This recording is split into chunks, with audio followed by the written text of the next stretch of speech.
Welcome to the Sci-Fi Center, the place to be, where comic books and wrestling collide magically. Movies, TV shows, and pop culture we share.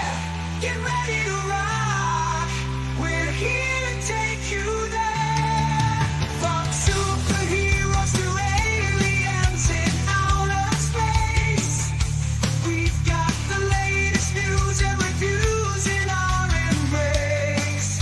Turn on your screen, let the neon lights glow. We'll take you back to the 80s. Let's rock and roll. Sci-Fi Center, where the legends come alive. Get ready to geek out, let your imagination fly. We're diving into the past with a touch of modern flair.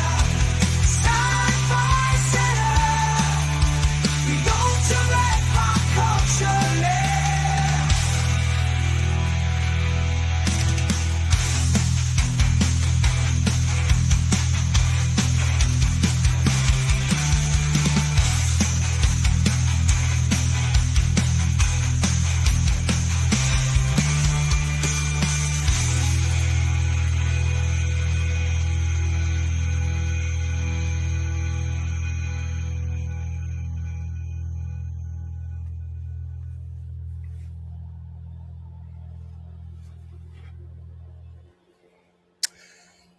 Happy New Year's Eve and welcome to our I can't believe this, we're doing this, we're third annual New Year's Eve watch party marathon. It hasn't really been like 3 complete years, but we started, the first year was kind of a shortened year when we got it going. So this is our third straight one. This is our annual fundraiser for the American Foundation for Suicide Prevention. It's going to be a long day now. You're looking here right now. I'm in my office. I'm about to, as soon as Brad gets here, we're going to start with a movie he picked, which is Titan AE. As soon as he gets here, I am going to head over to the store. It's going to be a long day. I am going to be at the Sci-Fi Center minimum 12 hours because, as you know, per my tradition, even before this marathon that we started, I am always at my store on New Year's Eve to bring in the new year no matter what. So that will be the situation tonight. So obviously I currently live in Las Vegas, Nevada. You know what goes on here on New Year's Eve. So once I head over there, I am pretty much going to be stuck there no matter what because of the traffic is crazy. But anyway, like I said, there's no other place I'd rather be than at the seat of my place when the new year brings in. So the movies and shows that we're going to start with today, we are going to start with, like I said, Brad's pick because I'm going to need to, like I said, to turn it over to him so I can get to the store as soon as he gets here. I hope he's not super late this time. All right, we're going to start with Titan AE. After that is going to be Godzilla -1. Then at that point, it's going to be, we're going to buy some time. We will be watching the Stranger Things finale live as it airs.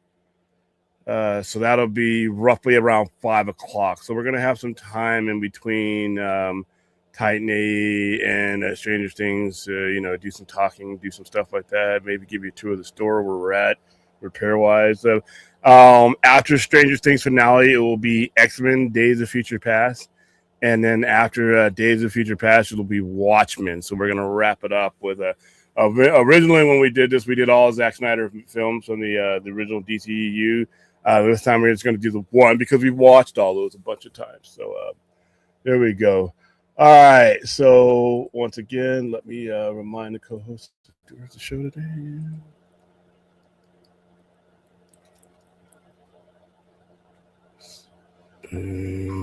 So we are live.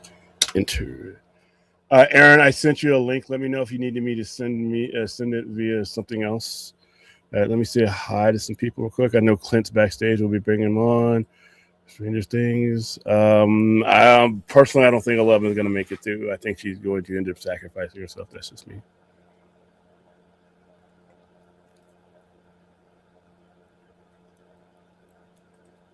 Okay, so you got two different names in here, Omega. Hello. Happy New Year. Yeah, the Aussies down under are already celebrating the New Year. Happy New Year to you, New Zealand, a couple other countries. Lone Avengers, let's hope Stranger Things has a good landing. I've had some problems with the season, but there are some issues. I think a lot of it's being overblown because I think people came in with their expectations, and a lot of times people come in with their expectations and they really don't give the storyteller room to tell a story, but that's fine.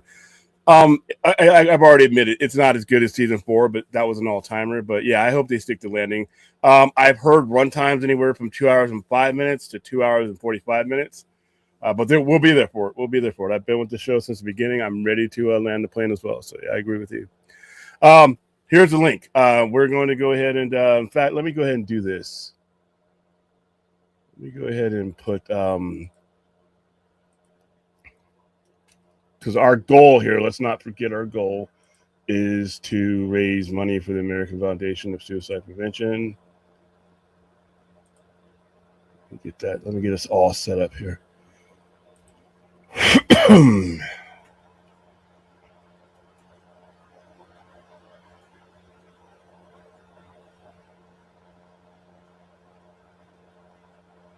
All right, right now, let's see. Our total raised is $17,459 since the very first time that we got this going. That is 2 campaigns with the average of $8,729 for each campaign so far.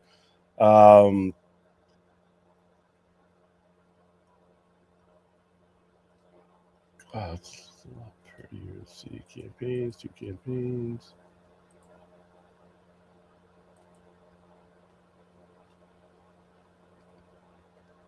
All right, so yes, I'm the administrator. Look at both of them. So we're going to go back. Let's go back to campaigns. All right, so we're going to go ahead and put this up here. This is the overall campaign. This is everything. So this is everything. That's a little bit of a boring one. But this shows you the total campaign right there. And then the link is tied to the top of the chat. So if you'd like to donate, there you go. That is the entire mission that while we are here today. So we finished saying hi to everybody, and I'll bring in some of the people that are back there. Listening to, I know who I need to send a link to. Let's see with Larry. Sorry, guys, I got a lot of stuff going on at once here, so I'm going to make sure that I don't leave anybody out.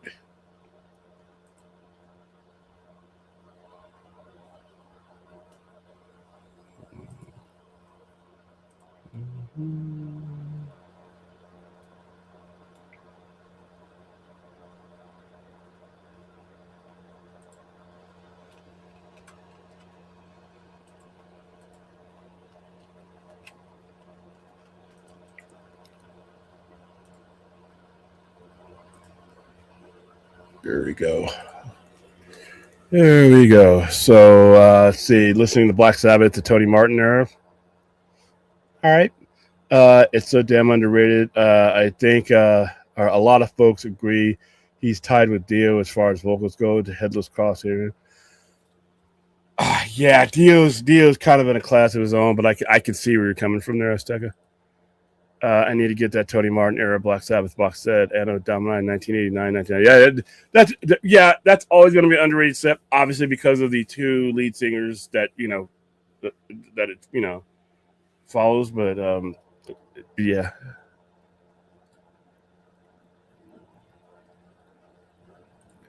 I agree. I have a feeling that 11 is going to sacrifice herself, even though kind of hope Mike and 11. I think that everybody's looking at a death count. I think that I always disagree when it comes to killing people if it doesn't progress the story. And at this point, you're in your last episode. Where are you going with the story? You know, so I don't know.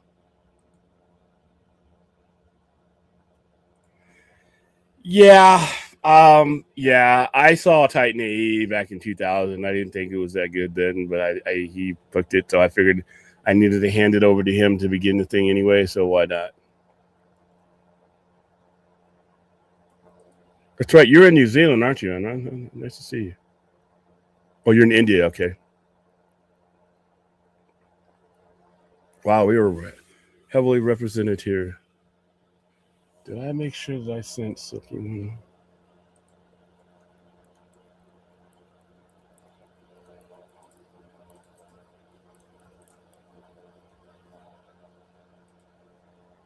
Here we go.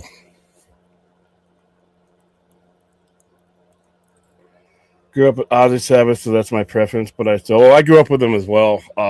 But Dio's got just a better range, and the two albums that they released, Mob Rules and Heaven and Hell, are the two best Black Sabbath albums in my opinion.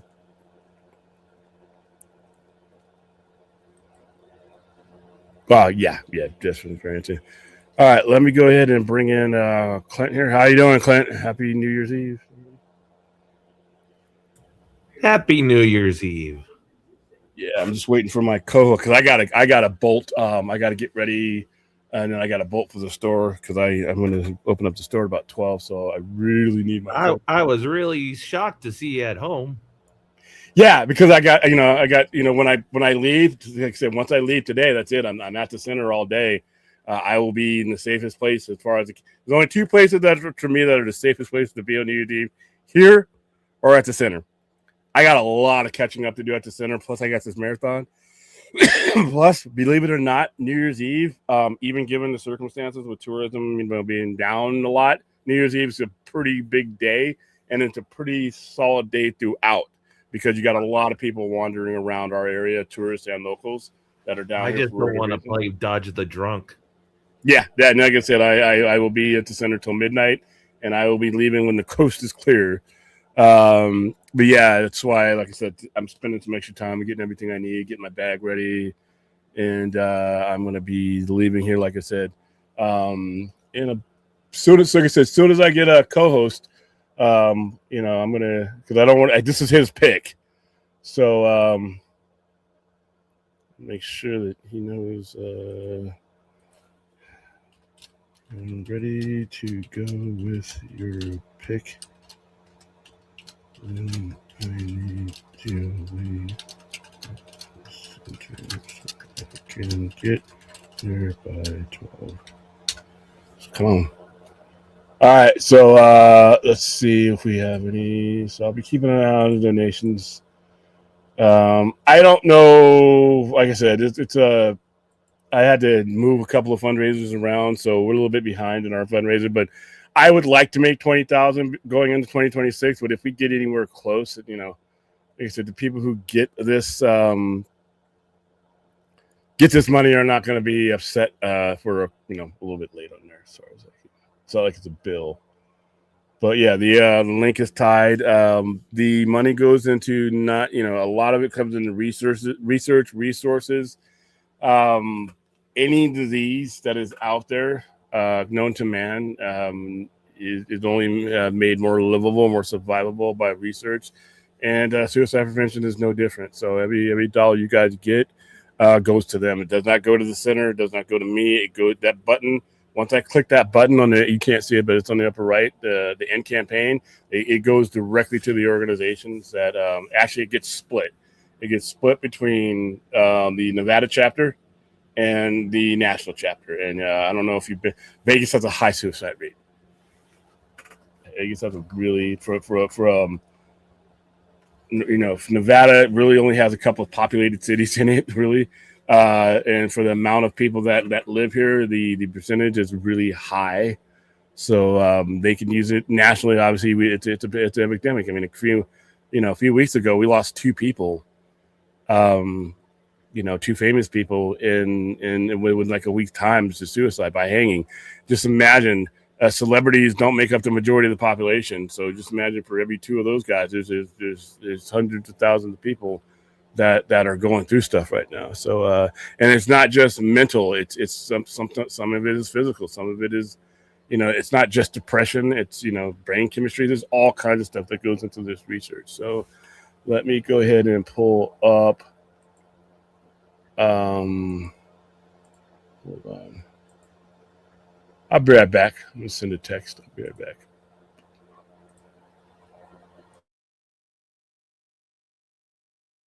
Sorry, I was AFK a minute. Miss anything?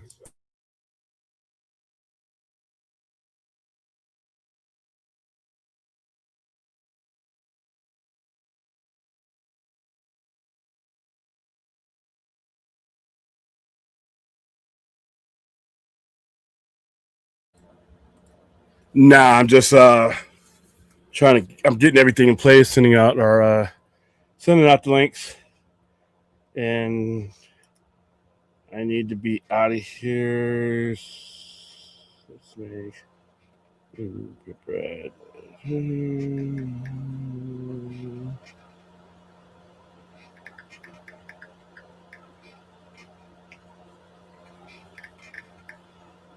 It's been a while since Brad has graced us with his presence. Yeah, he's been kind of a puss.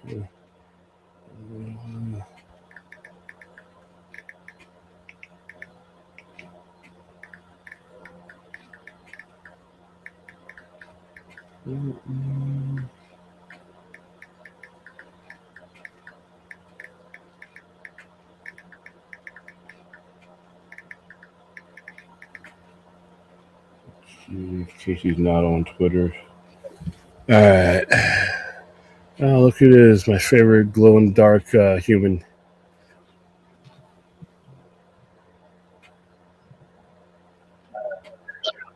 Hi, Aaron. Happy New Year. Oh, my goodness. That feedback Happy is killer. New Year to you. Where's your little elf hat? Oh, sorry. Other thing. All right, cool. We're Hang just on. waiting. Hang on for a moment. Oh, she's going to get her little hat. It's adorable. Not at the top for me, but it's out there. Like I said, the two for me are going to be obviously Mob Rules, Heaven and Hell.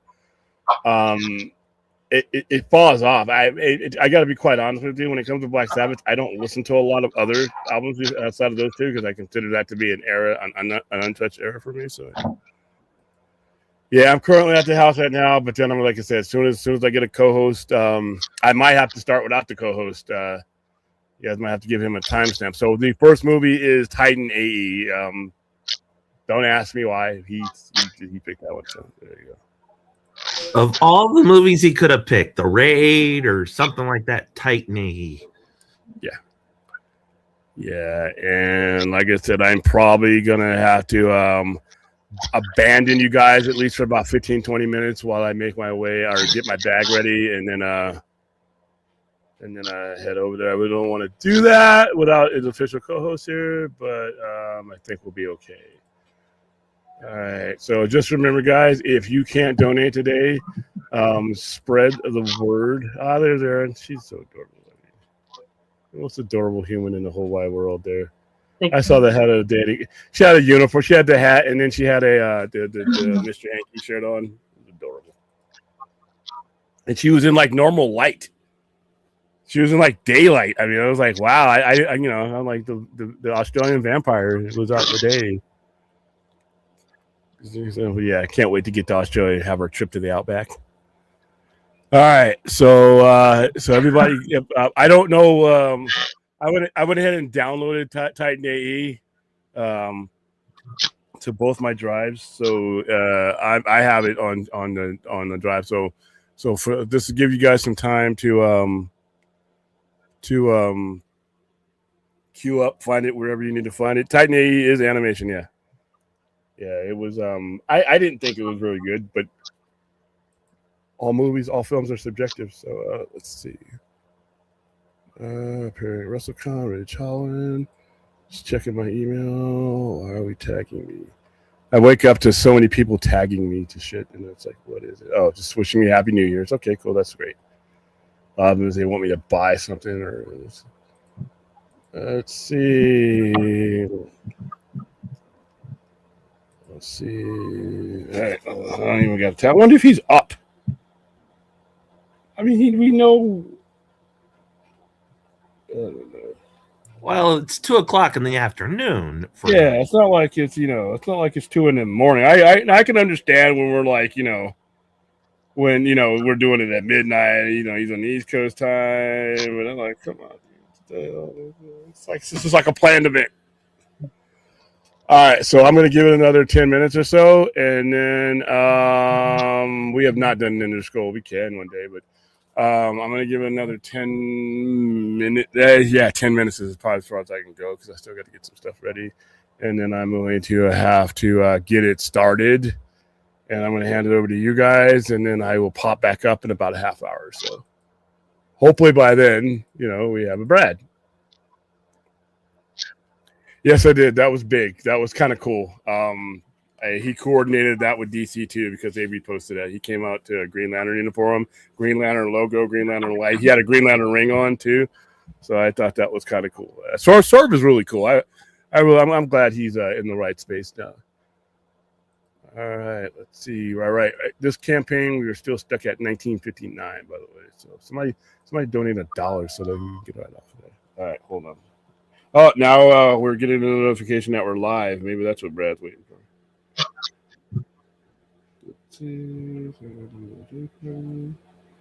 Yeah, and plus I got to get the go get the buckets ready at the store because we're gonna have a little bit of rain.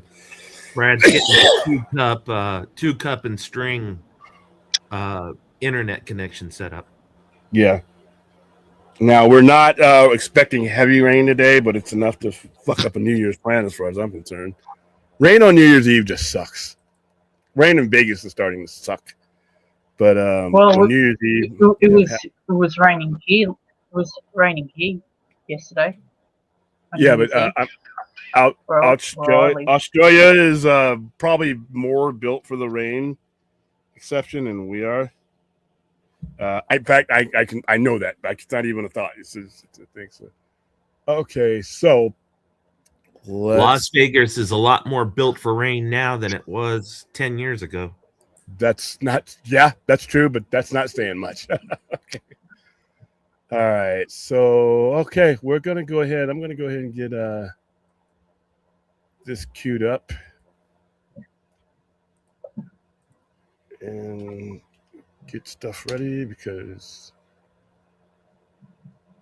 I need to go. Yeah, the animation in this was just terrible. I thought the animation was terrible. I thought the story was terrible. The acting was terrible. But hey, this is how long is this movie? All right. So Aaron, I'm gonna need you to. It's 1:35 minutes long. So Aaron, I'm gonna need you to be my timekeeper. Okay. But I'm gonna go ahead. Yeah, I'm gonna go ahead and. I'm going to go ahead and wait just a little bit more. I'm going to get some stuff ready. It's going to rain every day here in Southern California except Friday for some reason. Yeah, even California, it's not the best place for it to rain, but it's much more designed. The gutters and the detention basins are been built into the city. It's not all desert. I mean, obviously you have San Bernardino County where I grew up, which is the desert. But even San Bernardino County is a better design for rain. The only situation is we had the fires in the Palisades at the beginning of the year, and the ground is soaked, and so you're gonna have flats. You're gonna have mudslides and stuff there. So, but even with all that, it is still better designed and better equipped to deal with rain than Vegas ever could be. We're not supposed to get this much rain here in the desert. We're not supposed to get. Not getting that much rain. We're getting too much rain. I've been here. Again, you grew up here, but I think 30 years that I've been here has been quite enough. I've seen the change. You can look at the weather reports. It's getting more and more, and I don't need any of it. To be honest with you, rain in the desert fucks up every aspect of my life. So fuck it. If I could do some kind of magical thing witch doctor, or whatever supernatural event I could host to do to stop it for like another 15, 20 years, I'd do it. Find another way to get your water. I don't care. I like Swerve. Did you like him? I really didn't watch that. I found out about that. The WWE product right now is really hard to watch for me outside of certain things.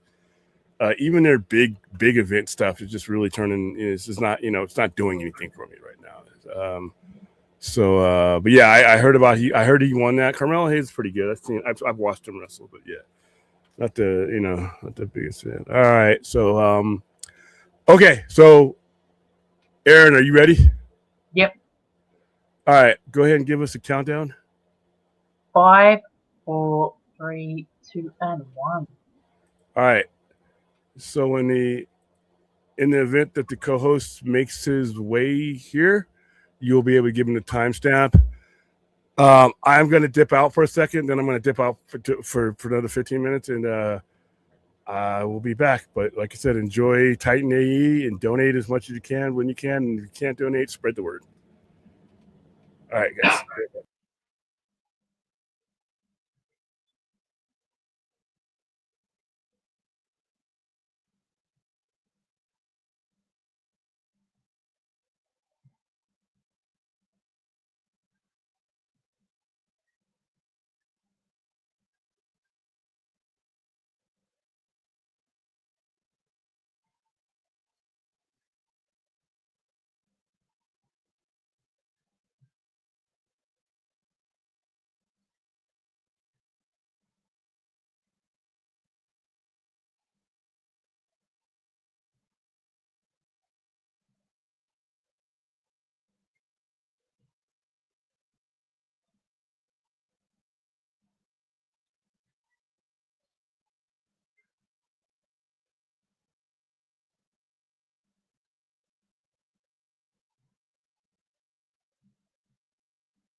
This movie goes for about an hour 30.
It's sad that this is a Don Bluth. Don Bluth is known for his good animation. What, you don't like it? This movie is pretty bad.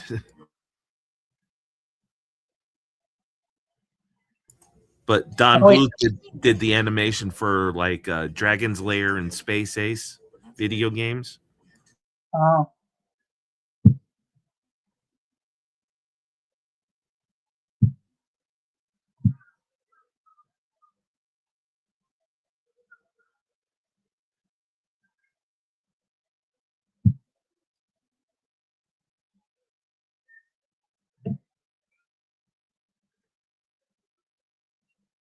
I also always thought it was unique because it was like it added some 3D elements.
It's been years since I've seen this movie.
Others saw a funny meme of Mariah Carey being cryogenically frozen till next year. Yeah, she's frozen in carbonite till next year. Yeah.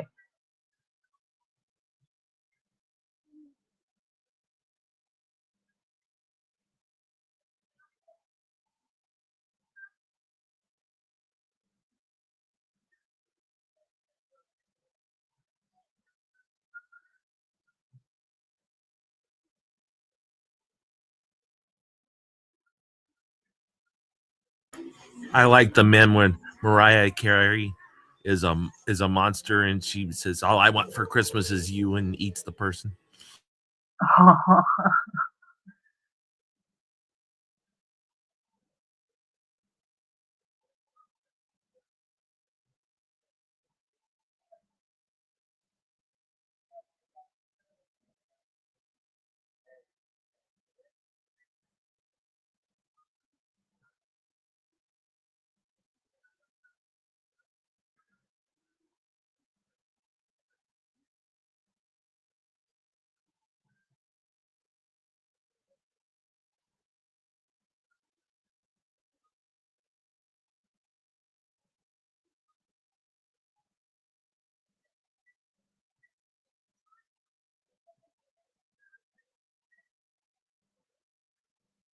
Maybe Brad's playing a practical joke on us, making us watch Titan AE while he laughs at us.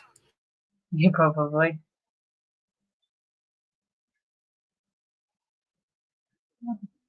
Let's see what.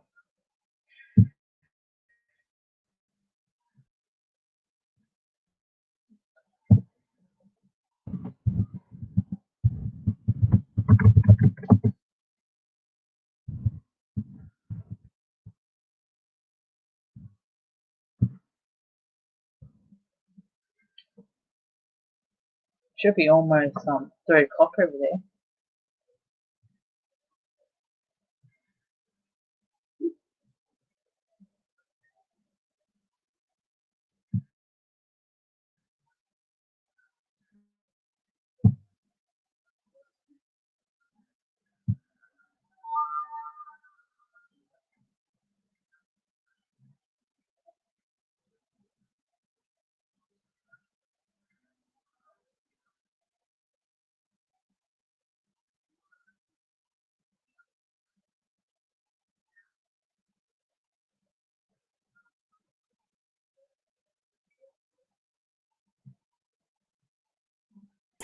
A thing that hurt this movie a lot was the computer generated animation was very poor. Yeah, it was very it wasn't up to scale of today. It's pretty unique what they were trying to do.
where you'll face I'm gonna be AFK for a little bit.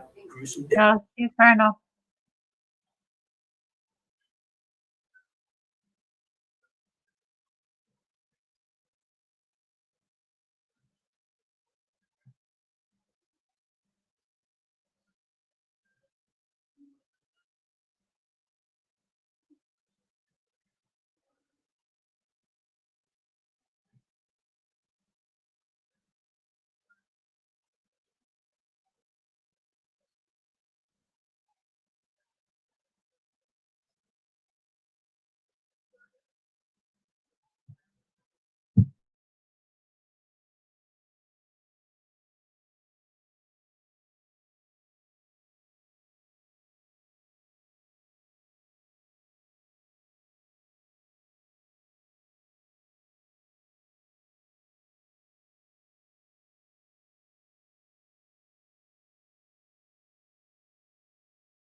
Well, I'm back.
The darkness has consumed Darren.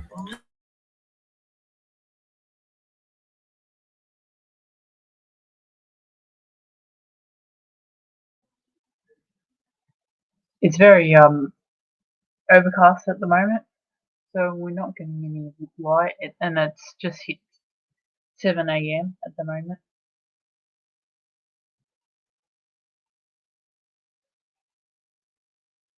It's all dark and cloudy here in Las Vegas. We're getting the rain from California. Wow.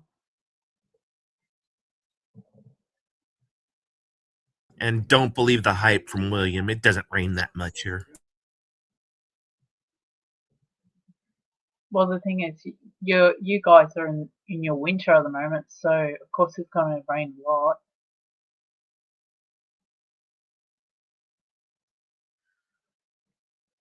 It'll be different once you guys hit summer.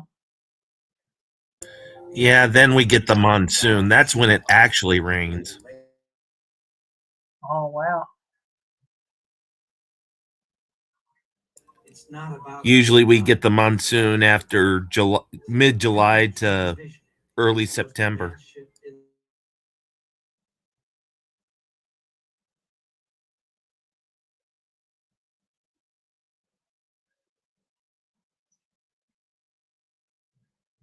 So, like, does it rain all over Las Vegas, or there's certain parts of it? Sometimes it's all, but most of the time you could look across the street and it's not raining. Uh, One time I was stopped at a light and I was getting raindrops. And I looked around me, no one else was getting raindrops. And I looked up in the sky, there was this little hint of a rain cloud just above my head. very very cartoonish. Like you're in a Looney Tunes cartoon. It was more like Charlie Brown. Oh, okay.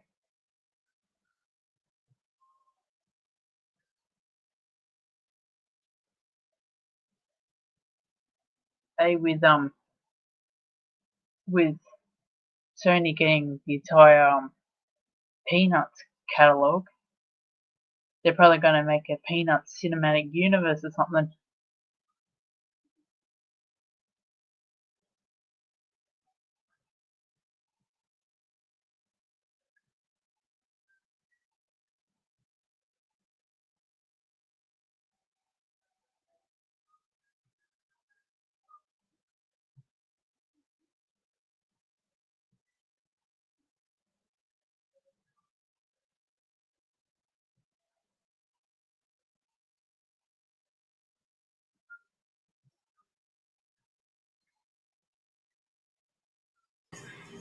The way I feel, I think this is going to be a 3 plane ticket day. Oh wow! I thought they came up with like stronger versions.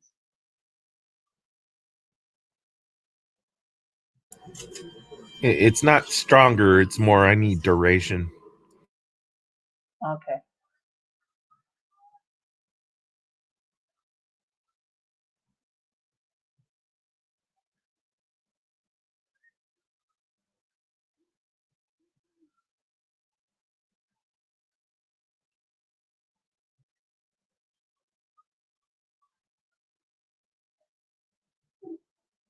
There's even talks at the moment that Australia should go down the same route as America when it comes to all that.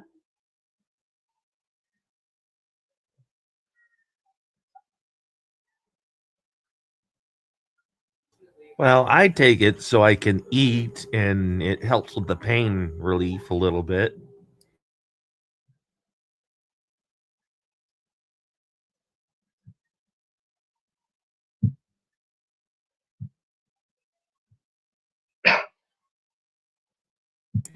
If I didn't take weed, I wouldn't eat at all. Oh wow, that's not good.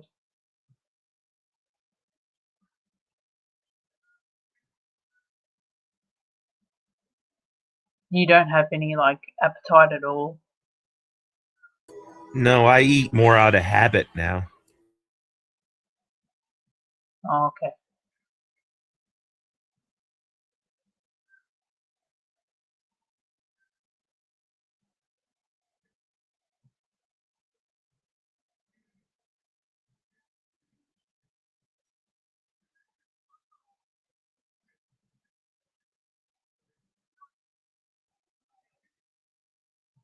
So without it, your your brain can't signal that you're hungry in that.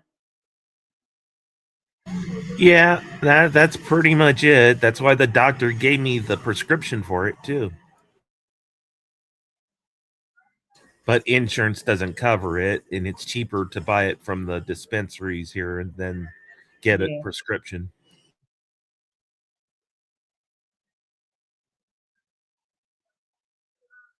So it could be something chemical, and it could obviously it's readjusting it.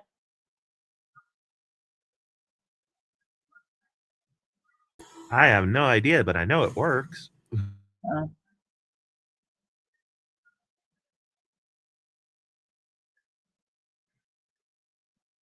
Sometimes a little too well, because sometimes I'm like, man, I'm hungry. And I'm like, no, I'm in a plane. so you pretty much have plain food.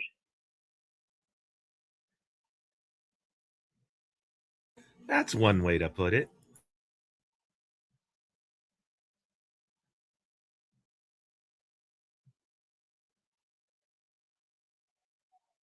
And Mary Jane is your stewardess. Yes. THC Airlines.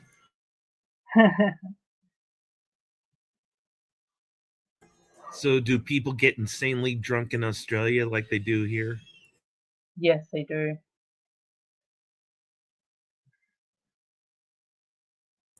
I meant for There New are, Year's. yeah. Oh yeah.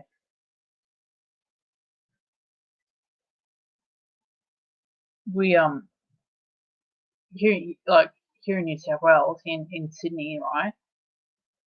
They we have like a all the New Year's parties and stuff. But you know how in New York you guys got the New Year's Rockin' Eve, and you got like people doing performances and stuff like that. Well, we have the same thing in Sydney, and I swear to God, I think a few of the people who were performing were already drunk.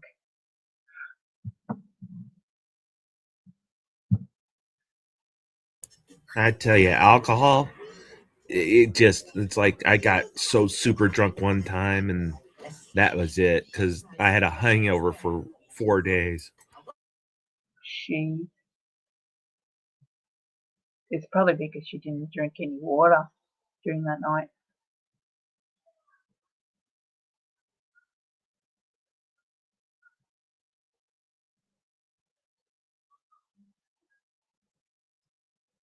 I was at a Ren fair drinking my friend's drink called the Pan-Galactic Gargle Blaster. Sounds like something from Star Wars. Oh, yeah. 8 hours of my life I will never remember again. Ooh, wow. I had to ask my friend if people with swords are going to come chasing after me because I had no idea what I did or who I talked to. Ooh, wow. And you're living in a place where you have the mob.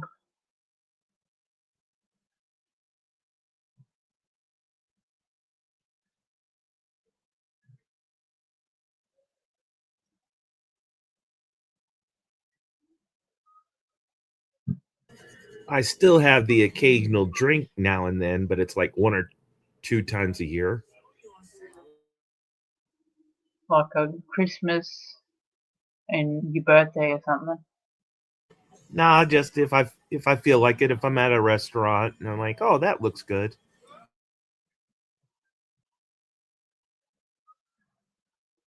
But then I'm usually severely disappointed and go, why am I doing this? And stop. Just get yourself a soda. I'm sure there's nice mocktails that you can get yourself.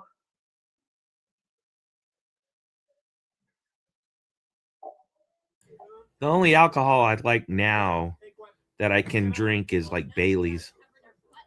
Oh, yeah.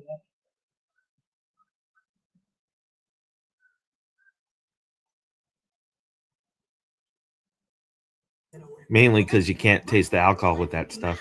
It's just sweet and Bailey like. It's like a chocolate milk type situation. Very similar to another alcoholic drink called Aaron Cream.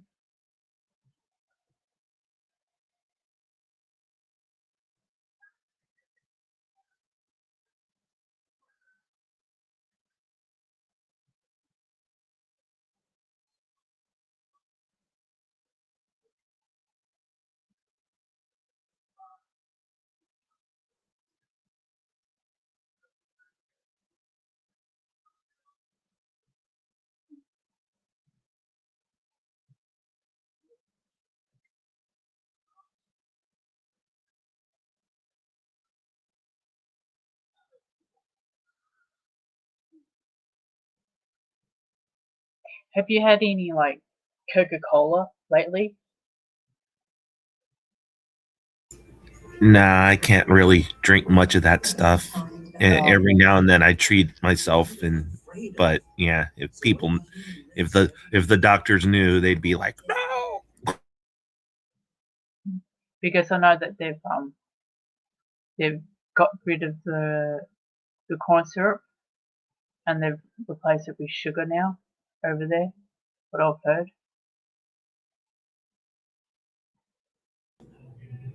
I don't know if they've done that yet or not, but Oh, okay. I've had regular sugared Coke from Mexico, and it doesn't taste much different, or Oh, hardly okay. difference at all.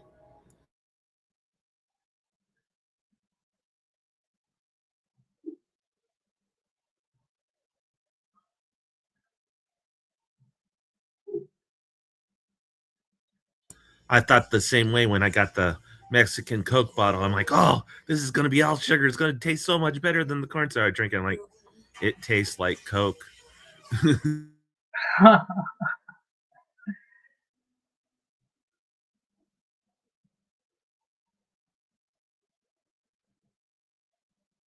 See, we got what Mexico has. It's just sugar.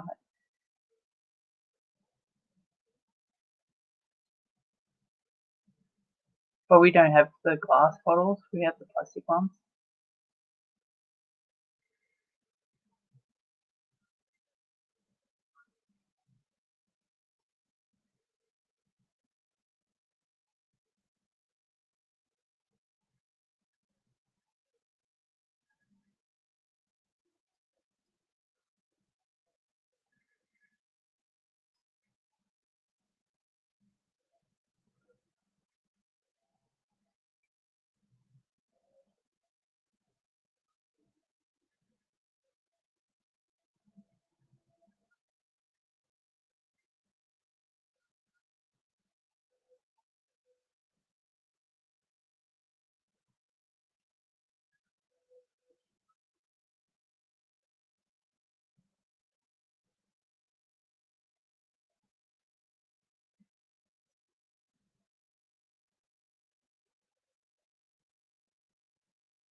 I'm sure there's a lot of sore heads in the morning here. Oh, there's gonna be hangover city tomorrow, man. Yeah, That's the main reason why I stopped drinking. I know. Like, I was on X and that, and there's video footage of people here right up until like 1 o'clock, 2 o'clock in the morning, of people.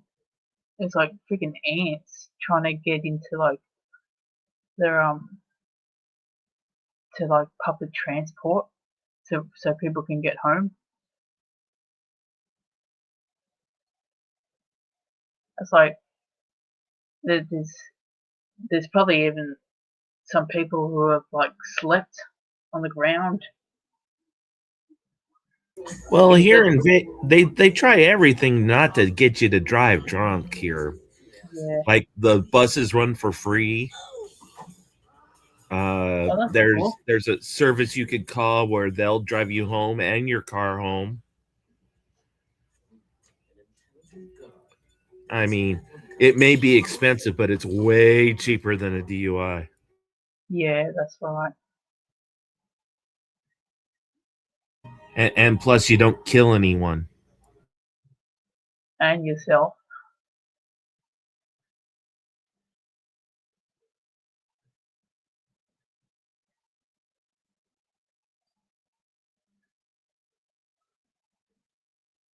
And somebody took a picture of like that's it, like a random bus. It's pretty much a bumper being used as a bumper, just in case any terrorist tries to mow people down. So yeah, this is the state that we're living in Australia at the moment.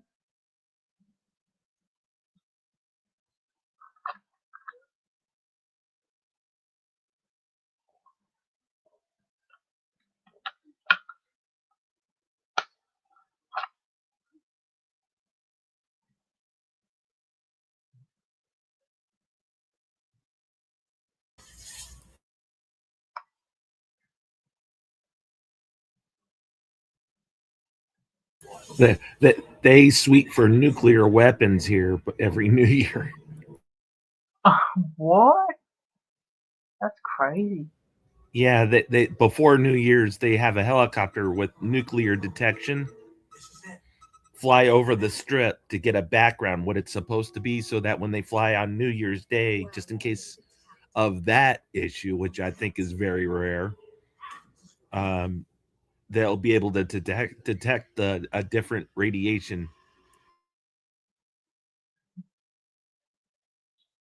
Is this like new, or has it been like that for years?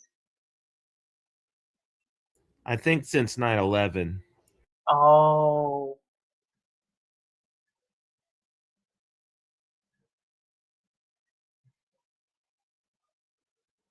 see, all this is what we're going through at the moment is because of what happened at Bondi. So everything's been heightened and that. Yeah, it's everything's heightened after the cow left the barn. You know what I mean? Yeah, bloody pathetic, isn't it?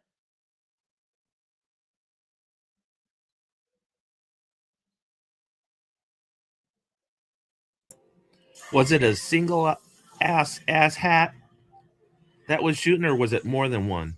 Oh, it was two people. It was a father and son. Yeah, it's stupid. I know with the last cricket match, there was like people witnessed and saw that there was snipers on roofs. Oh, I have no doubt there's snipers up in the hotels in Las Vegas.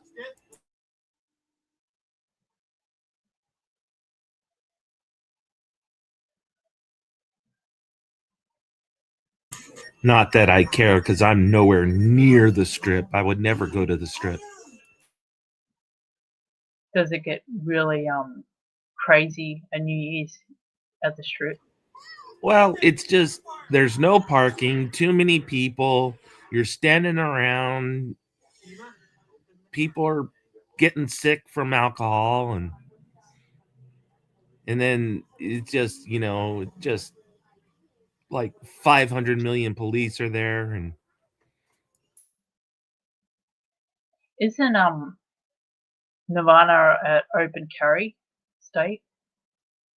oh yeah, but they'll restrict you like on the strip or something like that, or in the casinos. They say you can't carry there. Oh,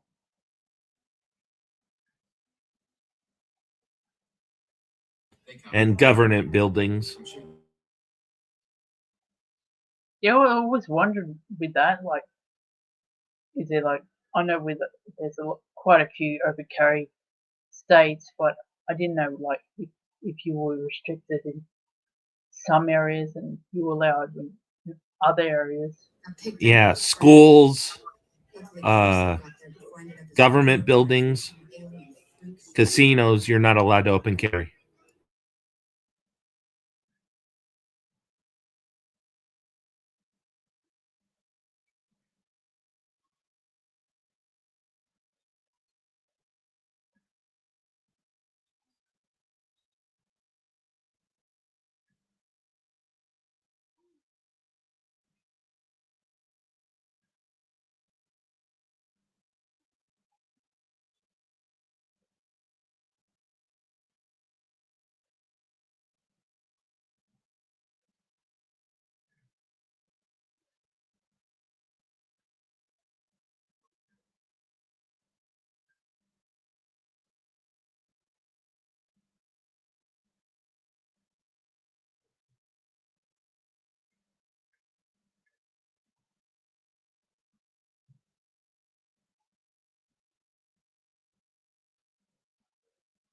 Man, this movie's halfway over. No Brad. Yeah, yeah, almost over. It's got about less than 40 minutes to go.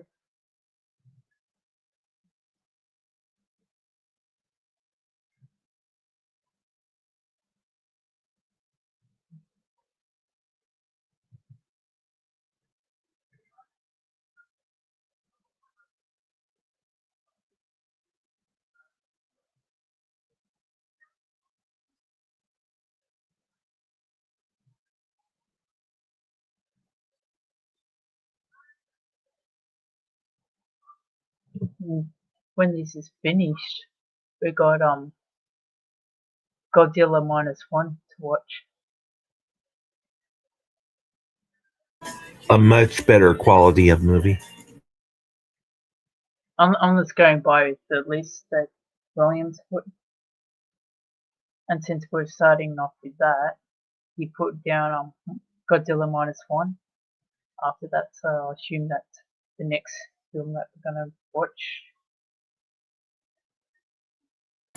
Yeah, all the rest of the movies, I was like, oh, these are okay movies to revisit again. I'm like, yeah, Godzilla -1 when he breathes the tank and blows up the world. Yeah, that's nice. And then I saw Titan AE, and I was like, what the hell? Kind of out of left field.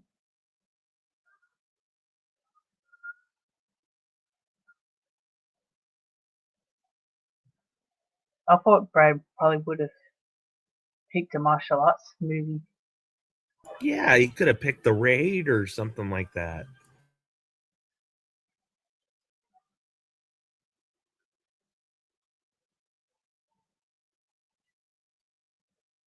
Titan Where, AE is so much trying to be heavy metal.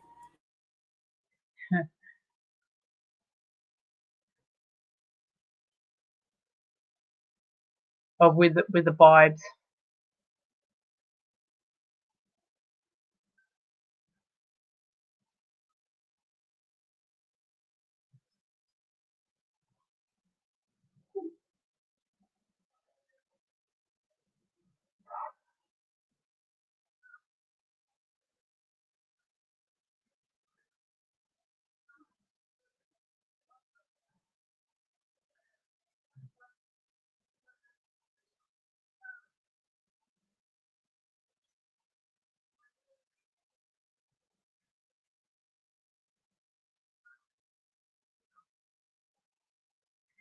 I'm also surprised that Days of Future Past was on the list compared to all the other X-Men movies.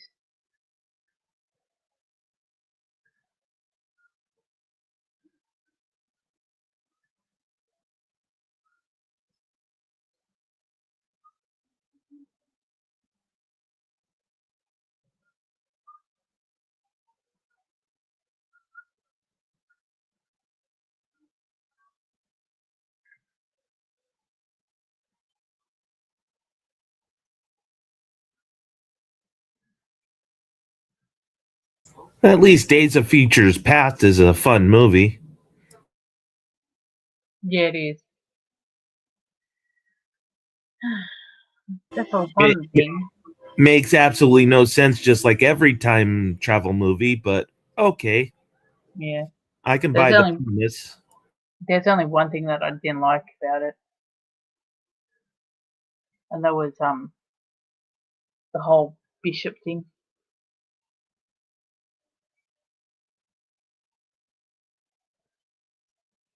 The what thing? Bishop. Yeah, they casted I assume an African American as Bishop when he's actually an Aboriginal Australian.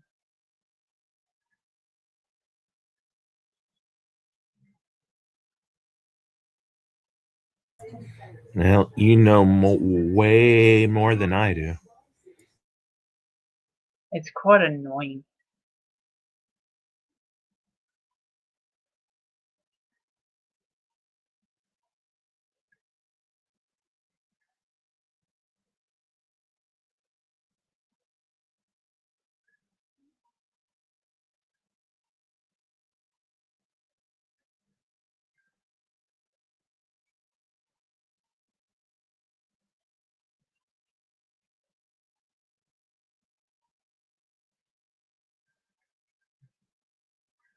And the thing is, right, like Africans and Indigenous Australians, they don't look alike.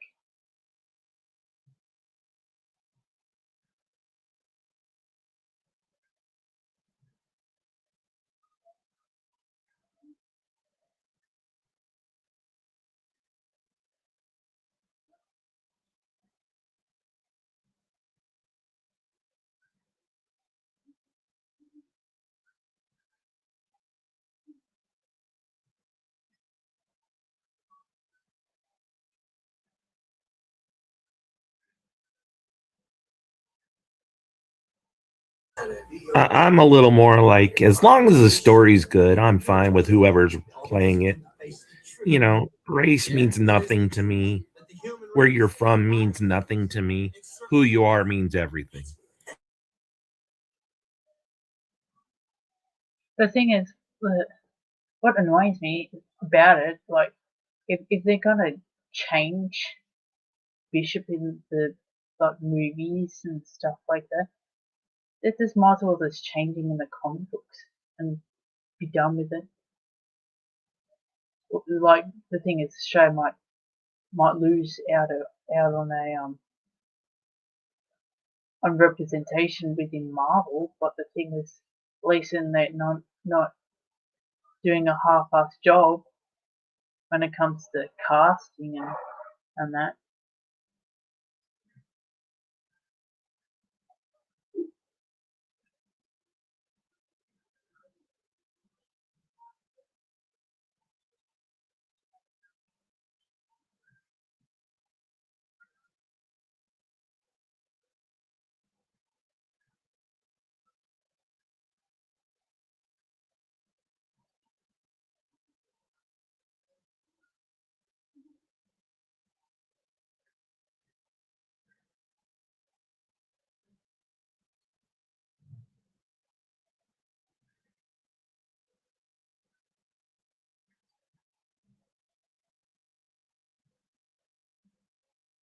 Now we got about 30 minutes left on this.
So tonight, not only will people be drunk and driving home, it'll be slippery wet with rain. Oh, God.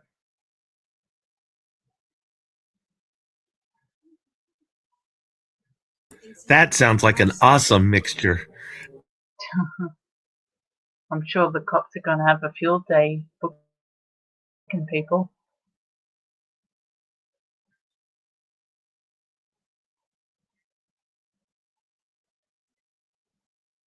There's going to be so many drunks tonight. Yeah.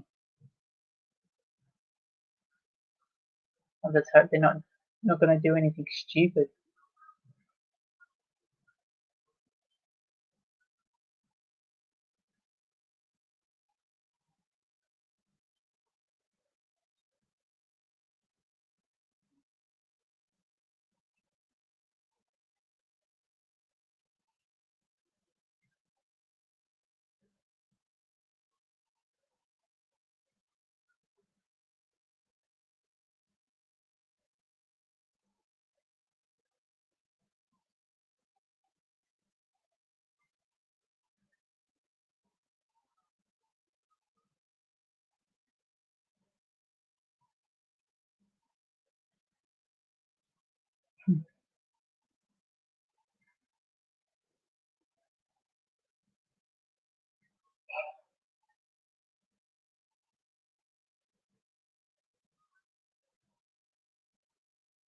There's a new zombie movie coming out.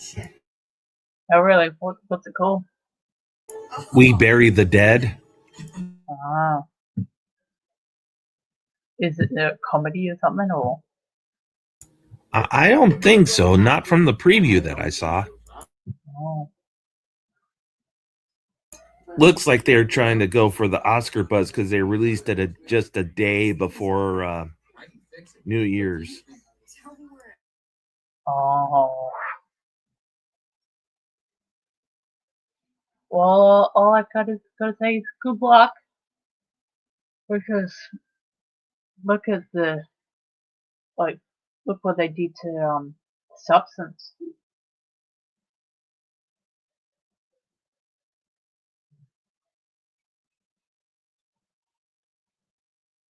The Substance was nominated for quite a few awards, and none of the big ones went to it. So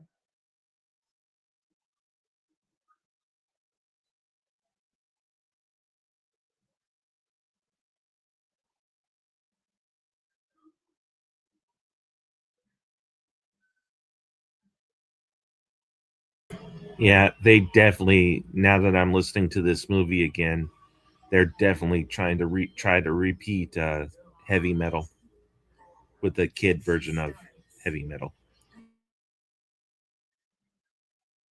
wasn't heavy metal a bit more risque?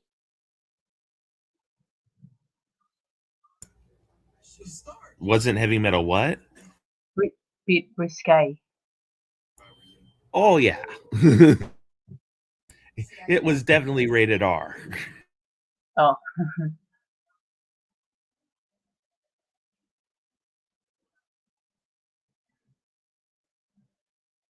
There were very large cartoon representations of women's anatomy in it. Ooh.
I reckon this would have been far better as like a TV show.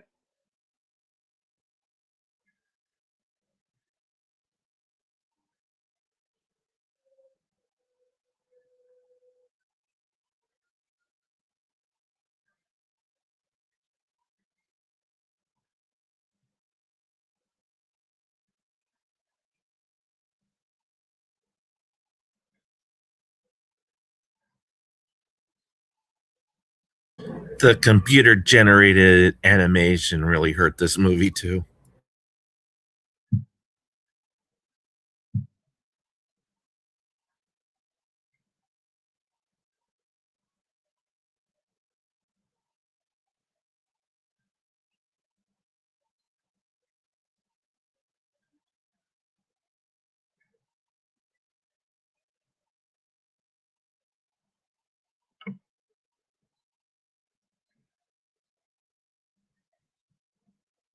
We're probably gonna completely watch this movie before Brad comes on.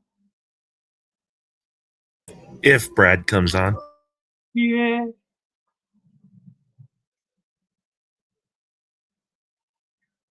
We got like 5 things to watch. This is almost finished, and then we got 4 more things after that.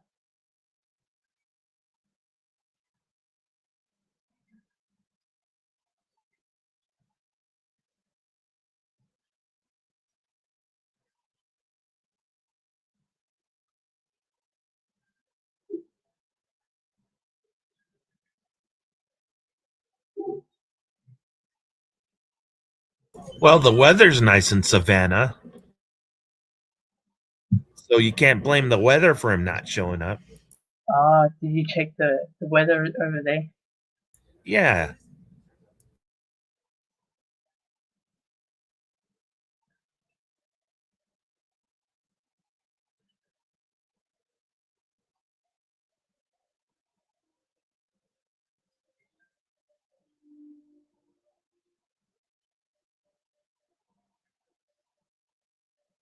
It's sunny and 11 degrees out.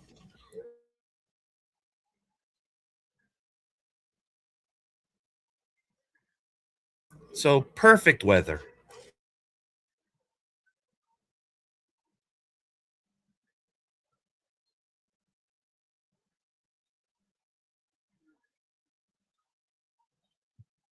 I don't know what time it is now at the moment.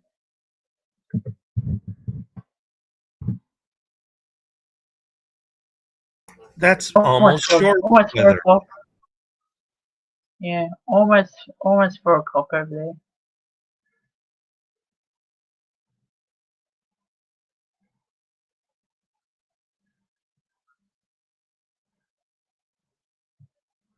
In about 7 hours, it'll be New Year's for him.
Looking at the radar for Vegas, I have a feeling that during the middle of Godzilla -1, we're going to get rain.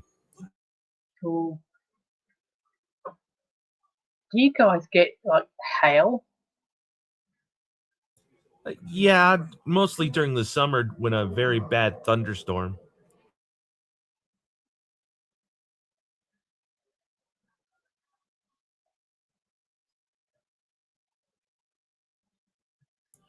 There was one time in Las Vegas where we had every type of weather with the exception of a volcanic explosion or an earthquake. Oh wow. It was clear blue sky, partly cloudy. The wind got up to sustained 75 miles an hour, so we had a hurricane level wind. There was a tornado that happened. We got hail, we got snow, we got rain, Gee, all in one day.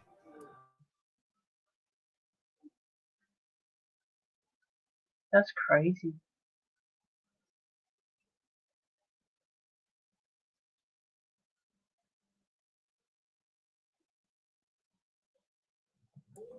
I was a lifeguard at the time working at a water park, and we had to close the park because of the nonsense. Oh.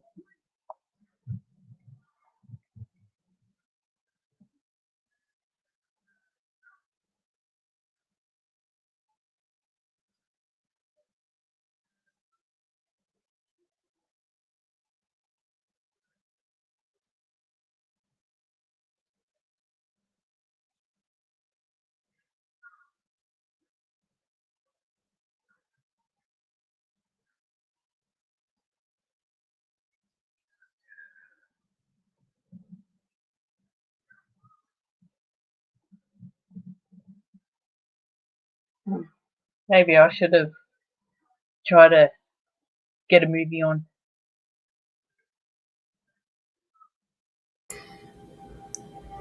Wicked for good. Yeah, hey, maybe. Or even like something light.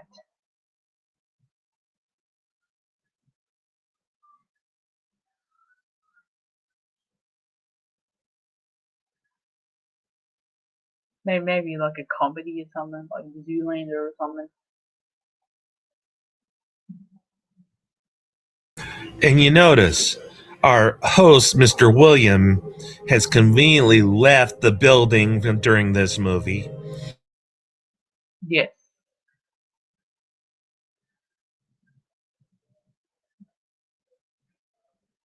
Isn't he going to the shop?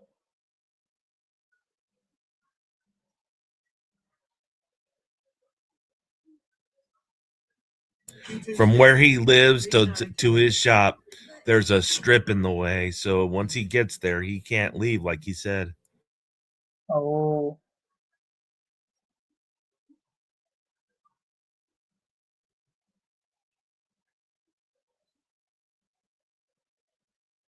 So he's probably doing some quick shopping or something.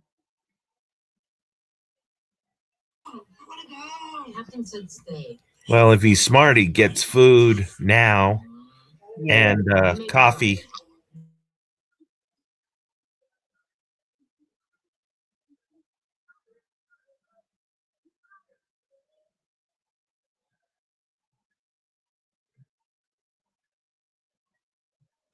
I couldn't find a Titan AE duck, so I just went with the original. Yeah, that's fine.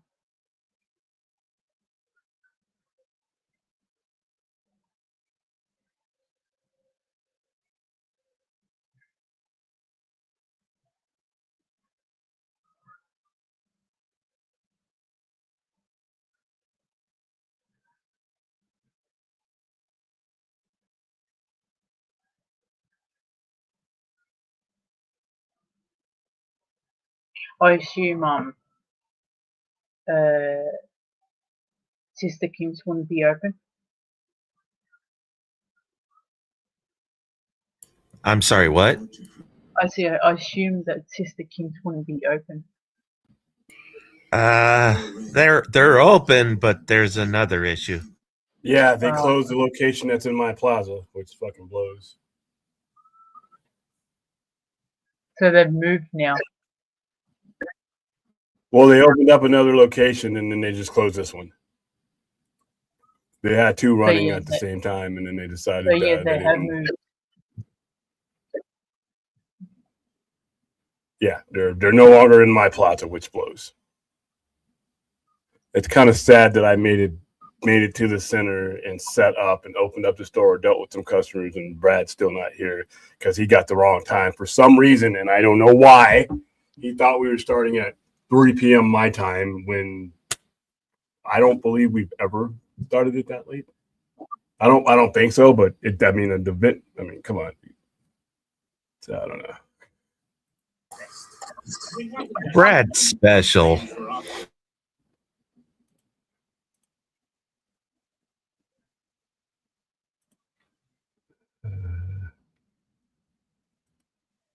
We've had our like regular watch parties about around 3 o'clock your time, but nothing like this. Yeah, I'm pretty sure we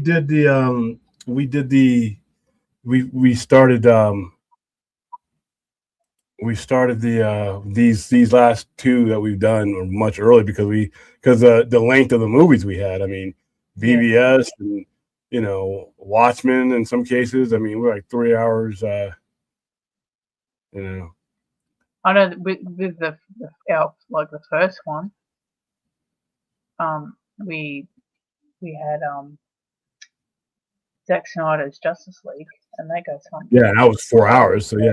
Yeah.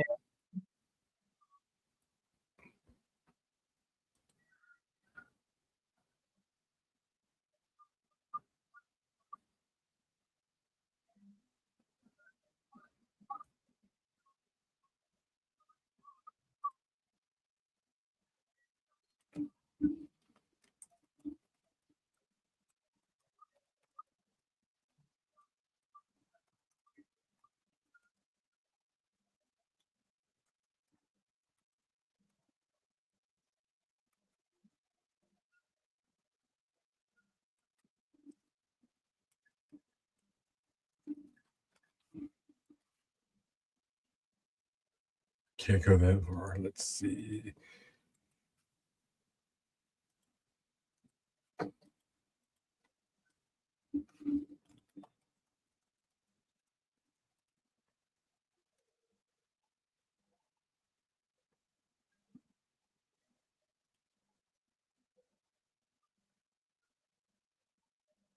What's our timestamp on this one?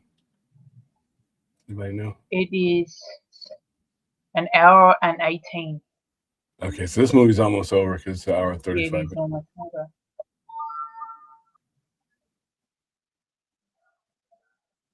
And then after this is Godzilla. Godzilla. Yeah, Godzilla.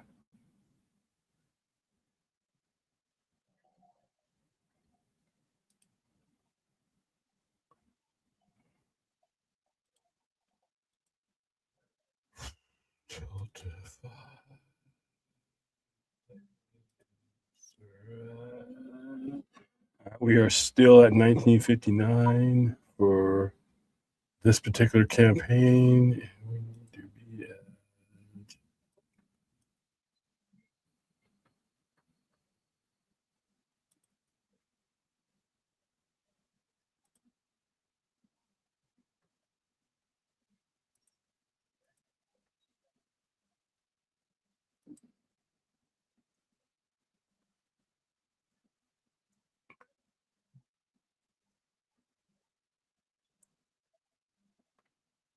all right, here we go. Let me get this on screen.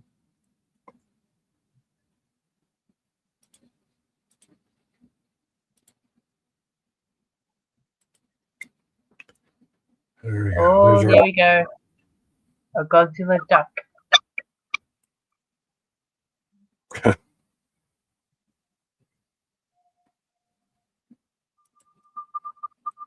That's hilarious.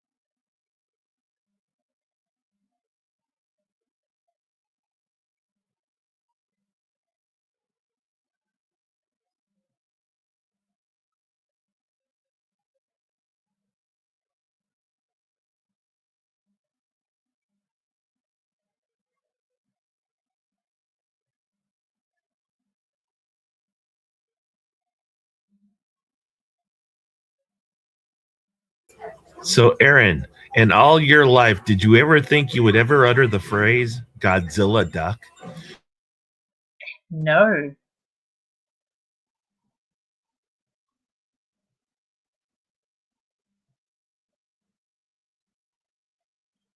No, it's the first time for everything.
Well, that's awfully considerate, William, that Brad thinks the world revolves around you, not reality.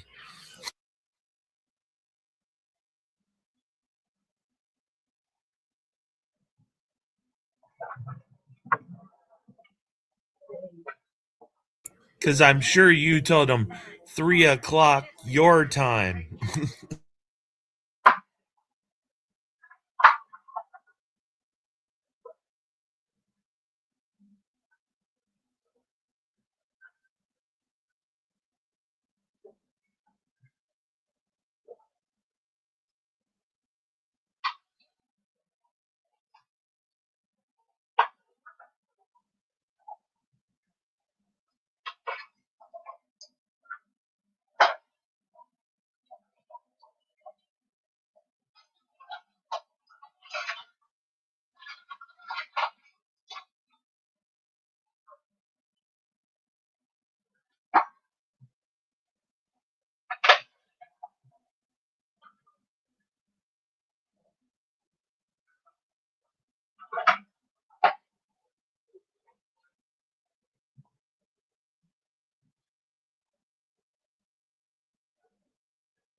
So that's the end of that movie. Or is it still going on your end? And I started late, so just so I could keep track of the movie.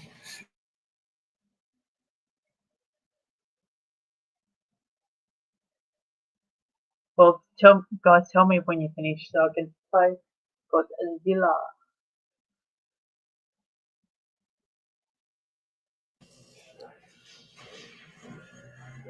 William, we cannot hear you at all if you're talking.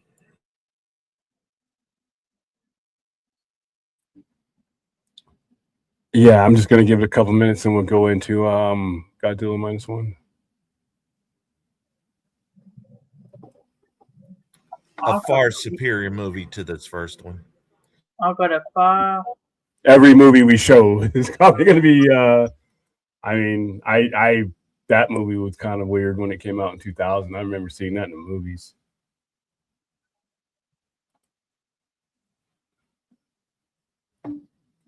And like Don Bluth does good animation. I mean, I just don't know what happened here.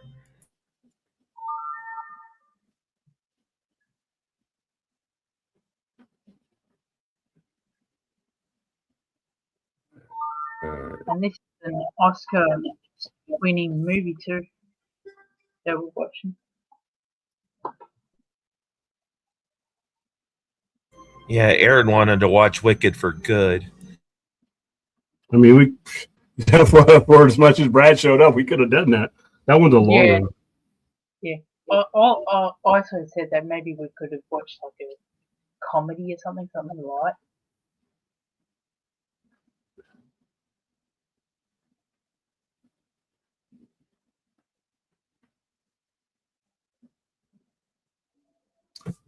All right, so like I say, we are.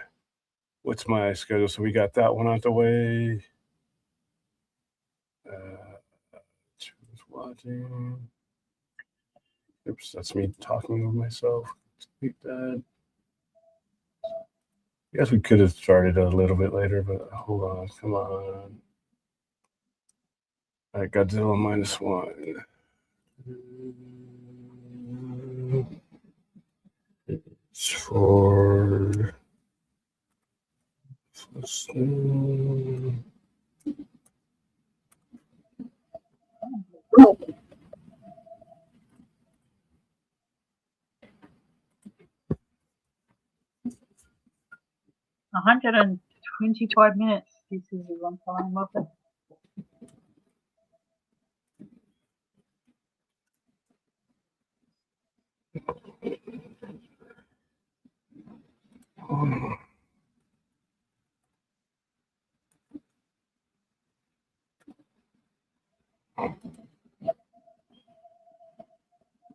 See what version I'm off right now.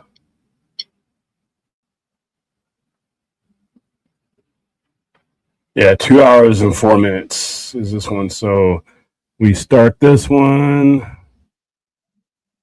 Actually, we're going to be done pretty early on this one. So you want to do Stranger Things at the end? No, I'm going to do Stranger Things at right as it because it's pretty long.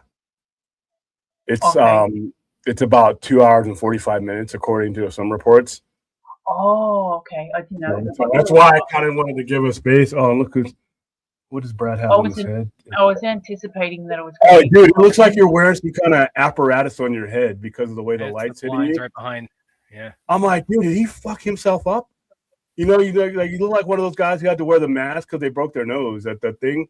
That's exactly what that looks like. That I was like, oh, well, okay. Now in the sunlight. I mean, it'll be getting dark in about an hour and a half here. So, but somebody here left me with the impression that we were starting at 5 p.m. Eastern. So, where did I leave that impression? When you type 5 p.m. on the thing, on the timestamp, or on the thumbnail. Brad, are you smoking the wacky tobacco? Oh, hey, let me look. Maybe I did. Hold on. No, it's 11. It said 5. It was 11.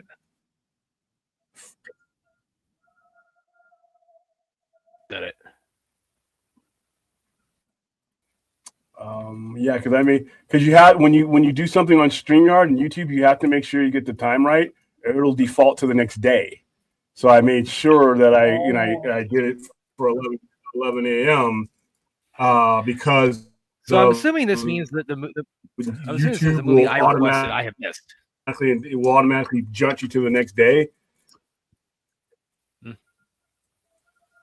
Yes, you made us watch that horrible movie. That awesome animated sci-fi epic that Star Wars meets Waterworld. Yes, that's part of my childhood. I mean, I waited too. I started late. I started late. I was at the house when we started this. Half an hour. I left the house and came over here. Yeah, we started late to get that one. Yes, but yeah, and the reason I did that is because I knew I wanted to give us a buffer time between. Which one are we on now? Your sister's not on the stream. Godzilla. Yeah, I tried to buy as much time as possible. Okay, so give me a timestamp on Godzilla. We haven't played yet. And we're getting. Hold on. Okay. So we're just okay. This is bad reception. Either I'm cutting out or you guys are. All By right, the way, so we're going to before go anybody ahead and before anybody brings it up, because I know somebody's bound to, it's like, yes, I'm well aware that Joss Whedon is a co-writer on Titan AE. I don't care. It's like I could still like things the man helped make. I Oh, had he- no idea, his nor did work, All right. yeah, What- his you want work, me to count except down? with the exception of Justice League, is fine. I mean, he really only Want has me to one do the bad movie countdown? for me. All right, let's go ahead and get Godzilla started because we're starting to break up. There's like a delay. You guys are cutting out, or I'm cutting out. I don't know which one. So, all right, Aaron, are you ready? Yep. All right, go ahead 5. and count us down. Okay. 5, 4, 3, 2, and play. Ooh, we got the director cut of the countdown.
Give me a timestamp real quickly. I'm a little behind getting mine started.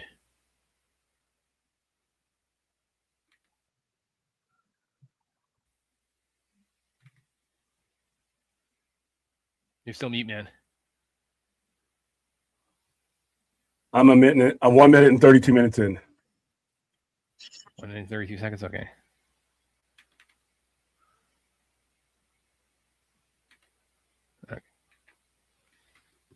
Which means Godzilla hasn't appeared yet. That's good. So even though I recommended it because of some miscommunication, I wasn't able to be here for Titan AE, unfortunately. But it's a very awesome animated sci-fi epic from the early 2000s, which I highly recommend, clearly.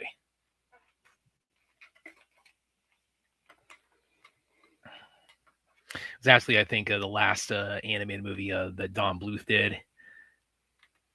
He's, of course, very well known for, Land Before Time and American Tail and things like that. Which is surprising to me because he's also responsible for Space Ace and Dragon's Lair. But yeah, that movie was terrible. It was not. It was awesome. Very good. You were so out of your mind. I saw that in the theaters in 2000, and it just wasn't. I really wanted to. The premise was kind of stupid. I really just the premise I think turned me off from going into the movie. I'm like, okay, sure. And then the animation wasn't bad, but it wasn't of his works. This would be my least of his works. That's actually probably like neck and neck with Land Before Time for me because I really was. I was so excited for that when it came, but I didn't get to see it in the theater at the time because that was the summer we were moving to Europe. So I got to see it when it came at home video like that Christmas of 2000. Which again, that was back when we had 5 months from theaters to home media. Oh shit! It used to be. It was worse back in the day for Australia. We used to wait almost a year. Yeah, well, that's how it used to be. For if it was anything like Christmas themed, It's like they waited like until the next Christmas for that to put that on home media. Like if it was like the Santa Claus, or like if it was if it was overtly like a Christmas movie that came out during Christmas, they waited until the next Christmas. No. Yeah, because there was no market for it otherwise. Was that for you guys when you went to Italy? Yeah. Well, that'd be here in America too. They wouldn't release a Christmas movie in like July. So when you guys like were buying like videos in Italy, did you try and get to like a specialty store which had the American version of it? Oh no! What they did, they had on base, they had a thing called the PX and the Shop Ed, and that's where they would have like you like rent something or get something on VHS or DVD. So that's where we got like all the. There was off base. There was this one family where we were living that they ran a video store that was catering towards the local American population on base. So it's like we rented for them a lot too. Oh, that's good, because you don't want to imagine going to the video store and you get by tape and it's like, yeah, oh, pizza. Blah, blah, blah. Well, I guess there was one time when I saw. Oh, and yeah, here's Godzilla making his grand entrance. Yeah, I first saw Matrix Reloaded. Actually, it wasn't on the base theater. It was out in one of the. I still don't quite understand how this was kind of set up, but for whatever reason, it was an English language showing. So it's like, okay, stuff took like a long time to get to. I mean, we like the first Spider-Man that I saw that on the base theater like 2 months after it came out. I mean, so I can't even imagine like trying to like avoid spoilers like the snap or things like that. And I'm sure it's been like the time frame has been cut down, and of course you got streaming and back then the internet wasn't as prolific as it is now. Yeah, you didn't have YouTube, you didn't have any of that all stuff. this stuff happened right when I moved out of there. Yeah, so you could kind of keep a secret for a little bit, but there wasn't really Spider-Man's not really a spoilery type movie. I know when I was deployed, we got Revenge of the Sith like early. We got to see it before the rest of we get to see it before America gets to see it. This is why I wonder like how much of the interval's been cut down since I moved away, because like something like Snap or like or any big twist like it's like I try to keep that under wraps with that kind of really it's not gonna happen. It'd be all over YouTube in minutes.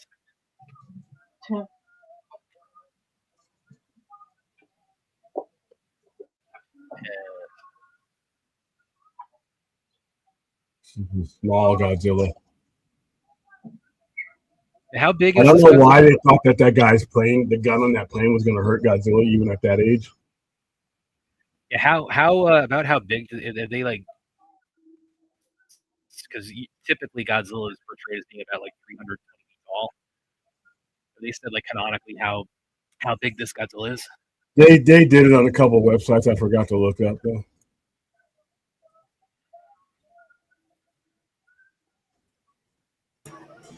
Godzilla has always been variable in height, but it doesn't matter. He's still a big lizard killing trains.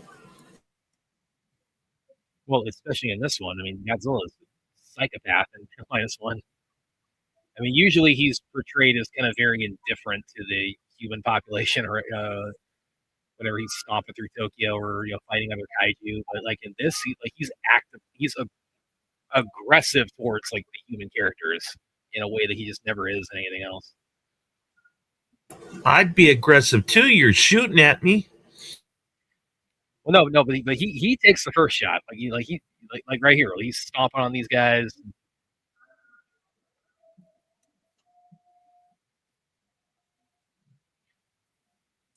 Of course, the effects got a visual effects Oscar. That it really didn't deserve, in my opinion. But hey.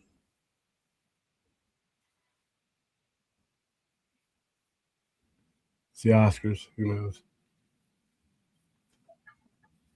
Well, of course, I'll really, like right there, like where Godzilla snatches up that guy with his teeth and then tosses him again. He doesn't do that in other Godzilla movies. Like the worst you have to worry about as a human when Godzilla's in town is getting stepped on. or like having debris fall on you, but he's not usually proactively targeting humans. But he's also much smaller here than you see him in those movies too. Well, because he has a He's growth. also a guy in a rubber suit made to look like Godzilla.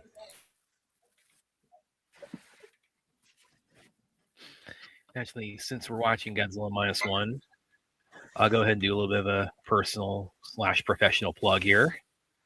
I'll get everybody's 2 cents on this.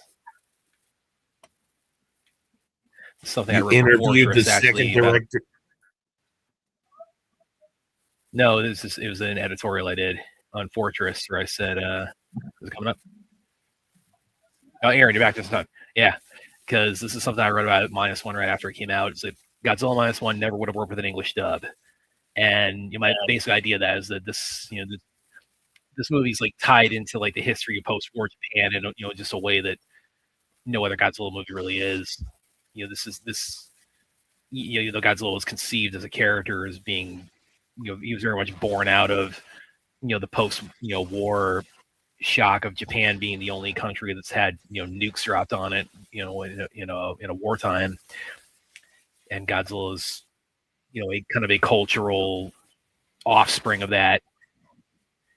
And usually in most Godzilla movies, the dub, the English dub is we tend to think of that as like it's kind of part of the fun of it. It's kind of part of the Godzilla experience, where the camp of that really sort of adds to the charm and the kind of the quality of that. But you could tell what they're going for with -1. And I mean, it's almost like it's that'd be, for lack of a better term, like they were striving to make like an art house Godzilla movie. And the English dub so many other Godzilla movies that just completely runs up against that. So that's what I'll go ahead and put in the comments for you guys who want to give it a read. The idea of like -1 with a English dub, that would have just been completely undermining to like the whole theme of -1. I mean, as many people have said, it's really it's the rare Godzilla movie where you have an active interest in the fate of the human characters.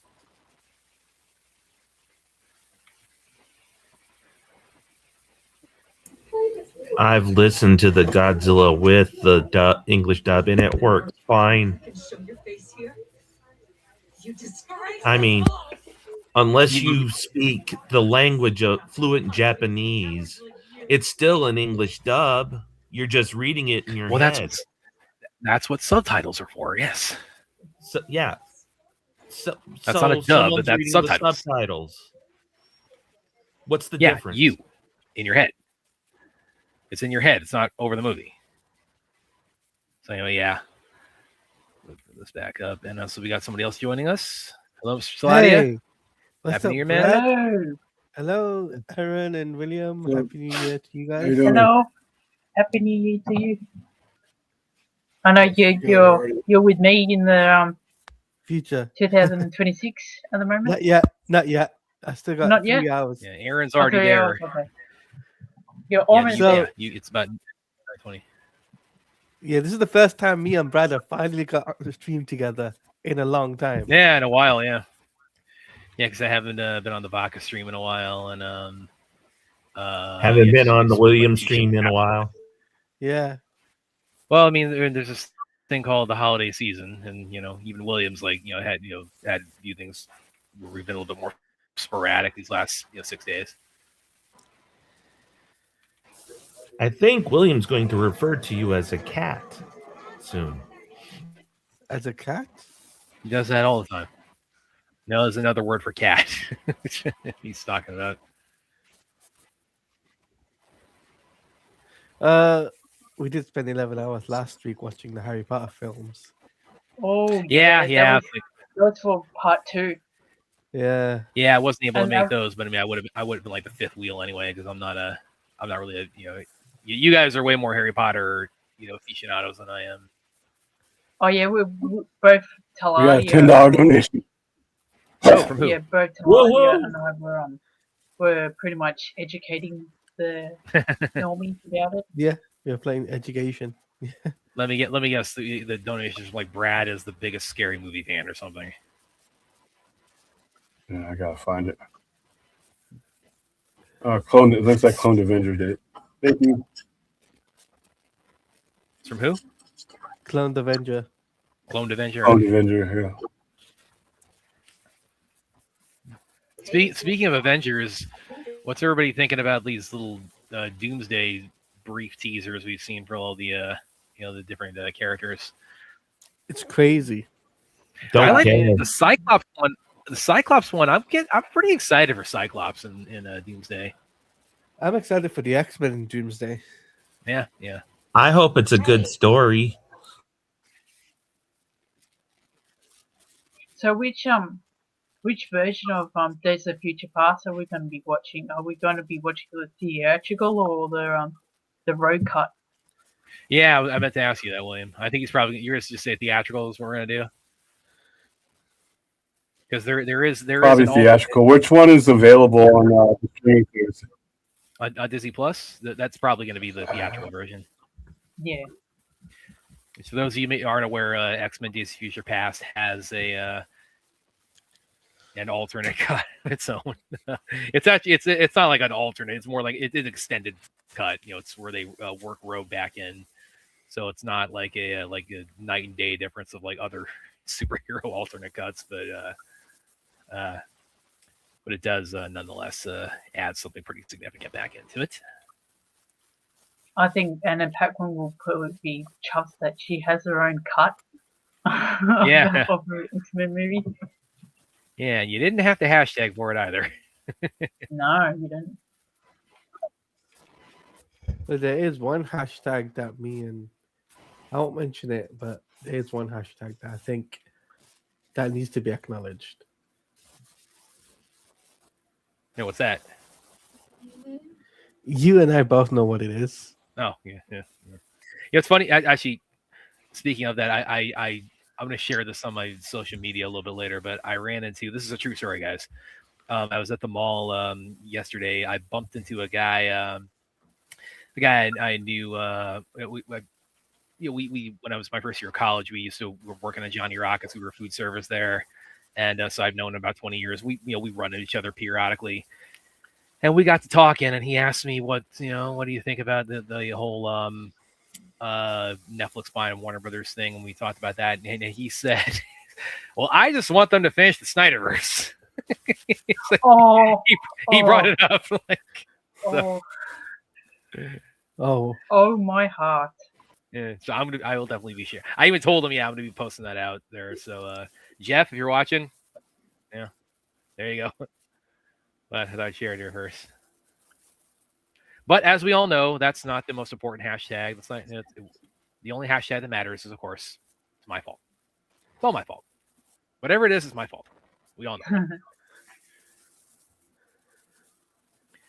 Thor trailer was cool. Yeah, I thought the Thor one was pretty. I thought the Thor one was pretty awesome. Thor one was heartfelt. I yeah, felt. yeah. I kind of get.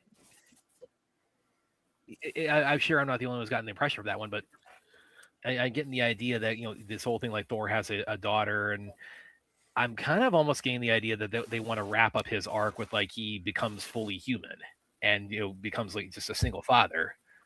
I think that's kind of what they're teasing and leading.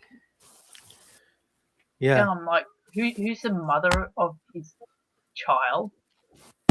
The universe. Yeah.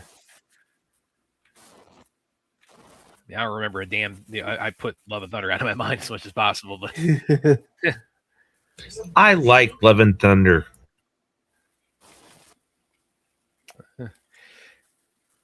more power to you, man.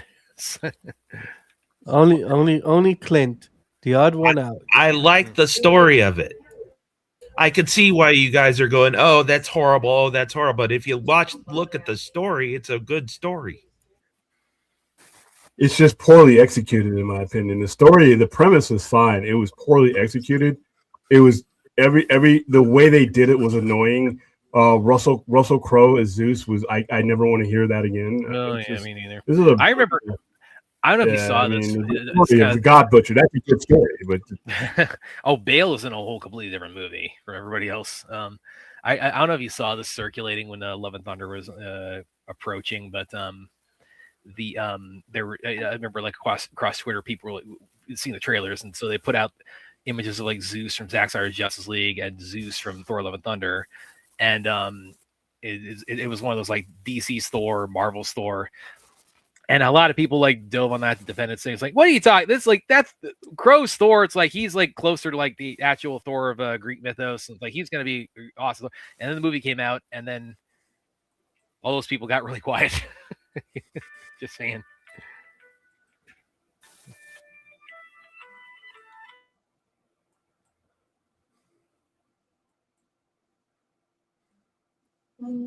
somebody has their basic ringtone that came with the phone just ringing right now. Not me. I think it's your co-host. That would be Brad. Using the factory ringtone for that shit. It's hilarious. I can't say much. I use a factory ringtone on my phone because I just don't care that much. As long as I can hear it, that's the important part. I got like last week I've gotten like 8 million calls from like numbers I don't know and like won't say anything when I pick up, or they say when I call back like, oh, this number you called cannot be reached. I gotta find a way to like filter out these calls. You're on a spam list. Yeah. How do you get off of one? Good question. There's supposed to be a do not call list. Other than that, I don't know. Yeah. Love and Thunder lean too much in the goofy territory, Ragnarok. Yeah. I think that was kind of the consensus for a lot of people. That certainly was how I felt.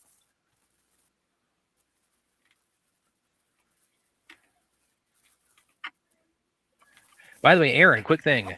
Because I got a few more hours left. You are already in the year 2026, which means you are already in the year that Will You See the Furious in. Yes. Yeah. And No, that'd be the year. Brad, why didn't you pick like something like The Raid or something, not instead of Titan AE? Well, I mean, I thought I'd throw something sci-fi oriented into the whole thing tonight, and really it was honestly just kind of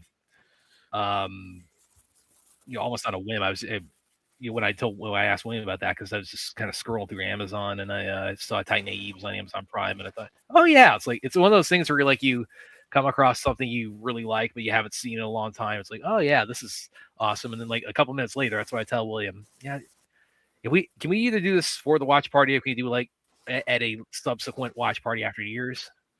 So he said, oh, okay, whatever. Yeah, I mean, I asked him like that's the movie you want to do. I'm like, yeah. See, what's your beef with it? Again, I was so it's just for that. The premise kind of sucked. I didn't like the premise. The animation was okay. It wasn't his best work, and I thought the story was kind of shitty. It just wasn't. It was a movie I saw with a bunch of friends, and that was about it. And very badly edited. I love Titan AE. It's like I call it like Star Wars meets Waterworld. I call it PG rated heavy metal. Well, there you go.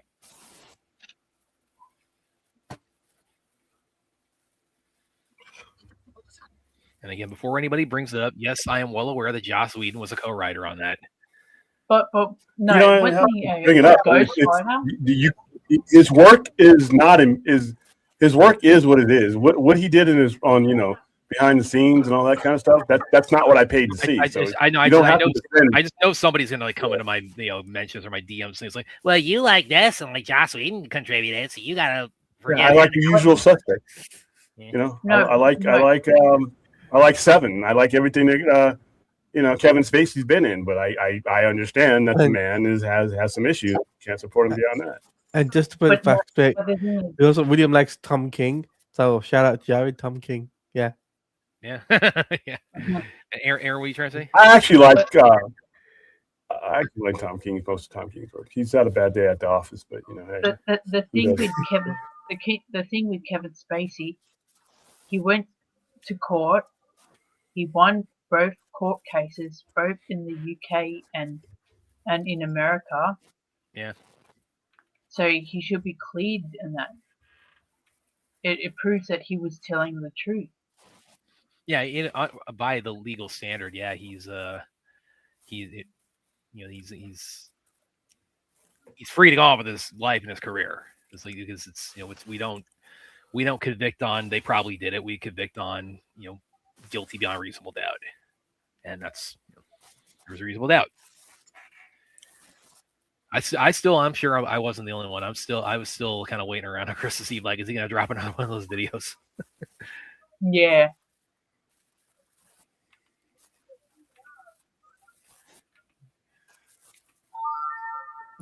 I have reasonable doubt about Titan AE. And I have reasonable doubt about reasonable doubt. So.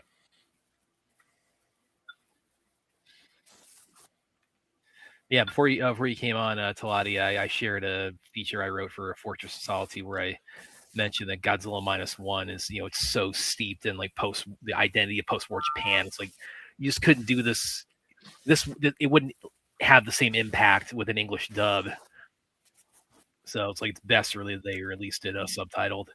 I think it's the first Godzilla movie I ever saw subtitled was on -1. And I countered the argument by saying, what's the difference between reading the English translation of Japanese and someone speaking the English translation of Japanese? I mean, I'll give a good example, right? Train to Busan. That was subtitled too, right? That wasn't even in English dub. So, but a subtitle is just an English dub in letters. Yes, which is different from an English dub into audio. Yeah. What's the difference if I read the brown cat or the brown cat?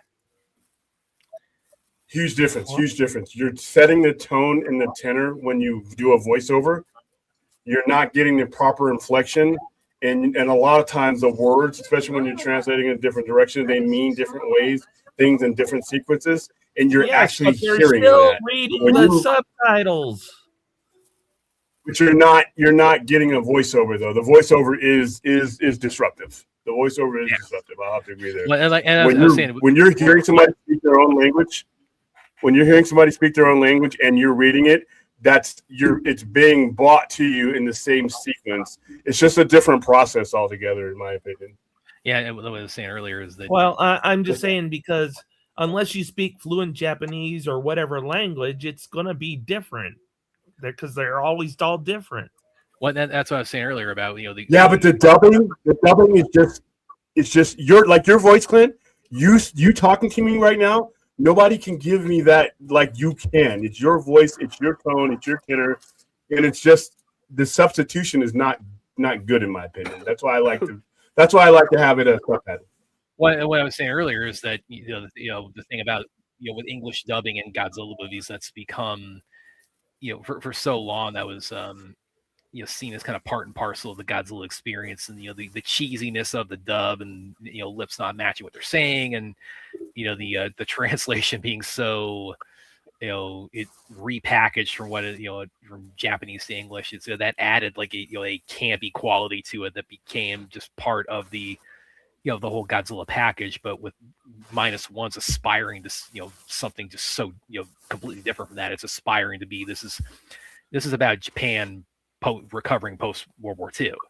It's the foundation of the is just so much in Japanese cultural identity. It's like you needed to be hearing people speaking Japanese in this for the the movie to resonate in the way that it does.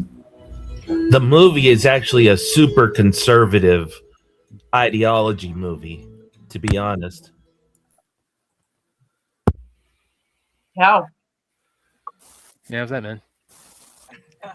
The whole premise of the movie, other than Godzilla attacking, is you can't depend on the government. The government's bad. You have to take care of yourself, which is a conservative ideology. No, I don't think so. I mean, I think it's more of like a It's libertarian ideology. 100% conservative ideology. You can't depend on the government.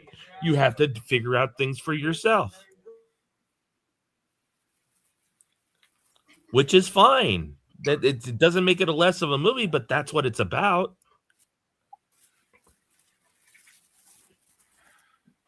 Hey, George. Oh, George is one of my customers here in Las Vegas. Here's the link if you'd like to donate. I just put it in there for you. Says he's watching from work. Hey, what do you do, man? You working on New Year's Eve for? By the way, Works at the just a quick reminder, everybody, this is a charity stream for American Foundation for Suicide Prevention. We are, aiming to we're getting pretty close to our 25 grand finish goal. Might hit, might not hit it tonight, but if you can, please 20, consider 20. Say again, William. 20 grand, yeah. 5. Okay, yeah. Well, again, we're 20 grand. You said 25, so okay, God, yeah. So, well, we're hoping to hit 20 grand tonight. If not, we're just going to keep going until we get there. But if you can, please consider a donation to the link here in the chat, and as you see right here on the screen. If not, sharing it around to let people know that that we're doing this and it's going out there.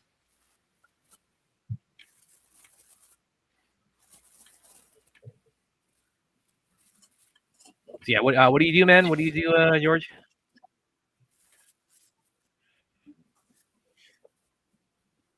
There's tons of people working on New Year's Eve here. oh yeah, especially in Vegas. People are working here as well. They don't even close the restaurants like they do on Christmas.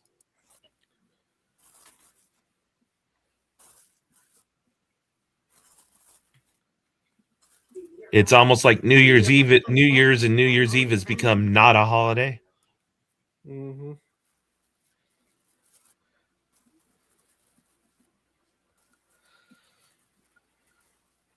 Almost 2.5 hours, Claudia.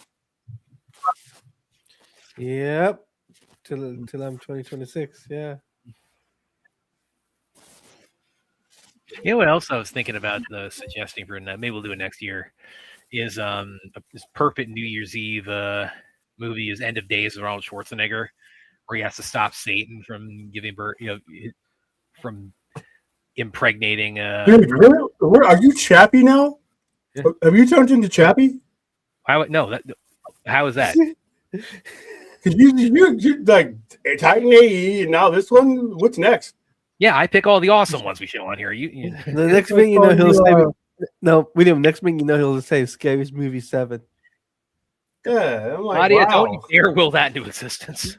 Bad enough. That trailer is gonna probably play in front of something I'm gonna go see next year. Yeah, that comes out Chappie Curve, man. Doesn't that come out in a few months? Yeah, Mm-hmm. and it should get Batgirled, but not with my luck. And not only we're going to get the Furious, Yeah. we're going to get Mortal Kombat 2 Yeah. Yeah. and Street Fighter. Ugh. Exactly. What do you mean, yeah. And then on the other side of that, You guys have fun. Scary Movie 6. We got like the You guys like have the fun with that like Mortal Kombat. fantastic to terrible. It's gonna be get over here. Exactly. William, I know people who have seen who've seen, and not just the Furious, but also Mortal Kombat 2. So it's like I think you're really, really underestimating Mortal Kombat 2, man. And Street Fighter as well. No, I told you, I don't care how much money you make. underestimating Mortal Kombat. One of my friends is knows the director for Mortal Kombat, and the funny thing is when Street Fighter cast called out Mortal Kombat at the Game Awards, I was just like, "What Yeah. are you doing?" I'm like, "What And then are you guys doing?" Louis Tan went on Twitter and he did he had a little fun with that too. Yeah, quote tweeted one of my friends' tweet. Yeah, crazy. So Talati is 2.5 hours away from writing the date wrong for the next month. Yeah. No, God, it's almost 9:00 a.m. here. I'm like 10 o'clock actually for you. 9:00. almost 9 o'clock, and I'm like, guys. Yeah. I don't measure in time. I measure daytime, nighttime. What was that there, Koala? I said because it's almost 9 o'clock here. AM. Oh, You missed last time when she was on. She had her special water. I mean vodka. I mean water.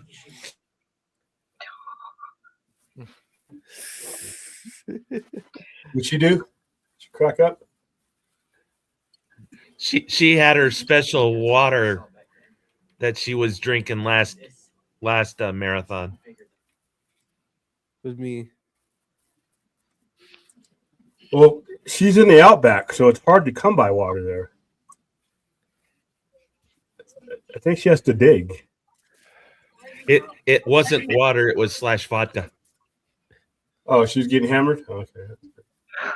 I mean, this is No, not hose, it guys. was It's not water. hose. Was it No. Foster's Australian for vodka? Hey, stop picking on my sis. It's not hose, guys.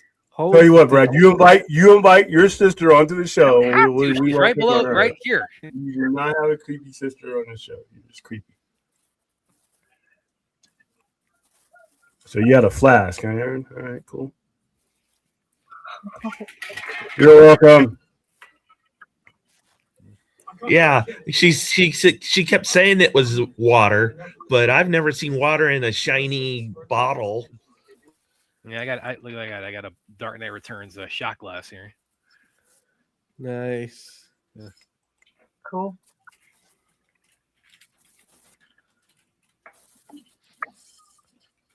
I found another Godzilla duck.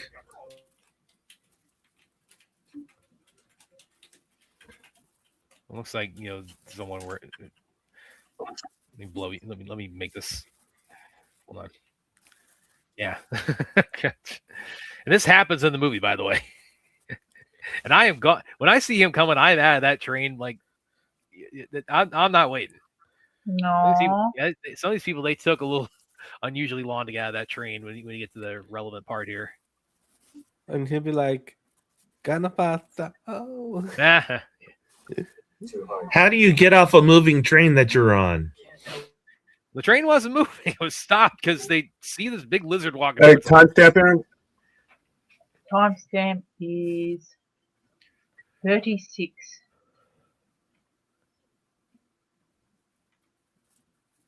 Thanks. And that's That's for shitty X-Men. internet where I'm at. It's gonna get. So that's for X-Men Days of Future Past, Aaron, yeah? Aaron? Yeah, that one's. Is that one next? Is that one next? I think I have that one next. I don't. I think you got Actually, I got Stranger Things. I'm wondering if I should put. I might do Days of Future Past next. All right. I might. I'm gonna see where this wraps up, because I don't want to have too much of a gap. No, and you picked. Now I didn't ask you about this, but you picked Days of Future Past because of what we're kind of leading into a Doomsday, right? No, because I think it's the best X-Men movie of that era. Yeah. I mean, the consensus, I think, from a lot of people, as far as like the proper X-Men movies, so not just like strictly like either Deadpool or Wolverine or Deadpool Wolverine. The ones that I think that kind of are the most acclaimed are X2, First Class, and Days of Future Past. The time travel aspect of Days of Future Past is asinine, but other than that, it's a fun movie. Well, that's the thing. Well, I mean, time travel. I mean, to some extent, you're kind of making up the rules as you go. But Well, it's done differently. The story in the comic, it was done differently. Yeah. They couldn't do it that way. Well, it's not Wolverine in the comics. It's not Wolverine that goes back. It's Kitty Pryde. It's Kitty Pryde, and she uses Rachel Summers to do it because her powers. Wolverine's in that story, but he's just not the one who's projected back into the. And she goes back. She goes back to the wrong timeline. She actually goes back to the alternate timeline, and that's what happens. And it actually almost doesn't matter if Wolverine goes back or not. Why is that? The very critical moment in the movie. Where is Wolverine? What do you mean? What like the very critical moment? The very critical. Oh, you're point. talking about like, when at Magneto. When Xavier talks Mystique out of going through the assassination plot. Yeah. Well, yeah, but who gave Xavier the pep talk he needed to do that? Because he was really despondent before that. Oh, yeah, here's Godzilla. But where was Wolverine? He got thrown into the Potomac because Magneto was being a jerk. Right. So if he was there or not there. Yeah, but if he didn't go back in time, Xavier still would have not done anything, and because he wouldn't have gotten his spirit lifted. And then, Mystique would have gone through the assassination. The Sentinels would have taken over the world 40 years later.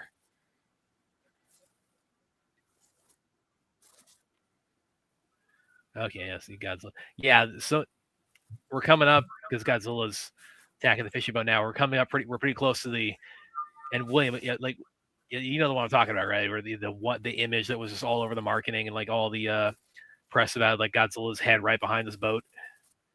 That was really more. Yeah, that was using toys. That's what sold me on this so much was that just this one image of Godzilla chasing the boat. They made Godzilla very frightening in this movie. Yeah.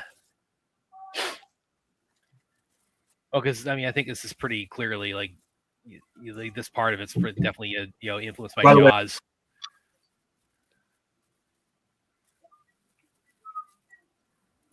In the last King Kong movie, King Kong was an expert trap maker.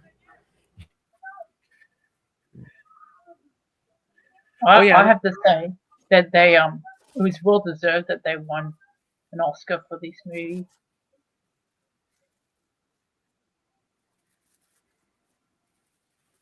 Yeah, look at this one shot coming up here. Yeah, I'm gonna point out right when we get to it because this was like, I had to recalibrate. I am at 40 minutes and 54 seconds. They just dropped the mine in the water for them. Yeah. And it's not working. Yeah, and they're firing the machine gun, and because that's gonna work, of course. Yeah, completely ineffective. Yeah, of course, it's completely ineffective. You dropped this huge bomb on him, and didn't do anything. But that machine gun's gonna work. Every movie that has ever had a big monster in it, people always keep firing at it, thinking it will work. It's kind of like you have to have that in every monster movie. See, prior to all this, every single almost every single Godzilla movie had suit actors. Yeah.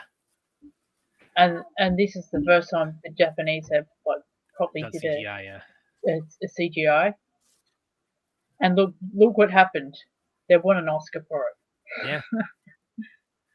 I mean, you're not winning. Yeah, that's Oscar that's the only downer about this movie.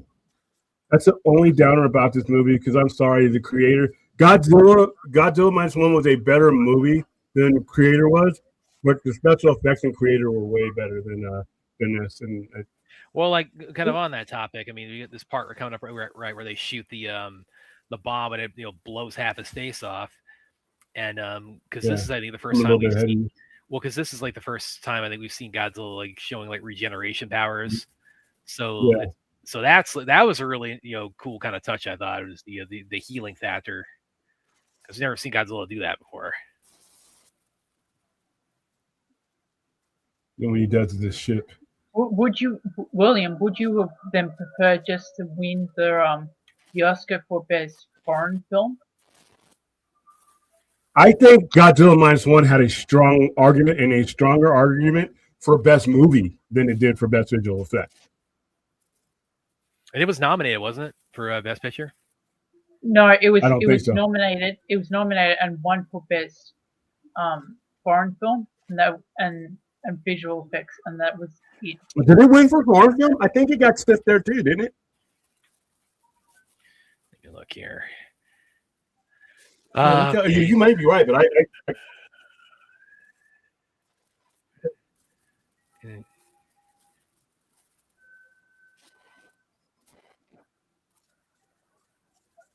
Yeah, I'm looking up right now.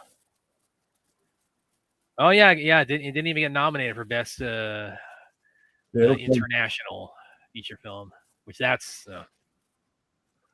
I like that. A thermonuclear Godzilla went off in the fishing boat right next to his find.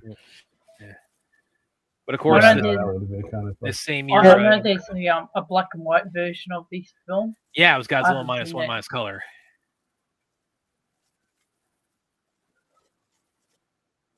Some people have said that they preferred the black and white version than the color. Yeah. Well, because that kind of throws back to the the original '54 movie. Yeah, look at this. This kind of goes back to what some of the commentary we've had about the Oscars on here. Because some of these categories, like best documentary short, best short animated.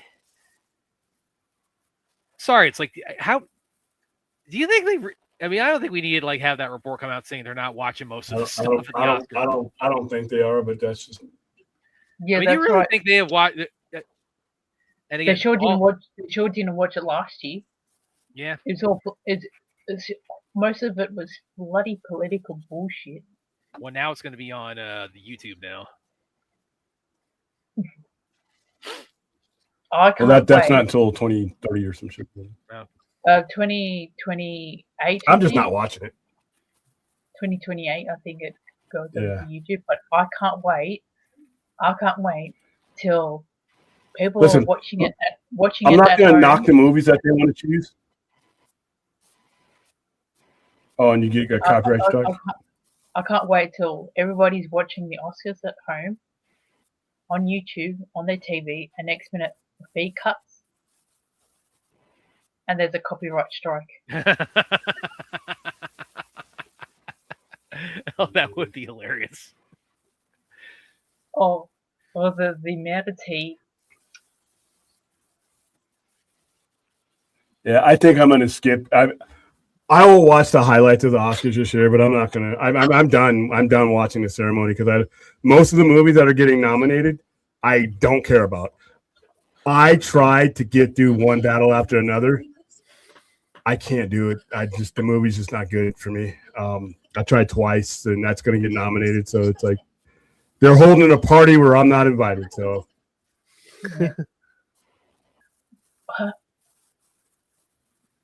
Paramount need to put its money, instead of using its money to try and buy Warner Brothers, For the 80th they time. should put their money in to bringing back the MTV Movie Awards. Yeah, that'd be good. the MTV's dead. So yeah. We can have a watch party for that. Yeah, that'd be good. Well, they need to focus on Star Trek and putting Star 7 of 9's TV show on the air instead of some of this other shit that they're doing. But fuck Paramount for right now because they just got rejected again. I saw your tweet. Yeah, so Deja vu. yeah, and then I wrote deja vu with from the Matrix. Matrix. Yeah. Yeah, I've gotten the distinct impression. Yeah, you know what? One of their bad ideas: no more Matrix movies, guys. Paramount, if you're watching, that's not where the money needs to go. Well, I mean, That's it's irrelevant. Warner Brothers. It's irrelevant because they're not gonna on Warner Brothers. Yeah, that's fine, but I know Say it to Netflix. You say that to Netflix. Netflix, no more Matrix movies. Well, you're getting one, so I mean, yeah. Yeah, but that's because people don't learn. You figure you learn from previous mistakes. William, we're getting a Scary Movie 6 in a couple of months. Do you really think that's like they're not going to make money? That didn't bomb. Yes, but it was terrible. You can put all are movie, terrible. They're doesn't matter. Night on cinema and you can put a spoof movie. It's not relevant. Hold on. You can put a spoof movie of any kind. You can put a spoof movie on at any time. You're talking about Matrix. When you're talking about Matrix, first of all, the comparison is kind of dumb. But when you're talking about the Matrix, you're talking about a movie that was no, because the Matrix was dependent upon an era that was what we were wowed by. We were no longer wowed. A 5-year-old has more shit in his cell phone than the entirety of the Matrix franchise, so it's not cool anymore. So So not a we're not a scary good movie, but comparison the at last all. one was like was like an 80% deficit from the last few did. I just explained it to you No, it's like they because it's still profitable. they progressively went lower and lower and lower each one. Seeing Brad crash out. Well, like this Avatar is- is going to too, and it's still going to make $1 billion. I mean, Claudia, I am so glad I made that donation long ago for that scary movie. Oh my god! Yeah. why do you bring up scary movie every time? By the way, the hell Because fucking scary movie have to Because do we're with the getting Matrix? another one, and there's no reason why we should. And I have to hear people say we can't get this and this and this and this or this and this and this should be made, or we're getting another scary movie. The hell with that? No, but I'm going in a different. I'm going in a different direction. I'm telling you there's something that shouldn't be made, and that's the Matrix. Well, I'm saying if we're getting another scary Its movie, time it's has like nobody passed. can tell me that we shouldn't be getting X, Y, or Z for getting another scary movie. What Can make that argument. What I've heard, and that I know, like the articles that I've read, is that I don't know about now, since the merger and stuff, they were planning on rebooting the Matrix. Yeah. There was let me see. Yeah, Drew Goddard was the guy who's going to be doing Matrix 5. So and that was announced like April. Yeah, I got it in front of me like April 24. So yeah, and maybe this merger will like throw some water on that, but we'll see. So is I Paramount just don't think not bringing out Star Trek 90210? Yeah, they are. No, that premieres on the 15th. Starfleet Academy is the name, by the way. And I think we're getting to the point, and old Trek fan is going to come back and going to do their thing, but we've had a franchise now for 60 years. Some of these guys, and I'm not saying anybody on this panel or in our chat, but because I deal with old Trek fan on a daily basis, they got to understand that there's going to be some Star Trek that is just not for them. And watch the Trek that you like. But when it comes to the rest of the stuff, I mean, I could whine about Lower Decks till the cows come home. Somebody out there enjoys it. You know what I mean? It's like They remind me of those weirdos that protested outside of Paramount. yeah, they didn't want Star Trek: The Next Generation. Look how that They turned didn't out. want Star Trek: The Next Generation. They said, "This is not my Star Trek." Kirk and Spock is.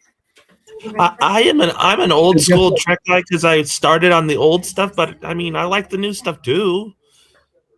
Yeah. Because And I don't like all Trek. There are some Trek that's horrible, but you know what? I for every Trek that I think is horrible, the somebody comes in. musical episode. I didn't think that was bad. I didn't think that was as bad as it should have been. Or It could have was been. worse. I'm waiting. The I'm waiting Klingon for- boy band thing was hilarious though. When they start breaking out into the Klingon start thinking that was hilarious. I remember watching that at I think that was at Comic-Con. The whole crowd just blew up into that. I'm waiting for them to greenlight Star Trek Legacies.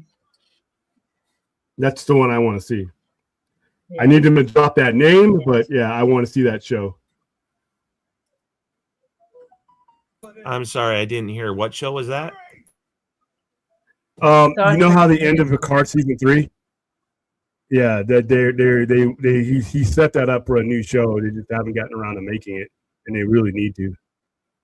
Ah, okay. With his kid and 709 as captain of the Enterprise G or E G.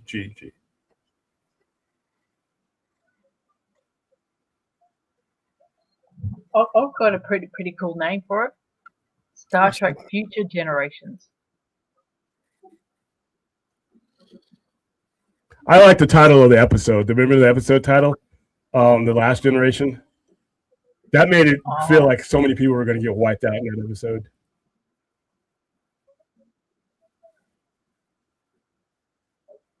I reckon Still one of my favorite moments in Star Trek.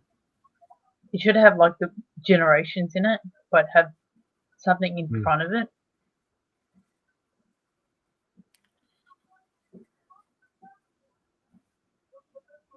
I just don't want to see Legacy used because I think that's just a placeholding name.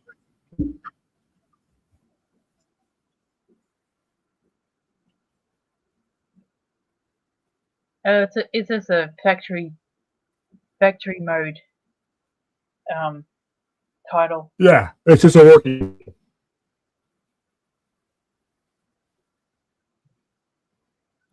Once it gets greenlit, All right, where are we at donation wise, guys?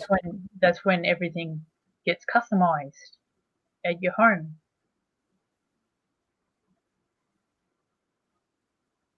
I'm having bad internet reception here trying to get this.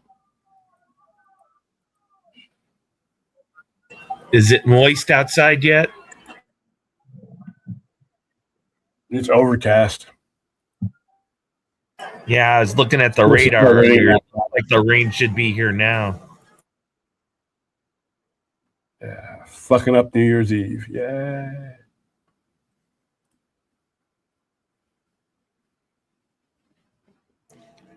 I can't control the rain. I just said what I saw. That's all. Yeah, I mean, I wish I could. You motherfuckers in Vegas would hate me. You measurable rain. Don't even look for that shit. Ain't getting nothing. We're not getting shit till I like leave Las Vegas. miserable rain in July. Nope, fuck it then too.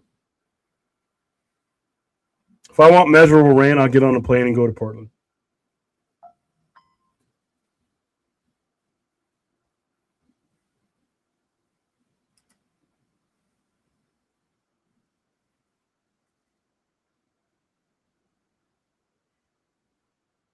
Jared is making another video about Tom King. Yep. I want to hook him up with. I want to interview Tom King and have Jared on the screen. Like, hey, he's your favorite. You know, Godzilla's got some thick thighs, man. Yeah, proportions. Timestamp, Aaron.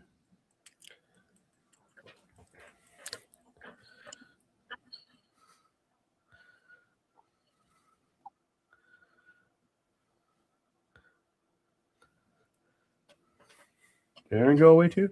We lost Ozzy. Did we lose an Aussie? I think she crashed out. Where are you guys at? Are you at the train scene yet? My thing had crashed out. So Yeah, I'm watching Godzilla eat a train with the woman hanging out of it. All right.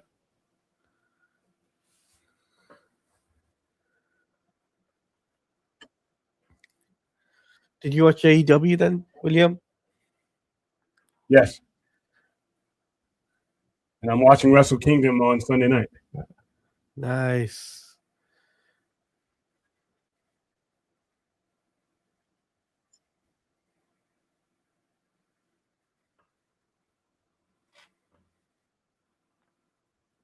Godzilla's just stepping on fools, dude. I remember hearing these guys are normally news sources until someone brought up Godzilla and they go, oh, Godzilla beats everybody.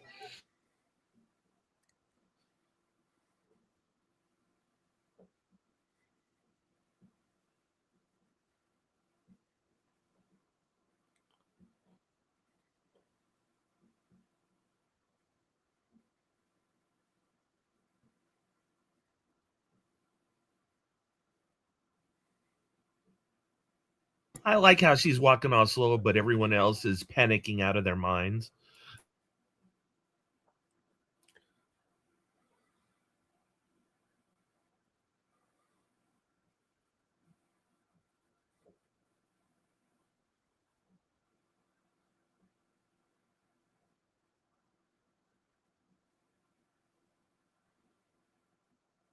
And if Godzilla was bearing down on me, I'd be running like that too.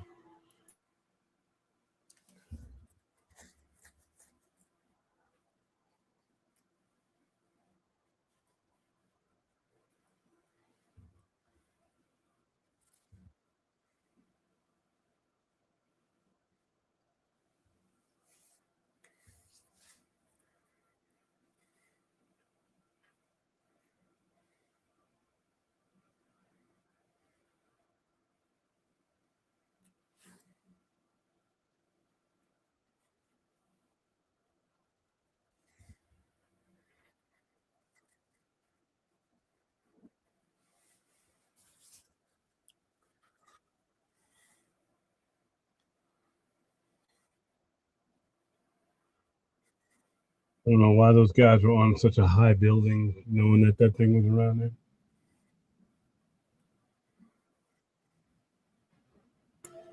If it bleeds, it leads with all press.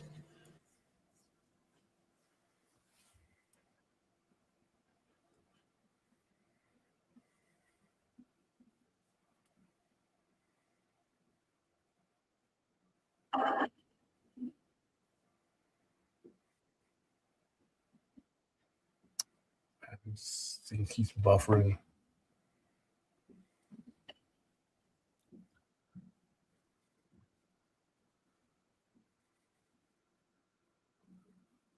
You know, Brad, time has passed, but the sun stripe on your face has not moved. What's up with that?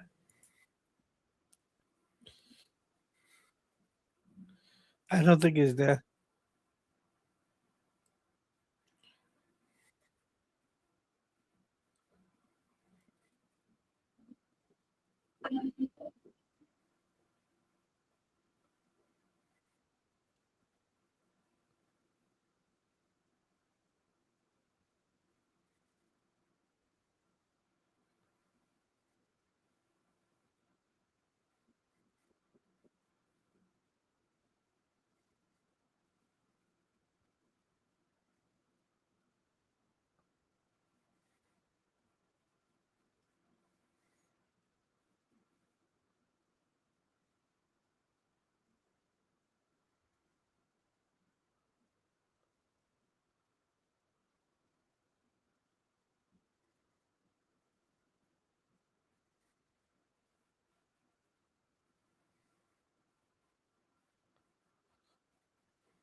Oh, Godzilla admiring his work. Yeah, that was an asshole move right there.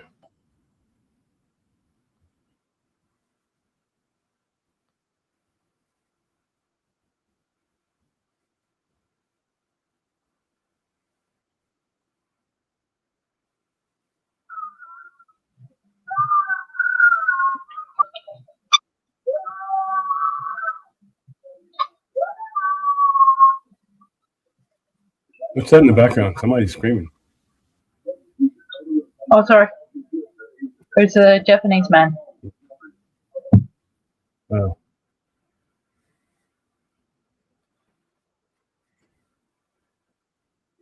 It's the scene where he screams at Godzilla. Oh, okay. You're a little bit ahead of me.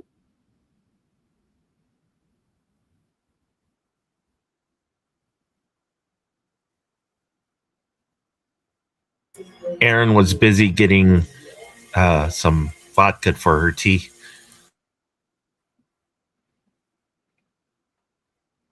Foster's, Australian for vodka.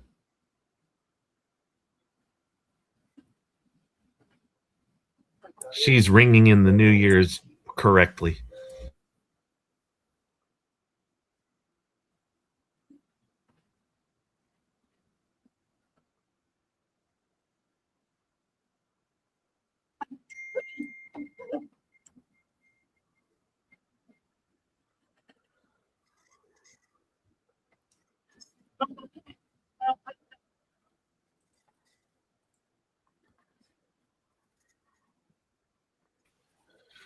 So back a minute ago when we were on the Godzilla attacking the city, that is, I said on here before, that is, I'd love to hear anybody else's kind of take on it, but that is the best atomic breath I've ever seen. That is the best use of atomic breath I've ever seen. And it's souped up too from what because usually it's atomic breath, but he's blasting it at other kaiju or things like that. I mean, this has the same effect as like an actual nuke being dropped on.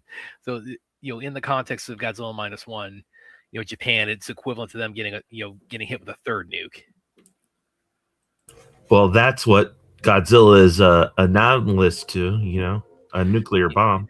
Exactly, but I mean, but they made that because with the way they portray the atomic breath in -1, it's like they take that for me like an analogy to being like literal. It's like he has the same impact as the nuclear warhead being dropped on it.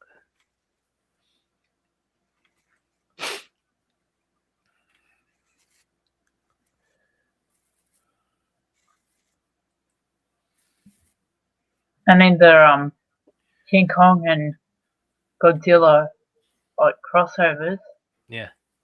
with Warner Brothers, they got him using like a pink or a purplish. Yeah, and that came out One. that came out. William and I were talking about this a lot during that period because that came out 3 months after -1, something like that. Yeah, about 3 or 4 months. Yeah. So you had like the kind of this night and day portrayal of Godzilla within that time frame. But King Kong was a master trap builder, and Godzilla was an asshole.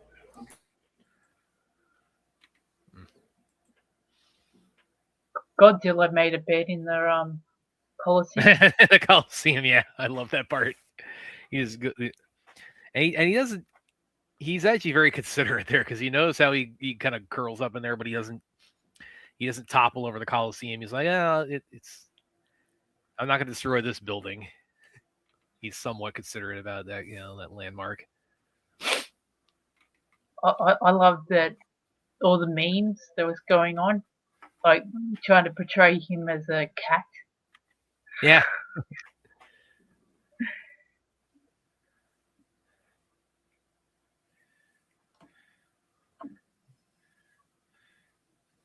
This scene, like in the aftermath when the baby's crying and all that, this is an intense war movie with a big lizard in it. Yeah. This was. I remember I was sitting in the theater watching Godzilla versus Kong, and I was watching it. He went to Brazil. Godzilla went to Brazil, and I was like, oh no, he's gonna destroy Christ the Redeemer. Yeah. Yeah, Godzilla. There's some landmarks you gotta leave alone. It's like Christ the Redeemer, Coliseum. There's a few others. Great Wall of China, you can't touch that. Yeah. Shaolin Temple, you gotta leave that alone. I thought you were gonna go, oh no, Godzilla in space. Well, I mean, we have Space Godzilla. So we have Godzilla is the only franchise that can survive space. Yeah, well, because I mean, so many you got enemies he has that come from space, so that makes that very doable. I mean, you have the space gorillas from like the original Godzilla versus Mechagodzilla, and I always love the way they put the space titanium that Mechagodzilla is made from. And like us being Christians, Brad, we're like, no, don't you dare touch him. Don't you dare touch him. Oh, do what? Christ the Redeemer. Yeah. What else? What else you gotta leave alone? Yeah, you gotta leave the Vatican alone. You gotta leave. Leave the Vatican alone. You got You gotta leave, the Eiffel Tower. I could take and leave that. Yeah. You got to leave Buckingham Palace alone. Yeah. Oh, Sydney Opera House. That's untouchable. House, yeah. Leaning Tower of Pisa, or as Homer Simpson calls it, the Leaning Tower of Pizza. Leave that alone. Wow, we almost made it to a whole 3 hours without a Simpsons reference. Oh, I'm getting started, man. I'm gonna perfectly place the raid in here somewhere. I name dropped the Furious once too. I'll get to that later. And Talati's already got me covered on Gonapath, so you got the whole Brad. Yeah, touch that Gonapath. Thank you. Oh, Gonna snatch. You got a total of 4 people that get that reference here. And you got to leave the Taj Mahal alone. Yeah.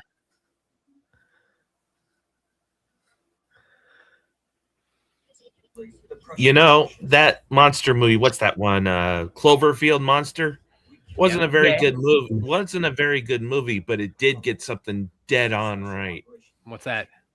When the head of the statue comes rolling down the avenue, Yeah. people get out their cameras and start filming it. Oh my god! Oh my god! Oh my! I always Oh my love God. that one guy. Let's He says that film like 5 this. times in a row, which I mean, it's not inappropriate. Let's go outside with something that just threw this multi-ton thing down the road like it's a bowling ball. I think Across the bay too. Well, Remember where the Statue of Liberty, where that thing got thrown, and where the Statue of Liberty is? that got thrown like half a mile. I'm out, man. Yeah, I'm out. Well, they do. They try to get. They try to. You mean you're not outside videotaping it? That was dead on. Well, but they try to. It's another guy who does a documentary after it's over with. They try to get out of the city at that point. I mean, they try to cross. I think what was it? Yeah, they didn't. Fucking morons. No, those fucking morons hung around. They tried to cross the bridge, and just the thing swung underneath of it, and like his tail came up and took out the bridge. Now, by the time that they tried, no, some of those people, they didn't try. They went to go save Beth. The rest of everybody else was fucked.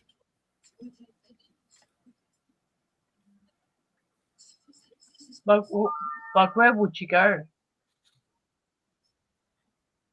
Would you wherever the army is telling you? Yep, exactly. The opposite way the army's running. By the way, and now this is a weird question to ask William because of course we don't have usually have situations like giant monsters attacking cities, but I've always been.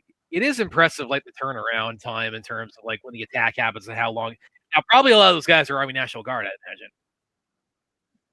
But National Guard, but you got Fort Drum, you got plenty of places in New York you could get military to. But they're on the scene within an hour. I mean, they deploy pretty damn quick. Yeah. So a good chunk of those after September 11th, you have rapid protocols that put the military in place immediately. That's true. Yeah. And who am I kidding? I live on a base right after that. I should know. But I mean, like a lot of those guys would have had to be National Guard, right? No, military from bases. Yeah, not necessarily. Some of them could be, but you wouldn't be able to activate the National Guard that quickly. Most guys, if not all of them, are going to be active duty. They're stationed around there. New York has plenty of places where the army could pull out of. And then you also have airplanes that can get there and helicopters that can get there within hours. You know what I'll be doing? If I was in New York, I'll be going into the FBI's building because surely they will have underground tunnels somewhere. Yeah, but then those monsters underneath the tunnels will get you and make you blow up like that one lady. Those little spider critters.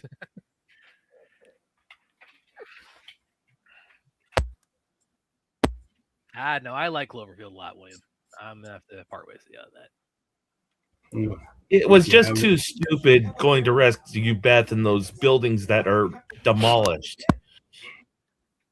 And what the whole thing was just. What do you say? It's like the dumbest guy in the movie. Like, is the one who like figures stuff out quickest or something? Yeah. Well, I mean, he's not. No, he didn't figure shit out. He came stupid. Well, he's right when they go back to rescue his girlfriend and they see the one building toppled over and he says, "Well, let's go in the one building still straight up, cross over on the roof, and like try to go down to her floor." I mean, they get her out of there alive. So. Yeah. What they shouldn't have done it. The injury she had is what they call incompatible with life. Well, she was alive when they got out of there. She just had a rebar go through her shoulder. Do you know what else goes through your shoulder? You have artery, but stuff. Miracles happen. Go on.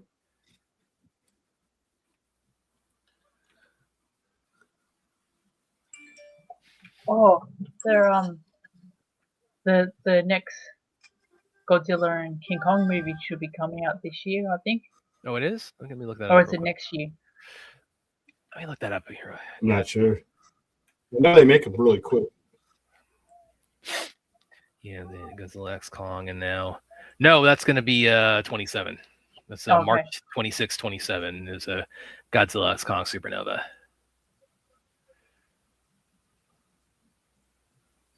But now this movie's sequel is when is that supposed to be out?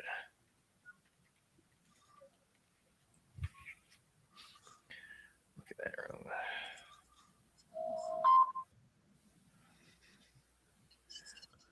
Yeah, yeah, Godzilla Minus Zero. That's supposed to be out late next year. So probably like around this time next year is when Godzilla Minus Zero will be out.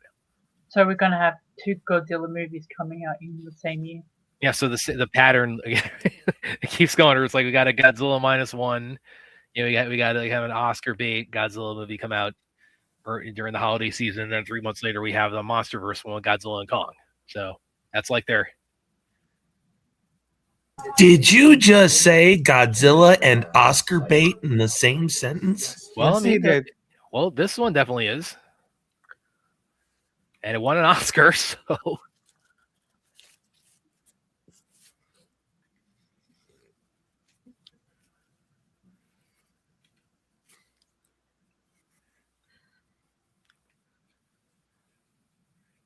I'm surprised that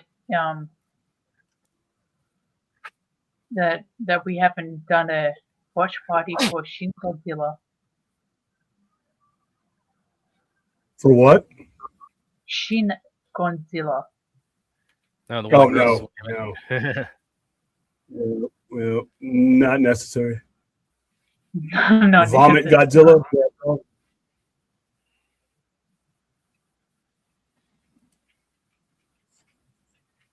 it's a very political Murphy, come here. thriller version of Godzilla. Murphy. Well, they're sort of all political if you look at it, but yeah. Yeah, but it's more like a political thriller. Murphy, come here. Murphy, gather. Yeah. HUD the genius standing there long enough for the monster to be like, "What are you doing here? Let me decapitate you." That whole movie was just whatever.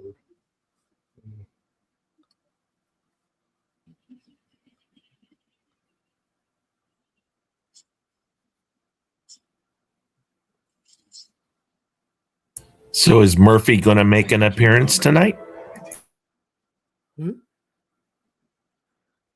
Murphy. Who's that? You don't know who Murphy is? Yeah, that's Murphy. Happy New Year, Murphy. Say hi to everybody. Yeah, to get him one of those pills earlier because everybody's gonna start shooting up. Some people Gave him around a here- downer. Say again? You gave your dog a downer. Well, because he gets nuts when the fireworks go off. Some of the You gave him some people around weed. here- You gave him weed. Some of the neighbors, Just some of the give him people around edible. here, I heard a couple fireworks going off as early as Christmas Eve. Yeah, it does get fucking crazy. Well, but I mean, you've shown us on camera what it looks like in Vegas this time of year. Yeah, Vegas, they use gunfire too. That's fun. That's every dog in the city has got to be Yeah, just having a heart attack. Like that bullet's never going to come down somewhere.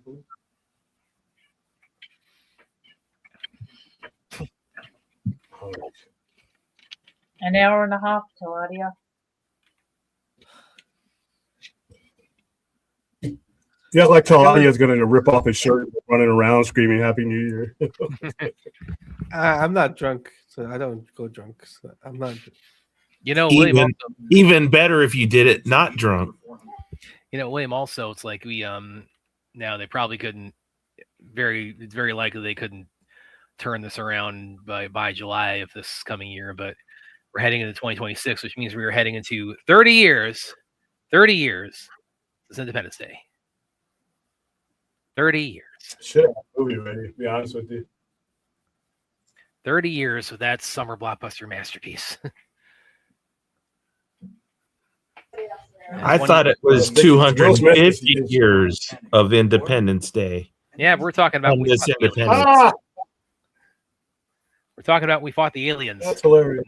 Then Independence Day became like it's no longer an American holiday.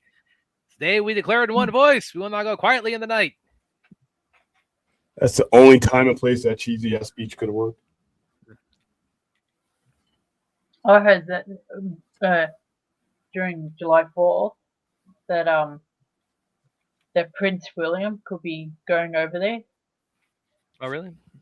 Yeah, whether it's true or not, but to celebrate your whole Independence Day.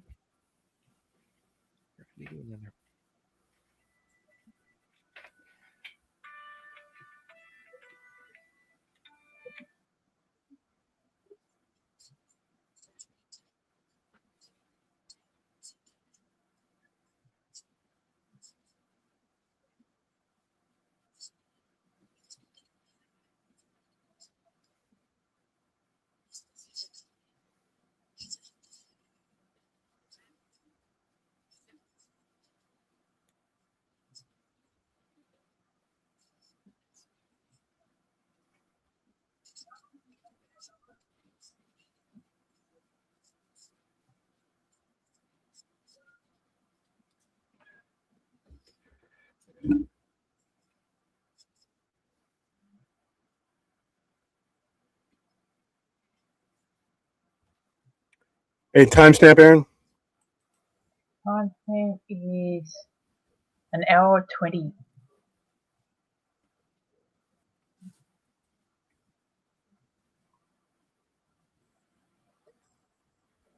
So we got 40 more minutes to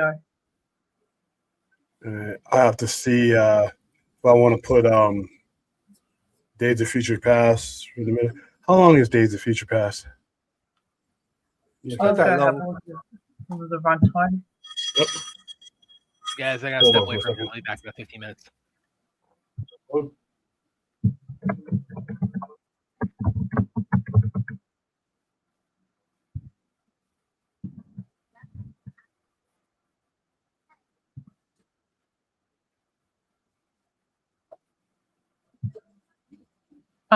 Days of Future Past, it's 2 hours and 12 minutes.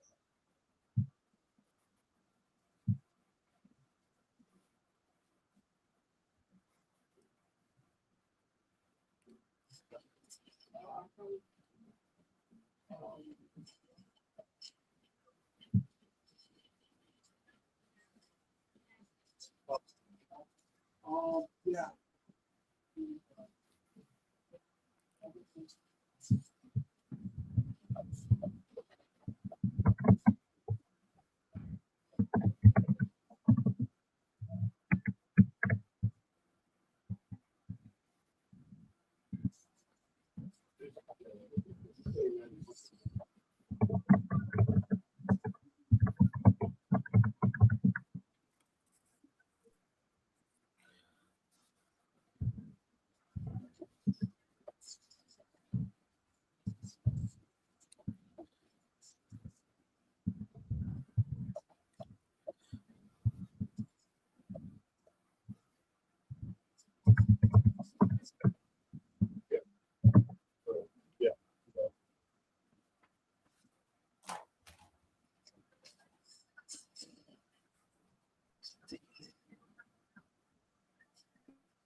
Days of Future Past is 131 minutes.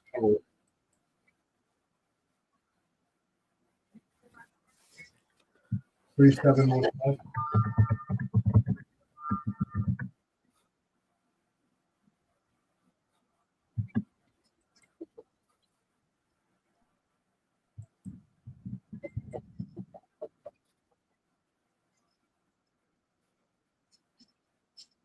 Right. Thank you.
I think you're bleeding through, Aaron. Yeah. No, I'm fine. I think it's somebody else. Can't be Brad. He doesn't have the technology.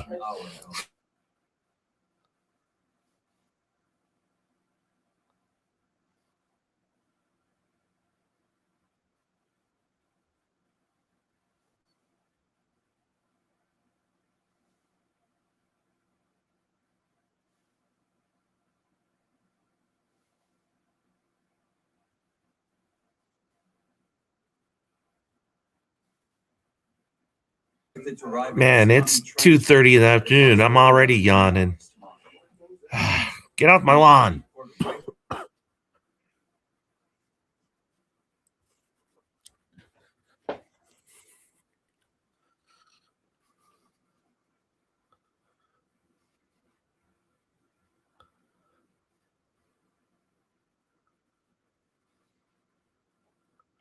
The version I have of X-Men's Days of Future Past is 2 hours and 28 minutes. So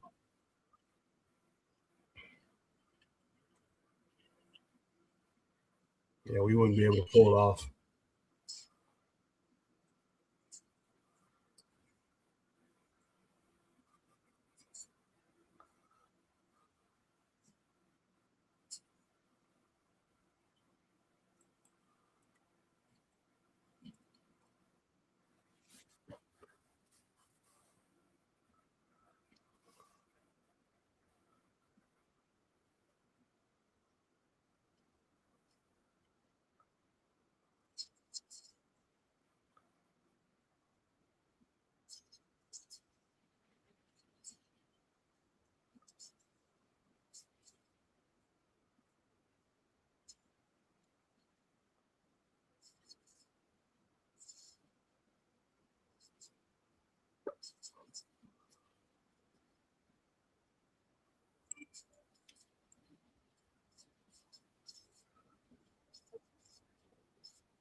I'm at the rousing speech part of the movie to get everyone to fight the Godzilla.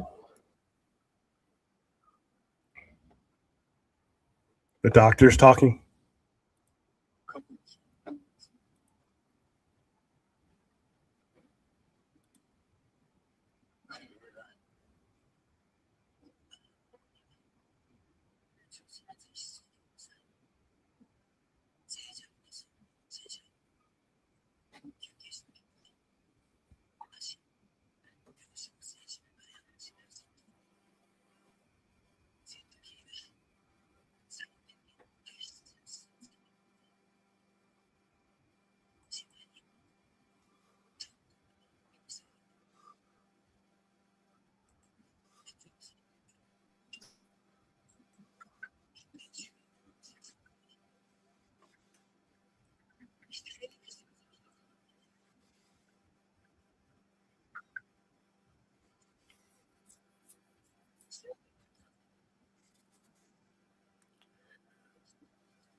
Bada bing, bada bing, bada bing.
Maybe on the verge of a new year, but the same old seasonal allergies are still saying hi.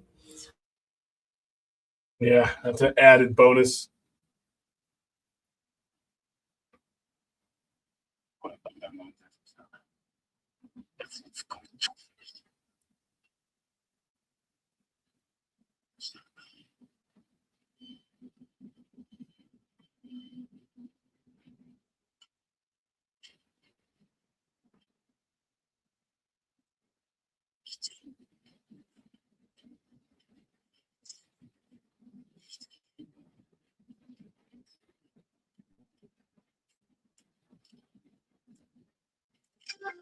That little kid was adorable.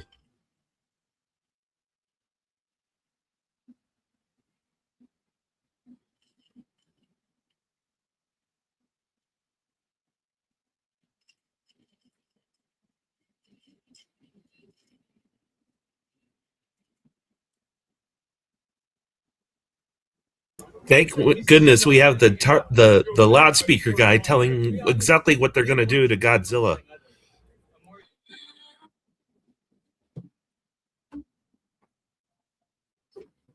What's this? My business. What's up? What you need? No, is this the New Orleans? New Orleans? What? Yeah, the Orleans. The whole square is a New Yeah. Orleans square. Yeah, Yeah. yeah. Mhm. Okay.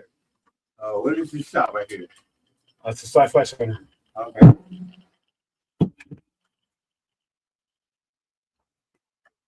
Thank you.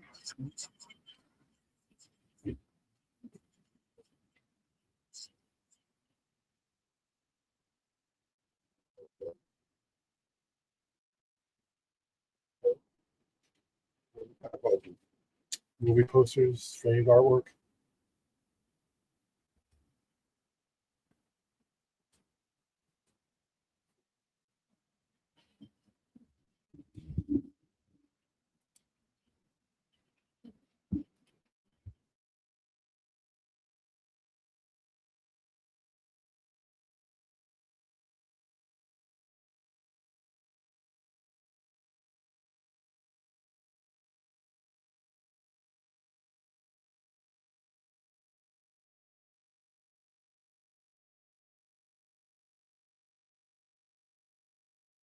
That's not a real plane, right?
Yeah, the more I look at that plane, the more I go, it's a CGI imaginary plane.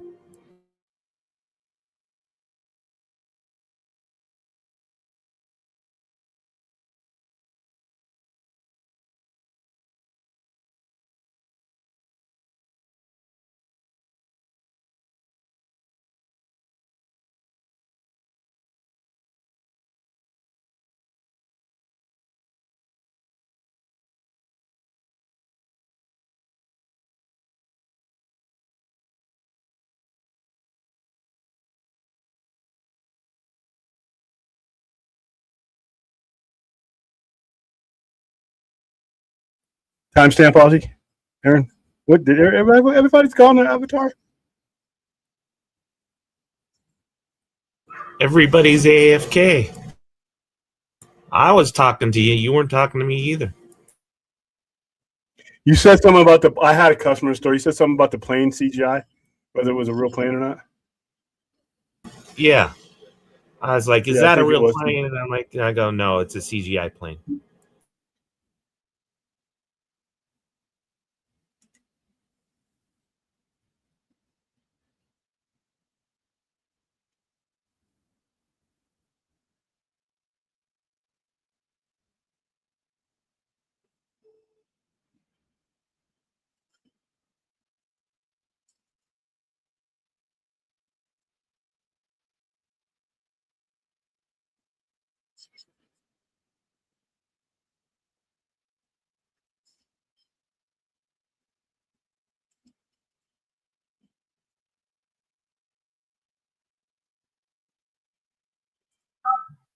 It's Godzilla. Where are you at, Aaron? Timestamp wise, I'm at 141. Yeah, 8:42. Yeah, 1:42. Okay, I'm like, what?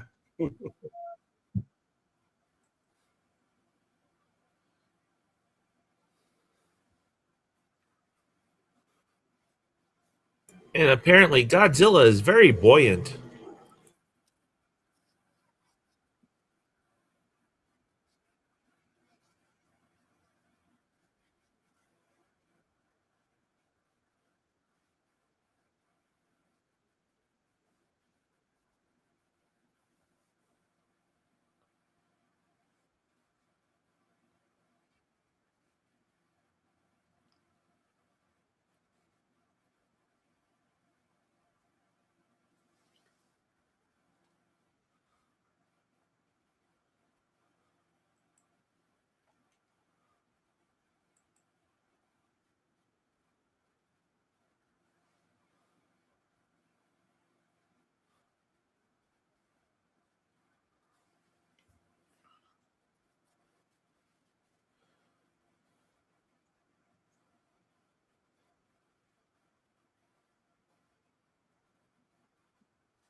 Oh, and by the way, rest in peace to MTV UK and Europe.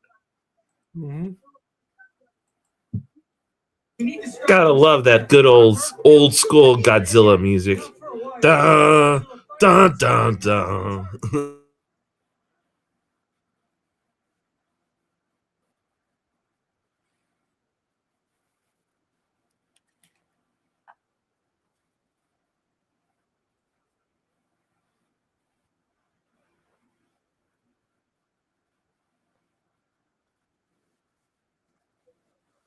They should have been nominated for best score.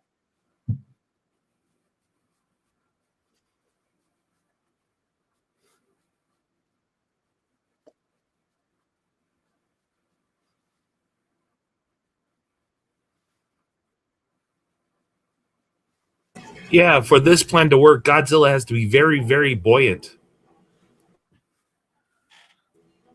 Like he can float on top of the water.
They're giving Godzilla the bends.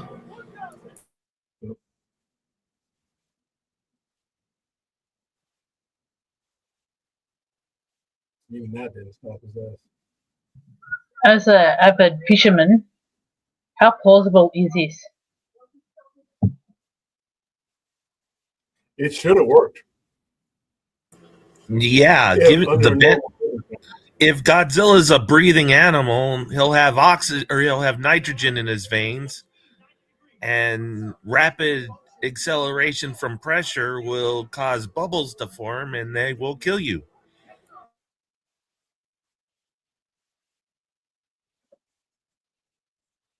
But this is Godzilla. So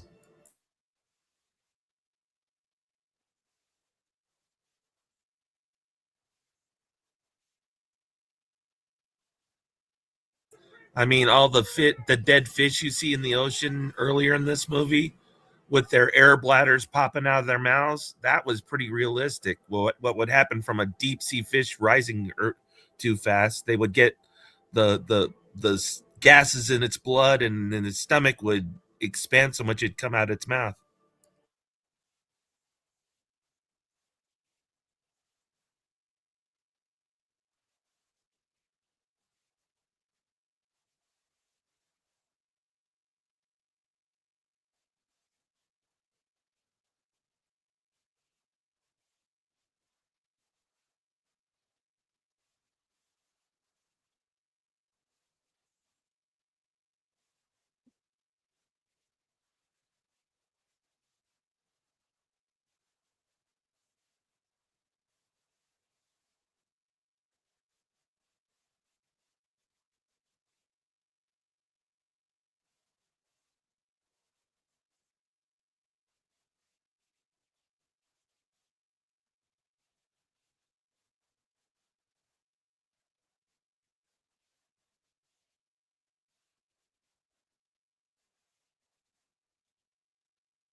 This is an intense moment of this whole movie. This whole thing.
This is the coolest part of the movie.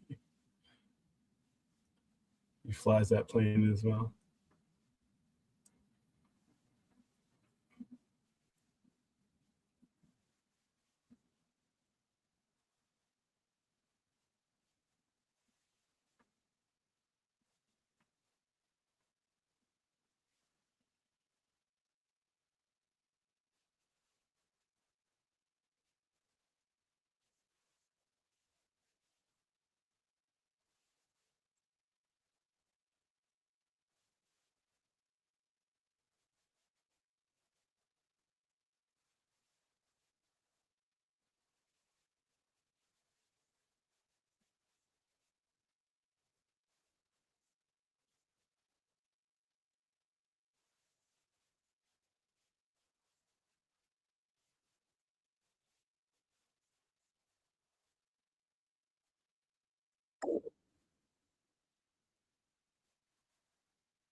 Yeah, this is definitely a war movie. Now, as Godzilla sinks to the bottom, he pulls all the ships that are connected to it down.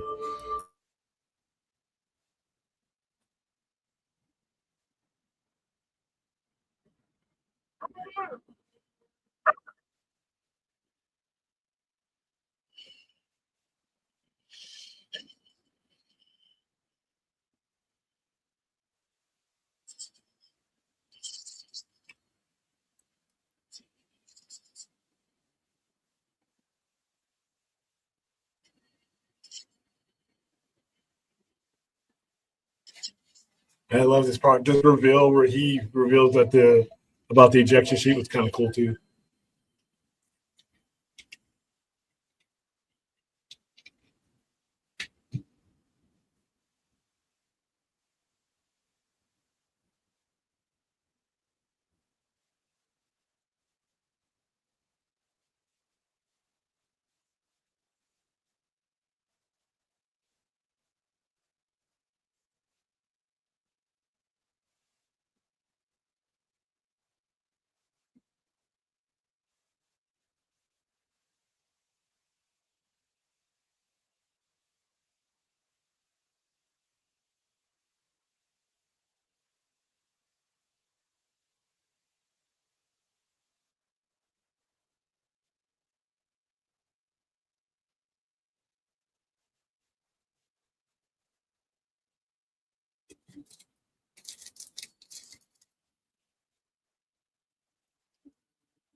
Ah, the somewhat happy ending.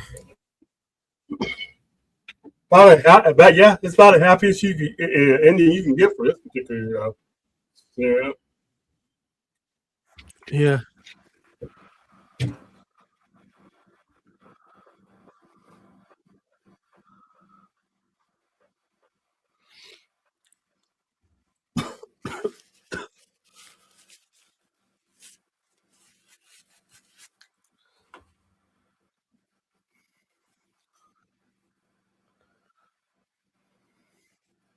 She broke her arm and lost an eye.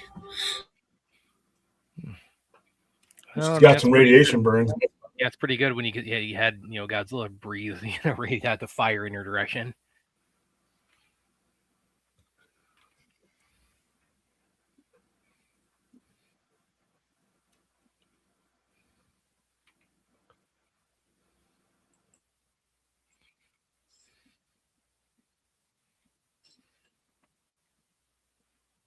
And of course, the little bit of sequelitis because Godzilla can't die.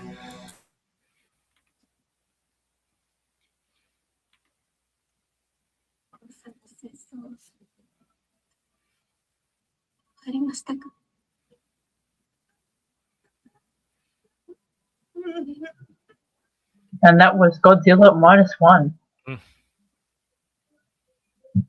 All right, what I'm going to go ahead and do is I'm going to go once this is over with. In fact, it's over now. I am going to just go ahead and start X-Men Days of Future Past, and just roll right. It'll go 20 minutes over. Yep. And then we'll roll right into Stranger Things. The Watchmen is going to be the last one. Yeah.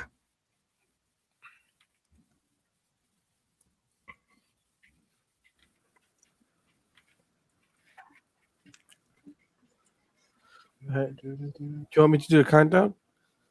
Yeah, let me get synced up here because I had to. I am watching the 220 minutes version or 220 minute version.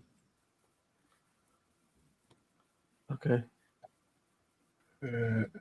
All right, Claudia, hold on. Okay. Tell me when you guys are ready. All right, I'm ready. 3, 2, 1, play.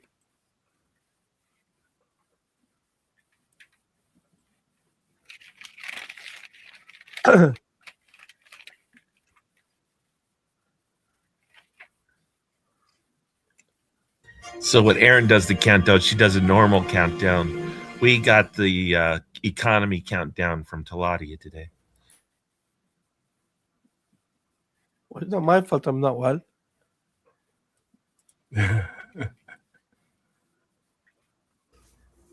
Not your fault. You're not what? I'm not well. Oh, you're not well. Yeah, What's I got wrong? the flu. I got the Oh. flu. Oh. Yeah. Could have fooled me. I'm just I just want a solid ending. That's all I can really ask for this shit. Oh, They and all by the grow way- up and become lawyers. Yeah, because apparently the ending has been somewhat divisive from kind of my reading of the responses. Oh, the season has, but I think a lot of it's mainly just people with their own expectations versus the actual ones that the story tells you. It happens when it comes to the seasons like this.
This opening is cool.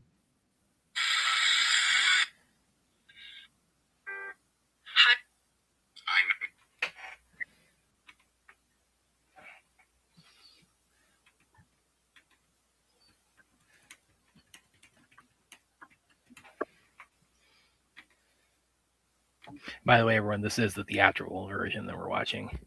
This is not the road cut. I'll get you timestamp real quick. 3:05. Okay.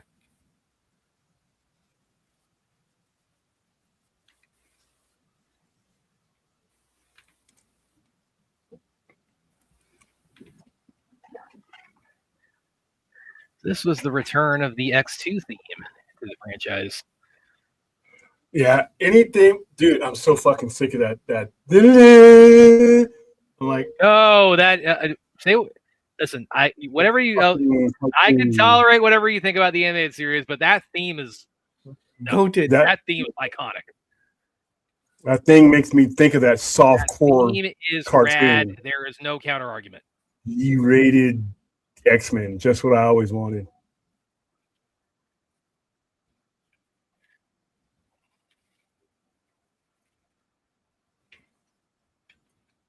Actually, one thing I kind of would like to see a little bit more of, and this is the like all the I guess for lack of a better term, concentration camps that the Sentinels are putting people into, because we see a little bit of it, like kind of like the whole Tron sort of light setup, but they kind of leave a lot to the imagination of what the Sentinels have done to everybody. It's a really long story. Yeah.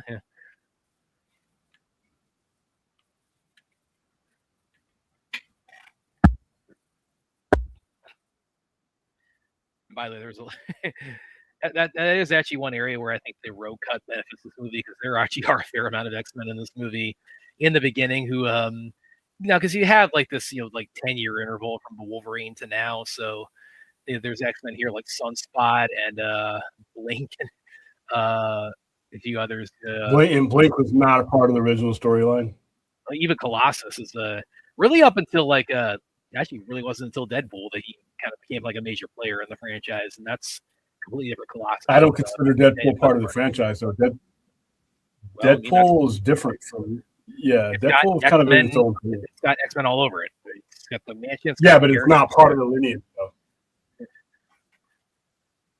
It's not really considered part of the lineage. That was the whole point. But the who? And they even address it in the first one with like the whole McAvoy or Stewart, these whole alternate timelines.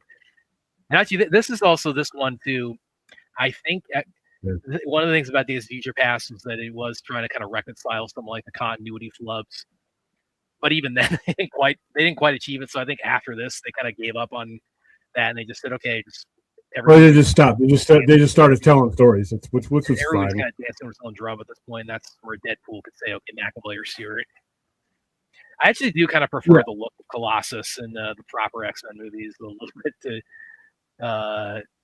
Deadpool's version. I just always considered Deadpool as its own thing. I just never really lined it up with the movies, and it was kind of I hated those movies. The first two Deadpools I thought were stupid, especially the one with X-Force in it, which is one of the dumbest scenes in all of comic book history. You'll laugh at it. Yeah. It wasn't until Deadpool and Wolverine where I actually stomached Deadpool. And the only reason why I was going down for that is because Wolverine was in it.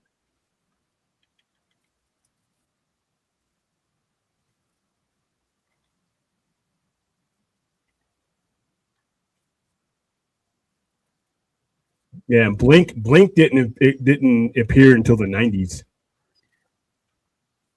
And then they killed her the first two episodes. That's a fun big thing for those of you not familiar with the actress playing her. She's a Chinese actress. She's a lot of it's also a pop star, I believe. She's been a lot of things I'm familiar with, like Shaolin and a bunch of other movies from I hadn't heard of her till then. I think this is the only thing stateside she's done is Days of Future Past.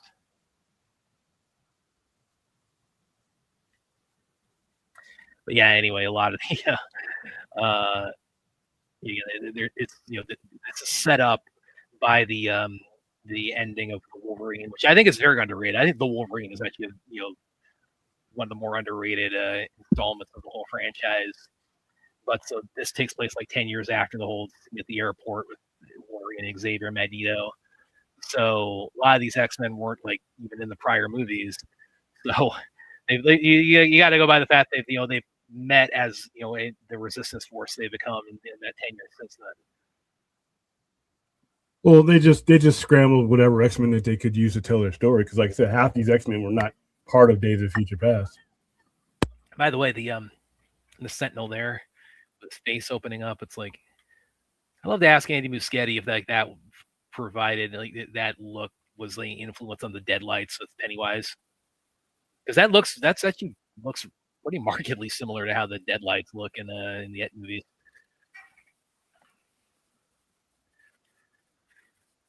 And actually, one thing I was thinking about as we were going to this last night, William, I don't know if I've asked this on the show before, but because of course this is this is based on the Days of Future Past story in the comics.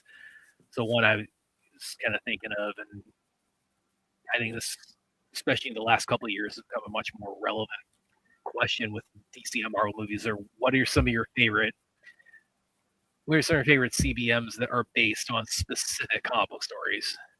Where it's not This one, and I mean, like, it's not like taking like a couple of elements and like playing around with them. I'm talking about like, no, this is like the basis for this is in a singular major comic book story. And like you mentioned, that Days of Future Past.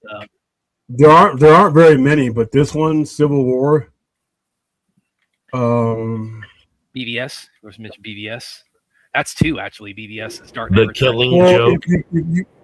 You can kind of put that with the Dark Knight Returns. That will be up there. So yeah, this got cheers when I will read stepping down here and when I first saw this.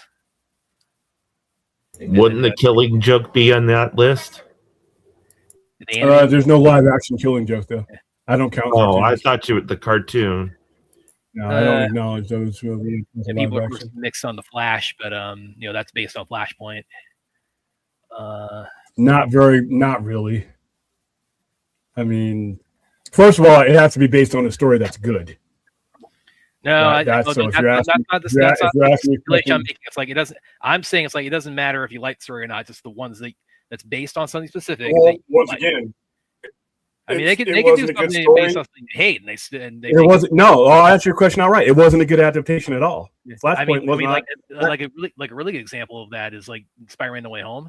I mean, that's heavily indebted to One More Day, and One More Day is like one of, if not the most hated Spider-Man stories, and it was the basis. Yeah, but the movie wasn't poorly executed, so it did. Yeah, now I would have to dismiss the Flash because I don't think that's an accurate portrayal of what they were trying to do there. Just saying that the Flash is going back in time to change stuff. You could always do that. I'll also put Man of Steel in there because I'm telling you, if you like go read Superman Earth 1 and tell me that was not the basis of Man of Steel. I have many times. I've told you that. Yes, I don't yeah, think and it's like I'm sorry, it's unmistakable. You can't possibly miss it if you read that and then watch that movie. Well, for the few people who read it, I being one of them. Superman Earth 1, guys, yeah, read that. Man of Steel is Superman Earth 1 the movie. It's still sitting on my shelf for years. Yeah, and it's the basis for and Scott. I know it didn't do critically well, but I still enjoyed the movie Flash. Well, I think that's even. I enjoyed it. I'm just saying that it's not based on Flashpoint. Well, I think also there's kind of some revisionist history with that too, because I mean, if you look at like the responses, I think a lot of it's like some of like it got good reactions when it was coming out, and then it got a backlash, mostly VFX wise, after it was publicly seen, which I ignored. When people start talking about CGI, I start tuning them out. I'm like, I change the subject or I move on to a different conversation. Clone Avengers on my side. I read Superman Earth 1. I could see similarities. I think Green Lantern Earth 1 was on it. Yeah, it was. It definitely was. Okay, sure. But then, like I also said, like BVS, that's basically Dark Knight Returns meets the Death of Superman. All elements of it are obviously Death of Superman was shoehorned in, but definitely the Dark Knight fight was. And then Zack Snyder's Justice League. It's not really like a direct adaptation of like New 52 Justice League Origins, but it definitely, if you read that, you can see kind of the parallels. You can see. It's actually better. Like a big one is Cyborg being one of the founding members of the team. What are some other good examples? Well, and X2, that's an interesting example because that's heavily inspired by, I understand, from God Loves, Man Kills. It's not like a one-to-one as much as yeah, I wouldn't put that one there either. We've had 2 Dark Phoenix movies.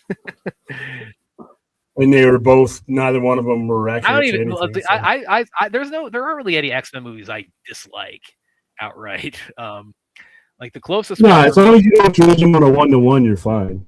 Well, like the closest one for me really is Dark Phoenix movie, and even that I didn't hate. I just found it very forgettable.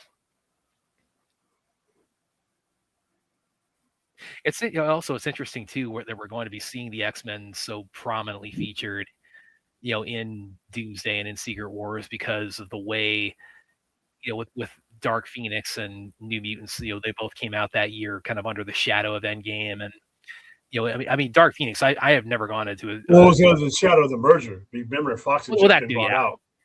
Yeah, too. Yeah, and I've never gone into it like a DC or a Marvel movie. More sensing that they were dead on arrival more than Dark Phoenix. I mean, that was that was when we're like, it was just in the air. Everybody knew that was going to bomb.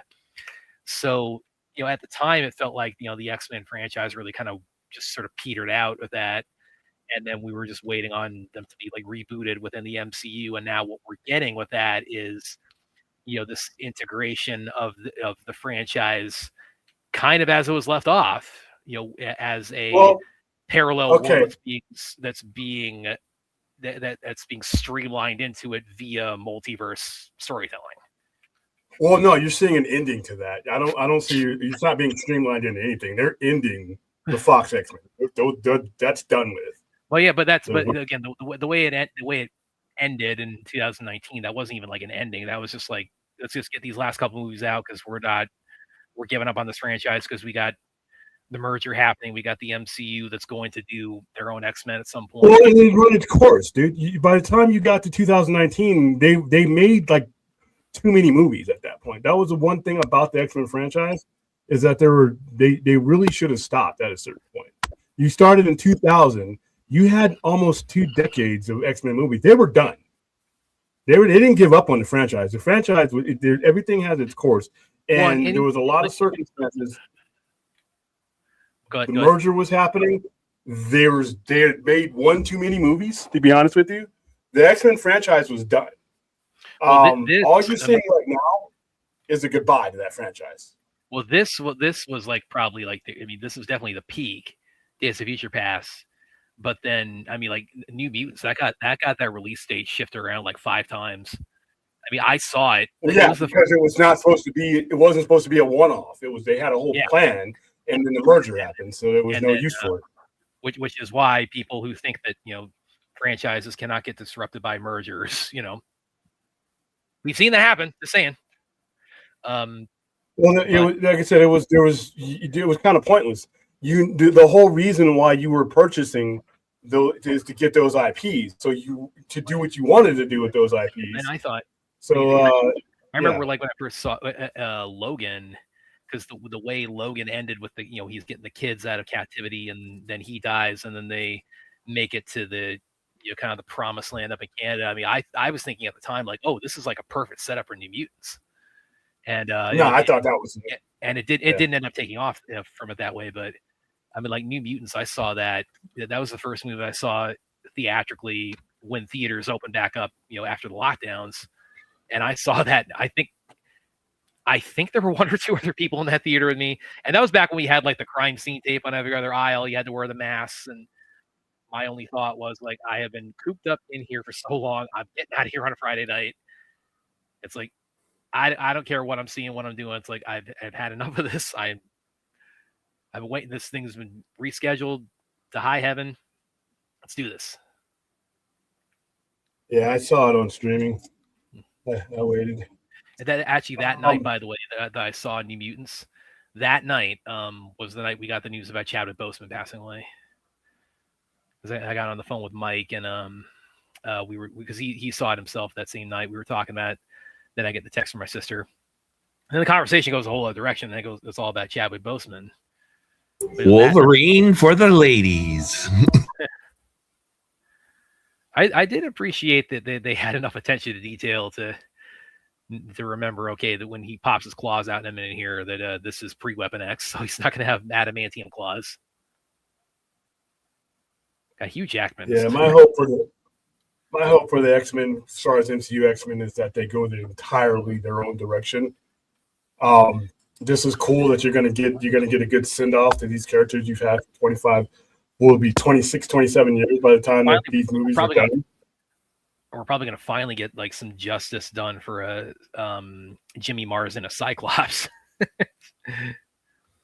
Yeah, I mean, you in their defense, the storytelling apparatus for what they had in 2000 was not the same as what they have now. Well, they're better at it. The whole, Well, he was prominent in the first one. He was actually pretty, as far as like the structure of the team, he was done pretty accurately in the first one. It's just, and then what happened is that he just his involvement just got less and less. And I was. There's a reason for that. Well, I know it's a parallel. He's the most uninteresting X-Men you can have. Well, even in the comic book. Well, it's he's the not parallel. interesting.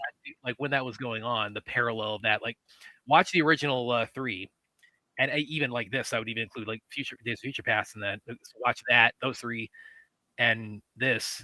Notice something interesting. It's like Cyclops is in it less and less. At the same time, Iceman is in it more and more. Yeah, so Bobby Drake's a much more interesting character.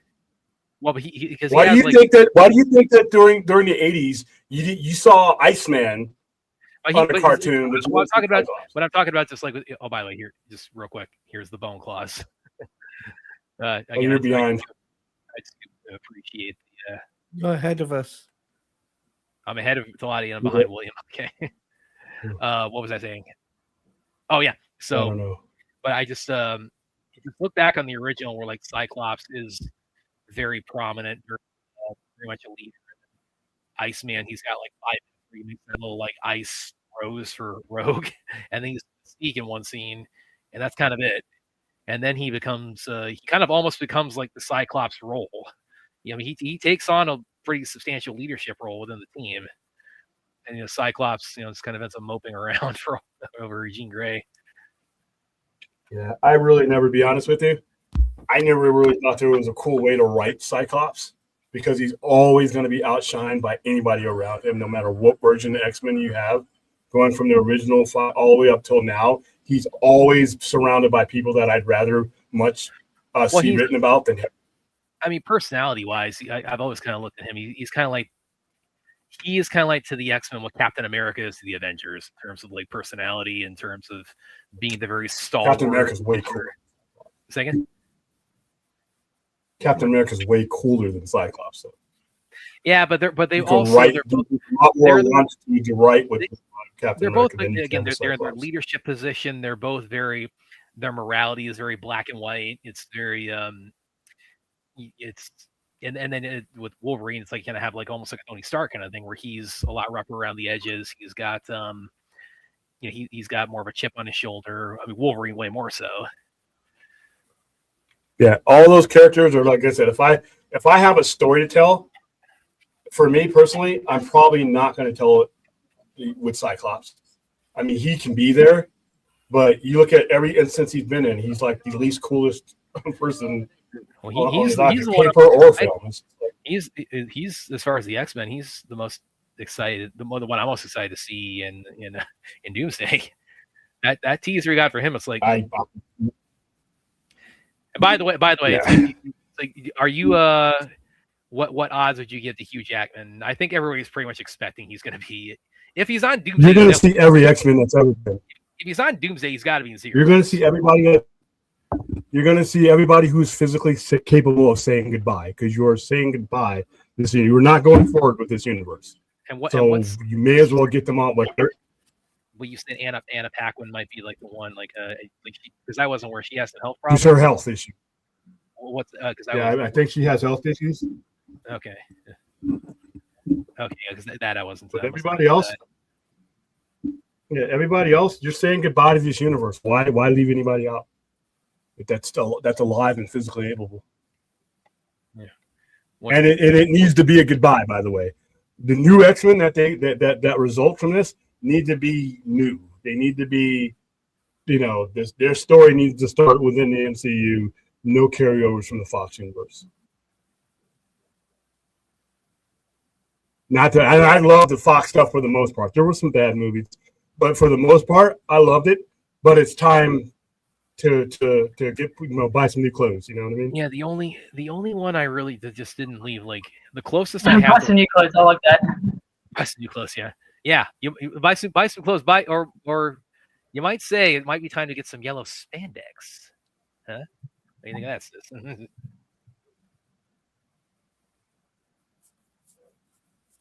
That's the other thing too. Have you seen the Cyclops? I mean, I don't Wolverine. I would be highly disappointed.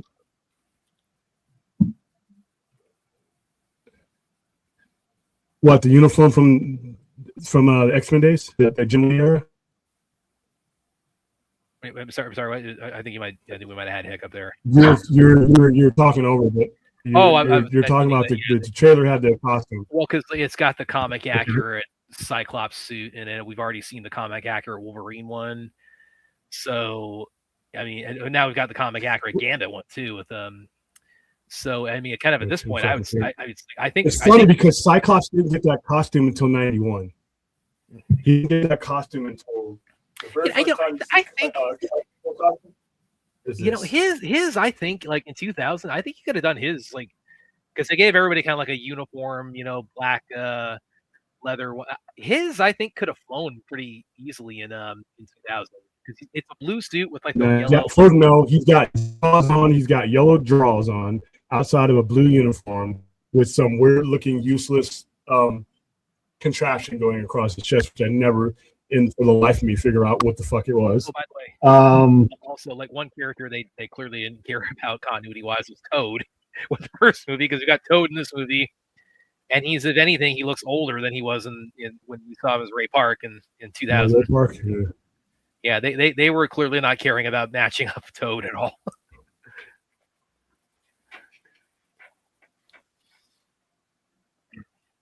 Yeah, that comic accurate thing. I saw the hood of the law over that. Like, oh, they got the comic.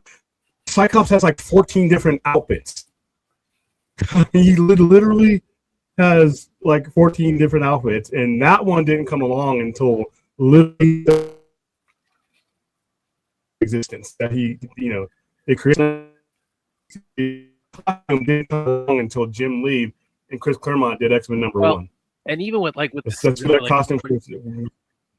Well, like we got Havoc right here, and he was introduced in first. Like he's, for those of you not like well versed in X-Men lore, he's a Cyclops' brother. More interesting than his brother. But he canonically, it's like he joins the X-Men after his brother. So because they already had Cyclops in the franchise, and First Class is a prequel, so they just they only I don't think they even like really make any reference to them being brothers. They just say, okay, here's another guy named Summers. He's got like optic blast powers, and that's kind of it. Again, this movie was. I haven't seen a legitimate. I think I saw the hack version of it because somebody put it on my like pulling off the mask, like blasting his laser vision. Yeah, blasting his simple. But that's actually one of I think I said this too when we did the first X-Men watch party. That was one thing that movie did really, really well, I think, was especially for its time, is it really was great at compartmentalizing, kind of explaining everybody's powers. Like with Cyclops, you got the idea very quickly. It's like, okay, he can shoot optic blasts, but he has to wear that visor because if he doesn't, then he can't control it. And you see that when Toad snatches the visor off of his. So that was a really good example. I mean, Wolverine's pretty easy to be self-explanatory with him. Like same with Rogue. And so I think they want for the budget and the time they had on the first one, they actually did a really, really solid job of really giving you the cliff notes of like, here's everybody's powers, here's how they work, et cetera, et cetera. They didn't get bogged down too much in that. I hope that they I don't want to see the memorabilia characters for the new X-Men. I want to see them actually tell the story of the founding of the X-Men and not what we got. And granted, 2000, you had to throw everything that was popular in there. But now that you have an established universe, I would rather see them start with the genesis of the whole thing. I don't want to see Wolverine as an X-Men for years. You can have them out there. You can even have them in solo movies. But I want their stories to grow into each other instead of just saying, let's do the top 10 most popular X-Men and we'll do that. No, that's one of the few problems I had with the original one. They had to do it that way because no one would go see the movie. But now that you have a infrastructure that is the MCU, I would start with the original X-Men if or start, you can have these other characters around, but they don't necessarily need to be X-Men yet. I mean, so I just hope they don't try to fast track it and just do shit for the story and not just for nostalgia. If you go nostalgia over story, that's usually the problem. Taladia, Aaron, also I gotta say, like this guy playing Hank McCoy, he looks an awful lot like Lex Luthor, doesn't he? Yeah. All right, timestamp because hold on, timestamp because I'm at 28:40. Like right when Xavier, when young Xavier comes out. This movie has another time travel flaw because immediately once they sent him back into the past, then that would have, because of the events that happened, it would have ended right there, and they all would have forgotten. They all would have went on into the next future. Because everything that happens now has already happened while they are there. But I think I understand what you're saying. So you're saying just by him being in the past in his old body and doing stuff that didn't happen originally, that by itself like alters the timeline enough that should reach not alter a timeline, but it would succeed in what he's trying to accomplish in a 2-hour movie. It would succeed automatically because their time is way in the future. So sending him to the past, they automatically know whether or not he'll succeed or anything, but they won't know because they're now in a different future. Yeah, time travel is just a hard plot if you go deep into it.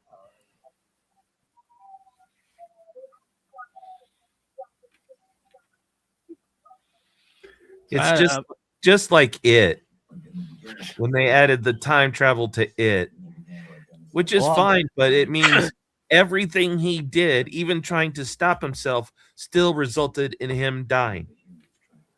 Well, on that note, I'm going to go ahead and pose the question to everybody that Deadpool so famously asked. Who you got, McAvoy or Stewart, for your favorite Xavier?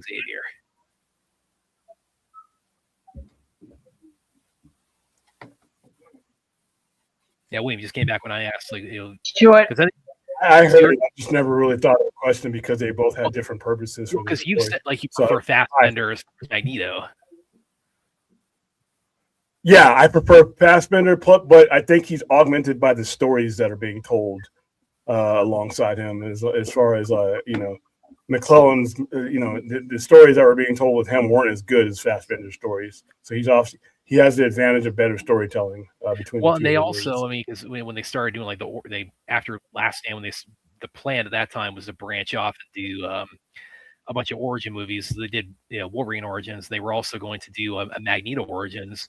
And then that didn't quite, I think probably because of the reception of Wolverine Origins, that didn't quite pan out. So what they ended up doing is they kind of condensed First Class. They incorporated Magneto's origin into First Class. That's kind of why First Class sort of plays as a Magneto origin movie.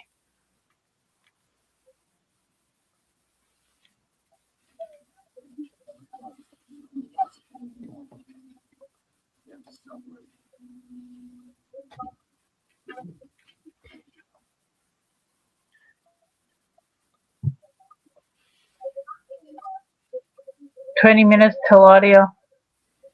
Oh, yeah. Yeah. I see Aaron is counting down the time. Aaron's doing the countdown for it. Yeah, I'm on Sky News at the moment. I was gonna go on to the BBC, but I thought Sky had better coverage of it.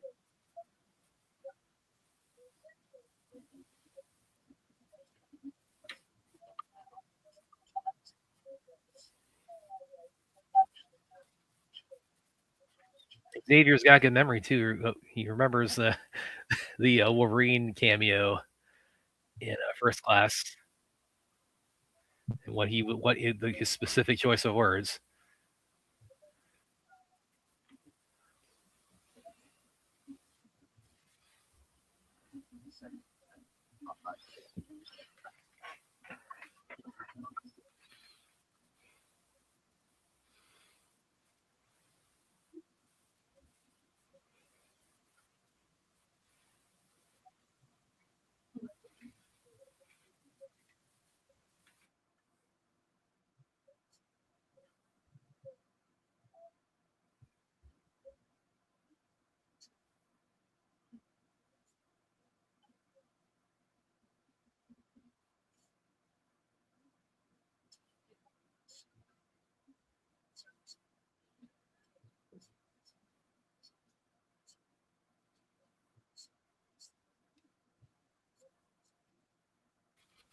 The other thing about the kind of Xavier's portrayal in this too, this because he's taking the medication that Beast develops to give him his legs back. And I remember I don't know who put it this way that I read it and doing an editorial when this came out, but the way it was put was Xavier, when you meet him at this stage, like he's basically a junkie. I mean, he's basically a drug addict. When we see him at this stage.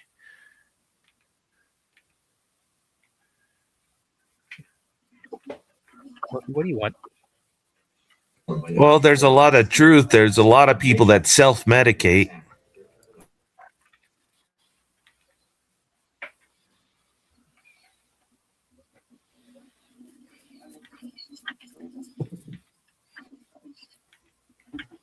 What do you want, Murphy?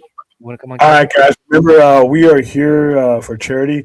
Right now, we are at $17,469 of an overall goal of $20,000. So the link is pinned to the top of the chat. If you cannot donate, that's fine.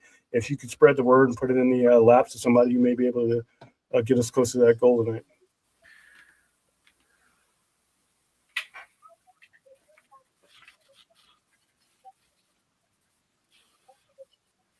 And you can tell Brad he has poor quality taste in movies, aka Titany. Yeah, you need to As show a cult classic. Most cult classics suck for the most part. The Jim Jones cult classic. Yeah, drink the Kool-Aid. Damn right you should. Murphy, what do you want? What do you want?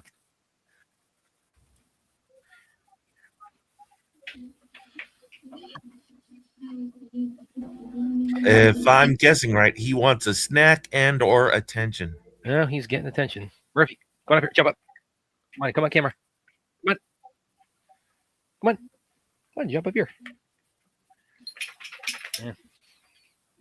Does Murphy understand to be on camera? I think he also kind of senses. I mean, I gave him, tranquilizer. The medication. Well, I think he tends to sense when the calm before the storm when it comes to fireworks. You gave him the doggy downers. Yeah. Well, I mean, as William might put it, I gave him the Scooby snack. Do they work for him? So.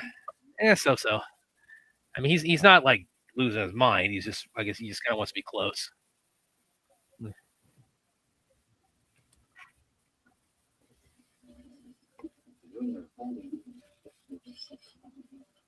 So where would you William, I guess everybody tonight, where would you rank this in terms of the ones that can't because I don't think we had anything DC come out in 2014, but it was pretty much all Marvel, and it was Fox Marvel, which is just this, and MCU. Didn't we have Amazing Spider-Man? I think Amazing Spider-Man came out. Yeah, so we had one Fox Marvel, one Sony Marvel, and MCU. So we had this, we had Amazing Spider-Man 2, we had Captain America: Winter Soldier, we had Guardians of the Galaxy. So where would you kind of rank all of those? No, isn't Guardians of the Galaxy 2015, not 2014? No, it's 2014. It was the end of this summer. It was like August of 2014. Well, Captain America: Winter Soldier was the best out of all those. Then this one, Guardians of the Galaxy, I thought was fun, but hey, Guardians of the Galaxy.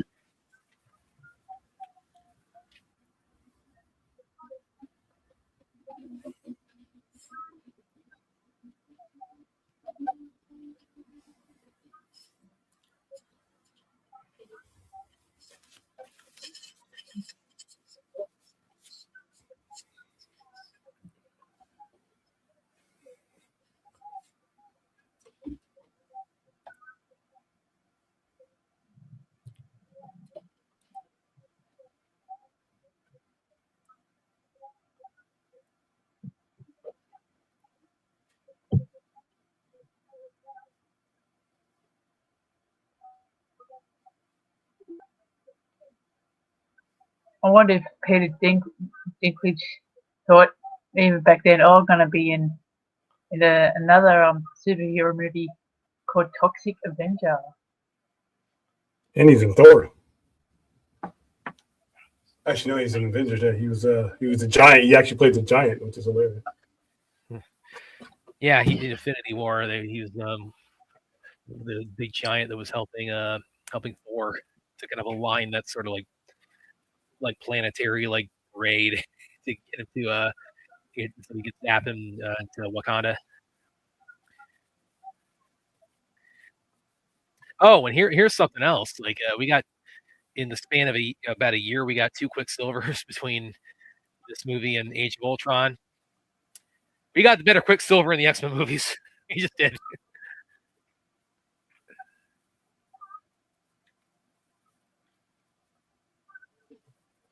I've never been fully clear exactly why Fox was able to do their own Quicksilver while like William, I'm not clear like why they were able to like specifically with Quicksilver they were able to have him in the X-Men movies while they had him in Age of Ultron with Marvel Studios. Like what was kind of like the whole stipulation with that? Because he was considered an X-Men and Avengers character. He by that time he had appeared predominantly in Avengers comics more than anything else.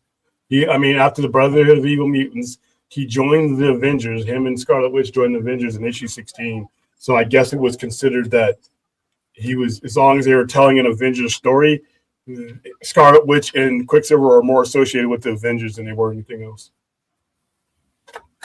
I mean, Wolverine is also with Avengers and X-Men. No.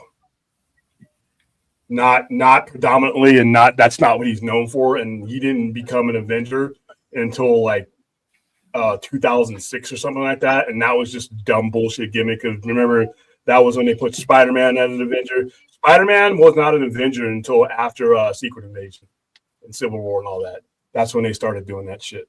Same thing with Wolverine. Wolverine was part of the New Avengers, but they were, for the first like 50, 60 years of their existence, they were not that. So Wolverine, when you think of Wolverine, especially at the time of the Fox ownership, was exclusively an X-Men property. Whereas, like I said, Quicksilver and Wanda you could make a case for either or. Fox to use them because they first appeared in X-Men #4, but the Avengers as a franchise could use them because they were considered Avengers. And that's where they spent 90% of their time.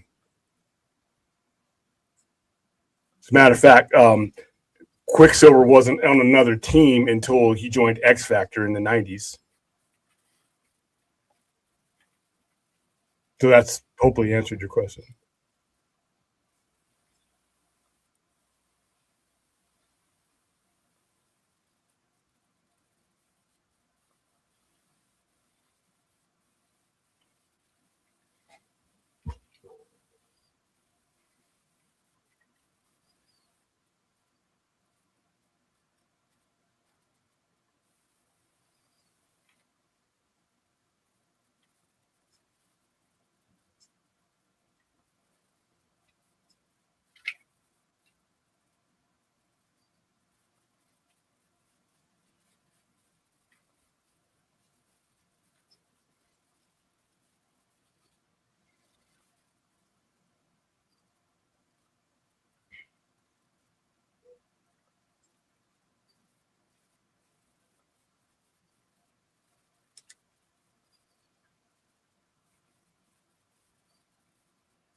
What is that?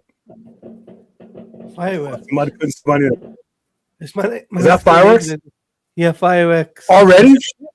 Already. Tell your neighbor to get. They got 9 Fireworks minutes. with me here. That's when Murphy is like under the desk in front of me right now. You're not too scared. All right, I just had to go back to the BBC because couple of the presenters on Sky really pissed me off. Oh, what'd they say? Well, as a patriotic Australian, right? Yeah. They said, "Oh, the London fireworks is a rival to the Sydney one." I said, "Are you serious? Are you serious? It's nowhere near as good. It's little firecrackers compared to what we do in Sydney." Oh no, have you guys seen this? I gotta pull this up real quick. I don't know. I don't think this is New Year's Eve. I think this is the 4th of July. Have you guys seen that one mishap? I think it was like Baltimore or something, where like there's like an entire fireworks show that just goes off all at once. Yeah, I mean that was kind of dangerous though. That could Yeah, have led so- to people getting sick. Yeah, but I mean, so it's kind of like simultaneously the best and the worst fireworks show ever. See if I can find that. I'll pull it up here. Like, yeah, it's San Diego. Like We're for not getting instance, flat. with the London fireworks, they only do it around the London Eye, while in Sydney they do it everywhere. Everywhere, the whole entire city goes up into flames. We What go about the all Outback? out. They do it in the Outback? I'm sure there's fireworks that go off in the Outback too. Yeah, Yeah, in the Outback. yeah. We actually do fireworks in pretty much every single capital city. But like Sydney, Yeah, it's the Outback Sydney's jokes the are main never one. going to get old. Sorry. Yeah, no, sorry. But Sydney is like the main one that everybody watches. But the two presenters on Sky News said, "Oh, London is the rival to Sydney." I was like, "Oh my god, that's embarrassing." I think Wolverine's is in there in that leather jacket just getting totally rained on. The sprinkler.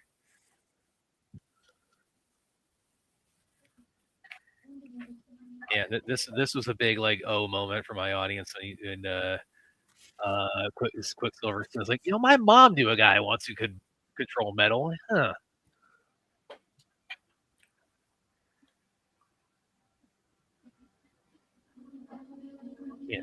Yeah. William, can I play this? I was getting pulled down. Probably not. Okay. No, What is it? Oh, it's the San Diego, the fireworks show, just all exploding at once. No, I just put the link in there. Okay, let's put it in the chat if you guys want to watch that. But yeah, this is in San Diego, 2012. An entire, it's probably for like the 4th of July, but like an entire fireworks display just going off all at once.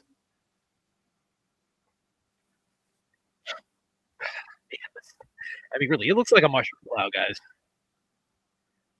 William's not kidding. This could have been 5 minutes. dangerous.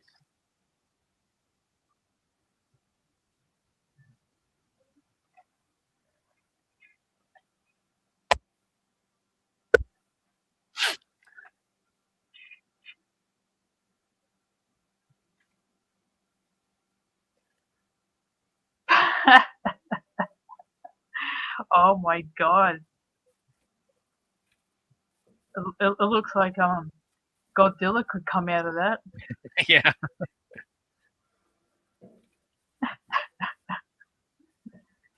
Now we're at the Quicksilver slow motion scene.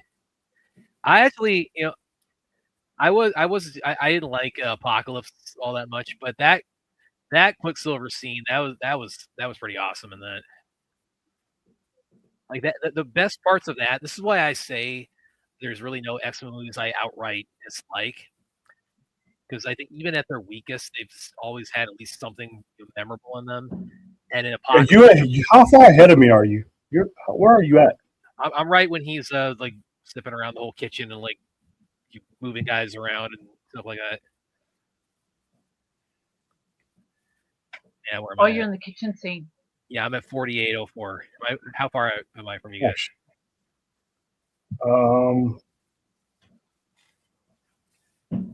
Well, you just punched Xavier. Okay, I'll go back. Mark Xavier just punched. Okay, I scooted back a couple of minutes there. Right. Well, but anyway, Yeah, even at their weakest, I think that they'd always had at least one really memorable, standout sequence involving mutant powers or something. And Apocalypse, yeah, they did at least they had a couple of that specifically with the Quicksilver scene and the Weapon X scene. So even though I didn't like Apocalypse all that much, I thought that did give it something pretty memorable with those two moments.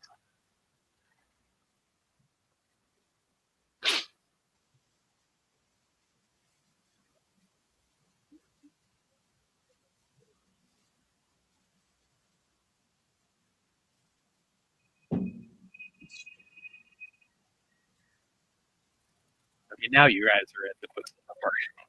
Yeah, nice. Quicksilver's moving around the kitchen there. So a really creepy song for this scene.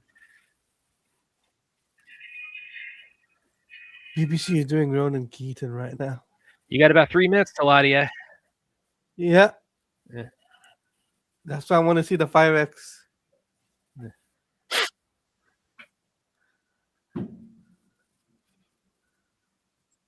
I don't think I even realized until right now that he's wearing a Pink Floyd shirt. It came out 11 years ago, and I noticed that till now.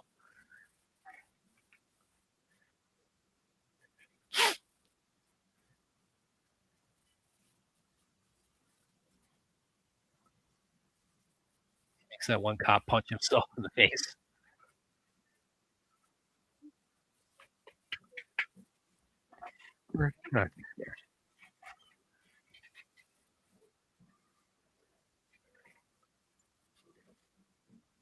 It's actually a pretty funny scene. Yeah, but I think they did manage to one up this though in Apocalypse, because that was the Sweet Dreams. Is that the one where he's going through the house? He's going through the mansion while he's outside and he's pulling everybody out. I love that part. Yeah, that's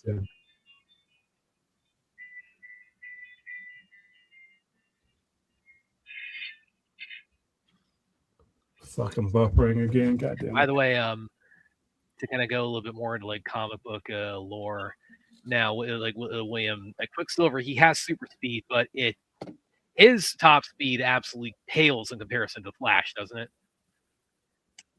All right, here we go. 60 seconds. It's a countdown for Claudia.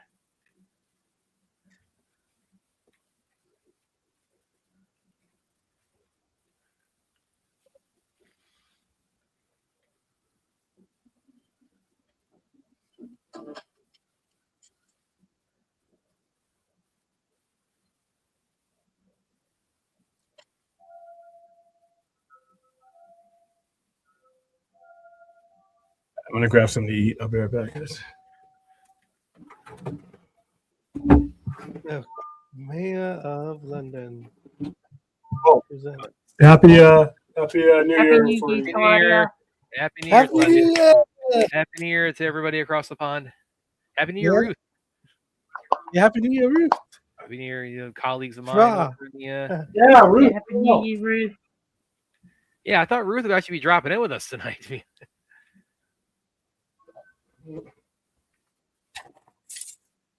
2, 1.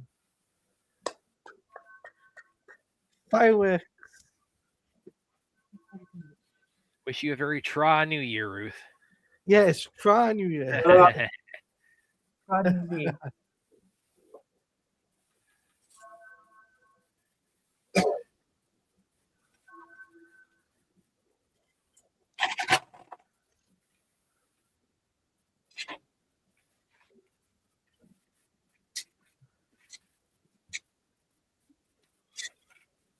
And about 5 o'clock my time, the ball will drop.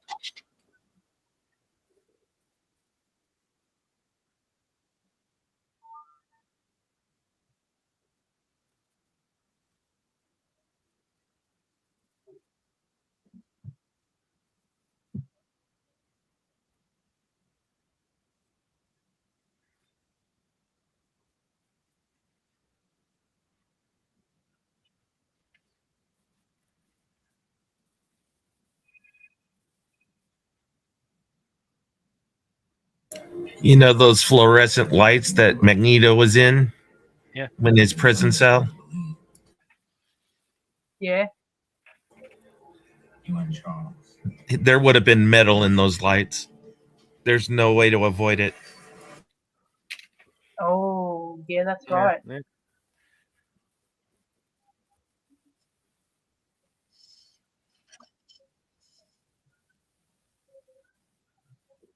Would LED lights have metal? Yeah, that's a good question. The connectors would be. So not the lights in itself. The lights themselves are made out of silicon.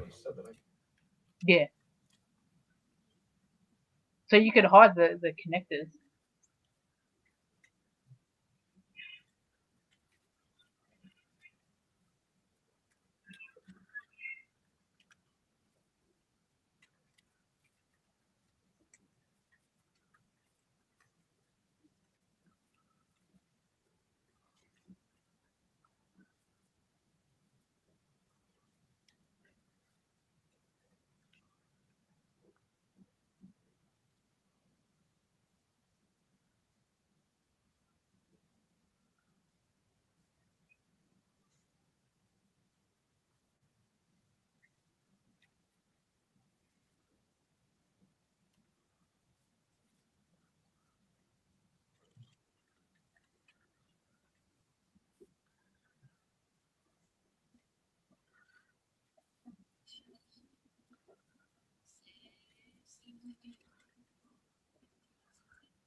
Diodes, they only allow electricity to flow one way.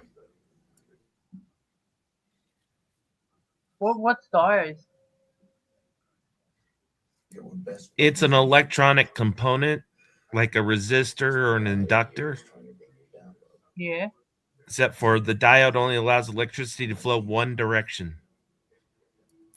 So it's like DC. It's used in DC, but it's not DC. It only allows it to flow one way. Okay. Because DC is pretty much one directional. Well, AC is like pretty much everywhere. AC is directional too. Think of it like a gate. Yeah. If you have positive and negative on one side, the gate's open. If you have negative and if you reverse it, the gate closes and electricity can't flow. So that's the difference between AC and DC. Because I always thought that DC was just one directional and it can hold only certain amount of power, while AC you can go in multiple directions and it was higher consistency. Well, AC goes in a direction also.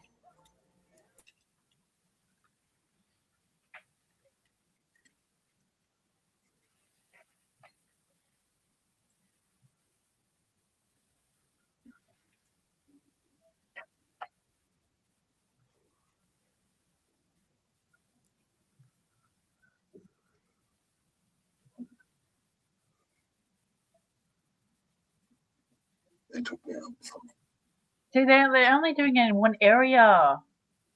It like if you London Eye. really want to, yeah, in the London Eye, if they really want to like do like be an actual rival to Sydney, they should be putting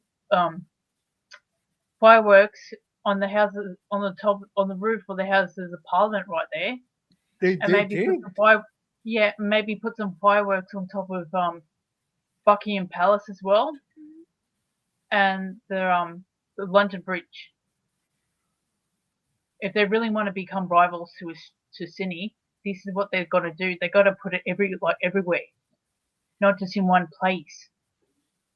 The London Bridge in Lake Havasu? What? No, the London Bridge in London. The real London Bridge. There's Yeah. a real London Bridge at Lake Yeah, Havasu. you know the one that the too. people sing about it falling down. It has a Oh, song about it. please. Brad, God, I would be that. God, I would be that jerk. I would be that jerk if I. you have to make up a scary movie again. No, I would be no. What I would do, I'd be that jerk. Would be riding on the double decker bus, and then as it's driving over London Bridge, I'd start singing that song. But I yeah, would- some guy during when Lake Havasu was being built, the city, he bought London Oh, they're doing the Bridge. gesture holiday. They're doing the gesture holiday thing.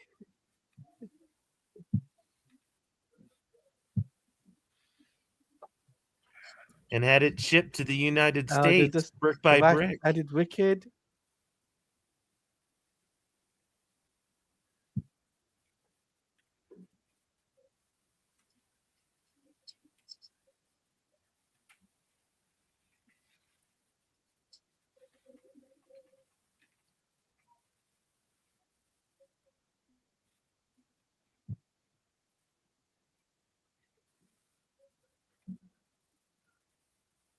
Yeah, and then maybe put like also small fireworks on Big Ben as well.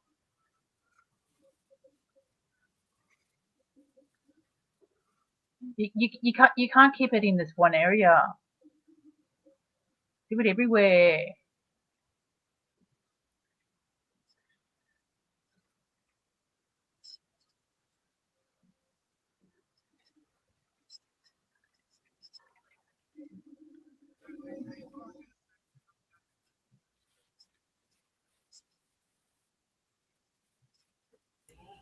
I tell you, you think there's a lot of fireworks today compared to 4th of July? Oh my God, that's a firework month.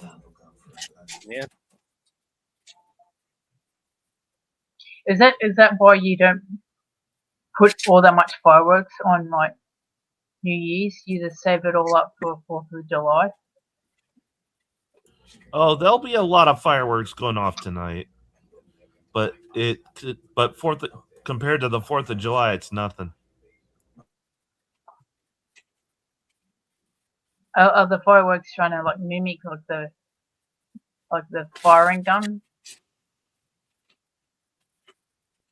Something like that. It's supposed to be like, I think it has to do with the anthem.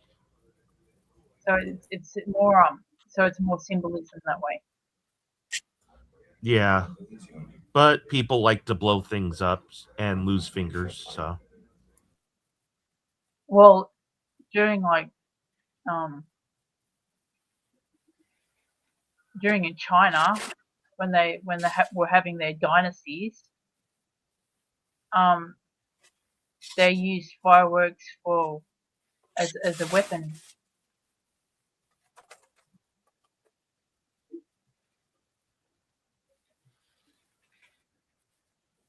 The fireworks was pretty much China's missiles, and they shot it at people. If you ever watch the cartoon Mulan, Yeah. Yeah.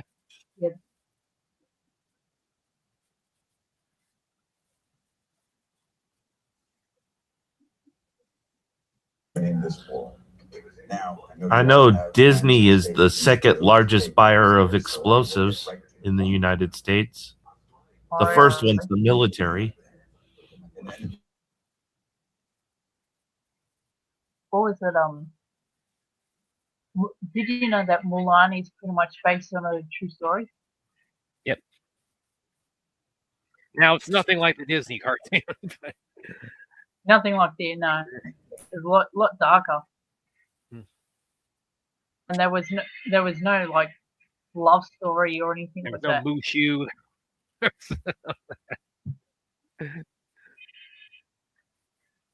Yeah. Like Pocahontas, there was no talking tree with a face on it. There was no. Ooh.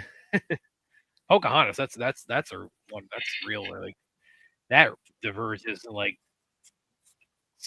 ways like you can't even like Controversial one. list on like one screen.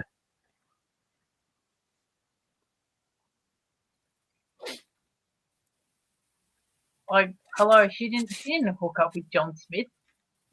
John Smith was a total prick. Nah. Now the sequel to Pocahontas was more accurate, but that was like a straight to video the same. movie. It should have been the other way around. Yeah. So the sequel should have been the main film. Oh, it's a finish already. I thought they would have. Oh my god! You know how long our fireworks go for? Almost 15 minutes. Almost Wow. 15 minutes. That's about like what like a lot of 4th of July fireworks shows are over here.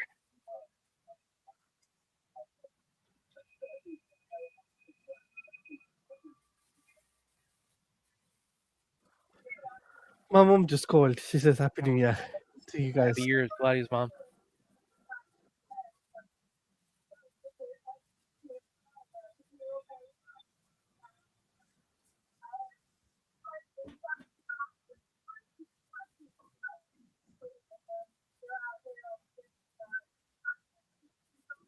So in Sydney, right, we do 2 lots of fireworks.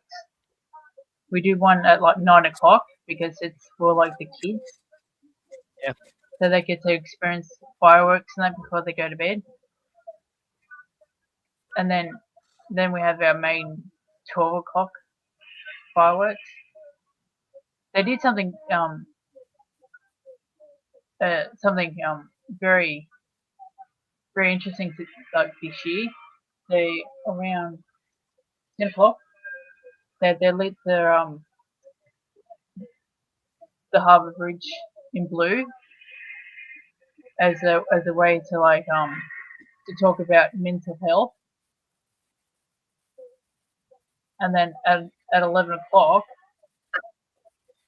there was a minute silence for what happened at Bondi. Yep. And they lit the Harbour Bridge in white, and they put a menorah up.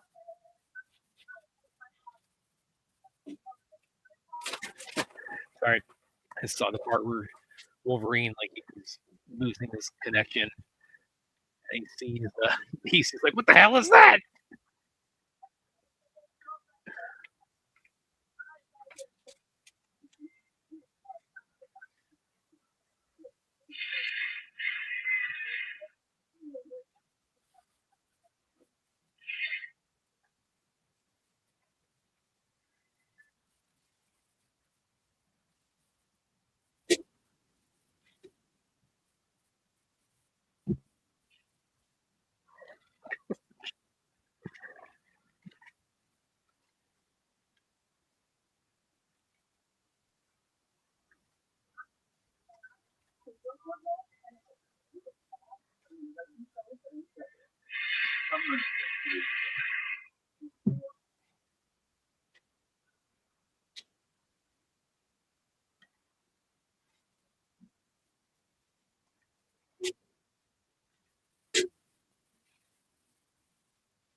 William Sonoff has a question for you.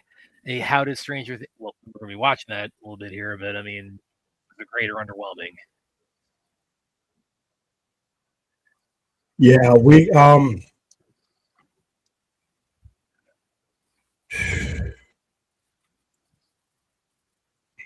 what I may do, because I don't want people fucking it up for me, is at 5, I may pause this and start Stranger Things at 5, so that everybody watching it with us won't have it spoiled. And then after Stranger Things, we'll finish this and go into the next movie. How long is that from now? Stranger Things starts at 5. Oh, yeah. So yeah, about 45 minutes. Oh yeah, so if you want to do it that way, then we'll definitely be pausing this because that's movie's got. Yeah, we're gonna pause this.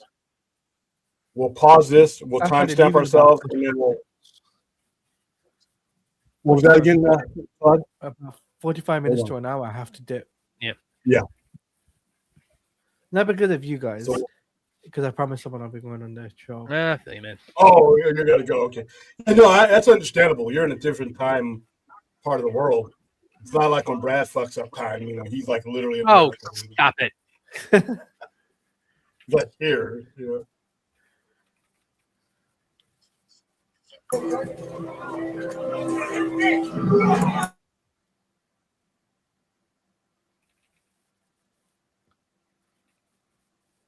See,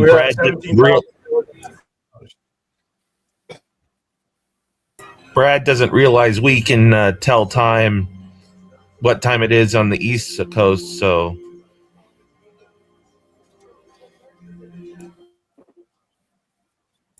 he got confused and thought we were talking Pacific Coast time.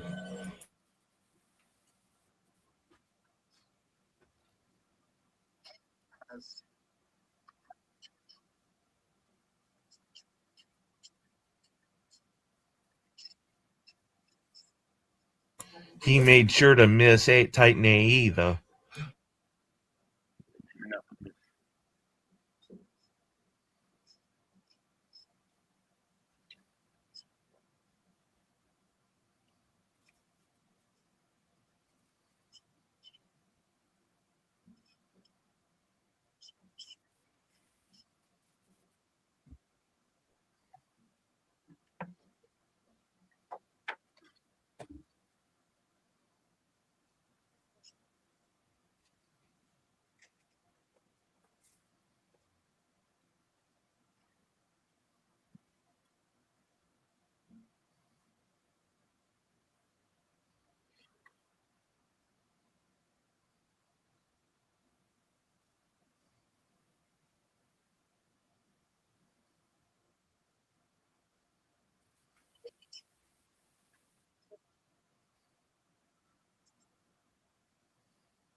And I'm looking back on like when this movie came out, 2014. It's like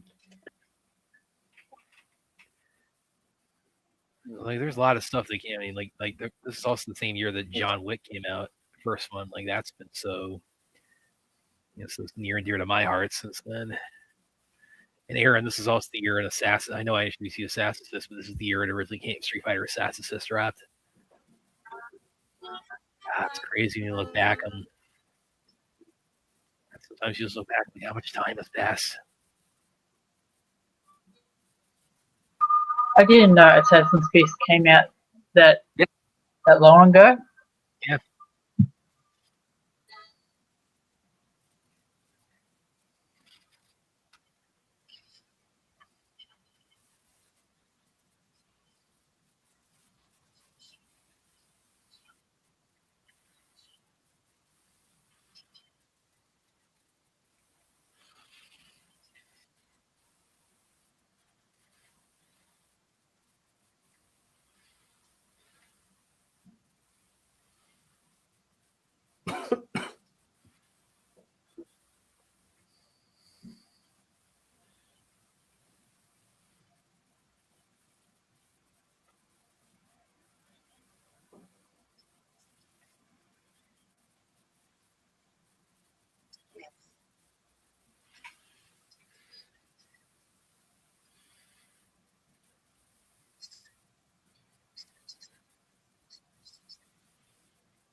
Clint.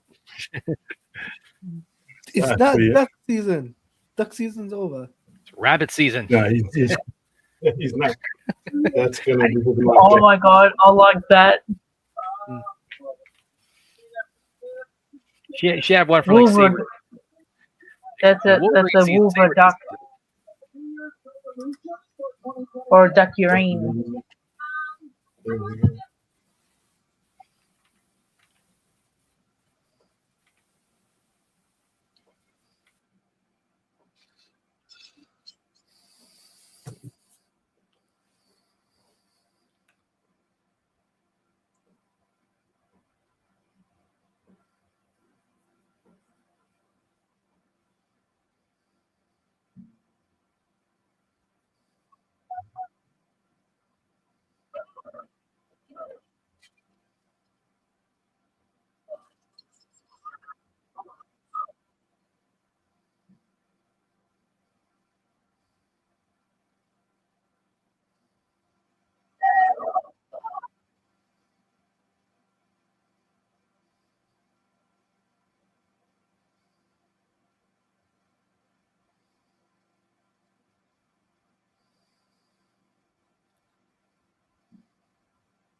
Yeah, remember this? This was all over the marketing. This came out the Xavier meeting Xavier scene.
All right, 22 minutes until we pause and head over to the Upside Down. I was thinking about that, William. Why would you do that? Why would I do what? Because people are watching the movie or the new Stranger Things while we're watching this movie. They're not getting anywhere near the end, so they don't know what happens to spoil it for you. So the worst they could do is like the 15, 20 minutes of spoilage by the time they get to the end. I don't know. What do you guys think? What do you think about putting Stranger Things on last? Well, no, then it'll really get fucked up for me. All right. So my options are roll through this movie and get to completion, or pause it at 5 and come back to it.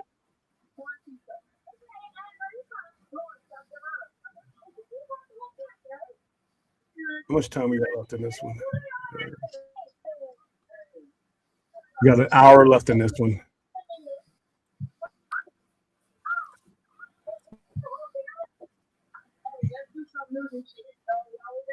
Whose background? Whose background is that?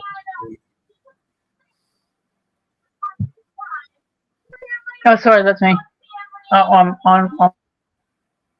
Yeah, it was you. Yeah. Are there other Aussies back there making all the noise? I want to be introduced to them. If there is.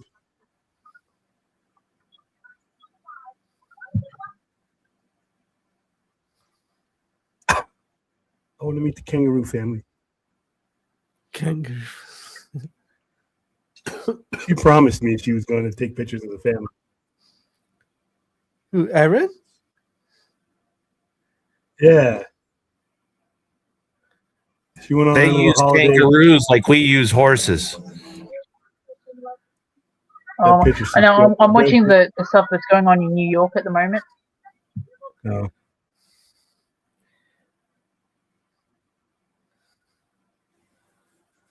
The kangaroo transport system. Saddle up.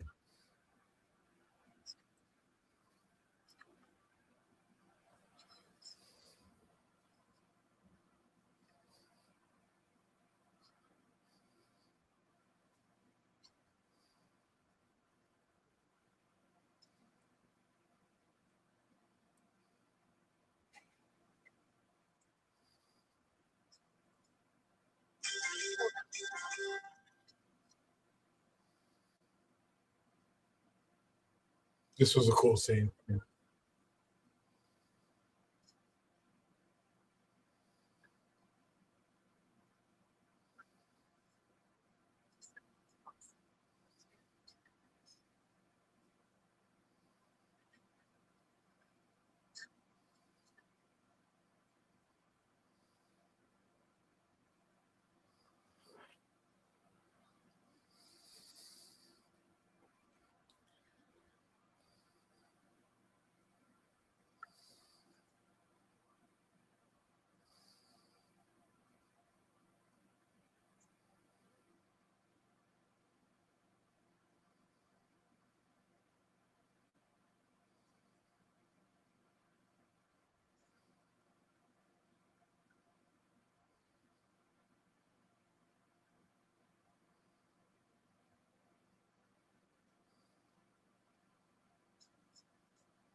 Yeah, William, I think we're gonna have to take your ID here because there's enough of this movie left. We're not gonna finish in 50 minutes.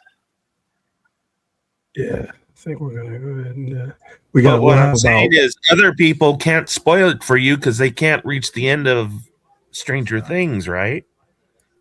Well, no, what they've done in the past is they fucked it up in progress. So you have people that so there's things that are happening throughout Stranger Things that are not necessarily end, but that can kind of like take away from the story.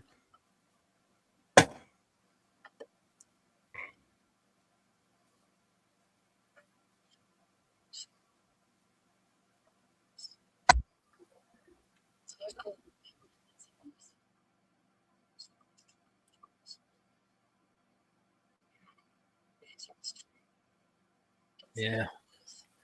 All my theaters close to me sold out on Stranger Things. Sometimes there's like 5 or 6 showings each theater.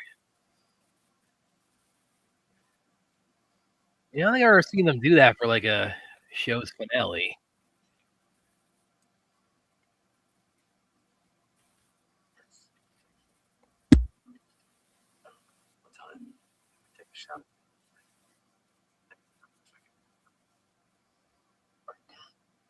Remember, I'm not a crook.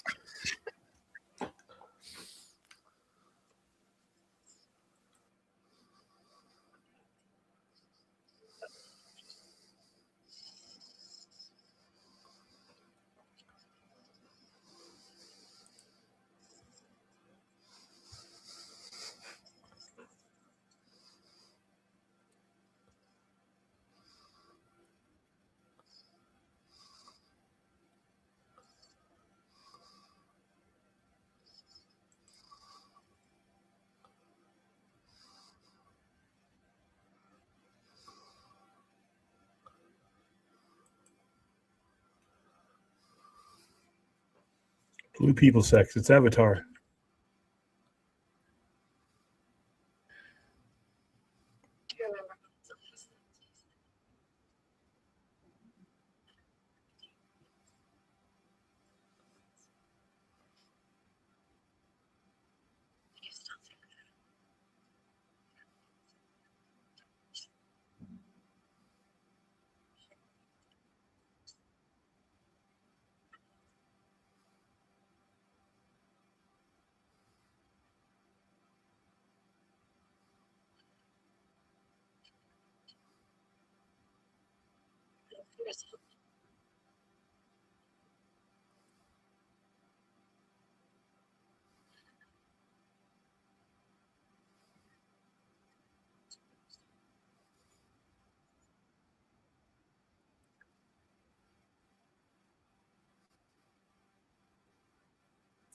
Fuck it. We'll just blast through it.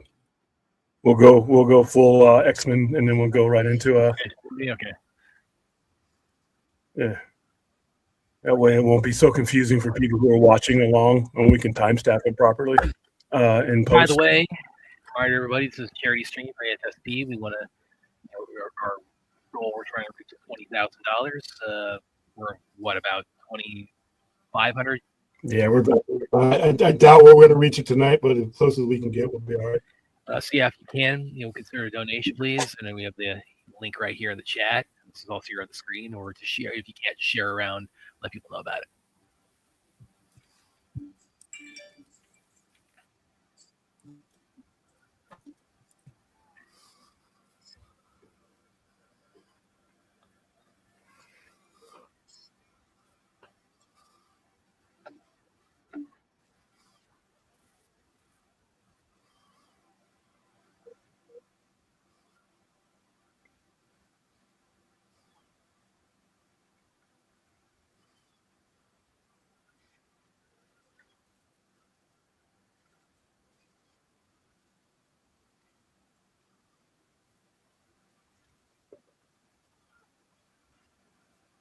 I think we're watching the road cut, the hour and 2 hour and 28. Yeah, Yeah. that's the road cut Yeah. that we're watching. Yeah, I'm watching the 2 hour 28-minute one. Wow, I've got it up on Disney. That's the only one. That's the only one I had access to. Yeah, same. Oh, no wonder I keep ending up ahead of you guys. I was watching on Disney Plus. They got the theatrical version there. How long is the one on Disney Plus? That's like 2 hours.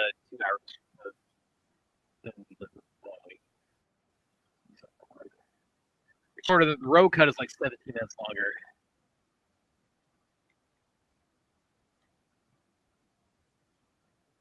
theatrical How many minutes longer? the theatrical version is 132. The road cut is like 149.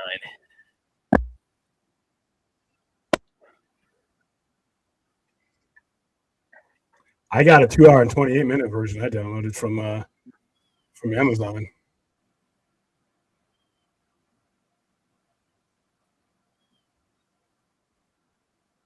Right now, I'm looking at Rogue right now. Nice, man.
That one mutant that opens the portals, she was based on the character uh, from Portal.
I'm sorry, Magneto could probably take out all of these things. They've designed, some of them are designed to be counter to him.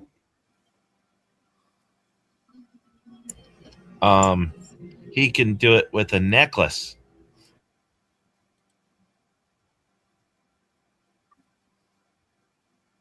Take that necklace and just slice through the Sentinels like butter.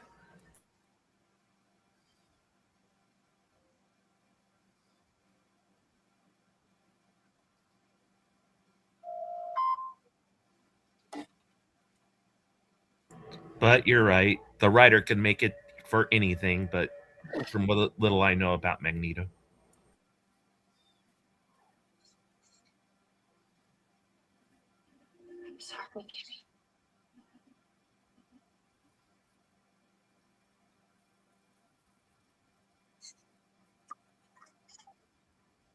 In fact, the only thing I know about Magneto I've watched from movies.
So can Magneto control all metal or just ferrous metal? I think it's all metal.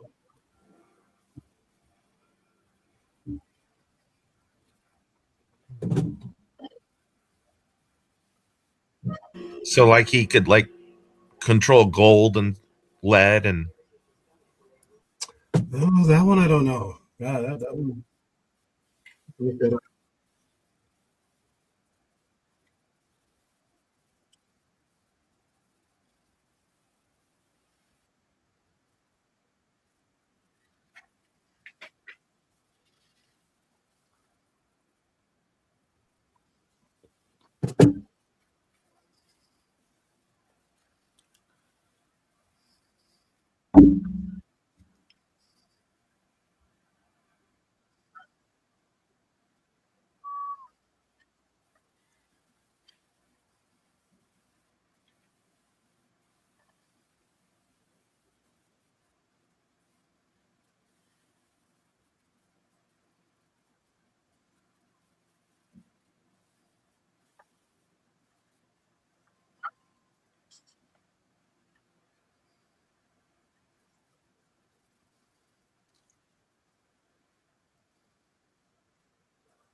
Wow, non-bishop bishop.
Yeah, so where are you guys at it? Because I'm at where he like wakes up in the new timeline. I'm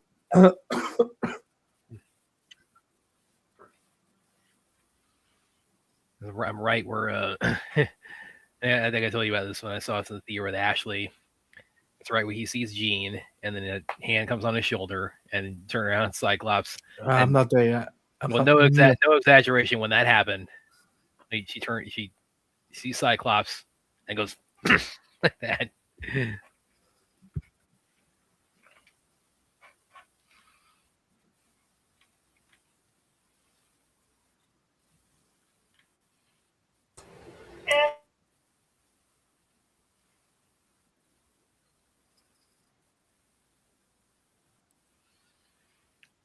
Jimmy Marsden just doesn't age.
By the way, also, so I thought I'd bring up here is, I'm sure William will appreciate the whole thing of that with the Wolverine getting thrown in the Potomac. That's actually kind of a nod to like the extent of his healing factors, because it's, of course, it's always been debated like how could you kill Wolverine, and one of the ways it's been kind of proposed is that if you kept him underwater for long enough that he that he would eventually drown. It's like that and decapitation are the only kind of known proposed methods. Certainly, and there have been instances where he's like been regenerated for just a single drop of blood, hasn't there, William?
Well, mine is over with.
Did you guys start the next movie yet? Well, no, it's going to be Stranger Things next. Yeah, because my Days of Future Past is over with. Yeah, mine wrapped up too. Not mine yet.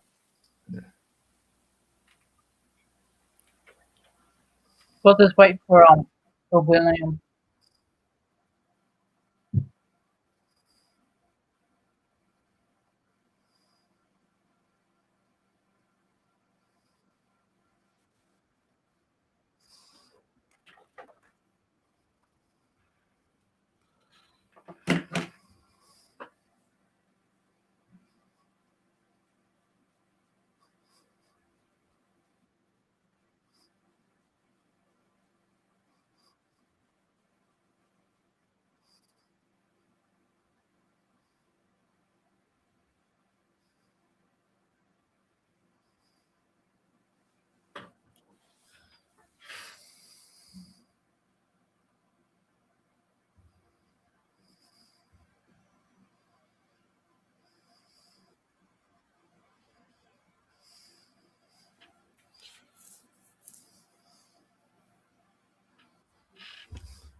Hey, William, is your Days of Future Past over with?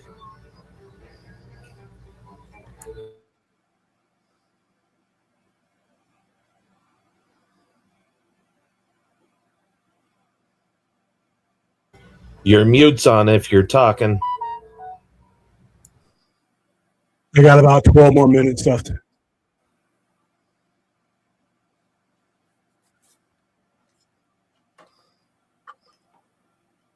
Yeah, I got about 12 minutes as well. Yeah. I didn't know the other version was available.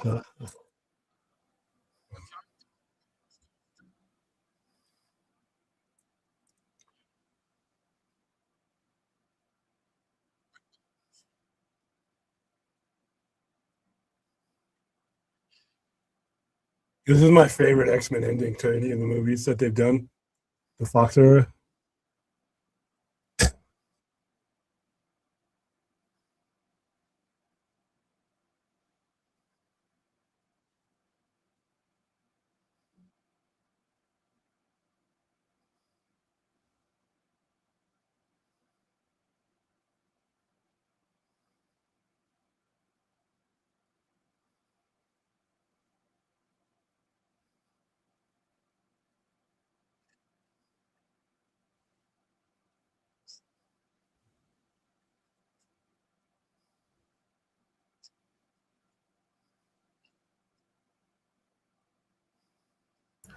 I'm going away from keyboard.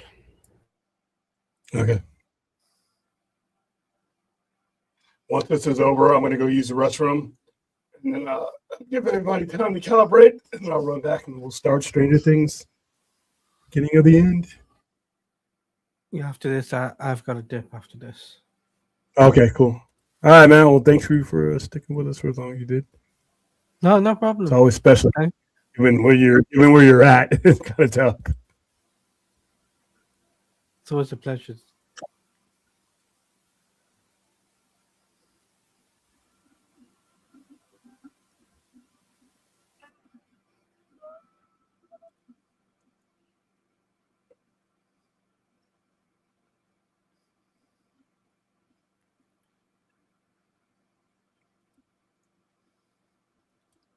Somebody making a donation so I can get it off of this 17,469.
Directed by Bryan Singer. Hmm?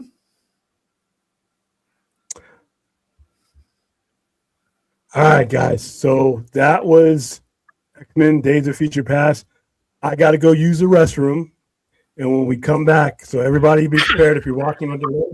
I'm going to go use the restroom. I'm going to come back. We're going to jump right into. Can't believe I'm saying it. The last episode of Stranger Things. Be right back. And Aaron, the weird thing is even that might be slightly debatable with because the stories of Bryan Singer about like on Bohemian Rhapsody, there's all these stories him just not showing up or like being able to like barely keep it together when he was there. So and then apparently there's a lot of stories going back as far as first X-Men of like other people like really having to prop up the whole operation to get it across the finish line. So yeah, even that might be when you see directed by Bryan Singer, it might be like directed by Bryan Singer with like with an asterisk is maybe the And funnily enough, music done by John Ottoman, who did the Superman Returns film too. Yeah. It's super. I mean, obviously, I'm not as enamored with that anywhere near as enamored as I am as with Man of Steel. But I it's better. Superman Returns is better than it gets credit for. I think. Yeah, It's got a lot of it's got great moments in it. Superman moments. It's got like saving the plane part, or when the bullet hits his eyeball, or stuff like that. It's got a lot of great moments in it, like great Superman moments, but kind of like the way it's all kind of put into one package just don't really come together as like a narrative. yeah. So, but I was glad he got to come back. Brandon got to come back for Crisis. I was glad he got Yeah. to see him again.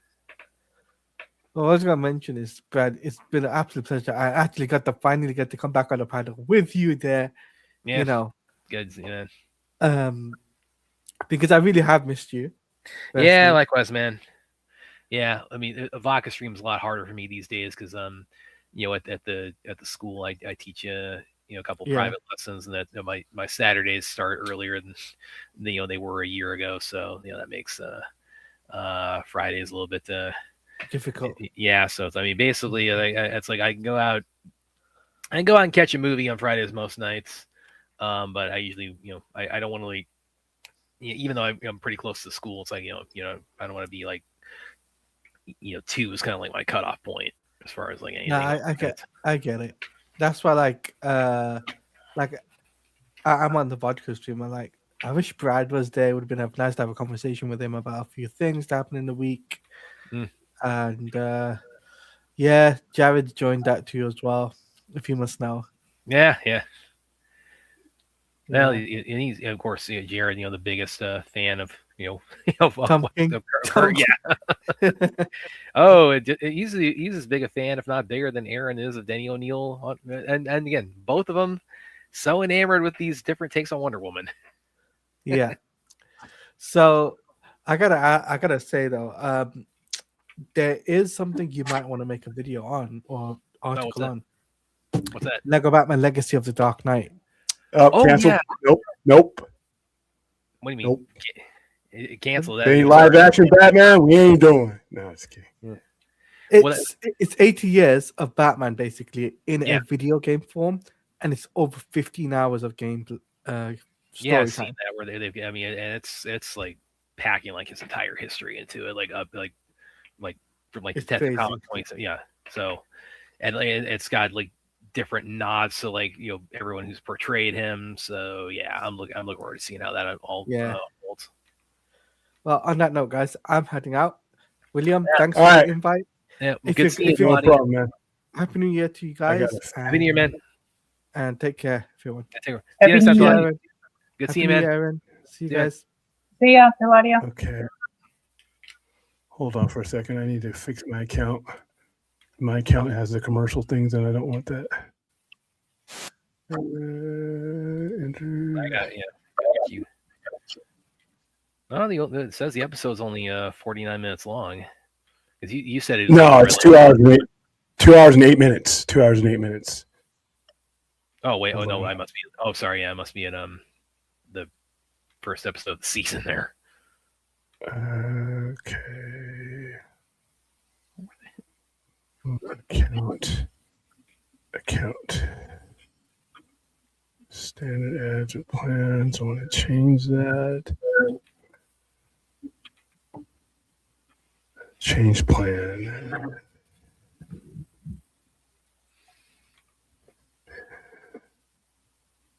Hold on for a second.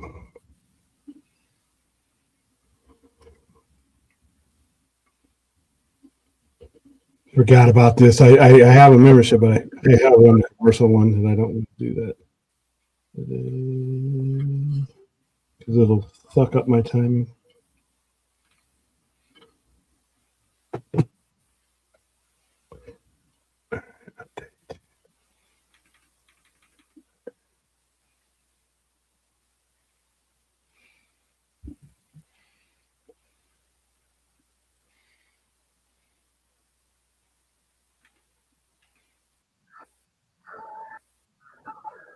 Okay, back count. Yes, I know. Manage change plan. There we go.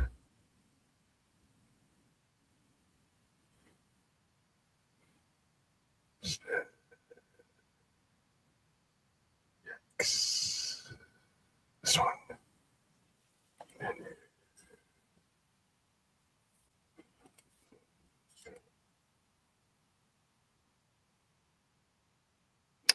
Okie dokie. Let's get this done.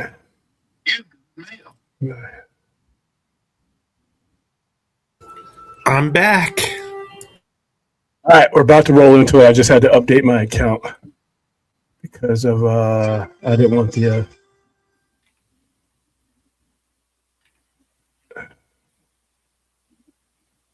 back to Netflix. Come on. Temporarily. Hold on. Dude, Netflix has got too many hoops. It's just a fucking update. Here we go. Yes, all right, god damn it. Jeez.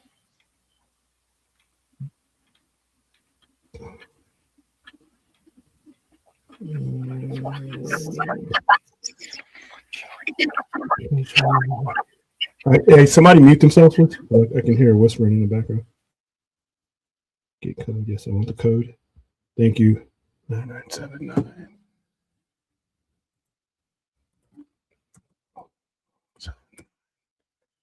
Submit.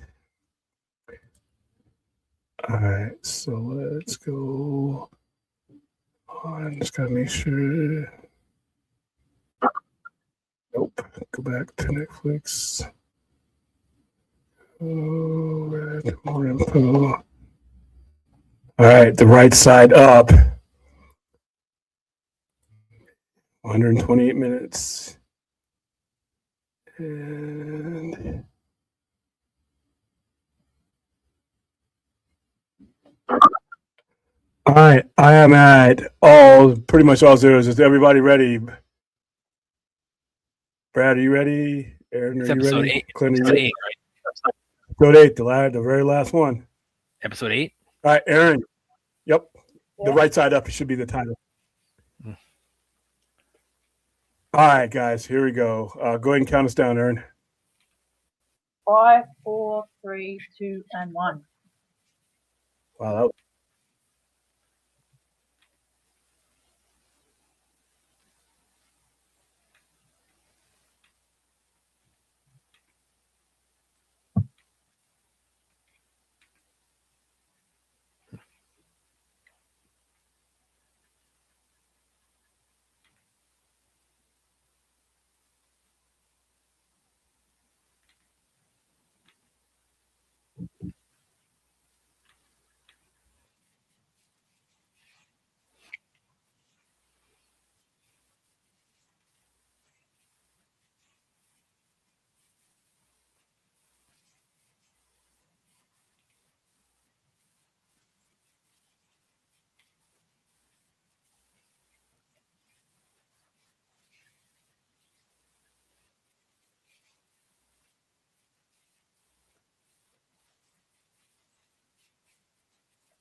I am skipping the intro.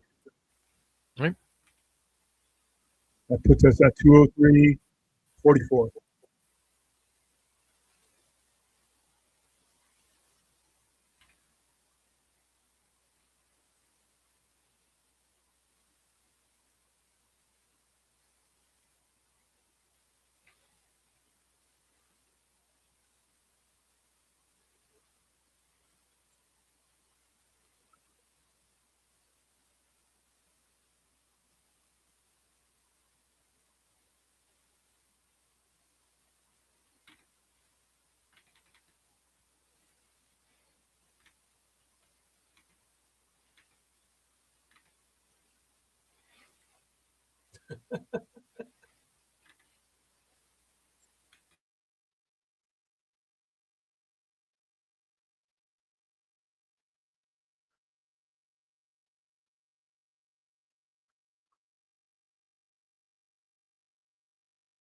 Come on, Spidey. Long time no see. Ooh, they're Australian.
I think they would have dogs to sniff these out. Most military search parties have dogs.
Happy New Year, buddy.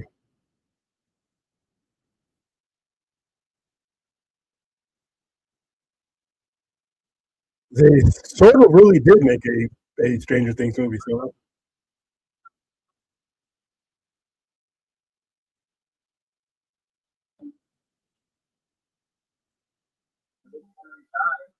Well, we're lucky that we're watching it now because supposedly Netflix crashed. yeah, I saw that.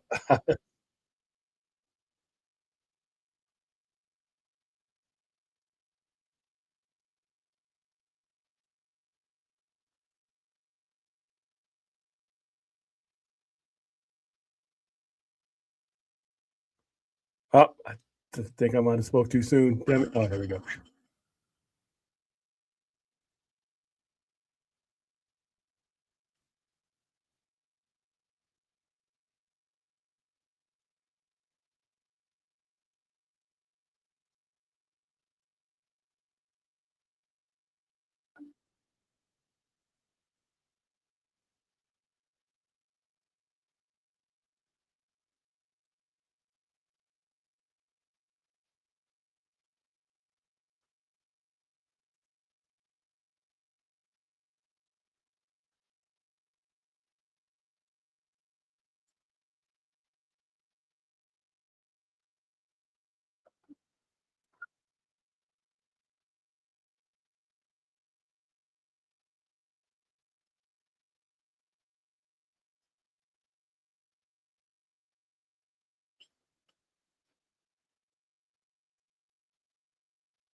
Run, Derek.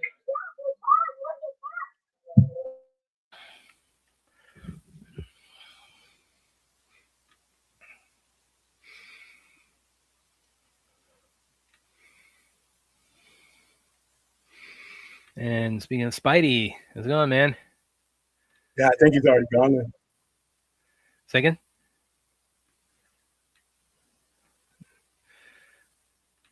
Go. Yeah, working on that, man. Yeah. We're watching Stranger Year, Things, buddy. Yeah, Happy New Year, man. And Tra, of course, have a very Tra New Year. Yeah.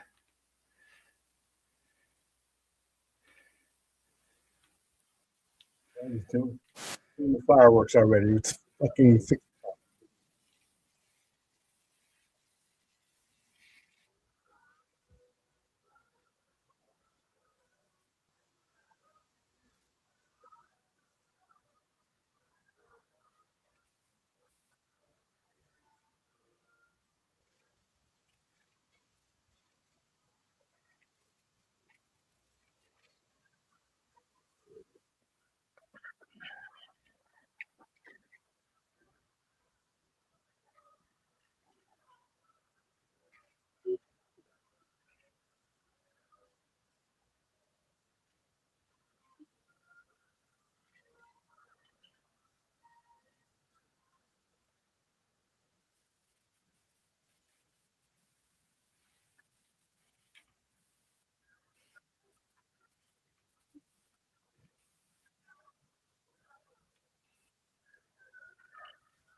Jesus Christ.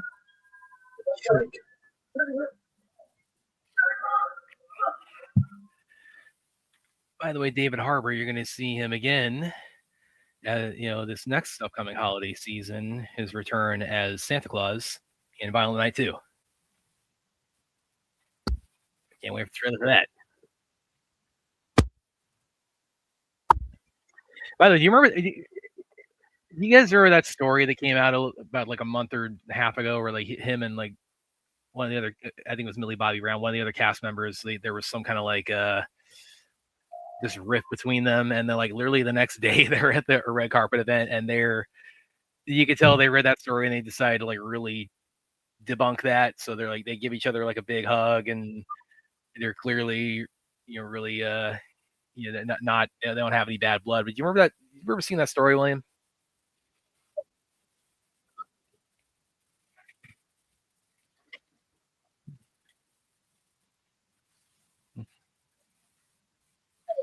I remember that story.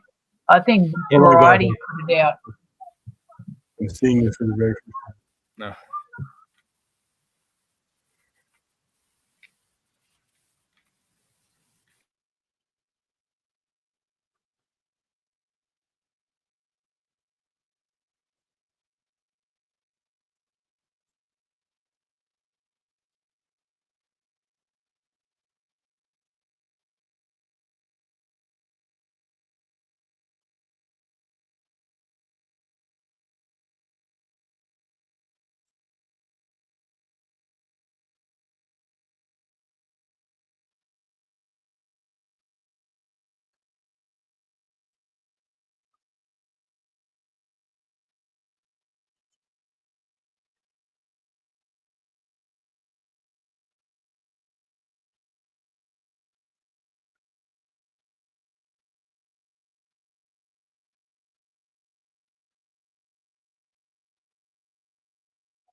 Watch it straight.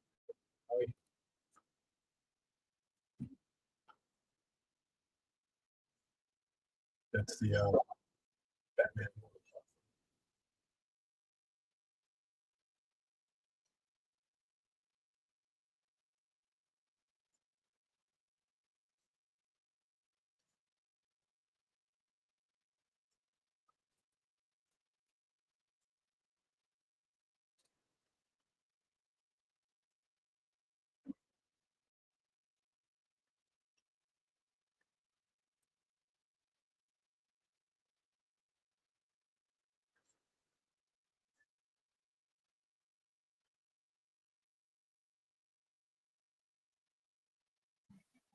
Wow, we only got about an hour and a half of this left, and it's all over. Got about an hour and a half on mine.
Wow, Derek's pretty strong. I know. You're overpowered back now. That's only because back then I didn't want to get too close to that cave.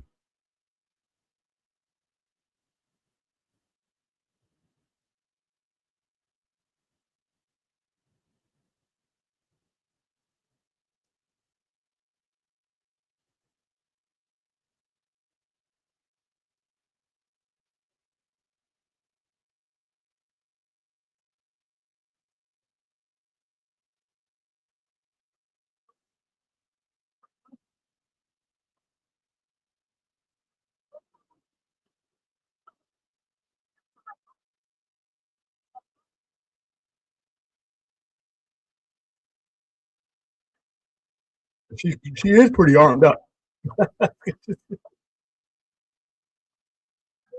Yeah, that's right.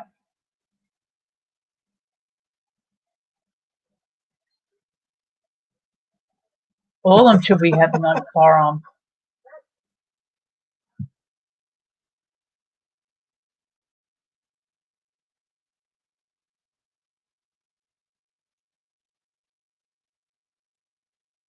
About the cave. I don't know. I wonder what the mystery about the cave is.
I like it so far.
I enjoyed the season personally.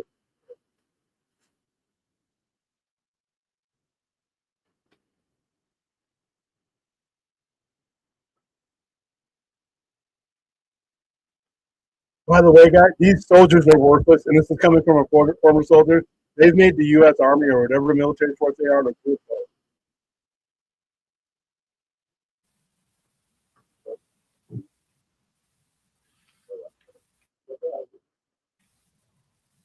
Have a good New Year. Let me know. Keep me posted about that thing.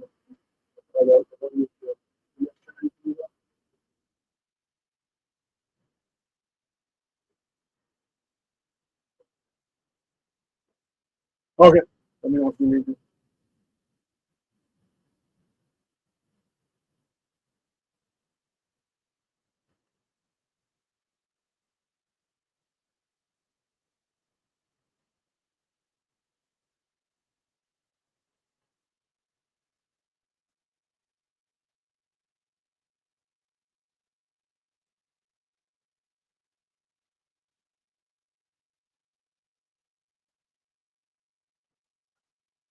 Hold up a second.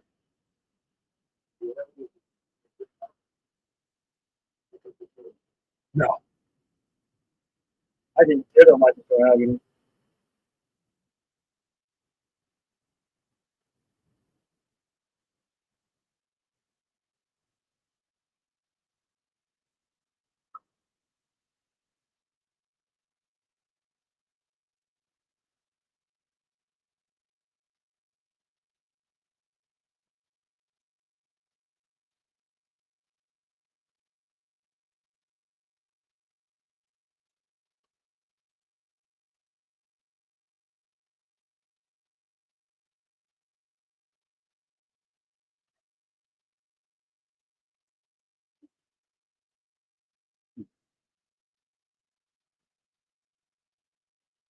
Damn.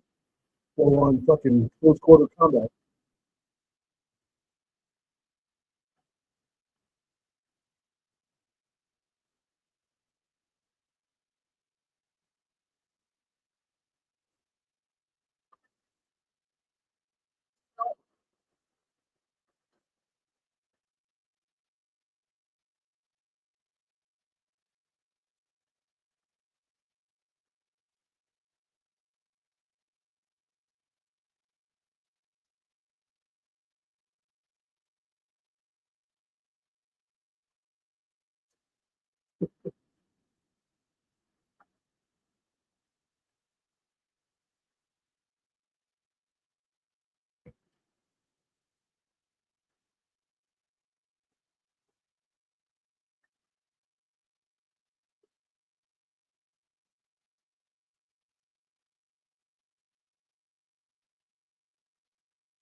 Is Murray going to save the day again?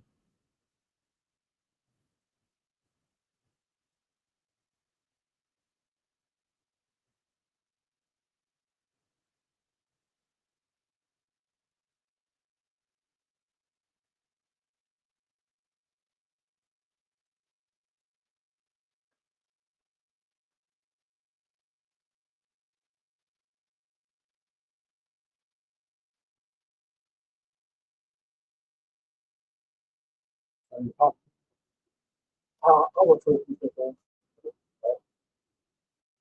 Have a good evening. Thank you.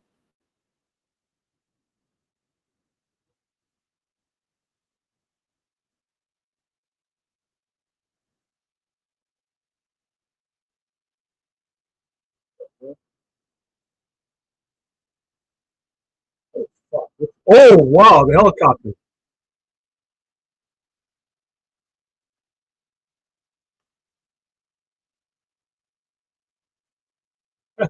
Murray did save the day.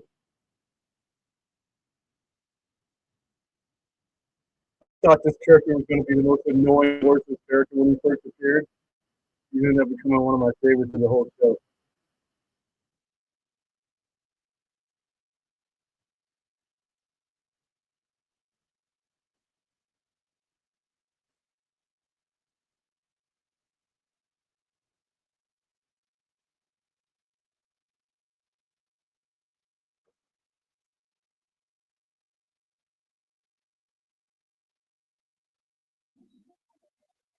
That was pretty cool. Damn. Ow, fuck. I mean, not that he didn't deserve it.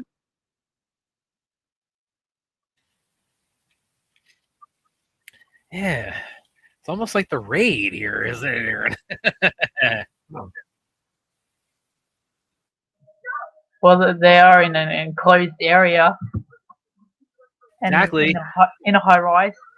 Yeah. Slam a dude's head in the wall and we got it.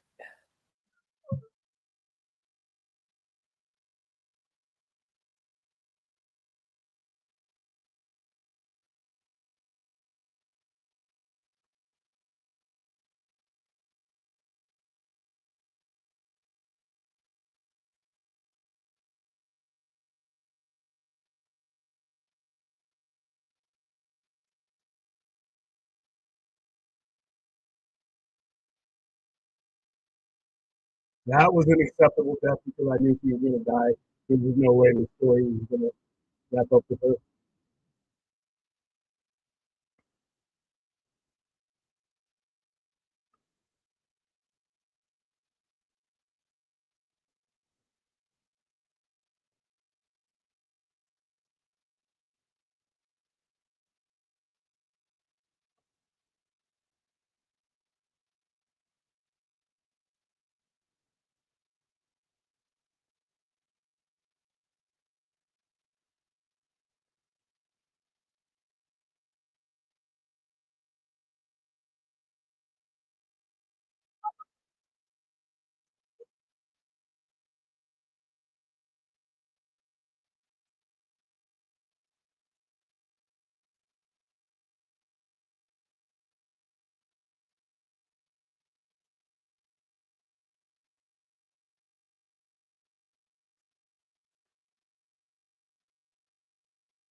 All right. Can everybody hear me? I am going to pause right now. I am pausing at right where Henry's in the cave. I'm pausing at 56:46. I got to be right back. Give me 2 minutes. Okay. And then we'll start everything. All right. So everybody, for those of you who are watching along, go ahead and pause, or who will be watching along later on, which is like 90% of you. I'll be right back. Okay. Well, in the meantime, we can discuss how much Aaron and Brad are looking forward to the trailer. Look, you step away, man. I'm taking over. Really, it's like, when are we gonna? What are you gonna We're get that almost trailer? like halfway through. Yeah. When are we gonna get that trailer and that release date, though? It's like I was really hoping to be out before New Year. That was gonna be my, I wanted to like add that before Christmas, but I guess we gotta wait.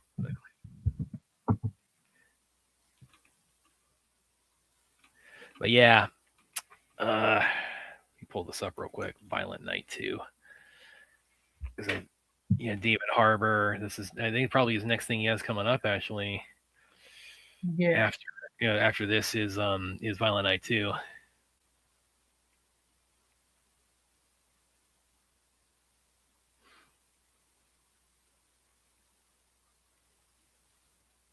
Two and a half hours for you now. Yeah. 9:34 here. So yeah.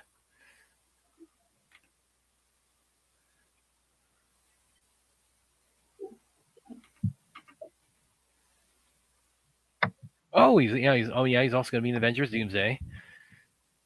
So he's got Goat, something called Goat coming up, and it's an animated movie in February. Then he's got Violent Night, and then he's gonna be Red Guardian and Avengers Doomsday. So those will be like within like 2 weeks of each other.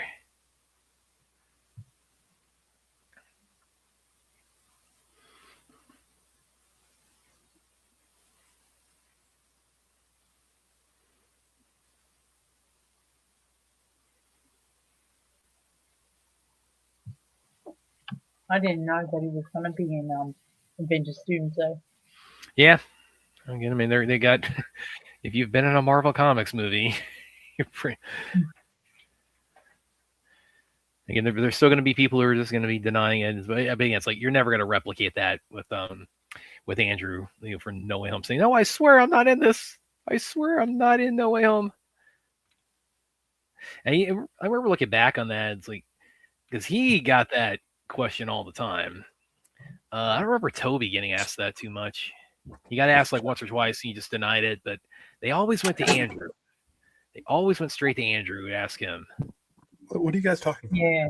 Oh, we're talking about like what was like what else? David Harbour is coming up, and like he's got something animated movie called Goat. He's got Violent Night. Was it second? Ready? Here we go. 1, Okay. 2, 3, resume. And Avengers Doomsday. So he's got, and those will be within like 3 weeks of each other. What's in that suitcase? I want to know. There we go. Come on, open it up.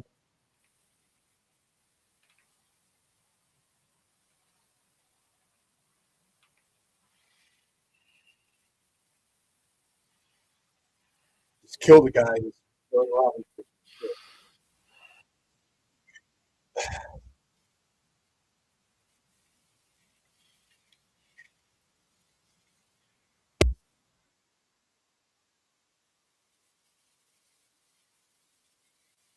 What the fuck is that? Go on.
Wow.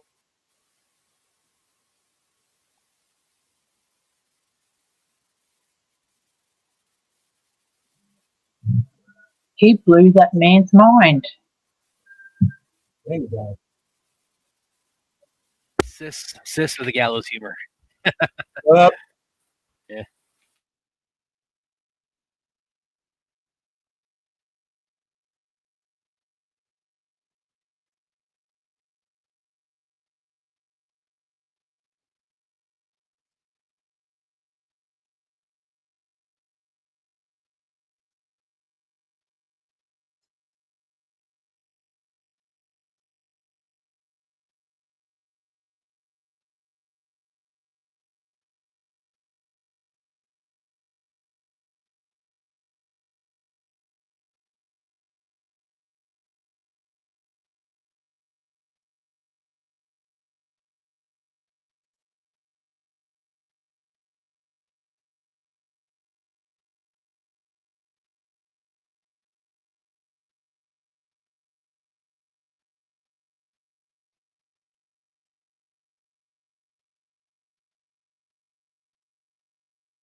It's a giant spider.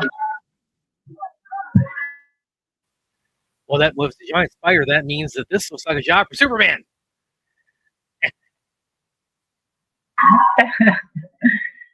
You know, I don't even know if I appreciate the effort in it. I mean, oh, there you go.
Nancy reminds me of He Rainbow. ain't running that. Oh, that was more rounds than was in that clip. 15-round clip. Started off about 50 bullets. Oh wow.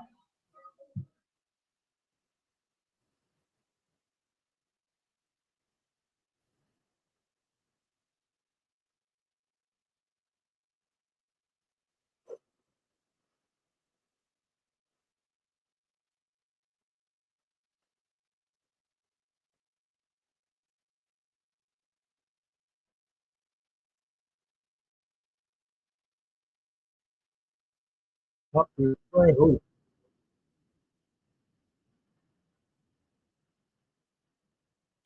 You know, William, I think I'm gonna have to go back and actually finally catch up on Stranger Things because this show is pretty good. Like I mentioned before on past streams, I've definitely been a Johnny Come Lately on Stranger Things. hold on. What's that? I I'm paused. saying it's like, oh, I got to go back and like comprehensively catch up on Stranger Things because like Oh man, you should have been paying attention. All right, I'm zooming. 3, 2, 1, resume. Oh, I didn't pause. I was just.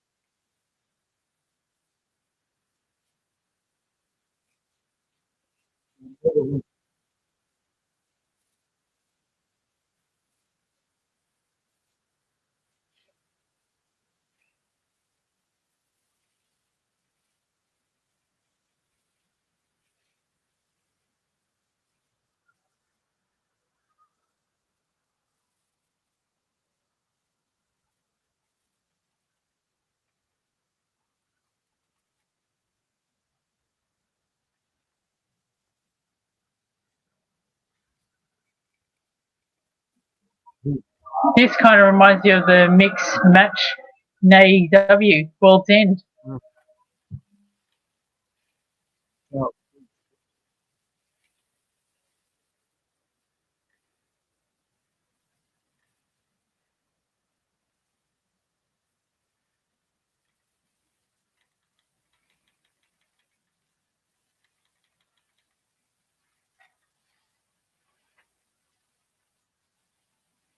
Still got like 59 minutes left in the show.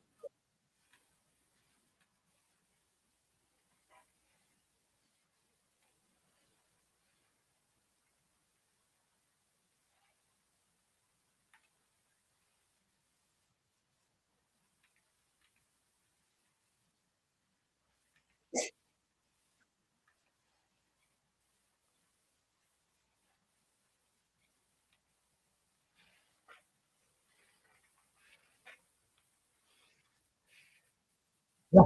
Man.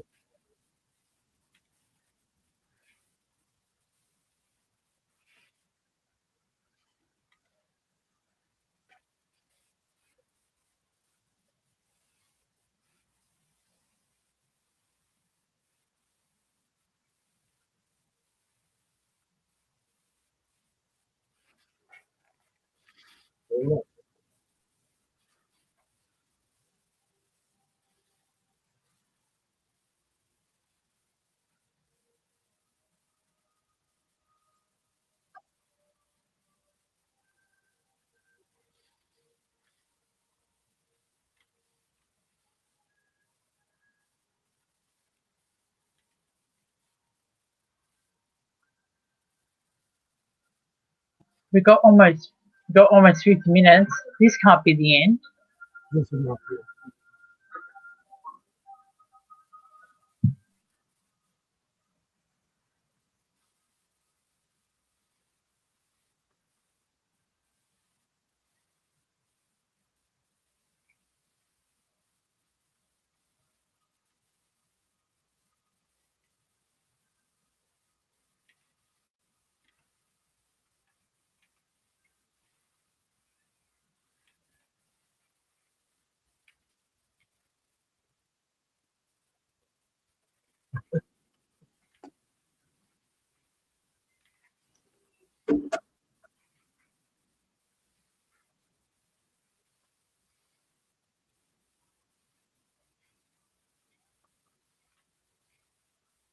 Take his head off or something.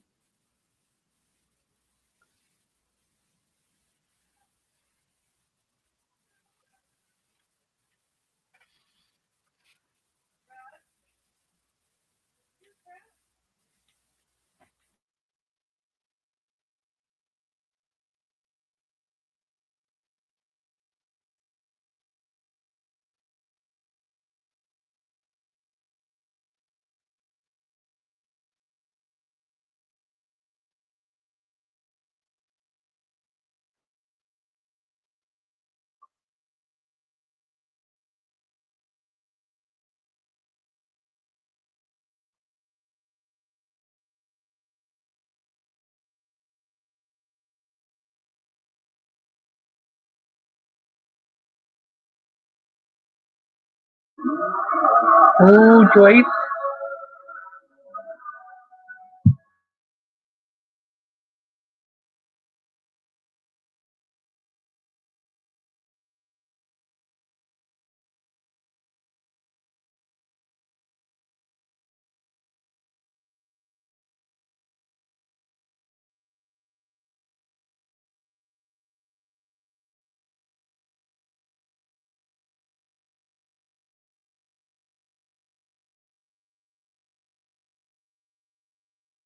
This is cool seeing the way they're doing it.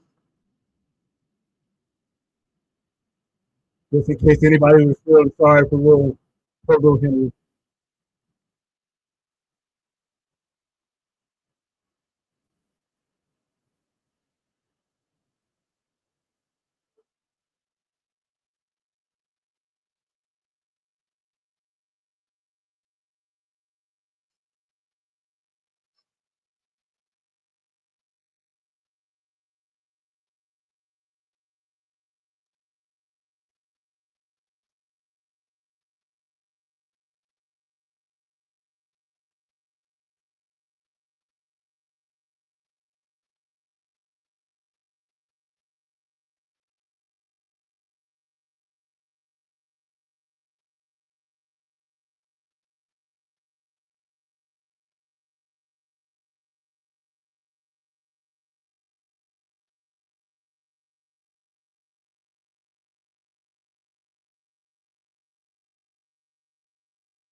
Oh my god, they're playing Prince.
Of course, the military ruins things.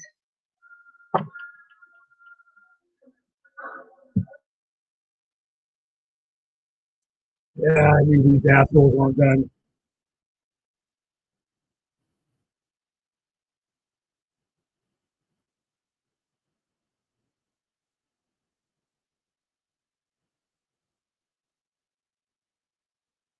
You got to kill her.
You gonna get two press on?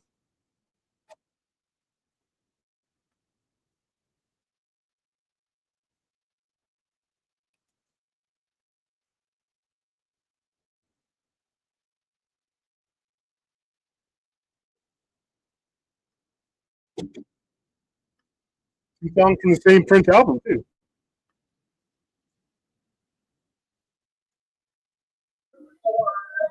Yeah, they are good. They're going full on Prince. There's still a long time left in it. Yeah, they played Doves Cry, and then now they're playing Purple Rain.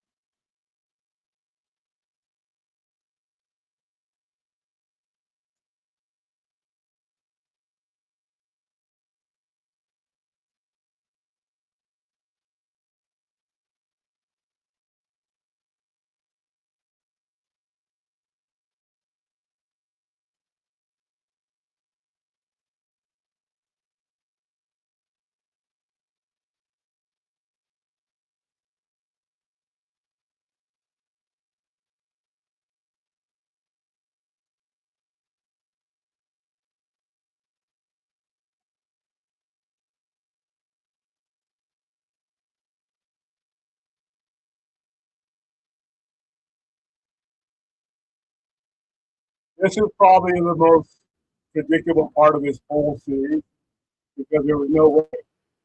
I didn't think it would be because of them experimenting on her. I thought it was because she had to close the breach between Upside Down.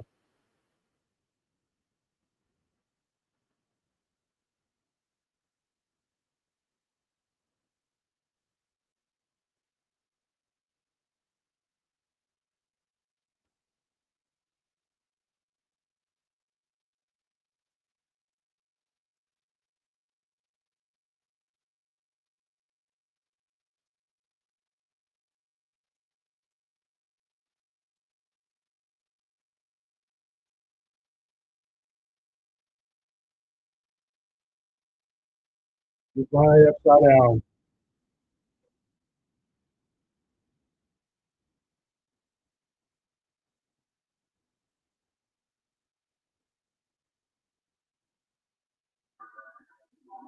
Nope. Here we go.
For any of you that are watching, please like, subscribe, and share the link that is pinned to the top of the chat so we can get a little bit closer to our $20,000 goal.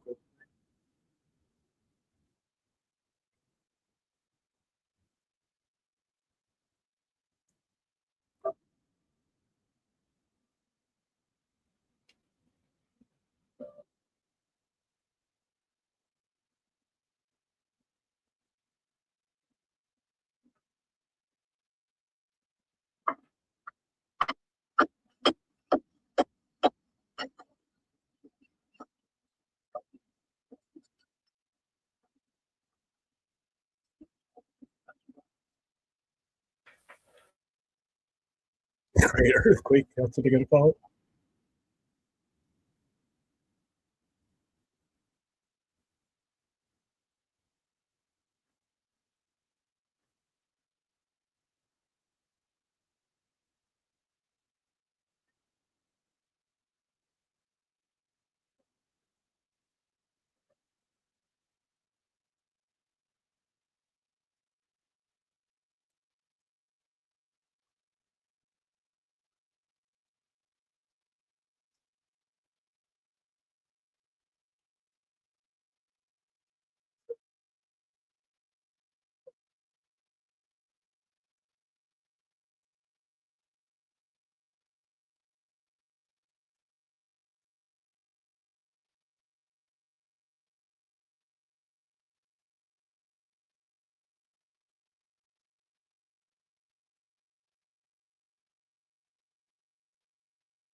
It's 89.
Got rid of that flat.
Not the Godfather.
God, he's the damn sheriff.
Big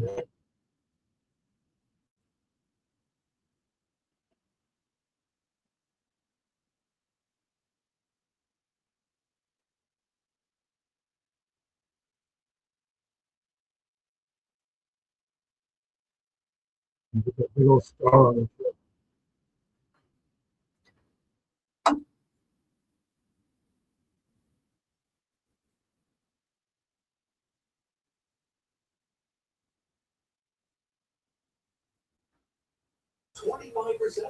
So, Aaron, any New Year's resolutions, or are you just perfect? I don't really believe in New Year's resolutions. Going out to the Outback. That's one.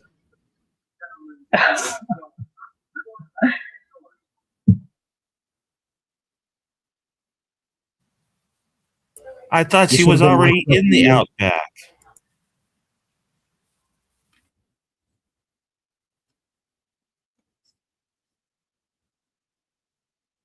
These kids are not that much older than me.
This movie was a perfect time for me to take a little nappy poo.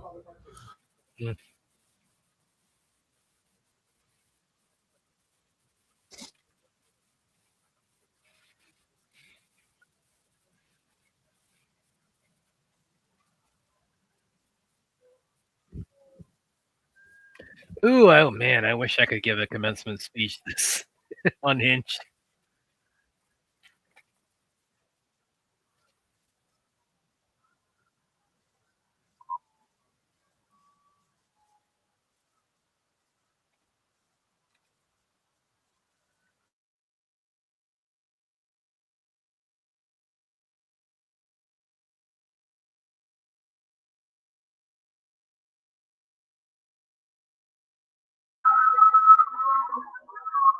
Bit of Iron Maiden there.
This ending is kind of dragging for me. I've already satisfied all my my goals.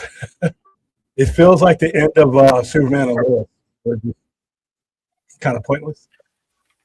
The hell it was. Well, this still got like half an hour left. Yeah. Man, we've already what's left to accomplish here. What is it? Yeah. What's left of this? Are there just closing up chapters? The ending of for the spin-off series from it.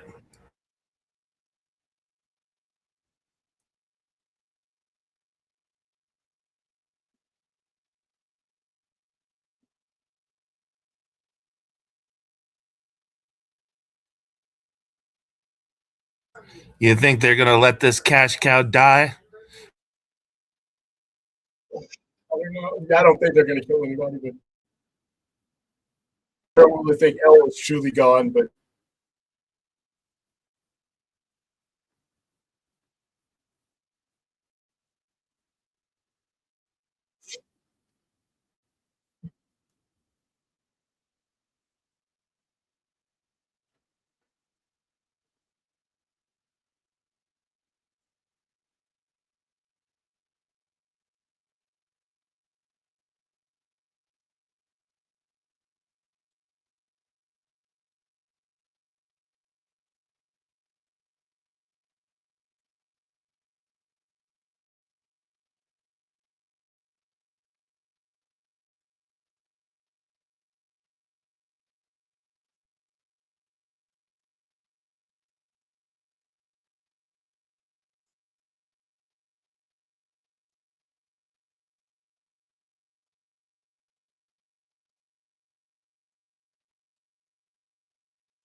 this is like a beer commercial, man. What's going on here?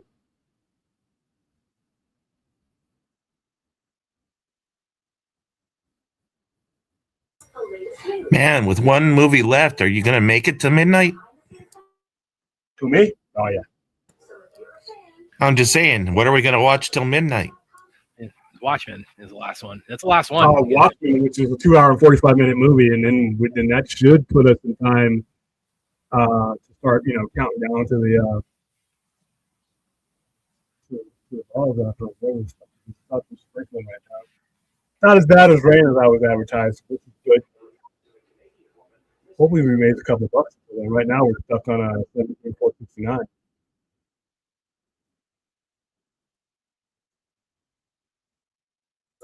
I mean, it's not even New Year's at Brad's place yet, so it's still a long way to go.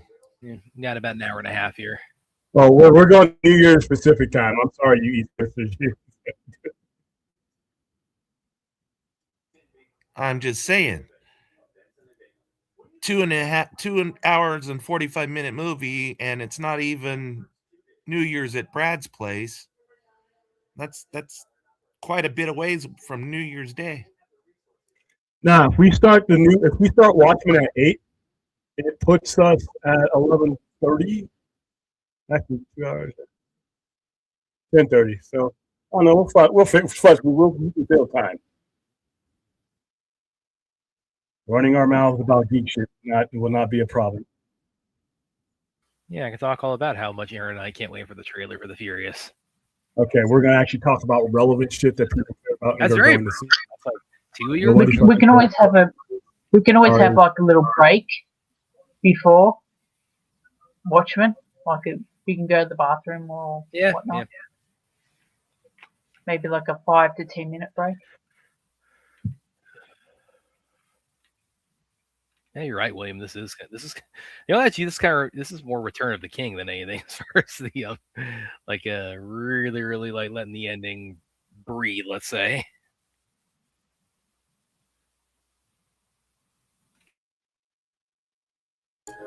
Well, Return of the King actually had all those endings in it.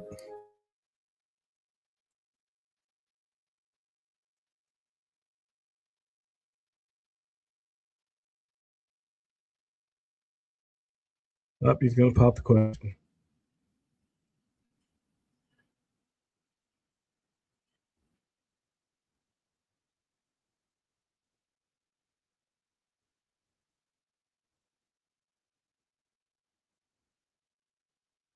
Yeah. You could have gave me more Vecna, a longer Vecna fight. Linda Hamilton's character getting the shit kicked out, something. This is like, oh, we've slipped into human interest.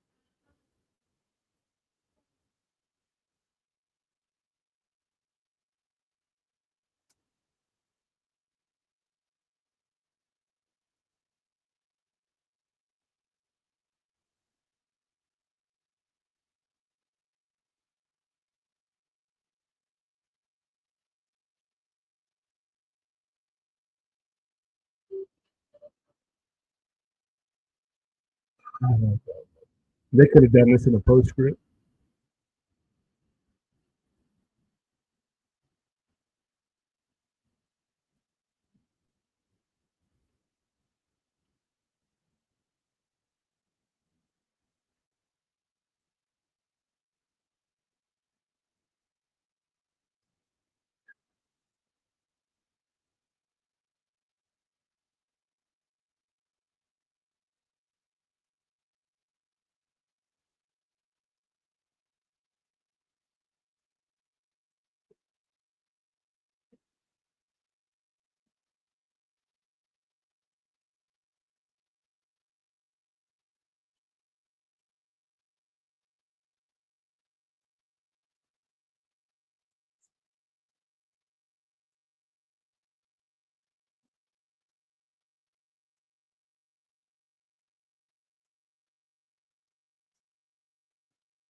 Um,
She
looks like she's 30 now.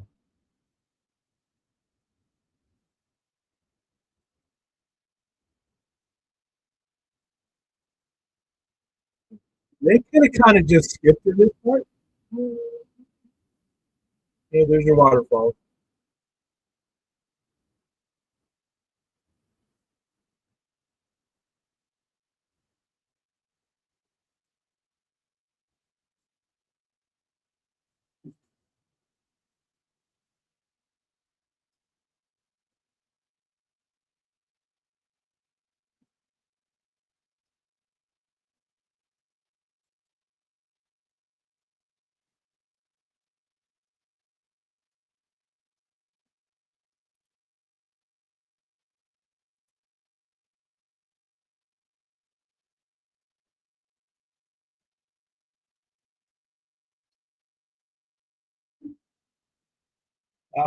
And Joe Henry.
Definitely a Superman and Lois type ending. We cut that shit about 20 minutes.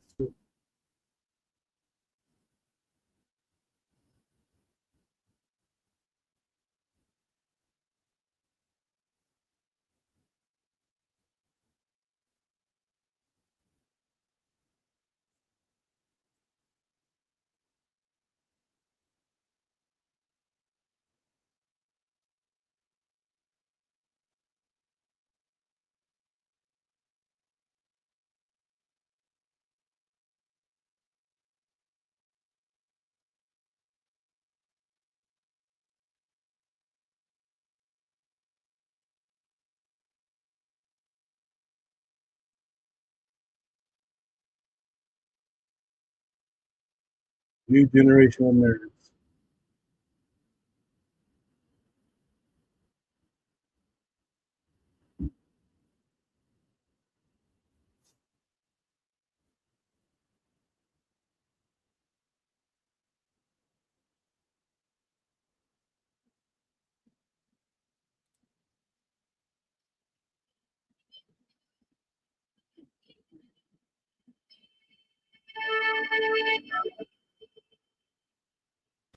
Well, that's a great song to end it on.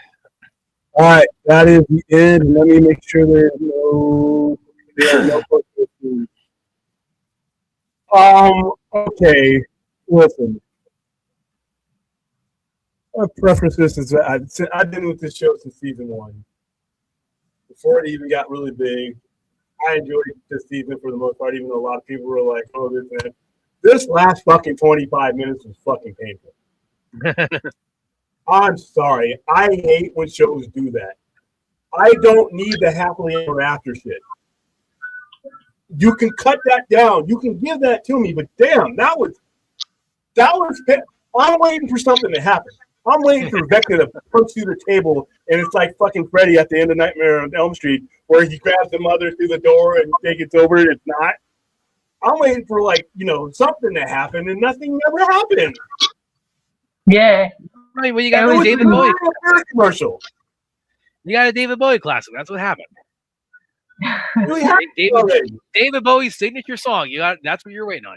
Actually, this song has been through. They played this song throughout the seasons because they played it in season 1, where Peter Gabriel sang it. And actually, rest in peace, David Bowie. But Peter Gabriel does the best version of the song. Blasphemy.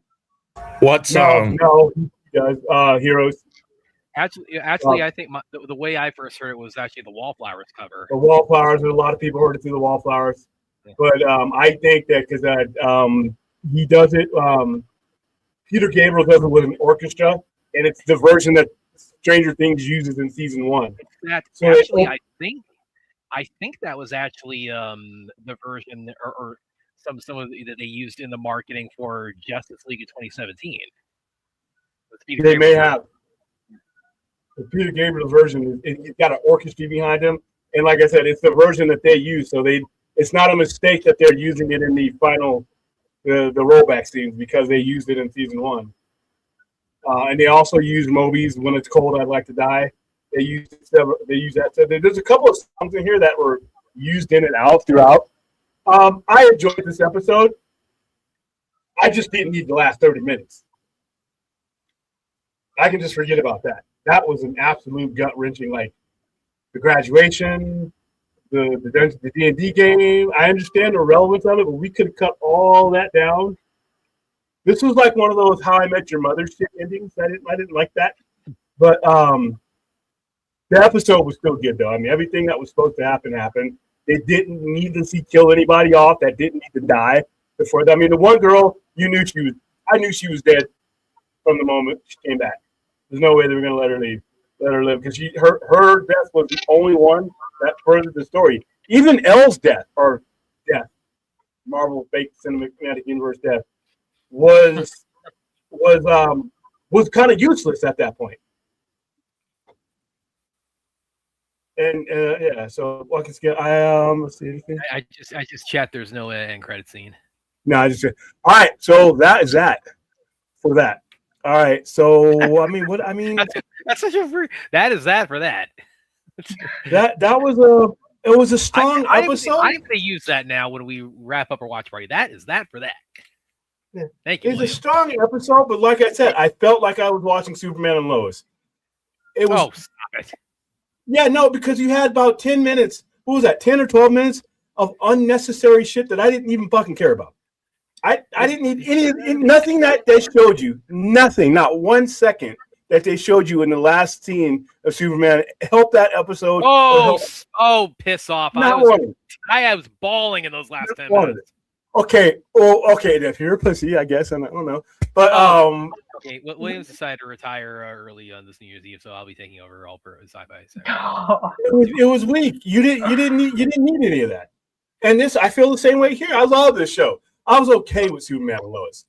this last half hour was like, what are we doing here? That little thing he wrapped up at the table, he basically tells everybody their future and all that. They could have skipped right to that. I didn't need to see Hopper. He could have added that to the D&D game. Hopper proposing to her, which was okay. That's great, happy ending. That whole conversation about I'm going to move up. I have 10 to 20%. I don't care, man. And these are characters I care about. I actually cared about what happened to these characters. I stopped fucking caring about 20 minutes ago. I'm like, okay, you're not going to die. You're all safe. Let's wrap this up. That was the only thing about that. That was kind of long-winded, but listen, I thought it was a bit anticlimactic of how they killed Vecna, because I thought they should have did a little bit more story building to that little fucking meteorite that he grabs to make the connection to the Mind Flayer. They spent 5 seasons building up the Mind Flayer. I mean, the Mind Flayer from episode 1 all the way up until now, which been built up in some way, shape, or form. Really big in season 3. Starcourt season 3, that was huge. He was the main thing. And throughout, so they did a good job of building that up, and then say, oh, found the pebble in a suitcase. Don't know where the fuck it came from. Found the pebble, touched it. Now I'm connected to the Mind Flayer. It was a good explanation, but I thought it needed a little bit more. Hell, they could have gave it a little 15 or 20 more minutes. That the whole Brady Bunch Friends, Wizard of Oz happy ending they just gave me. They could have gave that more to Vecna. I mean, they built Vecna up before you even knew who Vecna was. Season 3, you don't know who he is. You really don't know you don't really see him until season 4, but you know he's out there. So they built him up masterfully just to pretty much. He got a Donkey Kong ending. He got a barrel thrown at him, and he's dead. And I like the way it went down. He basically was defeated on 2 different planes. But then the Mind Flayer became a kaiju. I'm like, okay, now he's just a mindless Godzilla guy who's just going to step on you. He's this big, powerful being that can mentally control 2 different states of reality and a powerful psychic. And you basically turned them into, to like a video game ending. But that didn't bother me at all. Everything that needed to happen happened. They didn't kill Steve, so people who were in Vegas betting on Steve Harrington dying, they didn't get him. You had 5 years to kill Steve. They didn't kill Steve, and they didn't need to. Nancy became Rambo at some point, which is fine. She's going to get her own series. We'll see where that goes. I just thought it was a solid ending. Solid ending. A little bit too much in certain areas. If I had a chance, I would rewrite this episode, cut out all that shit at the end, most of it.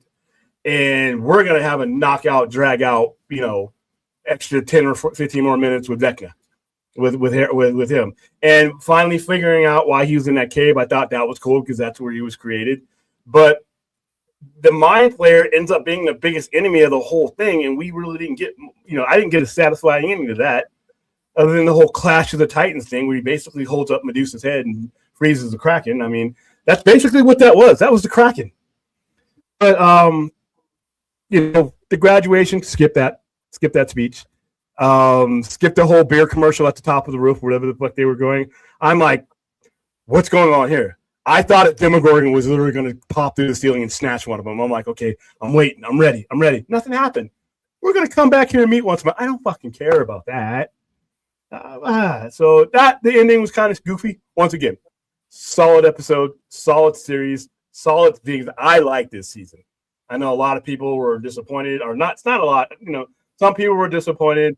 They were review bombing it because Will came out, gay. So yeah, I saw some of the review bombs. So I hope those get filtered out because that's kind of lame.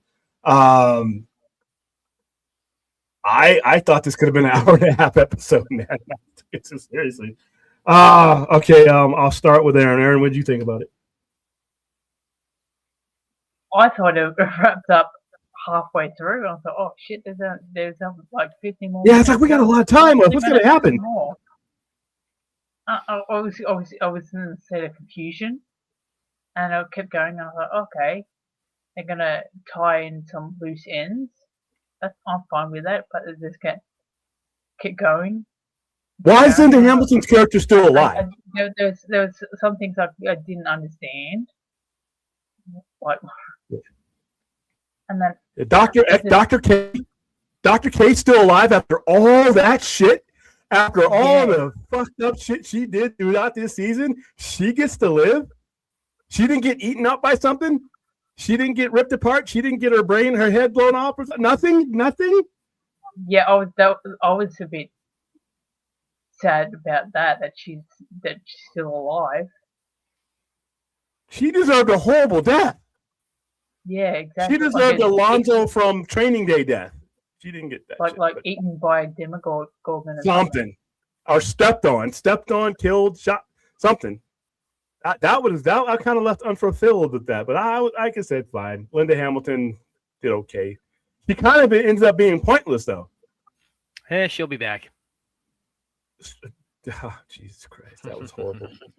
Clint, what did you think? Clint, I'm skipping Brad. What did you think, Clint? Did you watch it? No, I didn't watch it because I haven't started Stranger Things yet. Wow, it's a good series. I think you're going to enjoy it. You know what? I think you'll enjoy it. But let me know what you think about it. And finally, Brad. There was like emotional scenes and that. And like, oh, they're doing this and that. And Will's in a safe environment to be himself. Yeah, because by the way, I know a lot of people didn't like they thought it was overdoing it with him coming out. He's coming out in the 80s.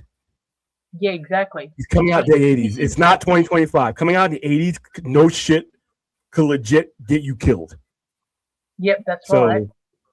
So we're just understanding. Wasn't it in the 80s in America? I know it certainly wasn't here in Australia, but in the 80s it was illegal. Well, okay, so sodomy and things like that just got us demonetized. It was illegal in states. Certain states it was illegal for that. That's how they use it against people. So that was the 80s, though. Just it's horrible. The 80s. It wasn't illegal. There just were no legal protections for you. So you could be fired. You could be, you could be treated like shit. Yeah, that's what I was trying to say. Yeah, and no anti-discrimination laws. Yeah, and then you had the AIDS epidemic that was happening right. All this takes place during the height of the AIDS epidemic.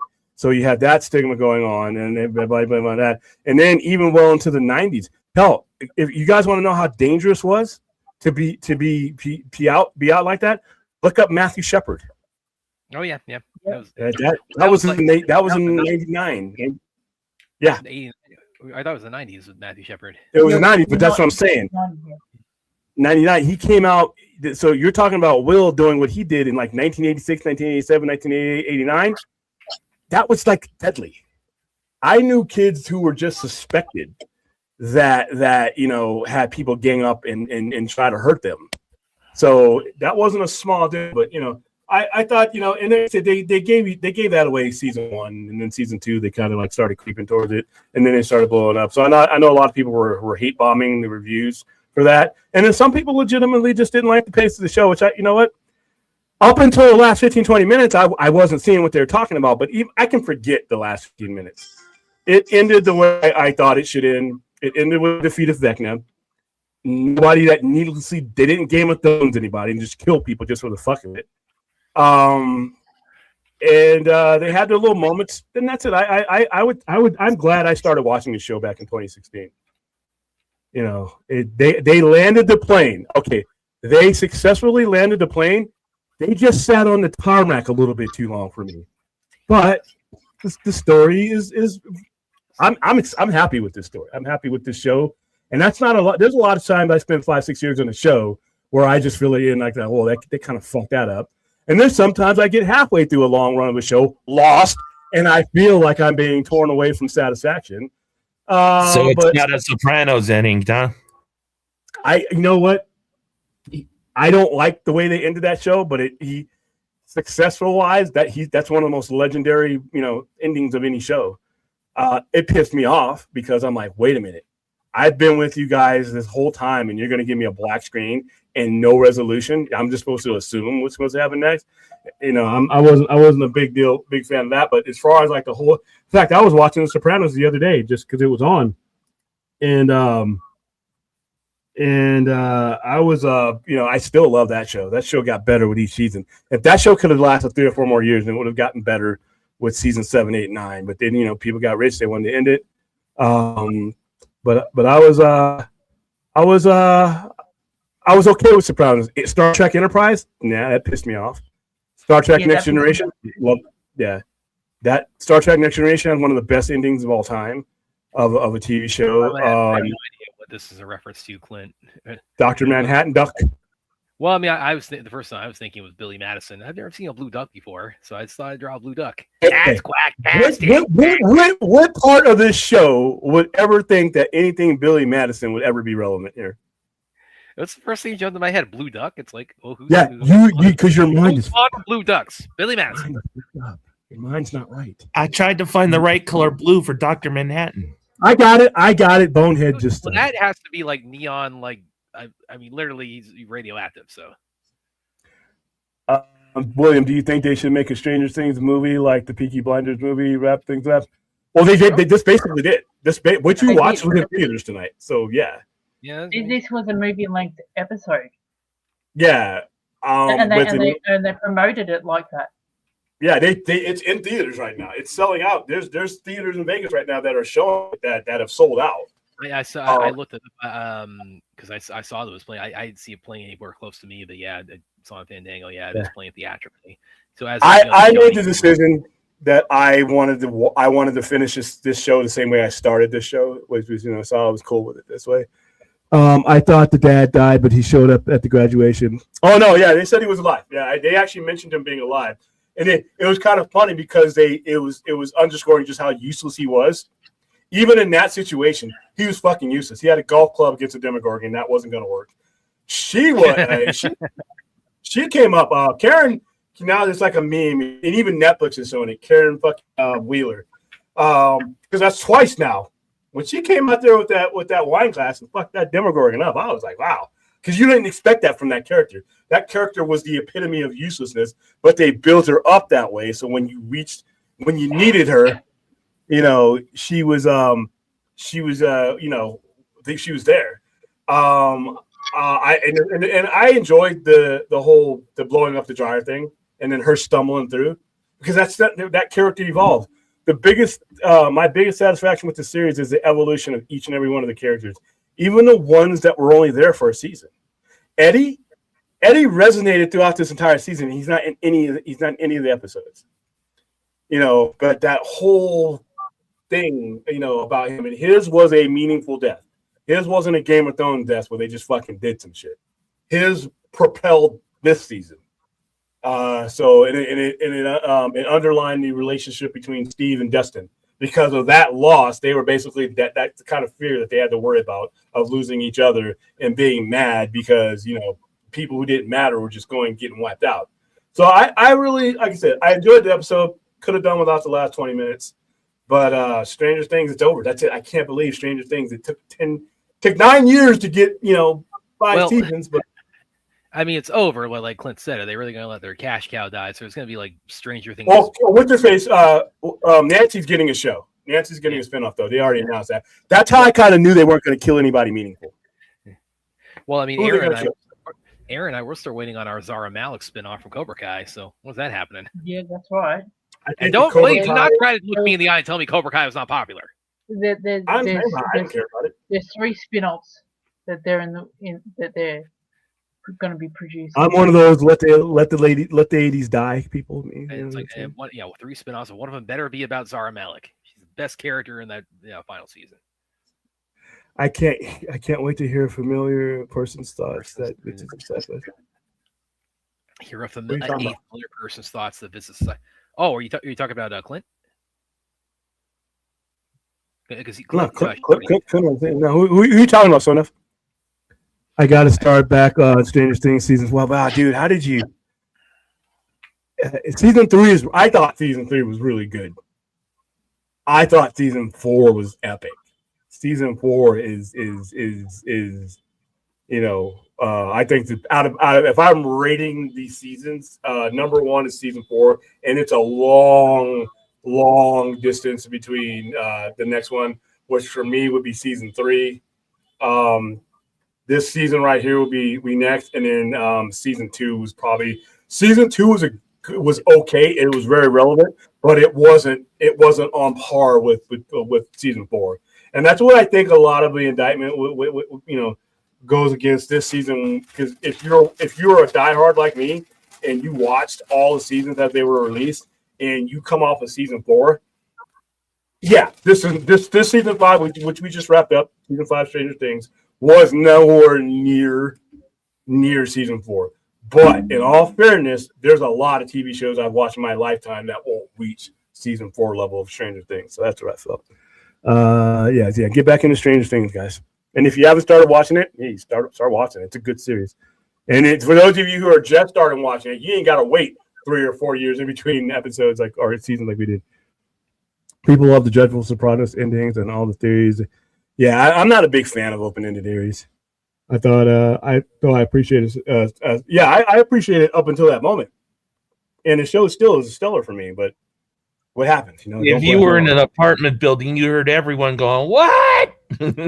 Well, I was at a roommate, and the roommates were watching it in one room, and I was watching it in a separate room, and you could hear the collective groan. They got on their cell phone. We both got on our cell phones immediately because we thought something. Because remember, it goes a long time before credits roll up because the sound goes away. And that's why I'm on my phone right with one hand, and I'm getting behind my cable box to see if something, did I fuck something up? And then all of a sudden, here's credits. And I'm like, you motherfuckers, that's how you did it. Clone Avenger, no doubt. I just thought they could have been smarter. Yeah, I didn't appreciate that ending, but yeah, there's a Stranger Things. They're not going to get rid. You're done with these kids and their lives, and you should be. We've had enough of them. They did what they. There are other things. It's like X-Files. I don't need to stop X-Files necessarily. I just need to tell a better story with different people. Mulder and Scully, I was done with them, but they added 5 more years that were painful to watch, and now we're getting a new X-Files show, which I really hope he does something different. Ryan Coogler's working on. I hope he gives me something different because what was good about the X-Files is that it was new and it was different and nobody was doing it. Once it kind of got stale, it's like yeah. Oh, you're talking about 4th. I don't know, dude. I know he's going to be bitching and moaning about that last 20 minutes. There's no way. There's just no way, and that's going to be valid. Yeah.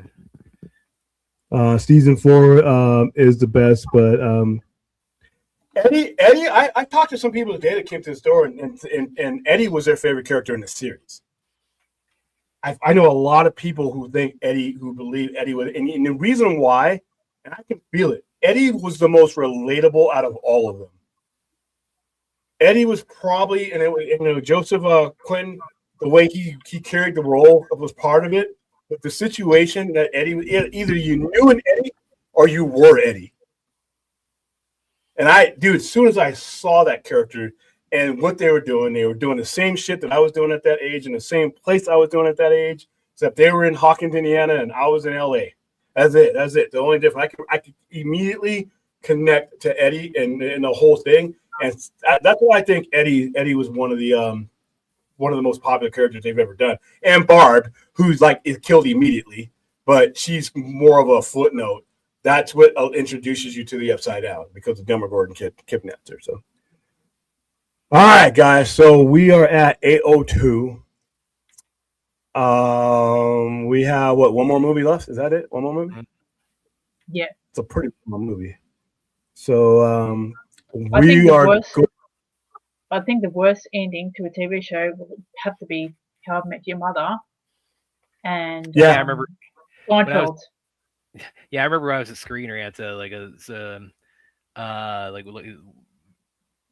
were a couple other people who were writing on How I Met Your Mother a lot. I check out some of their stuff, and it's there was a lot of criticism. I hadn't seen the show, but they were reading a lot of criticism of how that wrapped up. Yeah, there's a lot of people that hated that ending. It was depressing. I'm assuming he met his mother, right? I mean, did you at least get that out of it? Did you at least get that out of it to live up to his title? Yeah. Okay. Oh yeah. That's a whole I'll just spoil it for you. They spent an entire season about talking, running up to Robin and Dookie House's wedding, and right at the end, the last episode, you find out that they're divorced, and the friend group is pretty much fractured, and he does find like meeting the mother at the wedding, and guess what? You find out the mother dies from cancer, Oh, and the whole thing, Ain't that supposed to be funny? and the whole thing with him talking to his children was pretty much a whole rouge to ask them permission for him to date Robin. So it wasn't How I Met Your Mother, it was How I Met Your Stepmother. Yeah, I met the mistress. yeah. All right, guys, we are. Battlestar Galactica had a ending that people hated, but I liked it. Well, the Ronald B. Moore show, I just wanted to end. That show, I tried so hard to get into that show, and it just didn't do it for me, man. I enjoyed it. With the Seinfeld ending, it was a clip show, pretty much. Yeah, well, I never got in. I never understood the appeal of Seinfeld to begin with. So when that wrapped up, I was like,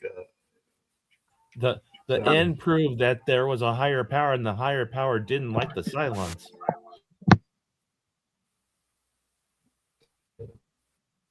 Well, that show lost me. I think when it comes to Battlestar Galactica, the Sci-Fi Channel one, that show really lost me in the first season. I just couldn't connect. It was one of the only shows that was on Sci-Fridays, which was Sci-Fi Channel's premiere night, that I just was like, that wasn't must-see TV for me anymore after the first season. It bored the shit out of me. It did well. It got 4 years, but it just wasn't a show that I thought that. And I like Ronald B. Moore's work. He did a lot for Star Trek. When Brandon Bragg and them came over, he became one of the major storytellers, one of the major writers. So I like his work, but man, I took some time off from it and tried to get back into it just to see if because sometimes you cut your show at a bad time and you need to revisit it at a different time in your life. Maybe I tried with BSG and I just couldn't do it. And there's just and it's a damn shame because you think it would be a show that's right down my alley, but it's a really slow plotting, way too much dialogue alley, and I just couldn't do it anymore. So, but hey, it was fun. Did you actually watch the ending of it? Yeah, I skipped a lot to get to it though, so I'm not really a good person to talk about it. No, I mean when they finally jump to Earth and it breaks the back of the Galactica. Yeah, that was fun. That was a great. They did. They took. At least they didn't go into Battlestar 80. That was horrible. All right, so we are at $17,469. Somebody put $1 in. I'm tired of looking at that 9. They need a 0. They need an empty number. I really like Caprica, but they only went for like Caprica? 1 season before they Never watched it. Oh, before they pulled the plug. It was a Caprica is a prequel to Battlestar Galactica.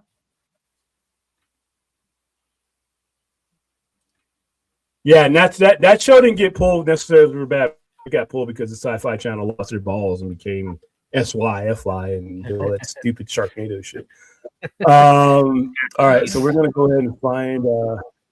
You know why they came SYFY, right? Yeah, I never was clear on that. Why they What's changed that? their name? You know why they changed their name, right? No.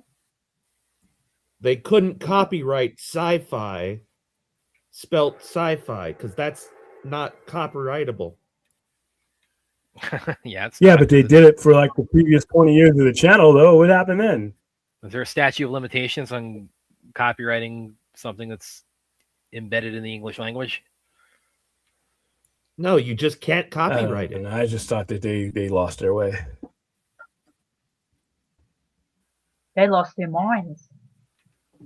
You can copyright SYCY. You can't copyright sci-fi.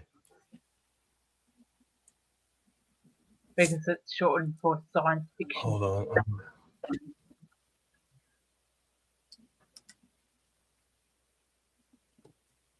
Okay, what did I not like about the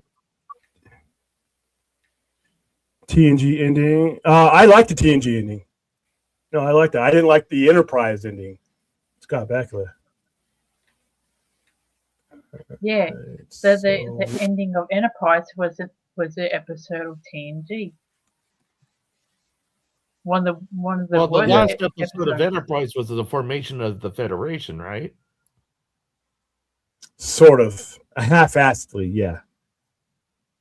It was not done well. They skipped a lot of shit just to wrap the show up, and it was fucking lame. Okie dokie. So I am watching Watchmen, the 2 hour and 43-minute version on HBO Max. Yeah, that's where I got it too. Hold on, we're gonna. I am right at where All it right, says HBO station. Yeah, that's where I'm at. HBO. So, all right, Ozzy, you ready to count us down? Hang on. I'm just going to get ready. Oh, we're completely there. Oh, okay. You got to get your movie ready. Remember, physical media. Exactly. Oh wow, you'll make that. Yeah, but you got to order it now, for the most part. I mean, it's still got a section. The only places in town for me that you're still selling Blu-rays and DVDs are Walmart and Barnes Noble. So you want to get like Ballerina, like I got my Blu-ray of Ballerina. I got ordered that off of Amazon. So the feeling that's if you're going to be a physical media collector, there's probably going to be a lot more ordering in your future. Yeah, because Amazon will always have it for you. Did Let me know when you you're see? ready. Did you see on Battlestar Galactica when Adama rescued the colonists from the Cylon occupation?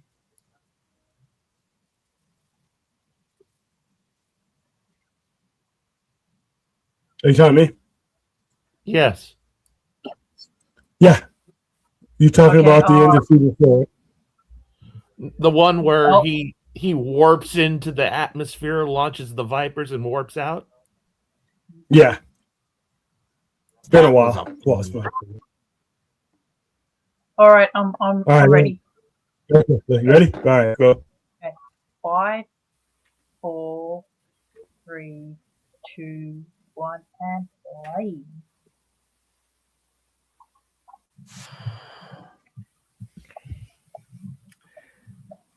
And that's Oh, Aaron, and it's funny seeing the Paramount. I know you sent me that one.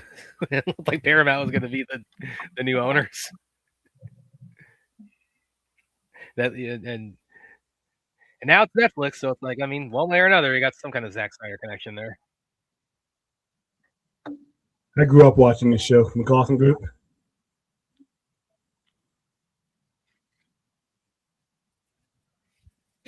I like when Saturday Night Live parodied it.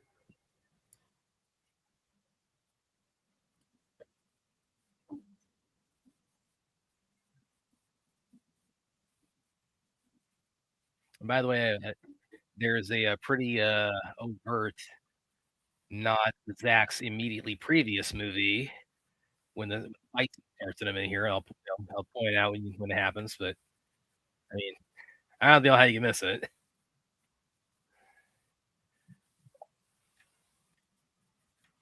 What was it, 300? Yeah, 300. Because when they start the fight scene, like the coffee mug gets thrown at the apartment door and shatters on it, and the apartment number is 300. So it's like, oh, well, I mean, that's pretty on the nose. Oh.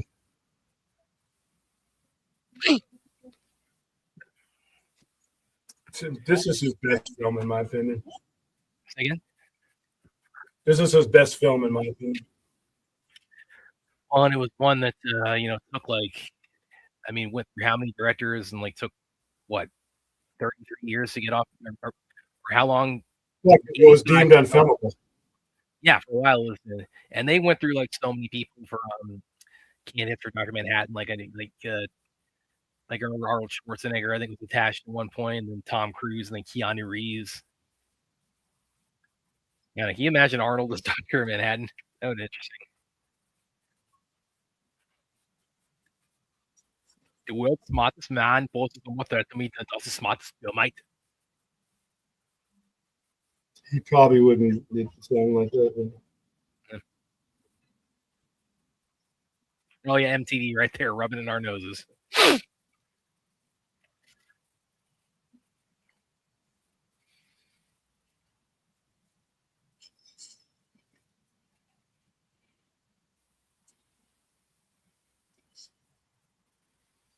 I mean, it's like 3001, and then it's like the coffee mug knocks the one off of there. That's kind of similar to Man of Steel during the Superman and Zod fight when they're at the construction site, and Superman gets knocked back by Zod on the sign that's 105 days without incident. That knocks off every number but the 0.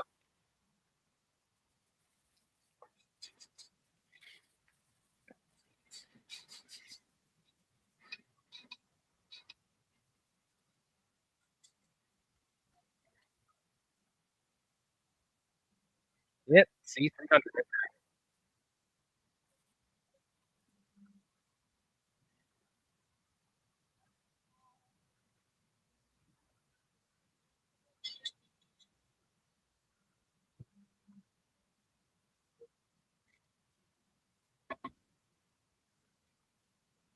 And slow motion. That's one of Zach's trademarks. This opening fight seems so He's awesome. supposed to be 67 years old right now. The comedian is 67 years old, still fighting. I have met some pretty tough 67-year-olds in my training. So, Punch through walls. second. Punch through marble. Okay, maybe there's a little bit of heightened, comic book exaggeration in this. God,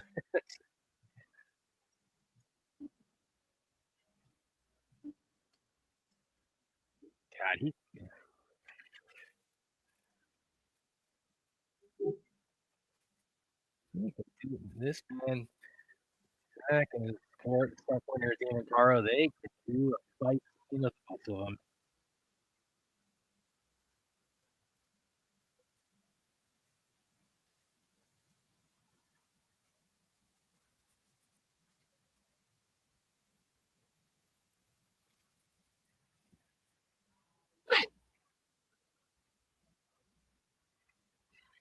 Oh, that probably would have killed him right there. Yeah, I'm not done. It's like you got to keep him alive long enough. You definitely ain't conscious. What's that? This definitely killed.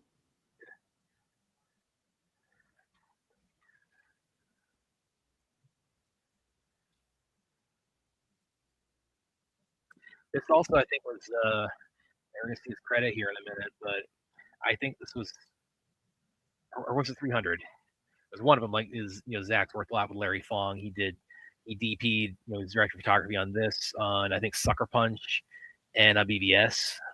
I'm not sure if I need to look again if they DP for anything else, but definitely for these. I mean, in every category that you want to judge a Zack Snyder movie for me, this is his best movie. It's his best acted movie. It's his best choreography cinematography movie. It's the best filmed movie. It's the best acted movie he's done. I mean, it's on every category. This is my top Zack Snyder movie. I forget where I saw this rumor or the statement of this, like anything he said directly. I think I saw a while, but like when Snyder Cut was being released, there was Breaking up really bad. One of us is. You're breaking up really bad. You're breaking up really bad. I didn't hear anything you said.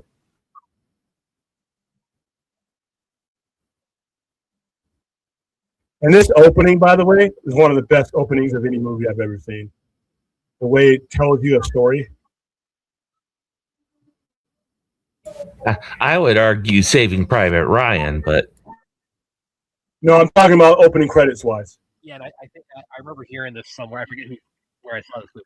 Like when the track was being released, it was and I don't know if that's like Zach was quoted on this, but there was like some talk about like the way he would envision like Justice League 2 opening would be basically like an opening credits montage, like in the vein of like Watchmen of the Bob Dylan Watchmen montage. Like, all right, I could be down for that. That sounds pretty awesome because this is like one of the most like iconic moments in the movie is the opening credits. It definitely cemented in the '80s, the Bob Dylan choice. By the way, that's another thing that I'm sure William you're very grateful for is that like among like all the different aborted attempts to adapt Watchmen, like a lot of them were set in present day, like whatever would have been made, like it was made like '97 or. You're Brett, whatever's going on with your mic, I cannot hear you. It's scrambling. Oh,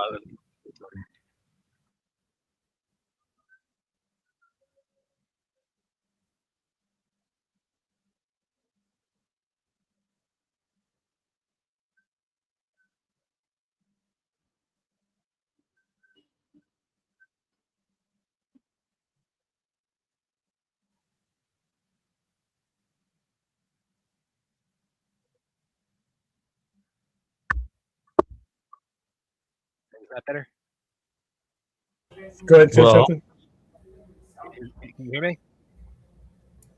Yeah, turn up the volume a little bit more. Okay.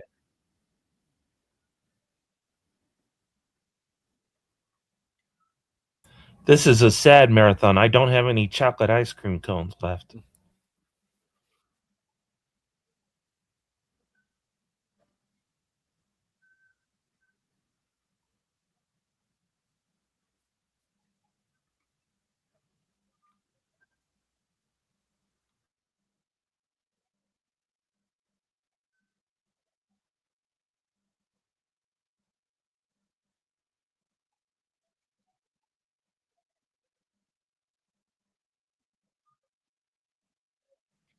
Anyway, I was saying a minute ago that the within like a lot of the previous attempts to adapt Watchmen that weren't realized, a lot of them were going to be set in present day in terms of like if it was like made in like late '90s, early 2000s, they would have been set then. But of course, it's Zach's originally kept it in '85, which I don't know. William, do you have like any particular feelings? Like was that? I thought it was fine. I thought you could do it in a different era, and the Damon Lindelof show showed that you could put it present day. So I would have been okay with it either way. I like what he ended up doing though because I think it's great.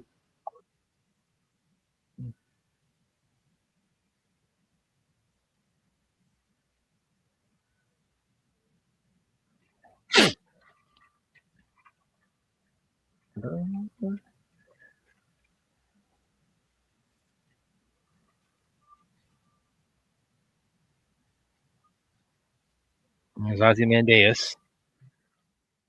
Yeah, hanging out with the village people. Oh, by the way, it's like our David Bowie. not those people. Well, there's also the credit for the book that, of course, omits Alan Moore at his preference, as we all know. This is a damn shame. That TV series of The Watchmen was hard to understand if you had no clue what was going on. Jackie Earle Haley, though, he's a tiny dude. Looking right there on the whole line up there, he's not very big. That doesn't matter because he takes a lot of ass, and Rorschach has to do it. Aaron, I understand Jackie Earle Haley. He actually has a couple of black belts. He's like a Taekwondo and I think a karate, so he's a pretty well versed martial artist. That's pretty cool. Turn this to a martial arts stream, please.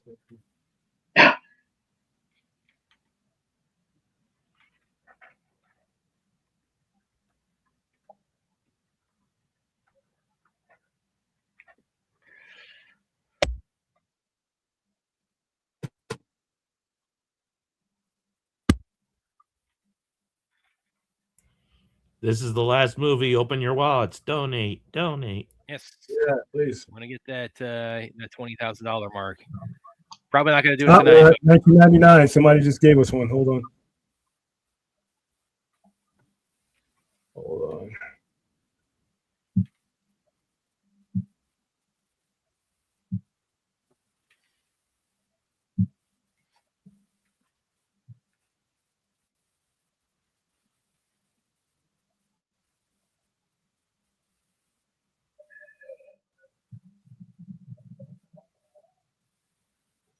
Clone Avenger, thank you. Actually, no, thank you for the $10 super chat. That was you. Brad loves scary movie. $30.99. Of course. Thank you for giving us up that dollar. Yeah, thank you for that, Clint.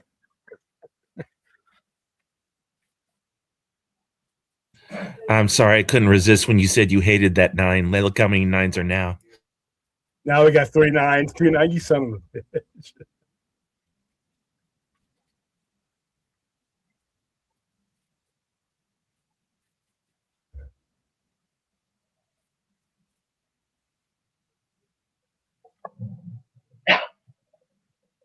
$17,499. No. Save us. I'll whisper no. I actually did that with a guy I ran into a con a while back, or it was a Rorschach cosplayer, and I shouted to him, "Save us!" He turned to me and he went, "No." This had one of the better marketing campaigns of the 2000s because they were putting it on like when you bought The Matrix or when you bought anything on DVD. I forgot what movie it was. All Warner Brothers things had a trailer in there for Watchmen with the Smashing Pumpkins song before it was out in the public. They did the end and the beginning, which is hilarious because that song was on the soundtrack for Batman. The Batman. One of the only good thing about that movie. That movie fucking. Yeah, soundtrack actually was pretty awesome on Batman and Robin. Soundtrack was good, but the movie was not. Oh, the movie was dreadful. And actually, speaking of the marketing campaign, because this kind of plays into a little bit of the history of it. This did not actually do that well theatrically when it came out, but I'm sure you saw this one post that it was like the former CEO of WB put out a while back where he talked. Greg Silverman. Yeah, he talked about the press. So okay. So the budget, it says budget 130 to 150, box office 187. So that's definitely not what you want to do, as far as turning profit theatrically, but then you got a robust home media market and like merchandising and other things. I guess that's how they kind of got that into the black because per Greg Silverman, when talking about Zach's body of work with Warner Brothers, he said, "We lost some money on Ga'Hoole and a fair amount on Sucker Punch. The rest of the films at WB were very profitable, very." Yeah, and this movie came out while we were still doing physical media, and it sold a shit ton of physical media. Well, they had to go buy it. They had the version shown in theaters. They had the extended version. They had the Black Reader version. The very first one that made it into the theaters or made it into the stores, it sold out. I waited, and I'm like, I don't need to go pick it up today, and it sold out. I've got the special edition version. Well, so William, why do you think that is? Why didn't do so hot theatrically, but it really kind of rebounded when it hit home media? Because the concept of Watchmen is the most. Remember they said it was unfilmable. It wasn't just unfilmable from an aesthetic point of view. The concept of Watchmen in a movie is really hard. It's a 12-issue miniseries, and it's a complicated miniseries. And you have to be on the ball. And I think that it needed to be seen by people, and then the word had to spread. And then once it spread, I think that's what ended up why it ended up doing better on physical media than it did. Well, and something that Nolan said, he talked about Watchmen. He said it was I'm gonna get his quote here. And it was way ahead of its time. Yeah, that's his quote, is saying it's ahead of its time. I've always believed Watchmen was ahead of its time. The idea of a superhero team which it so brilliantly subverts, wasn't yet a thing in movies, and that's why he says it would have been fascinating to see it released post Avengers. Yeah, I agree with that. Well, because like team wise, we had Xmen, going strong at that time, but I mean, it's like it wasn't like that. It wasn't as enshrined at that point. Yeah, but there's a huge difference between X-Men's presentation and Watchmen's presentation. Yeah, but I do agree with that statement.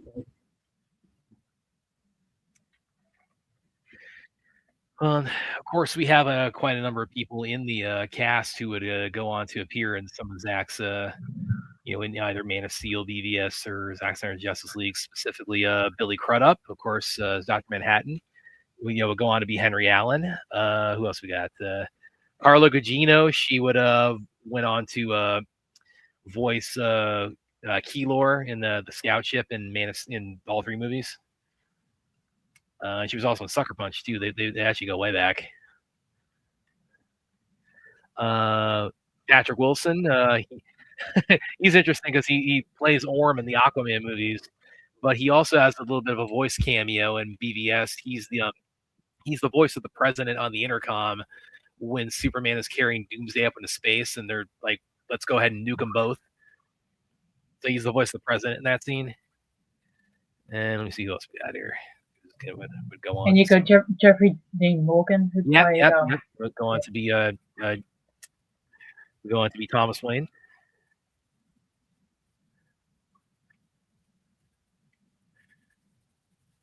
Yeah, I think that's everybody though, as far as the.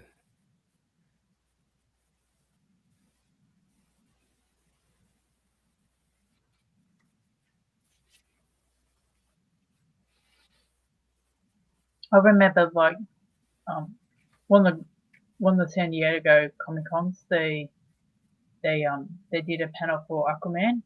Yep.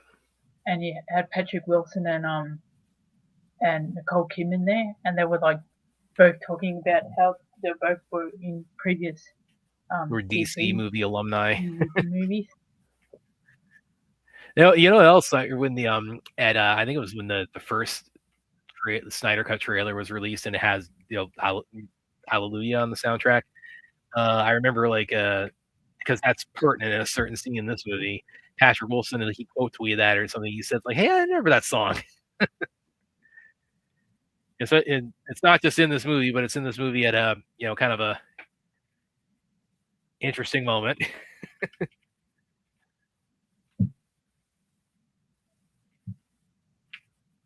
And isn't that wasn't that Autumn's favorite song?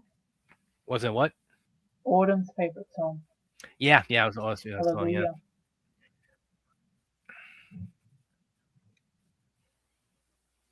I remember hearing at the time there was some level of people saying it's like, why does he keep using the same song over? And I thought, okay, it's in Watchmen, it's in Justice League.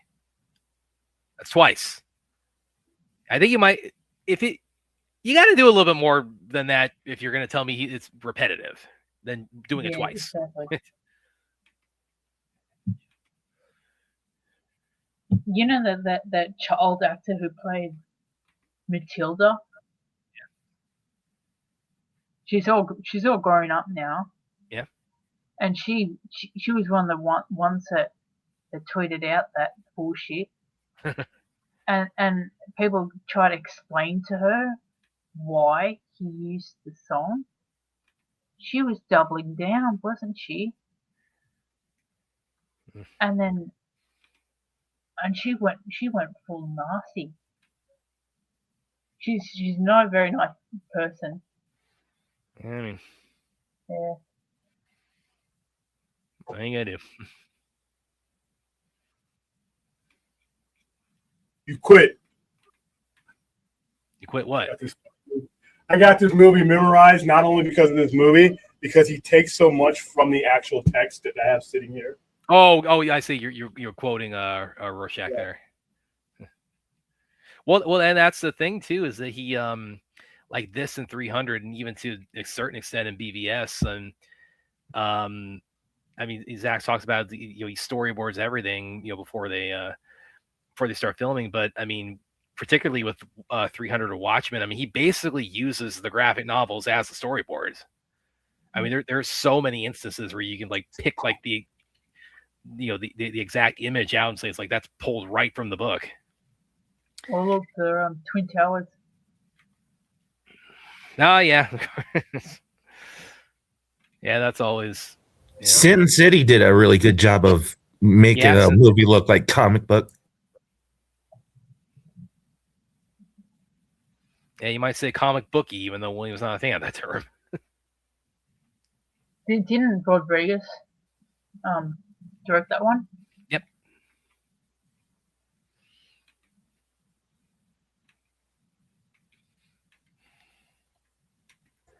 Who was the second unit How would I know? I gotta look that up. makeup artist?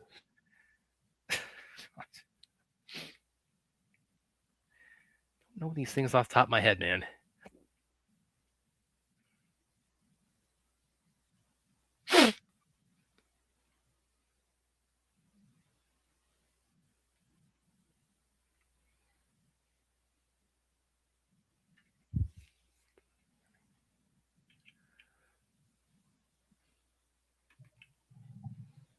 Man, Zack Snyder, he does fantastic casting. Oh yeah.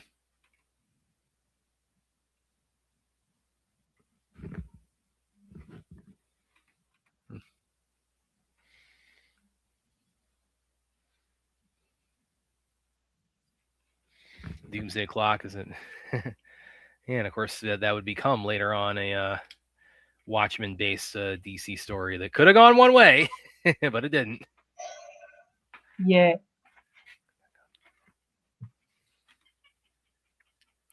Oh, and by the way, 4th, Happy New Year, man. Yeah, Happy New Year.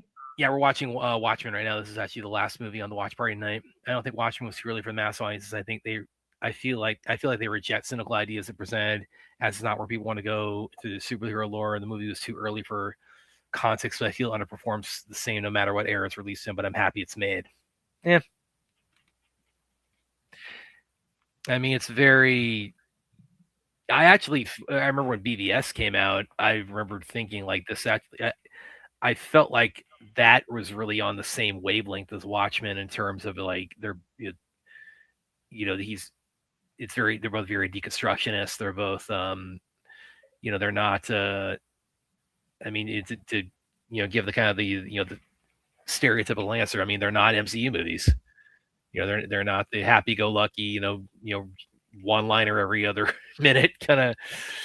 Not there's anything wrong with that, but it's just they're trying to do something you're really radical and really different and really put these characters under a microscope. And that was the one thing that really jumped out at me. BVS was like he did kind of like the Watchmen approach, on BVS.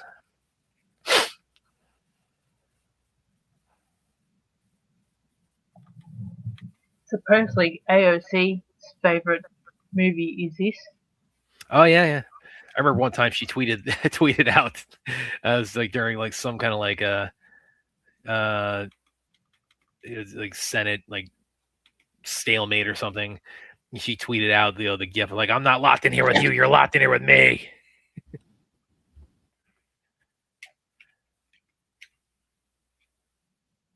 You know what? I knew I couldn't.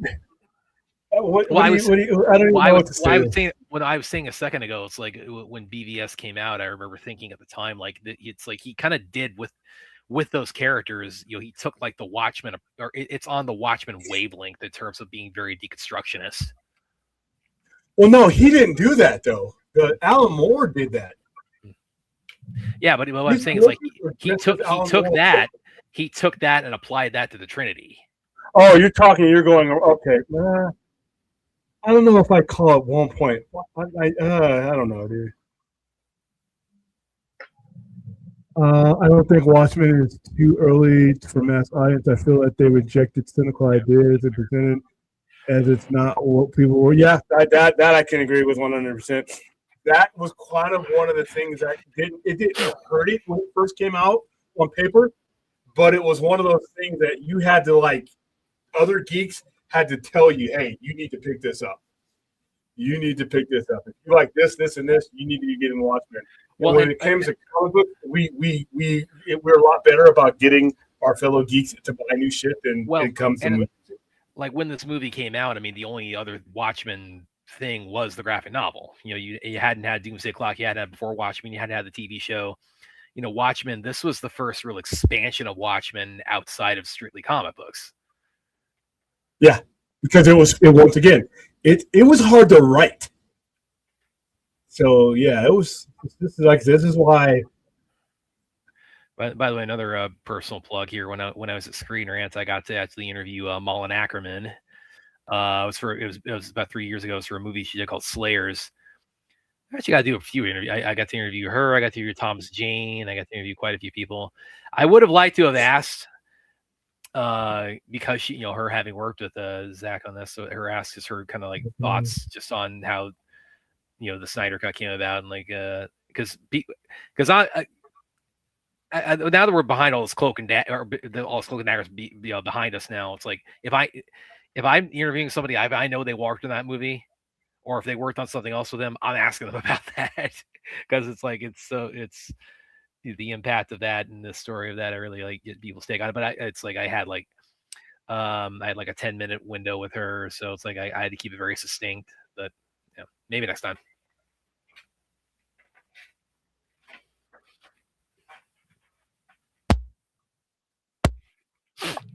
I really love the soundtrack to this movie.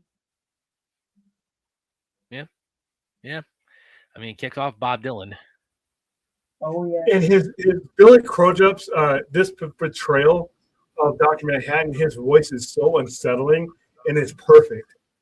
Well, because it's such a contrast to like what he's this blue glowing naked dude with like just I could have done without the. but when you see this guy, you expect his voice to be like booming. You expect his voice to be. I mean, he talks about earlier. He's told he's like a god. So you see him, you're expecting like you're like something like the voice of God, and his voice is still very. He's very soft spoken. It's very He's very. There's a reason why he walks around naked, because he no longer. Because he doesn't care anymore about anything. Nothing. It's that type of mentality is so far beneath him. My nephew, he cringed when he saw the big blue peen. And it's in the book. It's book accurate, but it's like, yeah. Yep, there we go. Oh, like by the way, this view shot of the cab right there. That's like that's like right out of BVS. Like, or this would you would see that in BVS later on when Lois is going back to the apartment after the bombing, after the attack in Africa. It's like, did that shot again. Can't get that past me. Boy, 99 left wounds behind. I need a one-hit wonder.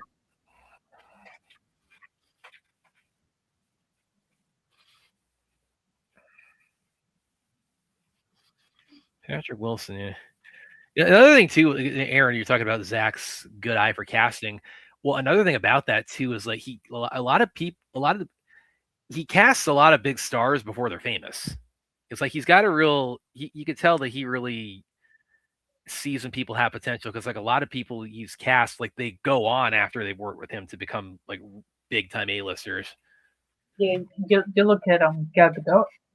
Yeah, well, like the whole like Justice League lineup, and I mean the only one who really was a star, was Affleck. But yeah, they've all he's gone on to be like a big time names, and like same with like Gerard Butler would do that, and Patrick Wilson would go on to do that with his work on the why is the name escaping me all of a sudden? Damn it. Let me pull that up real quick. He just directed the last one, and I love this series. It's Insidious. Yes, okay, Insidious there.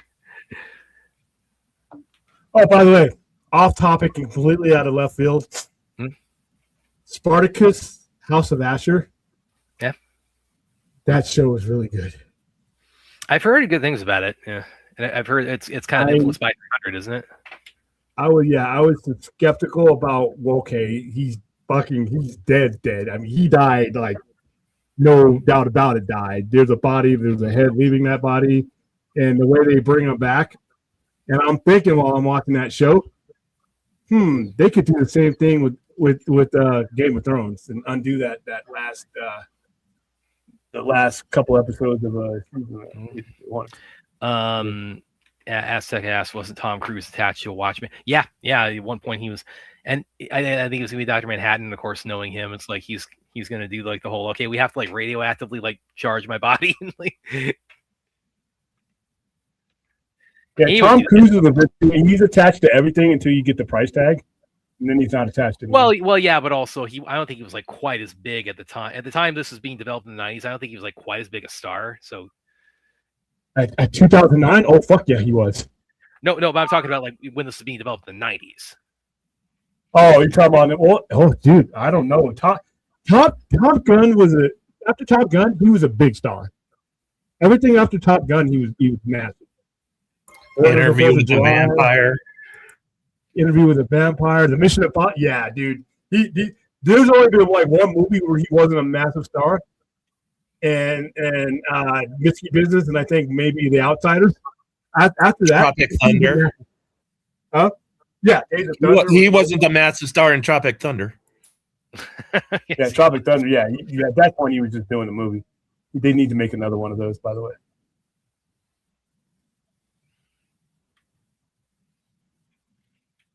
He threw himself into that role, man. Yeah, so I'm looking at like production of Watchmen here. So like, Arnold was attached. Was a consideration for Dr. Manhattan at one point. All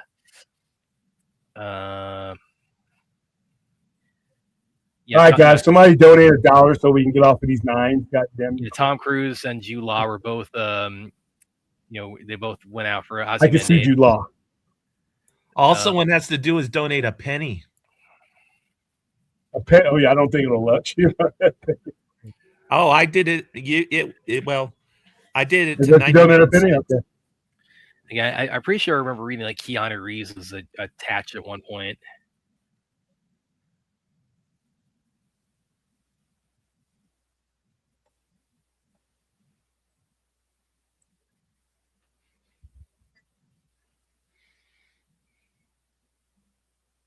Oh yeah, it's $1,999.99. That's what we have left to make to hit our goal. Patrick No, Wilson. we actually have. Yeah, we're not. I don't like I said unless somebody comes in and hits a home run with us. We're going to make some progress, but hey, 1 penny gets it to 2K. Well, I mean, we got a couple of dates we tend to do these on. We got like March 18th and March 25th and May 20th coming up, New Year. So you make that like our our new finish line. March 18th was the release date. May 20th. What was the other one you said? That was the announcement date. Was May 20th, and then March 25th was BVS. Oh wow! I mean, that's right past me. No, and by the way, again, we're coming up 10 years. 10 years. 10th birthday hasn't aged a day. March 25th next year. We need $2,501, but yeah, whatever what we get tonight. Stop sneezing into the microphone. I'm not sneezing, I'm sniffling. And actually, I need to step away in a minute here because the ball's going to drop in about 15 minutes for me. So, yeah, your balls are going to drop. What? A very mature. Your voice will probably sound like that. Yeah, I'm going to go check out the ball. So I'll be here back in about 15 or 20 minutes, guys. He's going to go watch the balls drop.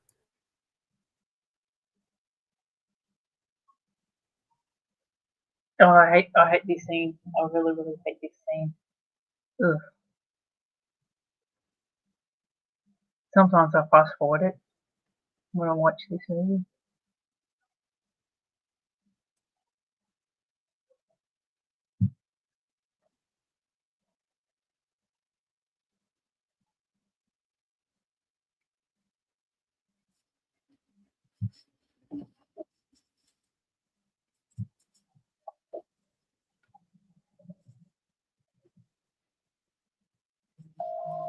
What the fuck is this?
I haven't been outside or looked out the window. Sounds like it's moist outside. It's raining, actually. It's light rain. My roof hasn't been leaking down here, but it hasn't built up. So yeah, it's raining.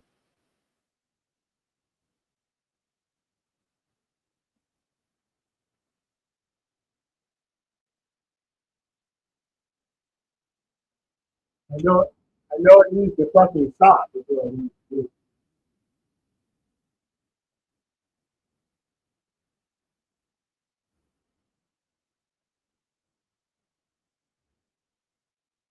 Well, at least we're not getting hit like California.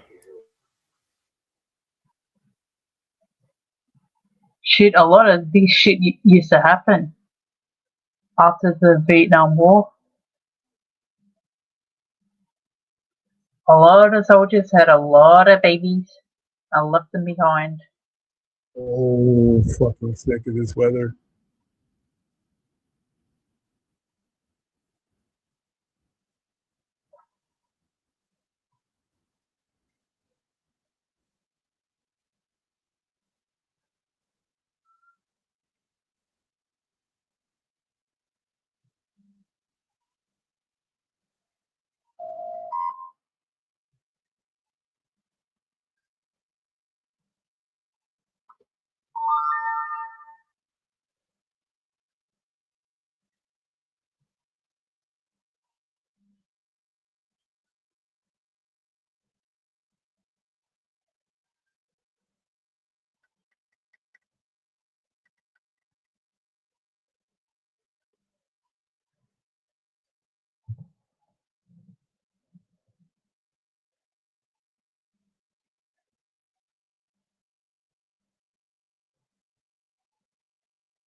Yeah, that whole series, the Watchmen television series on HBO with the squid, I had no idea what was going on for like 90% of the series.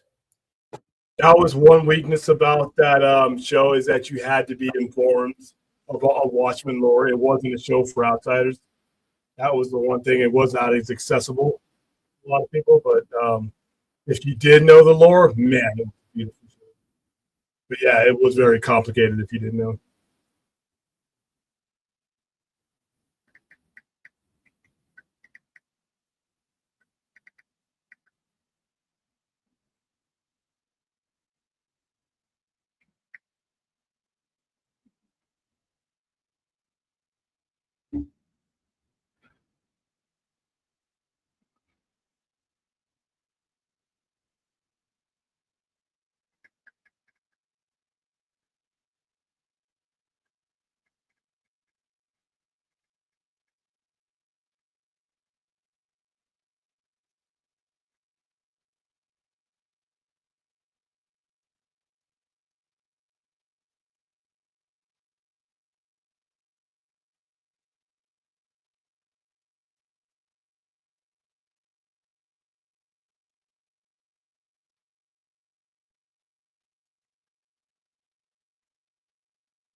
This is my favorite one of these.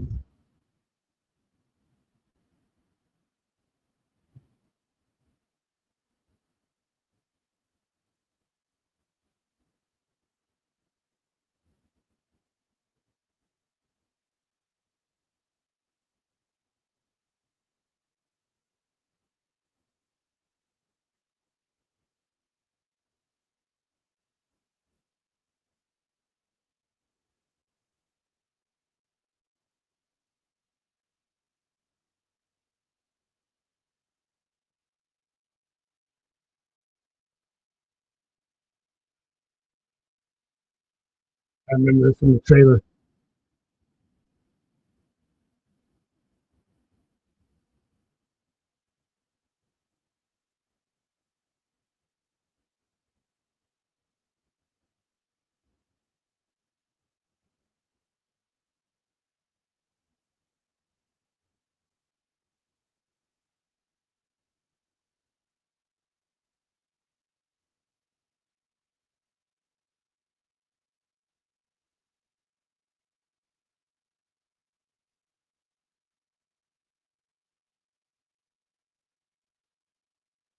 That was on the trailer too.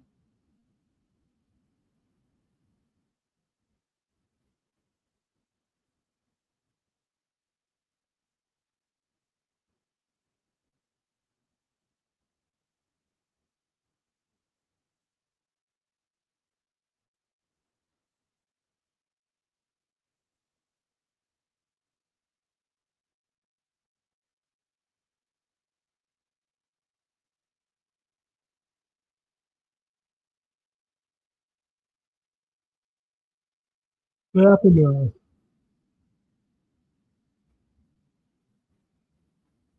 what happened to American people?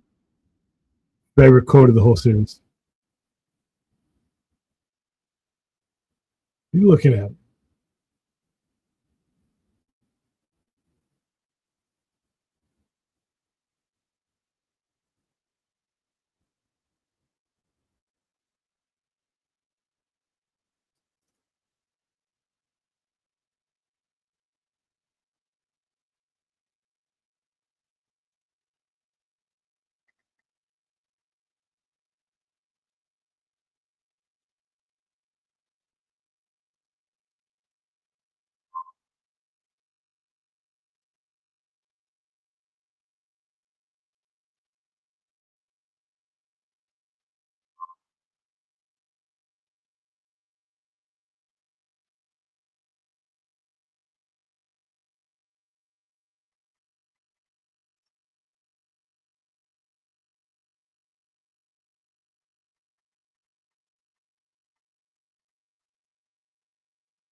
I think Terrifier movies are a waste of whatever they're filmed on. So I'm always gonna go with two.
Happy New Year to all those American East Coasters.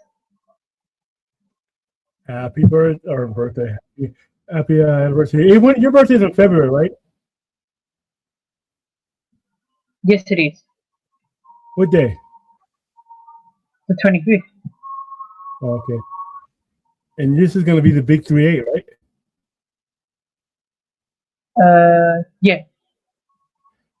You still look like you could get carded for your Fosters.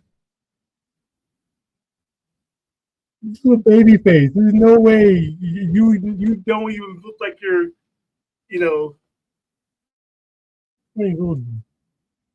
I'm not giving you liquor at all.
This is actually pretty funny.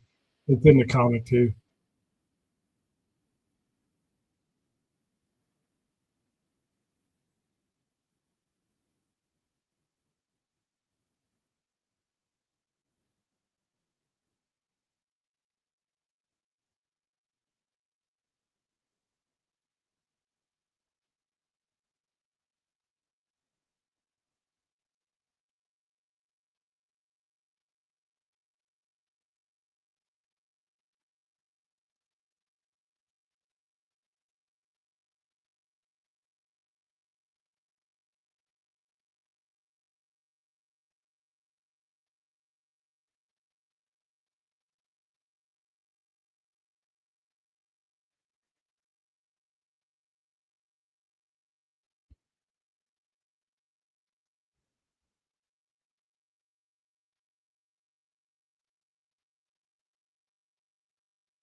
Shit.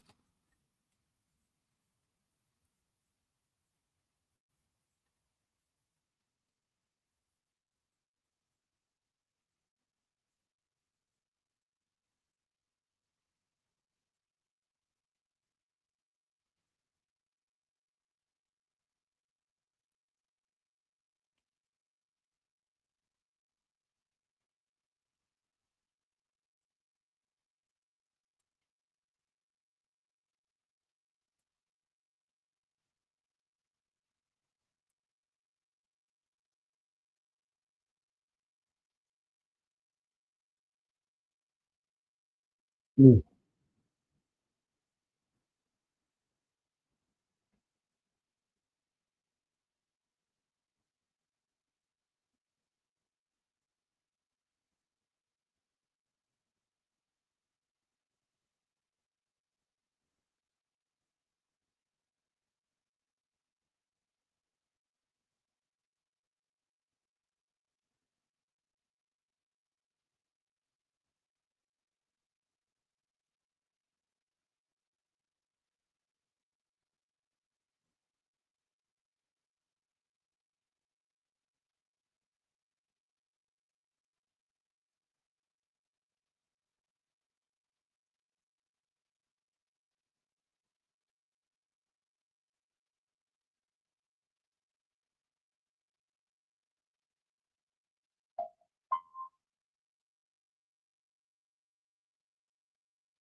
Violent scene.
Are the clouds low outside, William?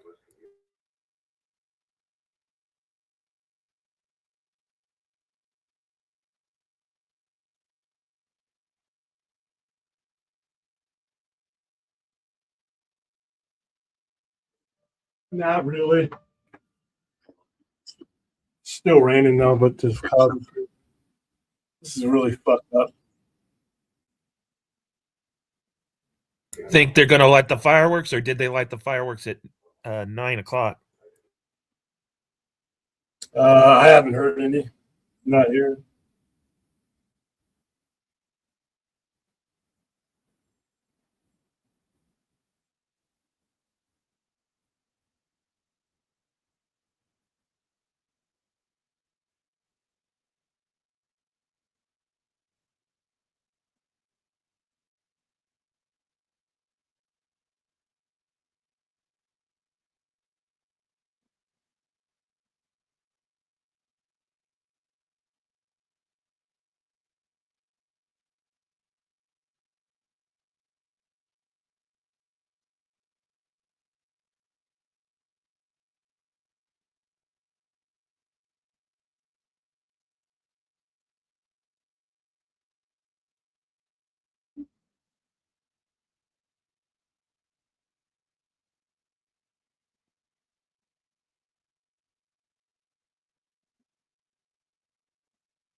I remember one New Year's Eve party I was at. I watched this one girl drink this super high potent alcoholic drink, thinking she was all badass. Half hour later, she was laying on the couch and no one bothered to move her, and she got nerve damage in her shoulder because she laid down for so long.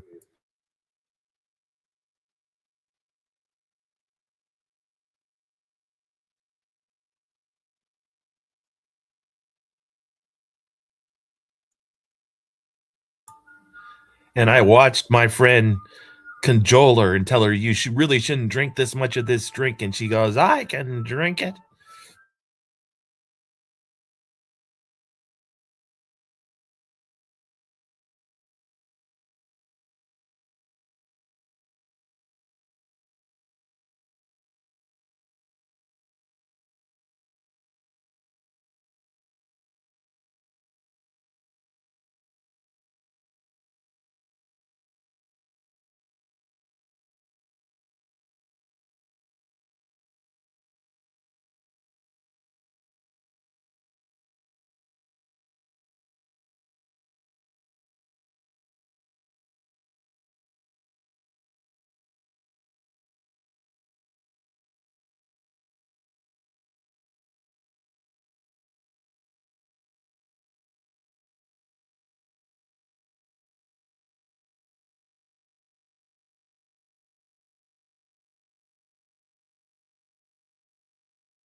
Well, either someone backfired or a gunshot happened.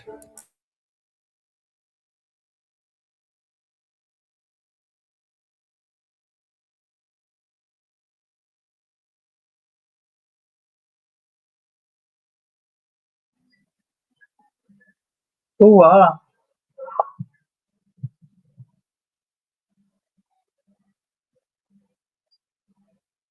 That's not good.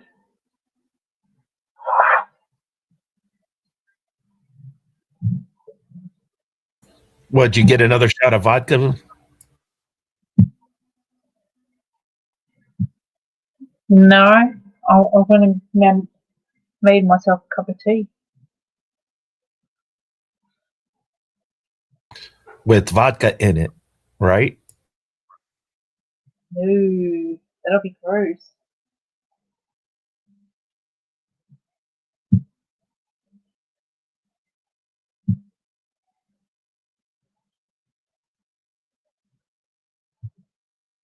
Yeah, during the Harry Potter film festival, you should have saw the fancy glass that Erin had for pouring her quote unquote water.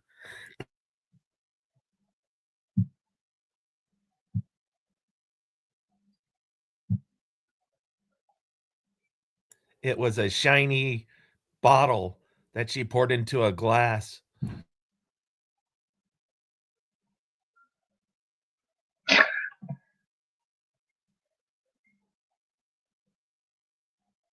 It's a glass bottle to keep the water cold.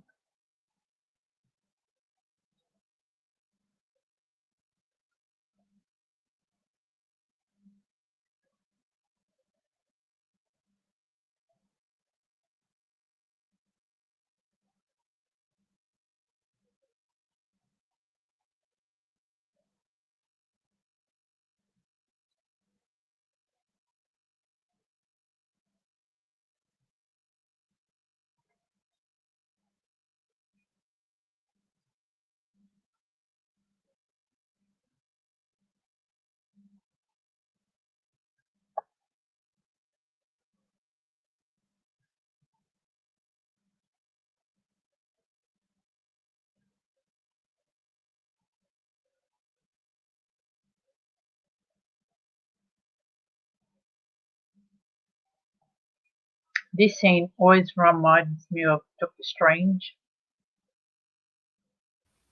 Like not Doctor Strangelove.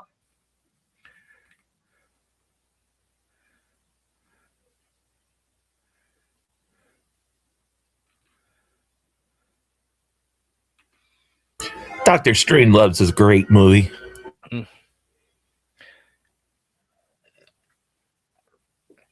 Now, actually, by the way, the ball drop for me. So yeah, Aaron and Brad, we are now officially in the year of the Furious.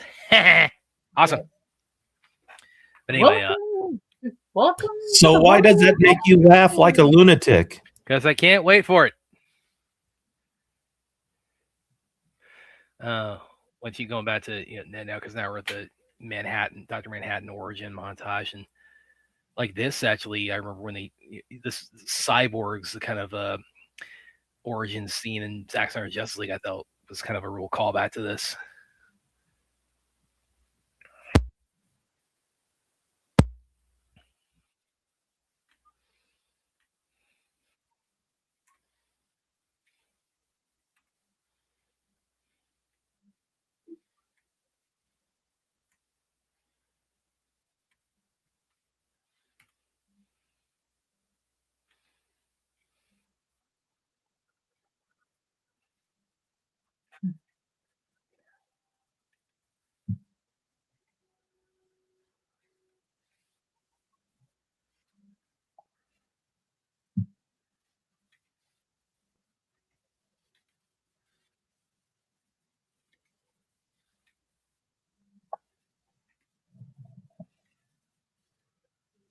Two and a half hours for people in the West Coast.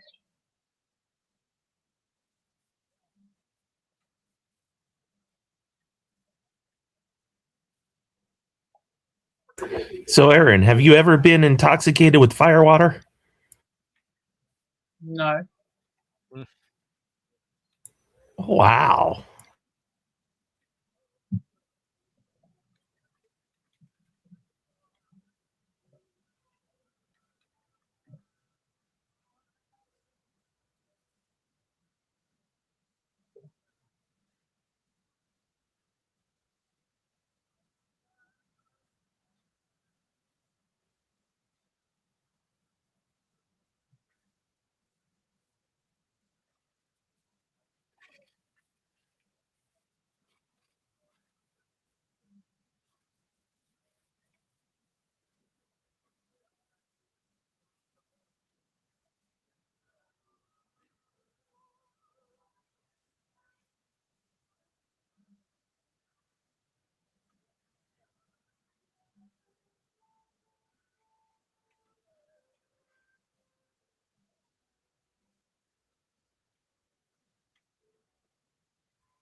Garlic, spinach dip, and bread is tasty.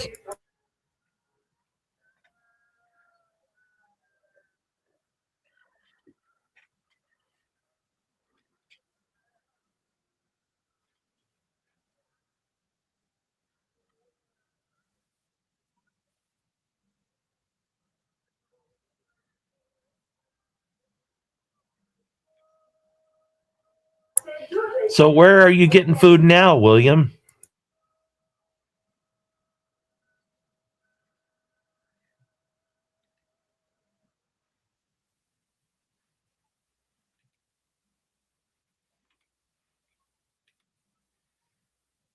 If you're trying to talk to me, you're muted.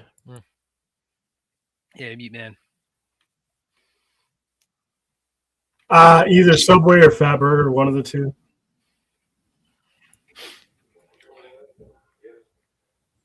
Door dashing it. Yeah. If it's Fatburger, I'm door dashing it. If it's Subway, it's right there. Yeah, good idea with that burger.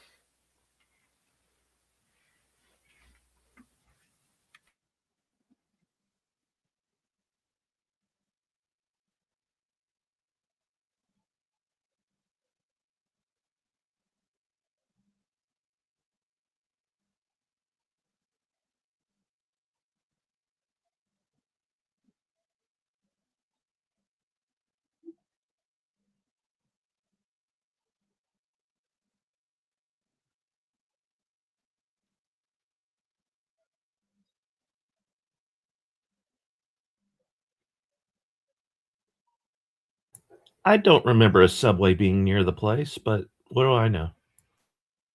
I can literally.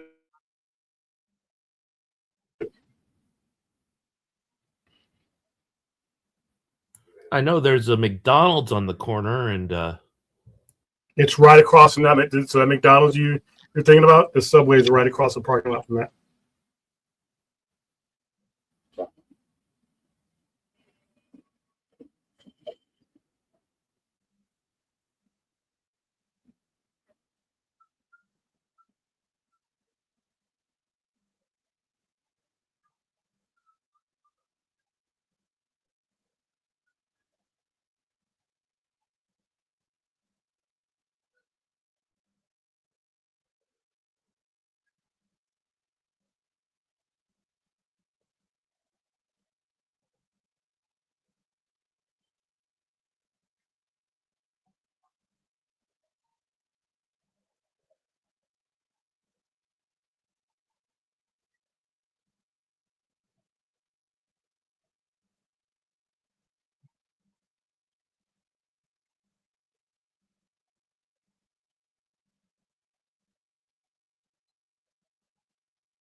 so I see cars in that parking lot.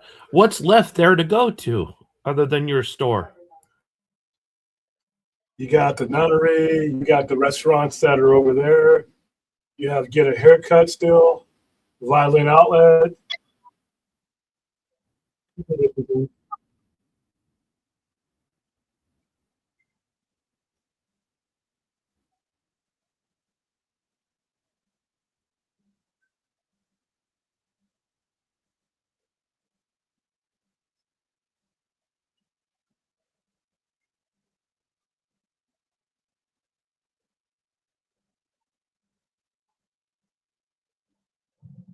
Isn't there like a bookstore as well?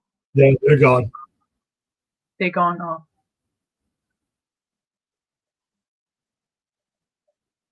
Because I remember you wanting to collaborate with them. Yeah.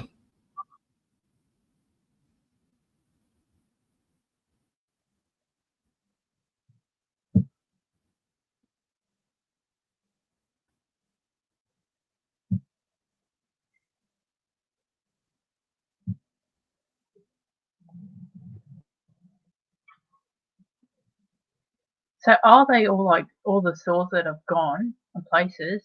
Are they all like vacant or they've been replaced? Most of them will move to a different place. Some of them have gone away.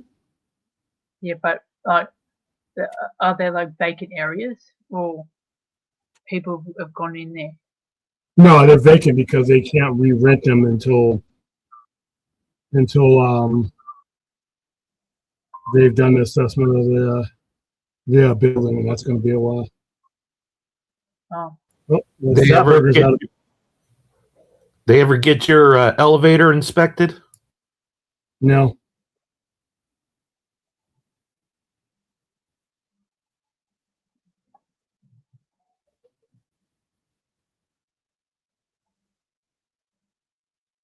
Need to light a fire under Tig's ass.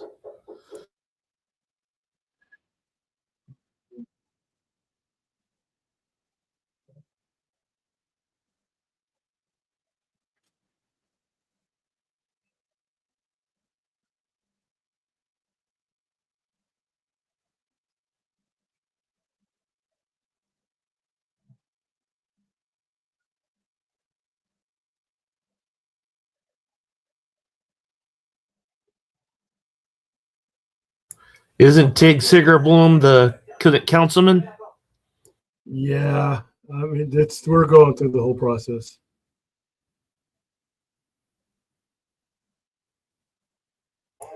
I don't really like that man. He's a douche.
There's probably going to be about an hour or a little bit more time to kill before it hits midnight for you. Yeah. Look, we'll discuss some stuff.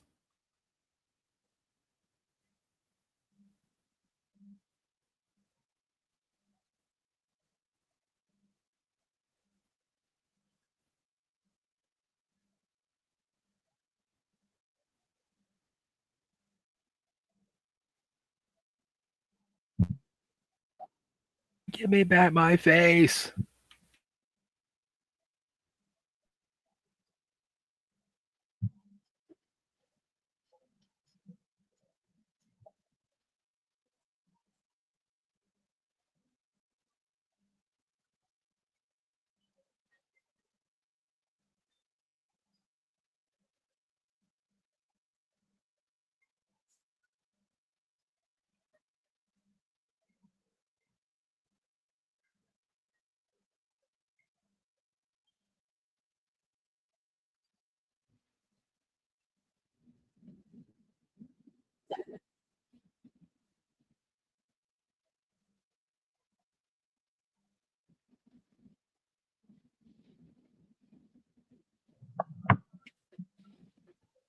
When I was like making my cup of tea before, the news was on, and according to the news, Xi Jinping has threatened Taiwan in his New Year's Eve speech. Oh, he's been doing that for the past month. Yeah. Well, that's definitely ill-advised.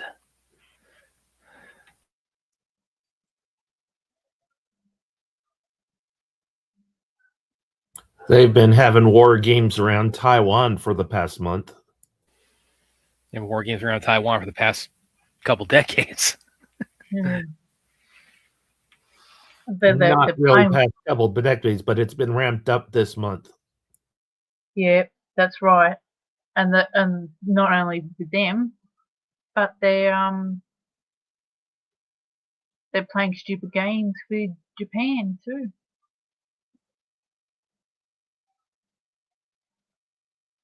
Like, China, do you really want to win stupid prizes?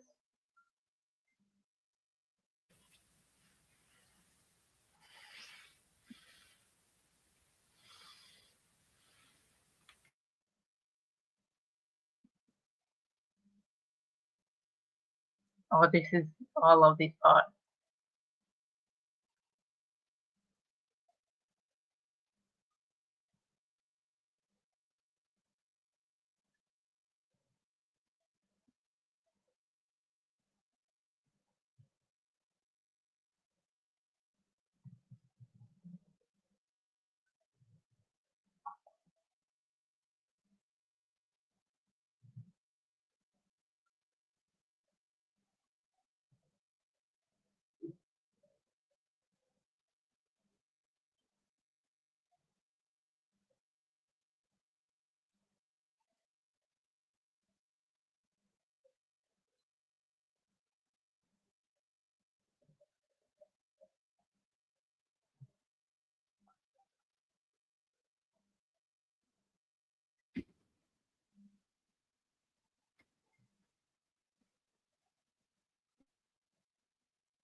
Hot oil to the face. At least he's gotten a nice free facial.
Your new nickname.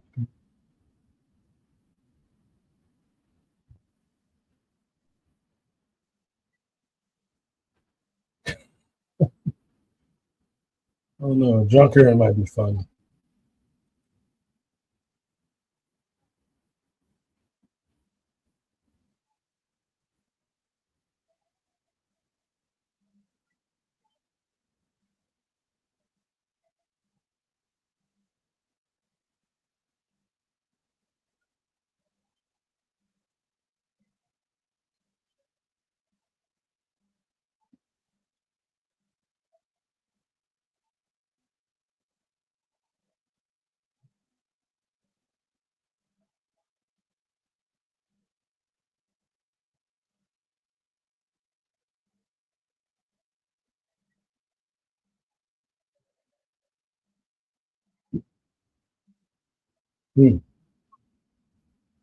Somebody's doing fireworks out here in the rain.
Hmm.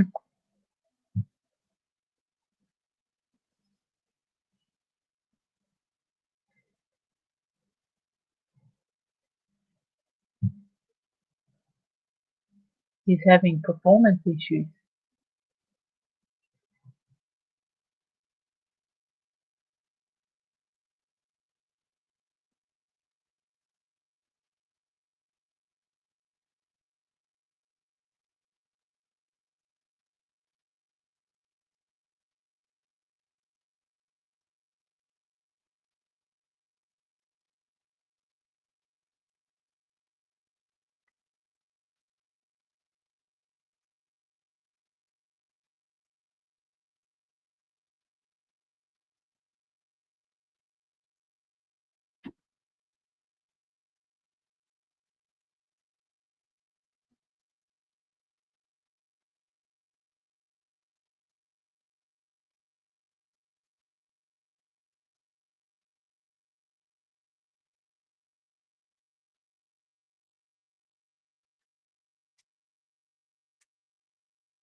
We are still stuck on 1999. So if you guys are watching,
God, this so reminds me of Justice League.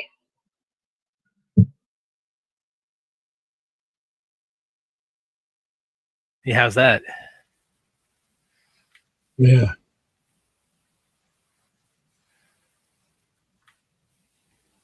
Brad was the only one obsessed with it.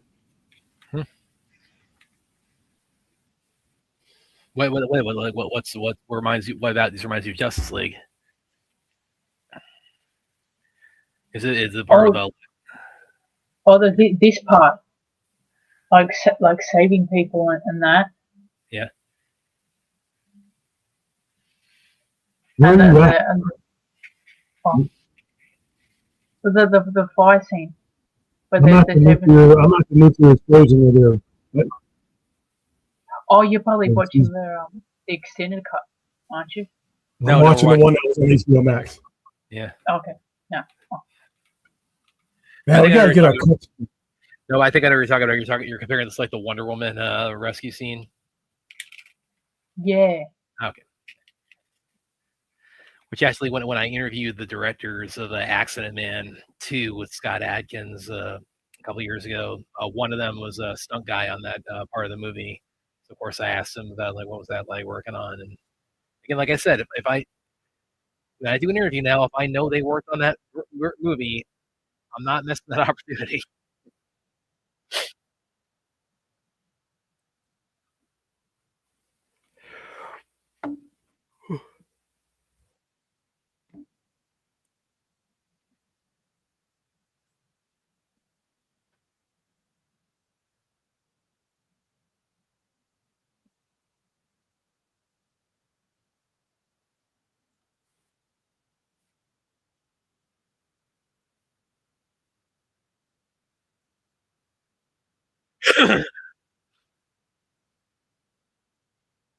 Don't have to be a massive vendor to do that.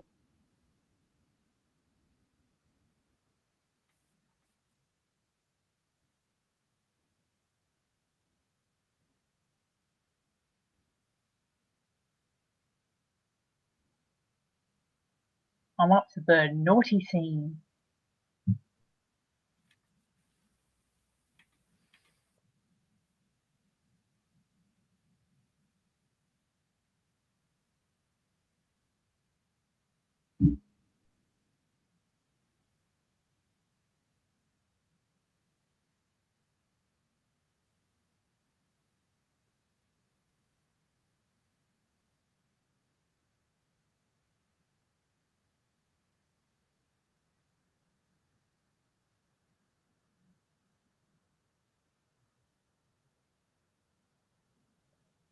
I didn't notice that scene.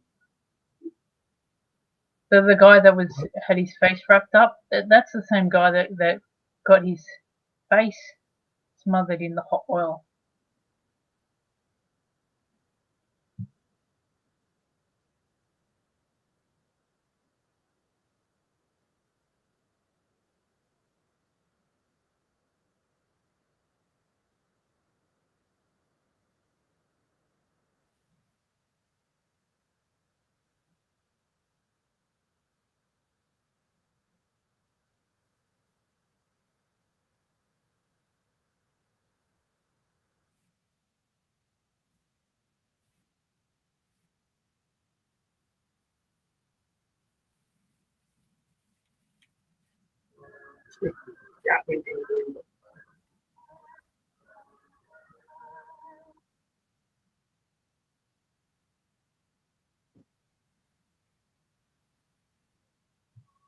You know, this is the second movie that we've watched, or second superhero movie that we've watched that has a little person in it.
And like I said, Patrick Wilson, we got the Snyder Cut trailer with the Hallelujah in it. Like he quote tweets that and says, "Hey, I remember that song." Yeah, I mean, how you not when this is the scene it's from?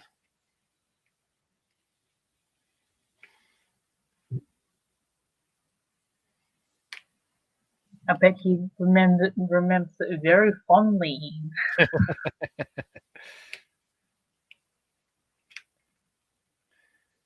There was that one shot of Desaad too in the trailer that wasn't in the movie. It's like, what was that all about? Because I really love the design of Desaad. Would like to see more of him in it. I guess there's like a deleted scene that didn't make it in there.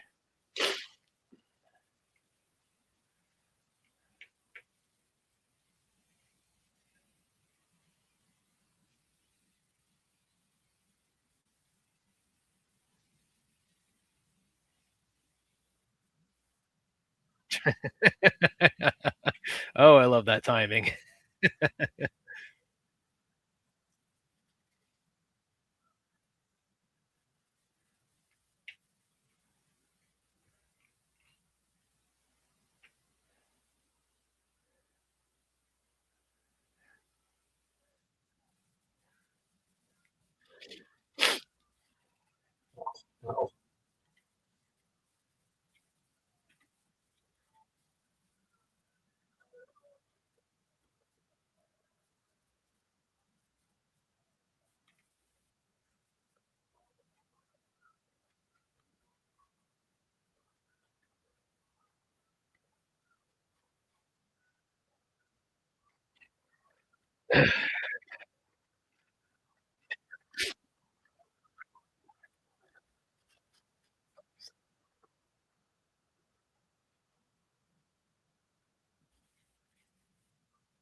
Katie Lang does a pretty alright cover of Hallelujah, Sonna.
Pretty cool.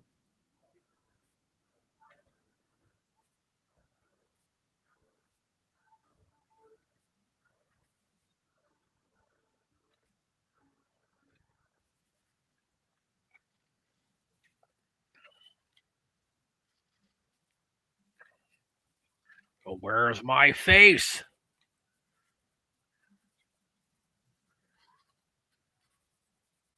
William, quick thing. Like one thing I remember, like seeing some criticism this movie got was that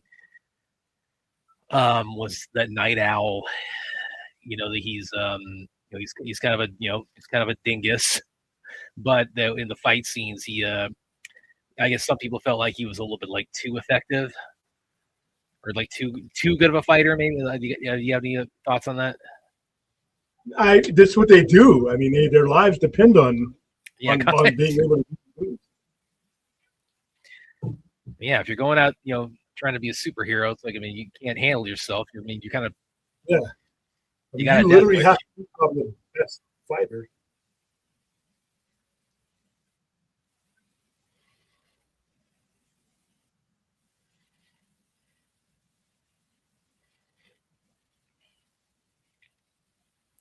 One thing too, also with and we see this also in some of the Batman fight scenes, that Zach did is, I remember thinking because I mean Batman fight scenes, of course, prior to the Warehouse were kind of lackluster for the most part. There's some exceptions, but part of my theory for that for the longest time was I always thought the cape would kind of like interfere if you were trying to kick, like Aaron probably like gonna have the same perspective as me on that, but like with this and with Warehouse, it's like the cape now it's like he's moving great. The cape doesn't obstruct it at all. So I think you just kind of boil it down to the suit is particularly like Batman Returns has some of the worst fight scenes I've ever seen in a major CBM. And a lot of it boils down to the suit is beautiful, but you can't move in it. I mean, the suit is just it's gorgeous, but it's completely immobile. And I guess they found ways to kind of work around that. Because I know Citrone has talked about like the Batman suit. It's not easy to move in. He said, but I mean, you wouldn't know it from watching The Warehouse.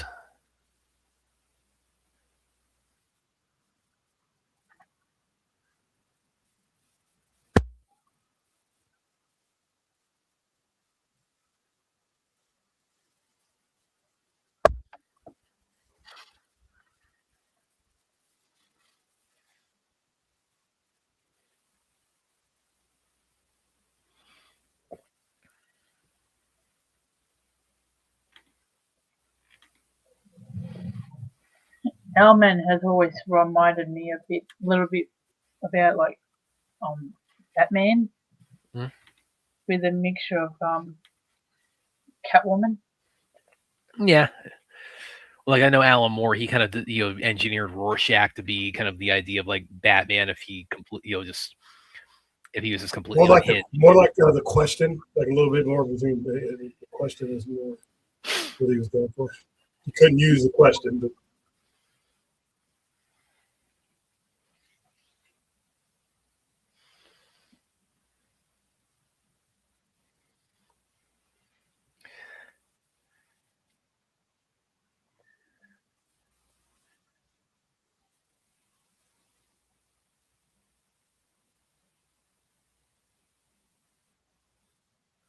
I love that he forgets he has to give her an oxygen bubble. They go to Mars.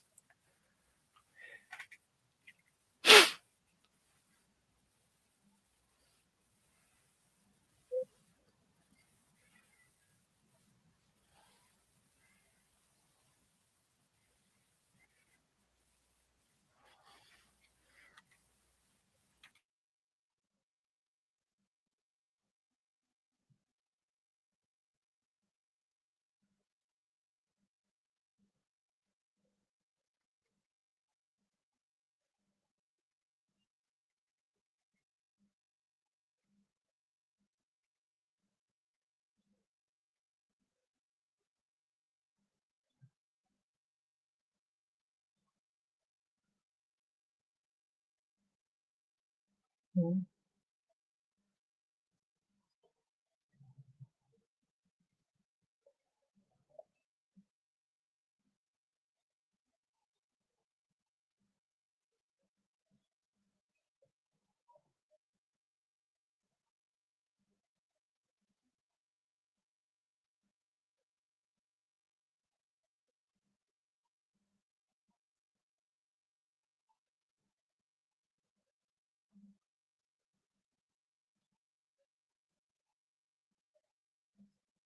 Yeah.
Omega, I really want to know what you're smoking in. Can I have some?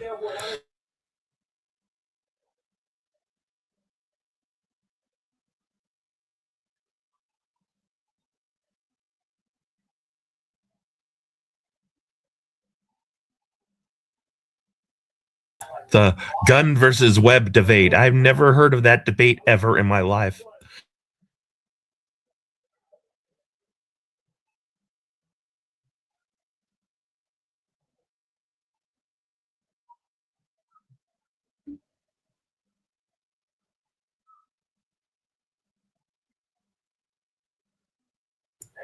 Well, spiders are web shooters.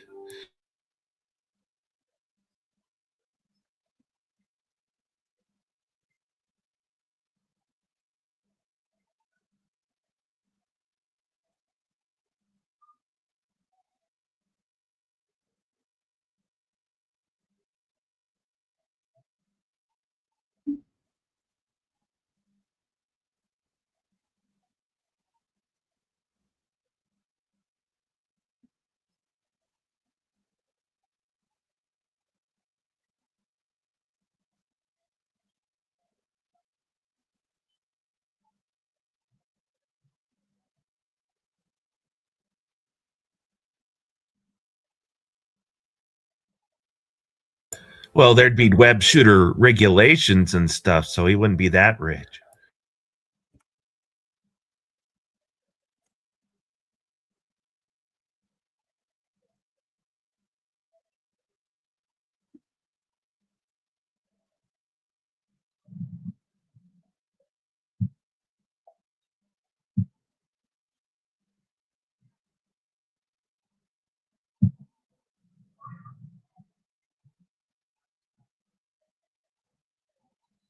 William, are you reading what Omega is typing?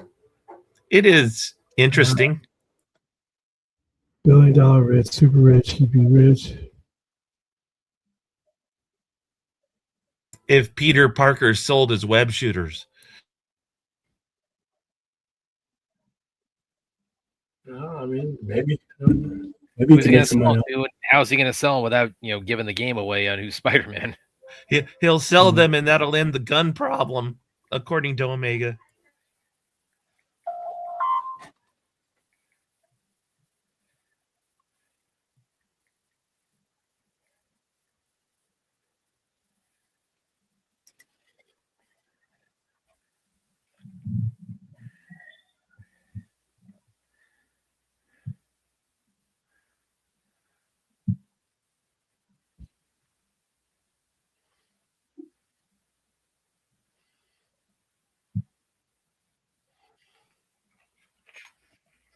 Oh, now comedian, you Punisher's are the father.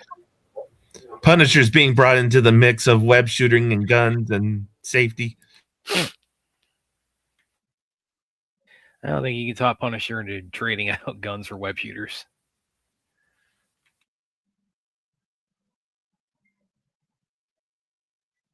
You can in Omega's world.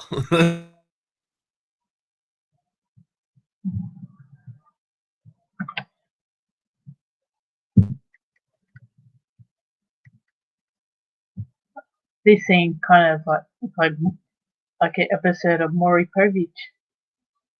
Comedian, you are the father.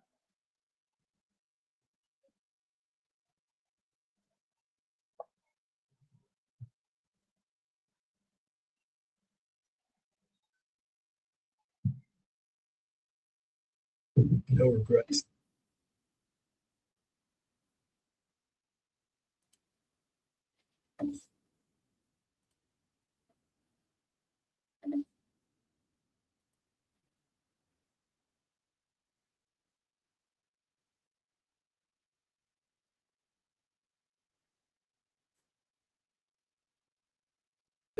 Okay, let's say he sells these web shooters. There would be so much liability because all the people would fall because they don't have Spider-Man's grip swinging around the buildings and stuff. Yeah. Well, you seen the way he, like in the first movie when he, and that's not with that's with the organic web shooters, but still the whole he fires the one web line, and so it goes like tally ho and just swings straight into a billboards. So you got to have your spider agility, like he has with that, to like properly. No, use them to defend, not for swinging. Okay, like if I'm gonna fight. Yeah, but again, I mean, Aaron and I can, definitely tell you, it's like you can, put a weapon in somebody's hand. Doesn't mean they're going to be, not even just good with it, but I mean, just there could be a danger of themselves too with it if they don't know what they're doing.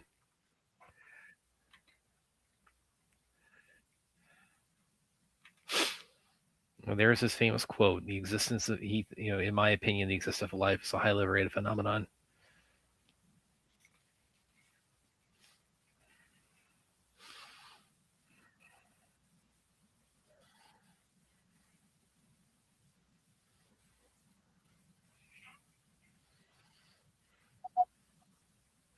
So fucking sick of this shit, dude.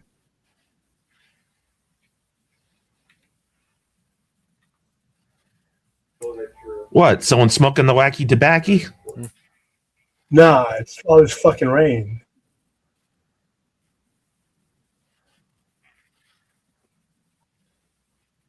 New Year's Eve, I generally get a lot of walk through on YouTube, believe it or not. But I don't want to come out in this garbage.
One of the screens Ozymandias has is Mad Max.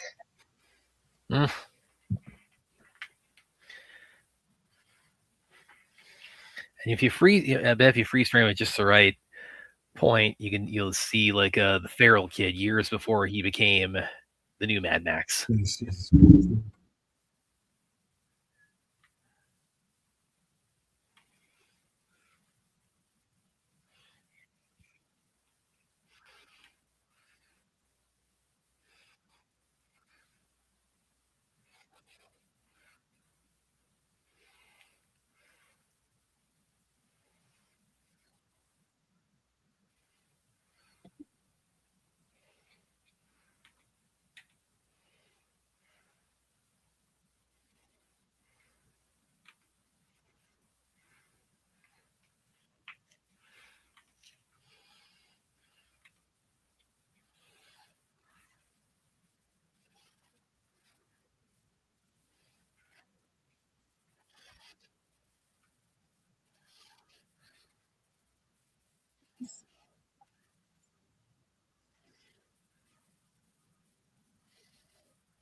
So back to the web slinging thing, Omega.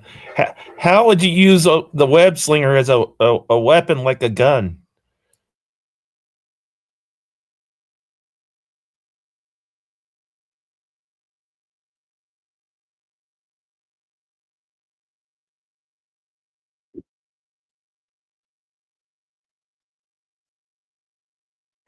Peter has super strength, super grip, and super can aim it.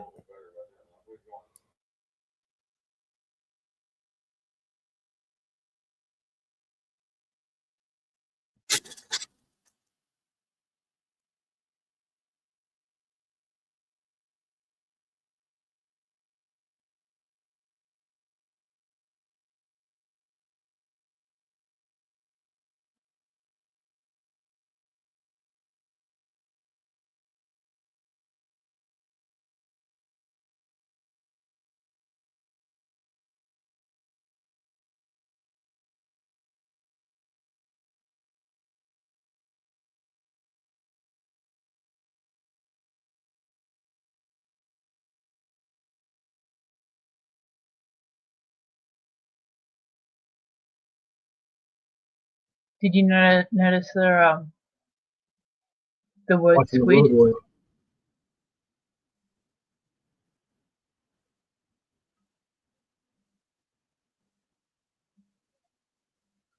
Because in the comic books it was a squid.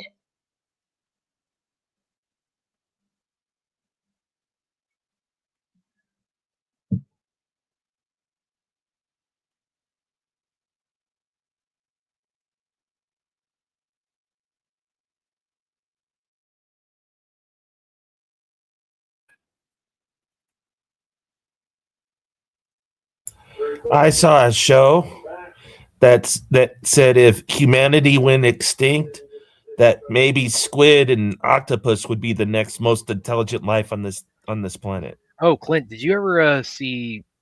This might have been like A&E. I forget which channel this is on.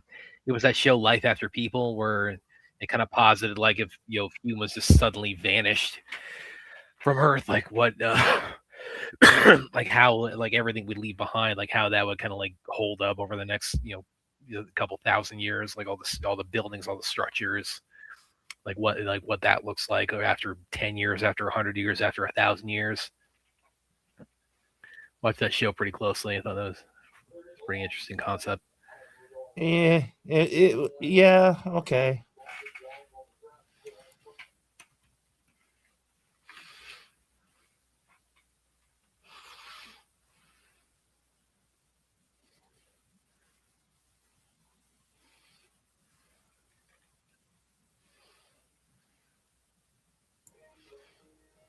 I take a little bit longer view of how long humanity has. We have about 500 million years left on this planet.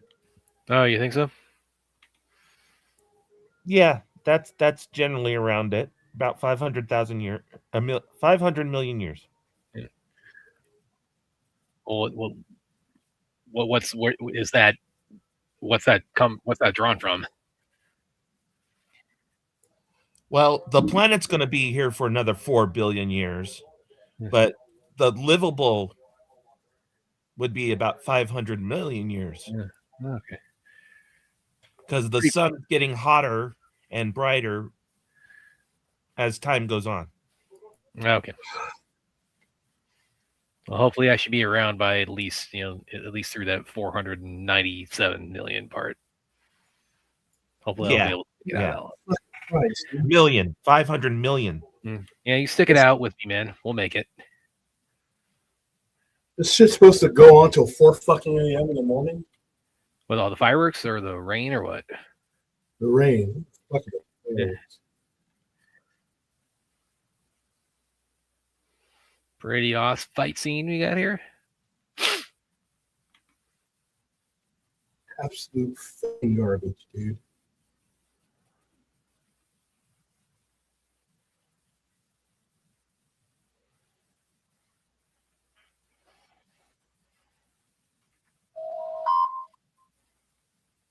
Yeah, in about 500 million years, the oceans will evaporate from all the heat.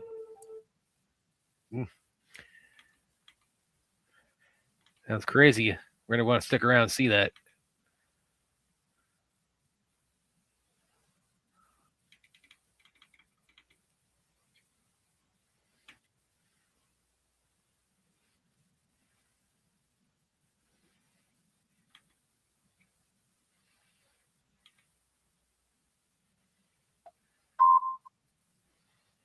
Then there's talks about moving the Earth by using FM and moving something like the size of the moon to Fuck. use gravity to pull the Earth. Oh, yeah.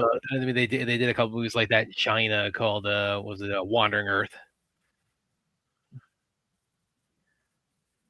Yeah.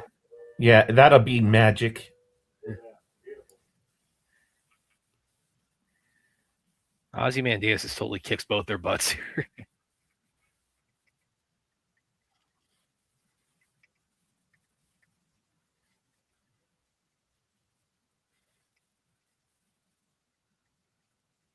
Oh, I recently heard a reason why Star Trek can never happen because we could never leave our galaxy. Well, what if we figure out how to do that? That guy's gonna have egg on his face. There's a black hole in the center of the galaxy that's holding stars in place. Okay, let's just fly past that black hole. It's holding the sun in place. Well, we're not going to like move the sun or the galaxy or anything out of place by just zip into another galaxy. We don't have enough energy to do it. Well, we might discover that. It might be like under the sofa or something.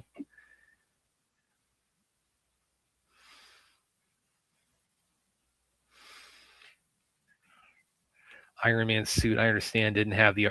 Yes, it did have the arc reactor. That's kind of like how it works. He needs the arc reactor to power the suit. It's powered by web shooters. I was saying, do an article on this, Brad. Crunch things that could change Iron Man's. Okay, I'll check it out then. Web shooters are easy for Peter to make to sell the world.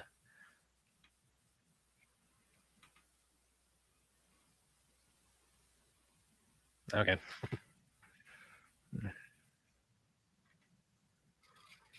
I mean, he even kind of says in No Way Home, he has a hard enough time keeping up with making web fluid and just enough web fluid for himself.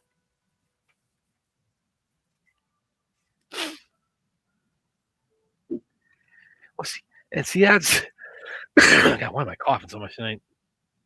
That's the thing I really enjoy. That scene in No Way Home I really enjoyed when Toby shoots the organic web shooters. They're like, "What? Like you can actually do that? We gotta make our own."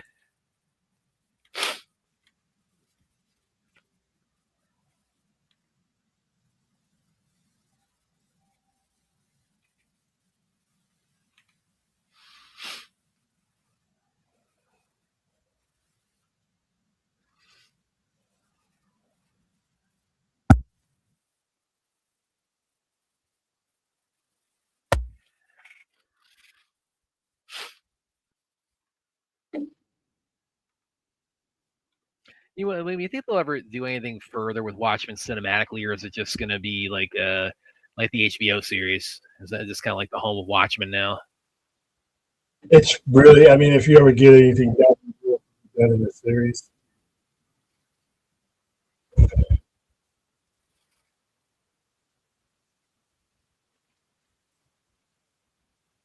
By the way, that we were getting to the part of the movie where there was a little bit divisive when it was released. Of course, everybody kind of bemoans the loss of the giant squid from the graphic novel. But that's like, I don't know how you.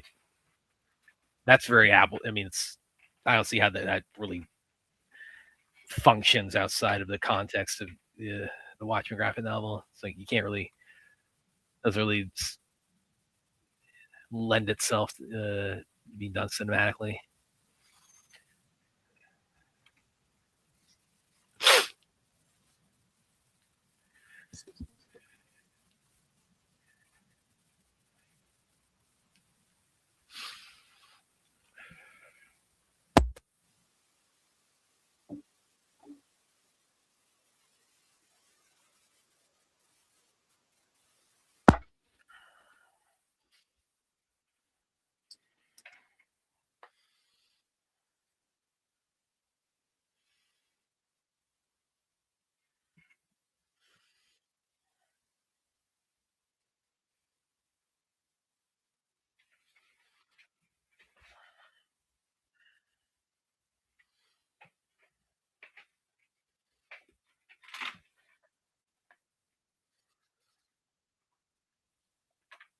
And that crater there is like 20 times the size of the destruction of Metropolis and Man of Steel. And nobody batted an eye about that in this movie.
And speaking of this movie and Welcome to Derry, there's no way it can prevent its death.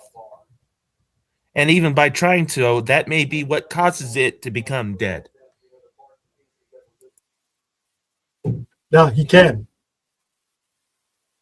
He only has limited chances to do it, though, because all of his opportunities are fixed.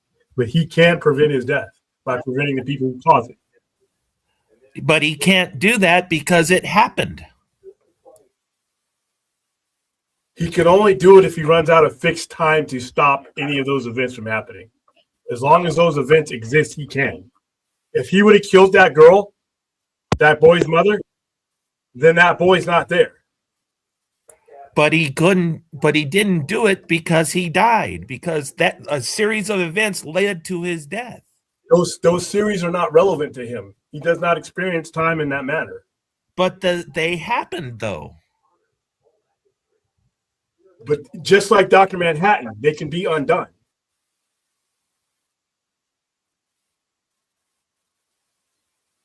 Because he's experiencing it all at the same time. So if anything along that line happens, he would disrupt that event. But his death happened. Do you see what I'm trying to say? It's not a fixed point. It is not a fixed point in eternity. His death happened, but it can be undone. He even stated as much. Because if he takes her out, there's no Richie to take him out.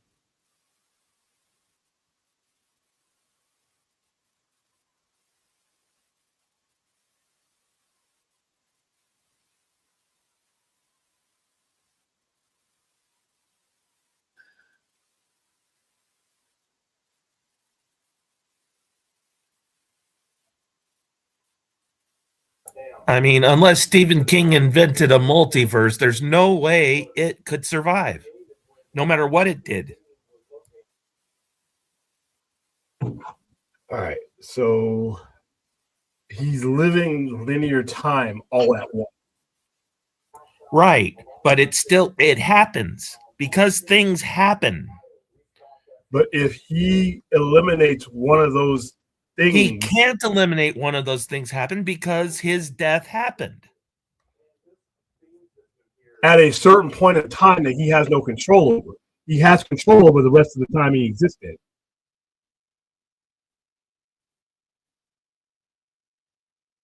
He can't go beyond that unless he disrupts the line.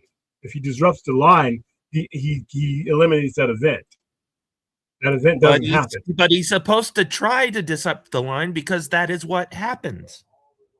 Or he still has other times to do it because there's other places during, like 1908, there are other junctures in time that he can disrupt to prevent it.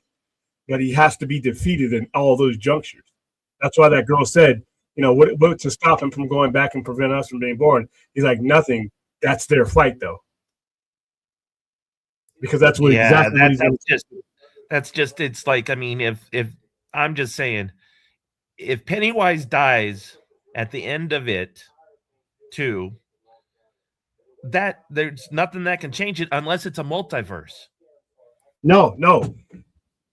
Everything is happening to him at once. So if he he's going to see himself try to stop it and fail. Not necessarily, because if he had without what's his face, the one dude getting inside of Pennywise's mind, if he gets to her, that's one of the people that helps kill him.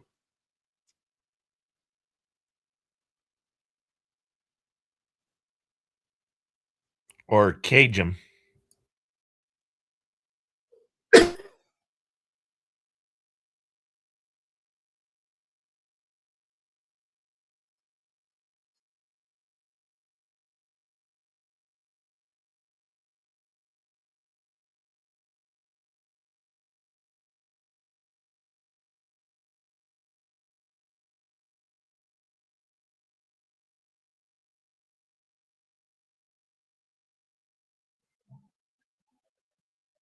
I like that scene. He's eating a burger and he's wearing a smiley face. And the tomato sauce falls on it like it's blood.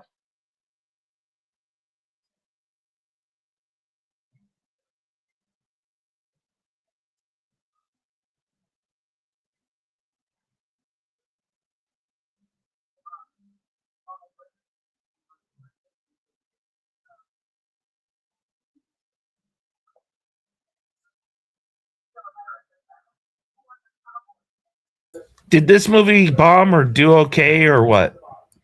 It broke even, but it lost a little bit, I would figure. I think I know why, because the bad guy gets away with it scot clean. Well, I was talking about this earlier. It's like it became profitable, but it didn't do that. Like the Greg Silverman is the president of Warner Brothers. He talked about, yeah, except for Owls of Gahul and Sucker Punch, like everything Zach directed for Warner Brothers has been very profitable. So, in the case of Watchmen, it's like you look at like what it did theatrically. So that essentially means is that it didn't do so hot theatrically in terms of profitability, but it made its money back through other through other means, through like home media. And then William was talking about like when it hit DVD and Blu-ray, it was huge. Really well. Sucker Punch I just never connected with. Neither was Owls of Gahul. I just never. Those are the two ones I don't watch. I haven't rewatched in years. Owls of Gahul, that's his most underrated. That is definitely his most underrated. Is Owls of Gahul. I actually think it's rated right where it belongs, but its film is subjective.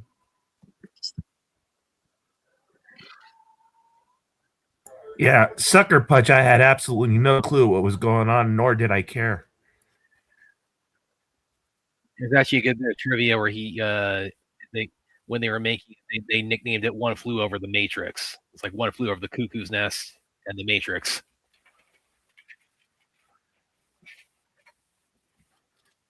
I've seen One Flew Over the Cuckoo's Nest. It doesn't come near. You're gonna need to do a watch party of that in the year. A watch party for One Flew Over the Cuckoo's Nest? Or for Sucker Punch. Yeah.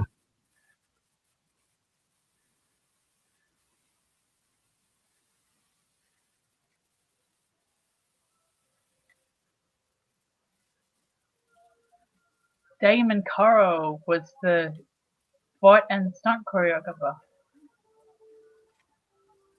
Yeah, he's kind of Zach's. He does his stunt coordinator, if I'm correct, but pretty much everything Zach's done.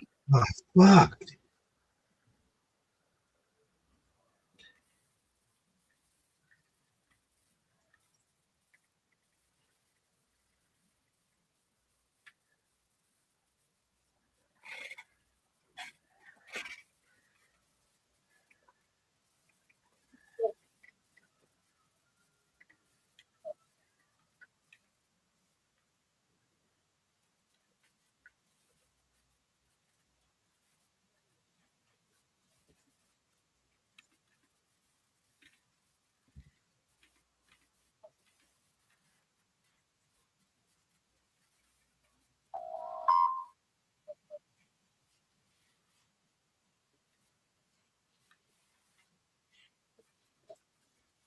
There are certain movies that you have to leave the credits going because they play really good music, and this is one of them.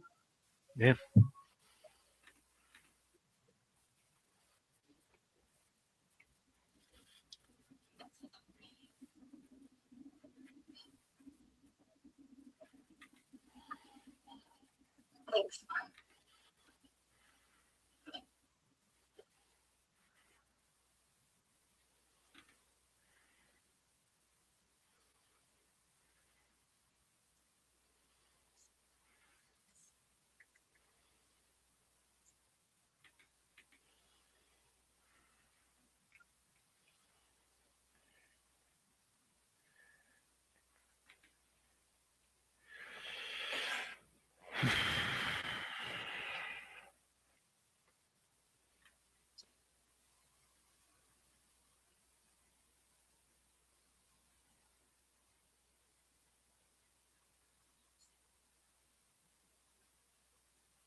Okay. All right. That's Watchmen. Hold on, because I have to call and cuss someone out. So we don't need to be on the air for that. My food is taking too long to get here, and I will be right back. Talk amongst yourselves. Try to raise some money. I'll be right back.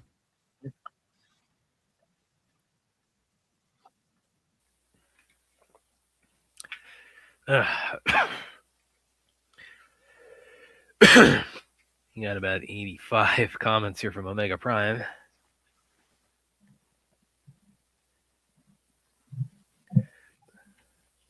So, Aaron, in the Year of the Furious, how does it feel? Pretty pumped. I wonder when we're gonna actually be able To to a see topic it. that our fan base might actually care about, if we can try. Well, then we can't talk about anything about that now. That's Why do you laugh like a maniac when you mention that movie or whatever it is? I can't wait for it, and I'm anticipating it with childlike glee. So you laugh like a maniac? Yes, it would be the best New Year's Day ever if we got the trailer tomorrow or today, I guess. You know, like right, you know, right away. You got you're right about that, Clint. Where it's like here's to a month of like getting the year wrong. And, you know, that's one of the things I've always really loved about the holiday season, the last 2 weeks of the year and Christmas season, is that it's so easy and so permissible to, to not, to forget what day of the week it is. You can actually get away with like forgetting what day of the week it is.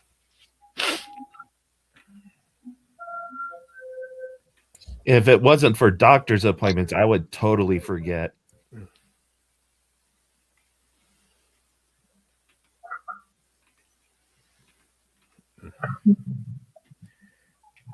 As it is right now, I only acknowledge daytime and nighttime. Hey, guys, I am not talking about The Fast and the Furious. I'm talking about The Furious. Hong Kong action ensemble. Can't wait for it. And the Fast, it's like I've really kind of hung up my hat on that series. It's gotten so far off the rails. Like after 7, the only one I've really liked on like anything but you just on any like legitimate level has been Hobbs and Shaw. But this one's the Fat and the Furious, he was saying. Yeah, well, that's probably going to be one of the that's like the next spoof they're going to do other than scary movies. So I'm definitely not going to see it. I'm definitely not going to see it.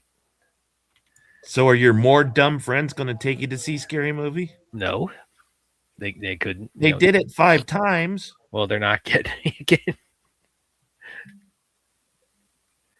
I will make plans. I will, make myself busy. I will not be there for that weekend. That opening weekend. It's like no.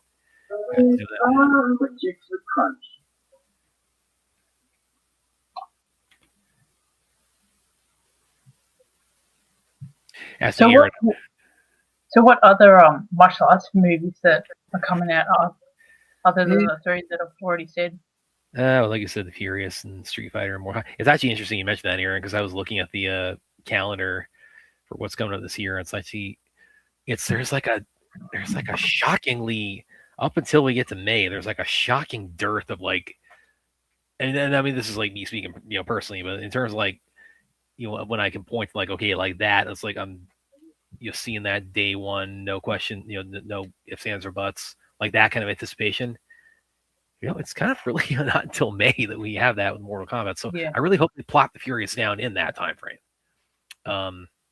There's a zombie movie coming out tomorrow. Oh yeah, no, and I know that we I saw it on Fandango earlier. Actually, let me see what that's all about. And that's the first I've ever heard of. We Bury the Dead. Yeah, I've never heard of them like releasing anything new on New Year's Day.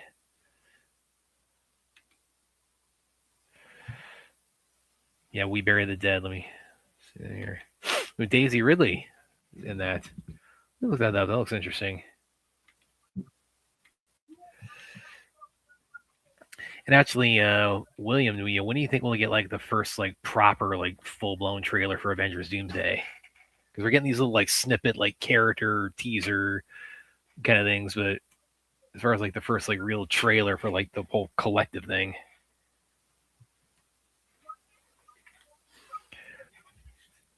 I mean, I don't see them waiting too long on that.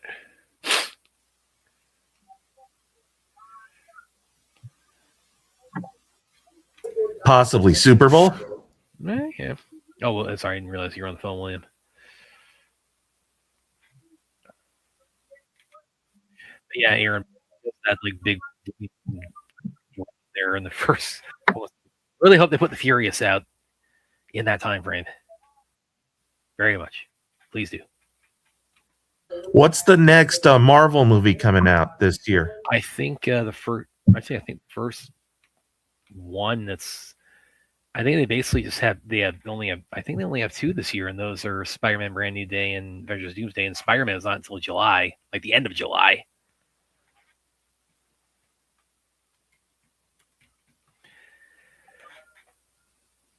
Is that the sequel with the cartoon, or is it just a sequel after?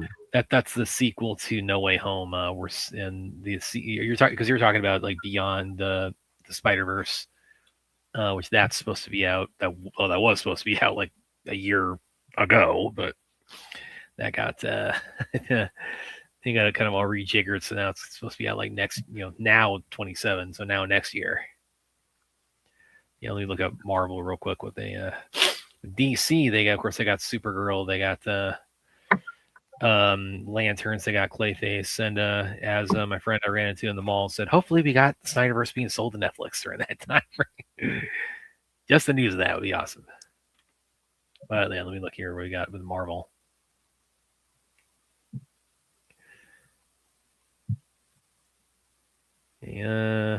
Yeah, we don't have an MCU. I mean, Sony Marvel's, that's over, and we don't have any other than Spider-Man. Yeah, MCU, we don't. First one is going to be Spider-Man: Brand New Day on July 31st, and then Avengers: Doomsday is. They only got the two this year, and they're both very late in the year. Hey, Omega, if you want to get in on the chat, become a Patreon. The links are in William's chat, the Williams thing. Yeah, I'm gonna. And you could bring up any subject you want in chat, and we'll try to bring it up and talk about Cross it. Spider-Verse is really, really good. So I don't know how they fell so far behind on that, but especially when they planted their flag, they were going to have it initially out like a year after Across the Spider-Verse, and then again they underestimated, I guess, how long it was going to take them by about like 4 years. So.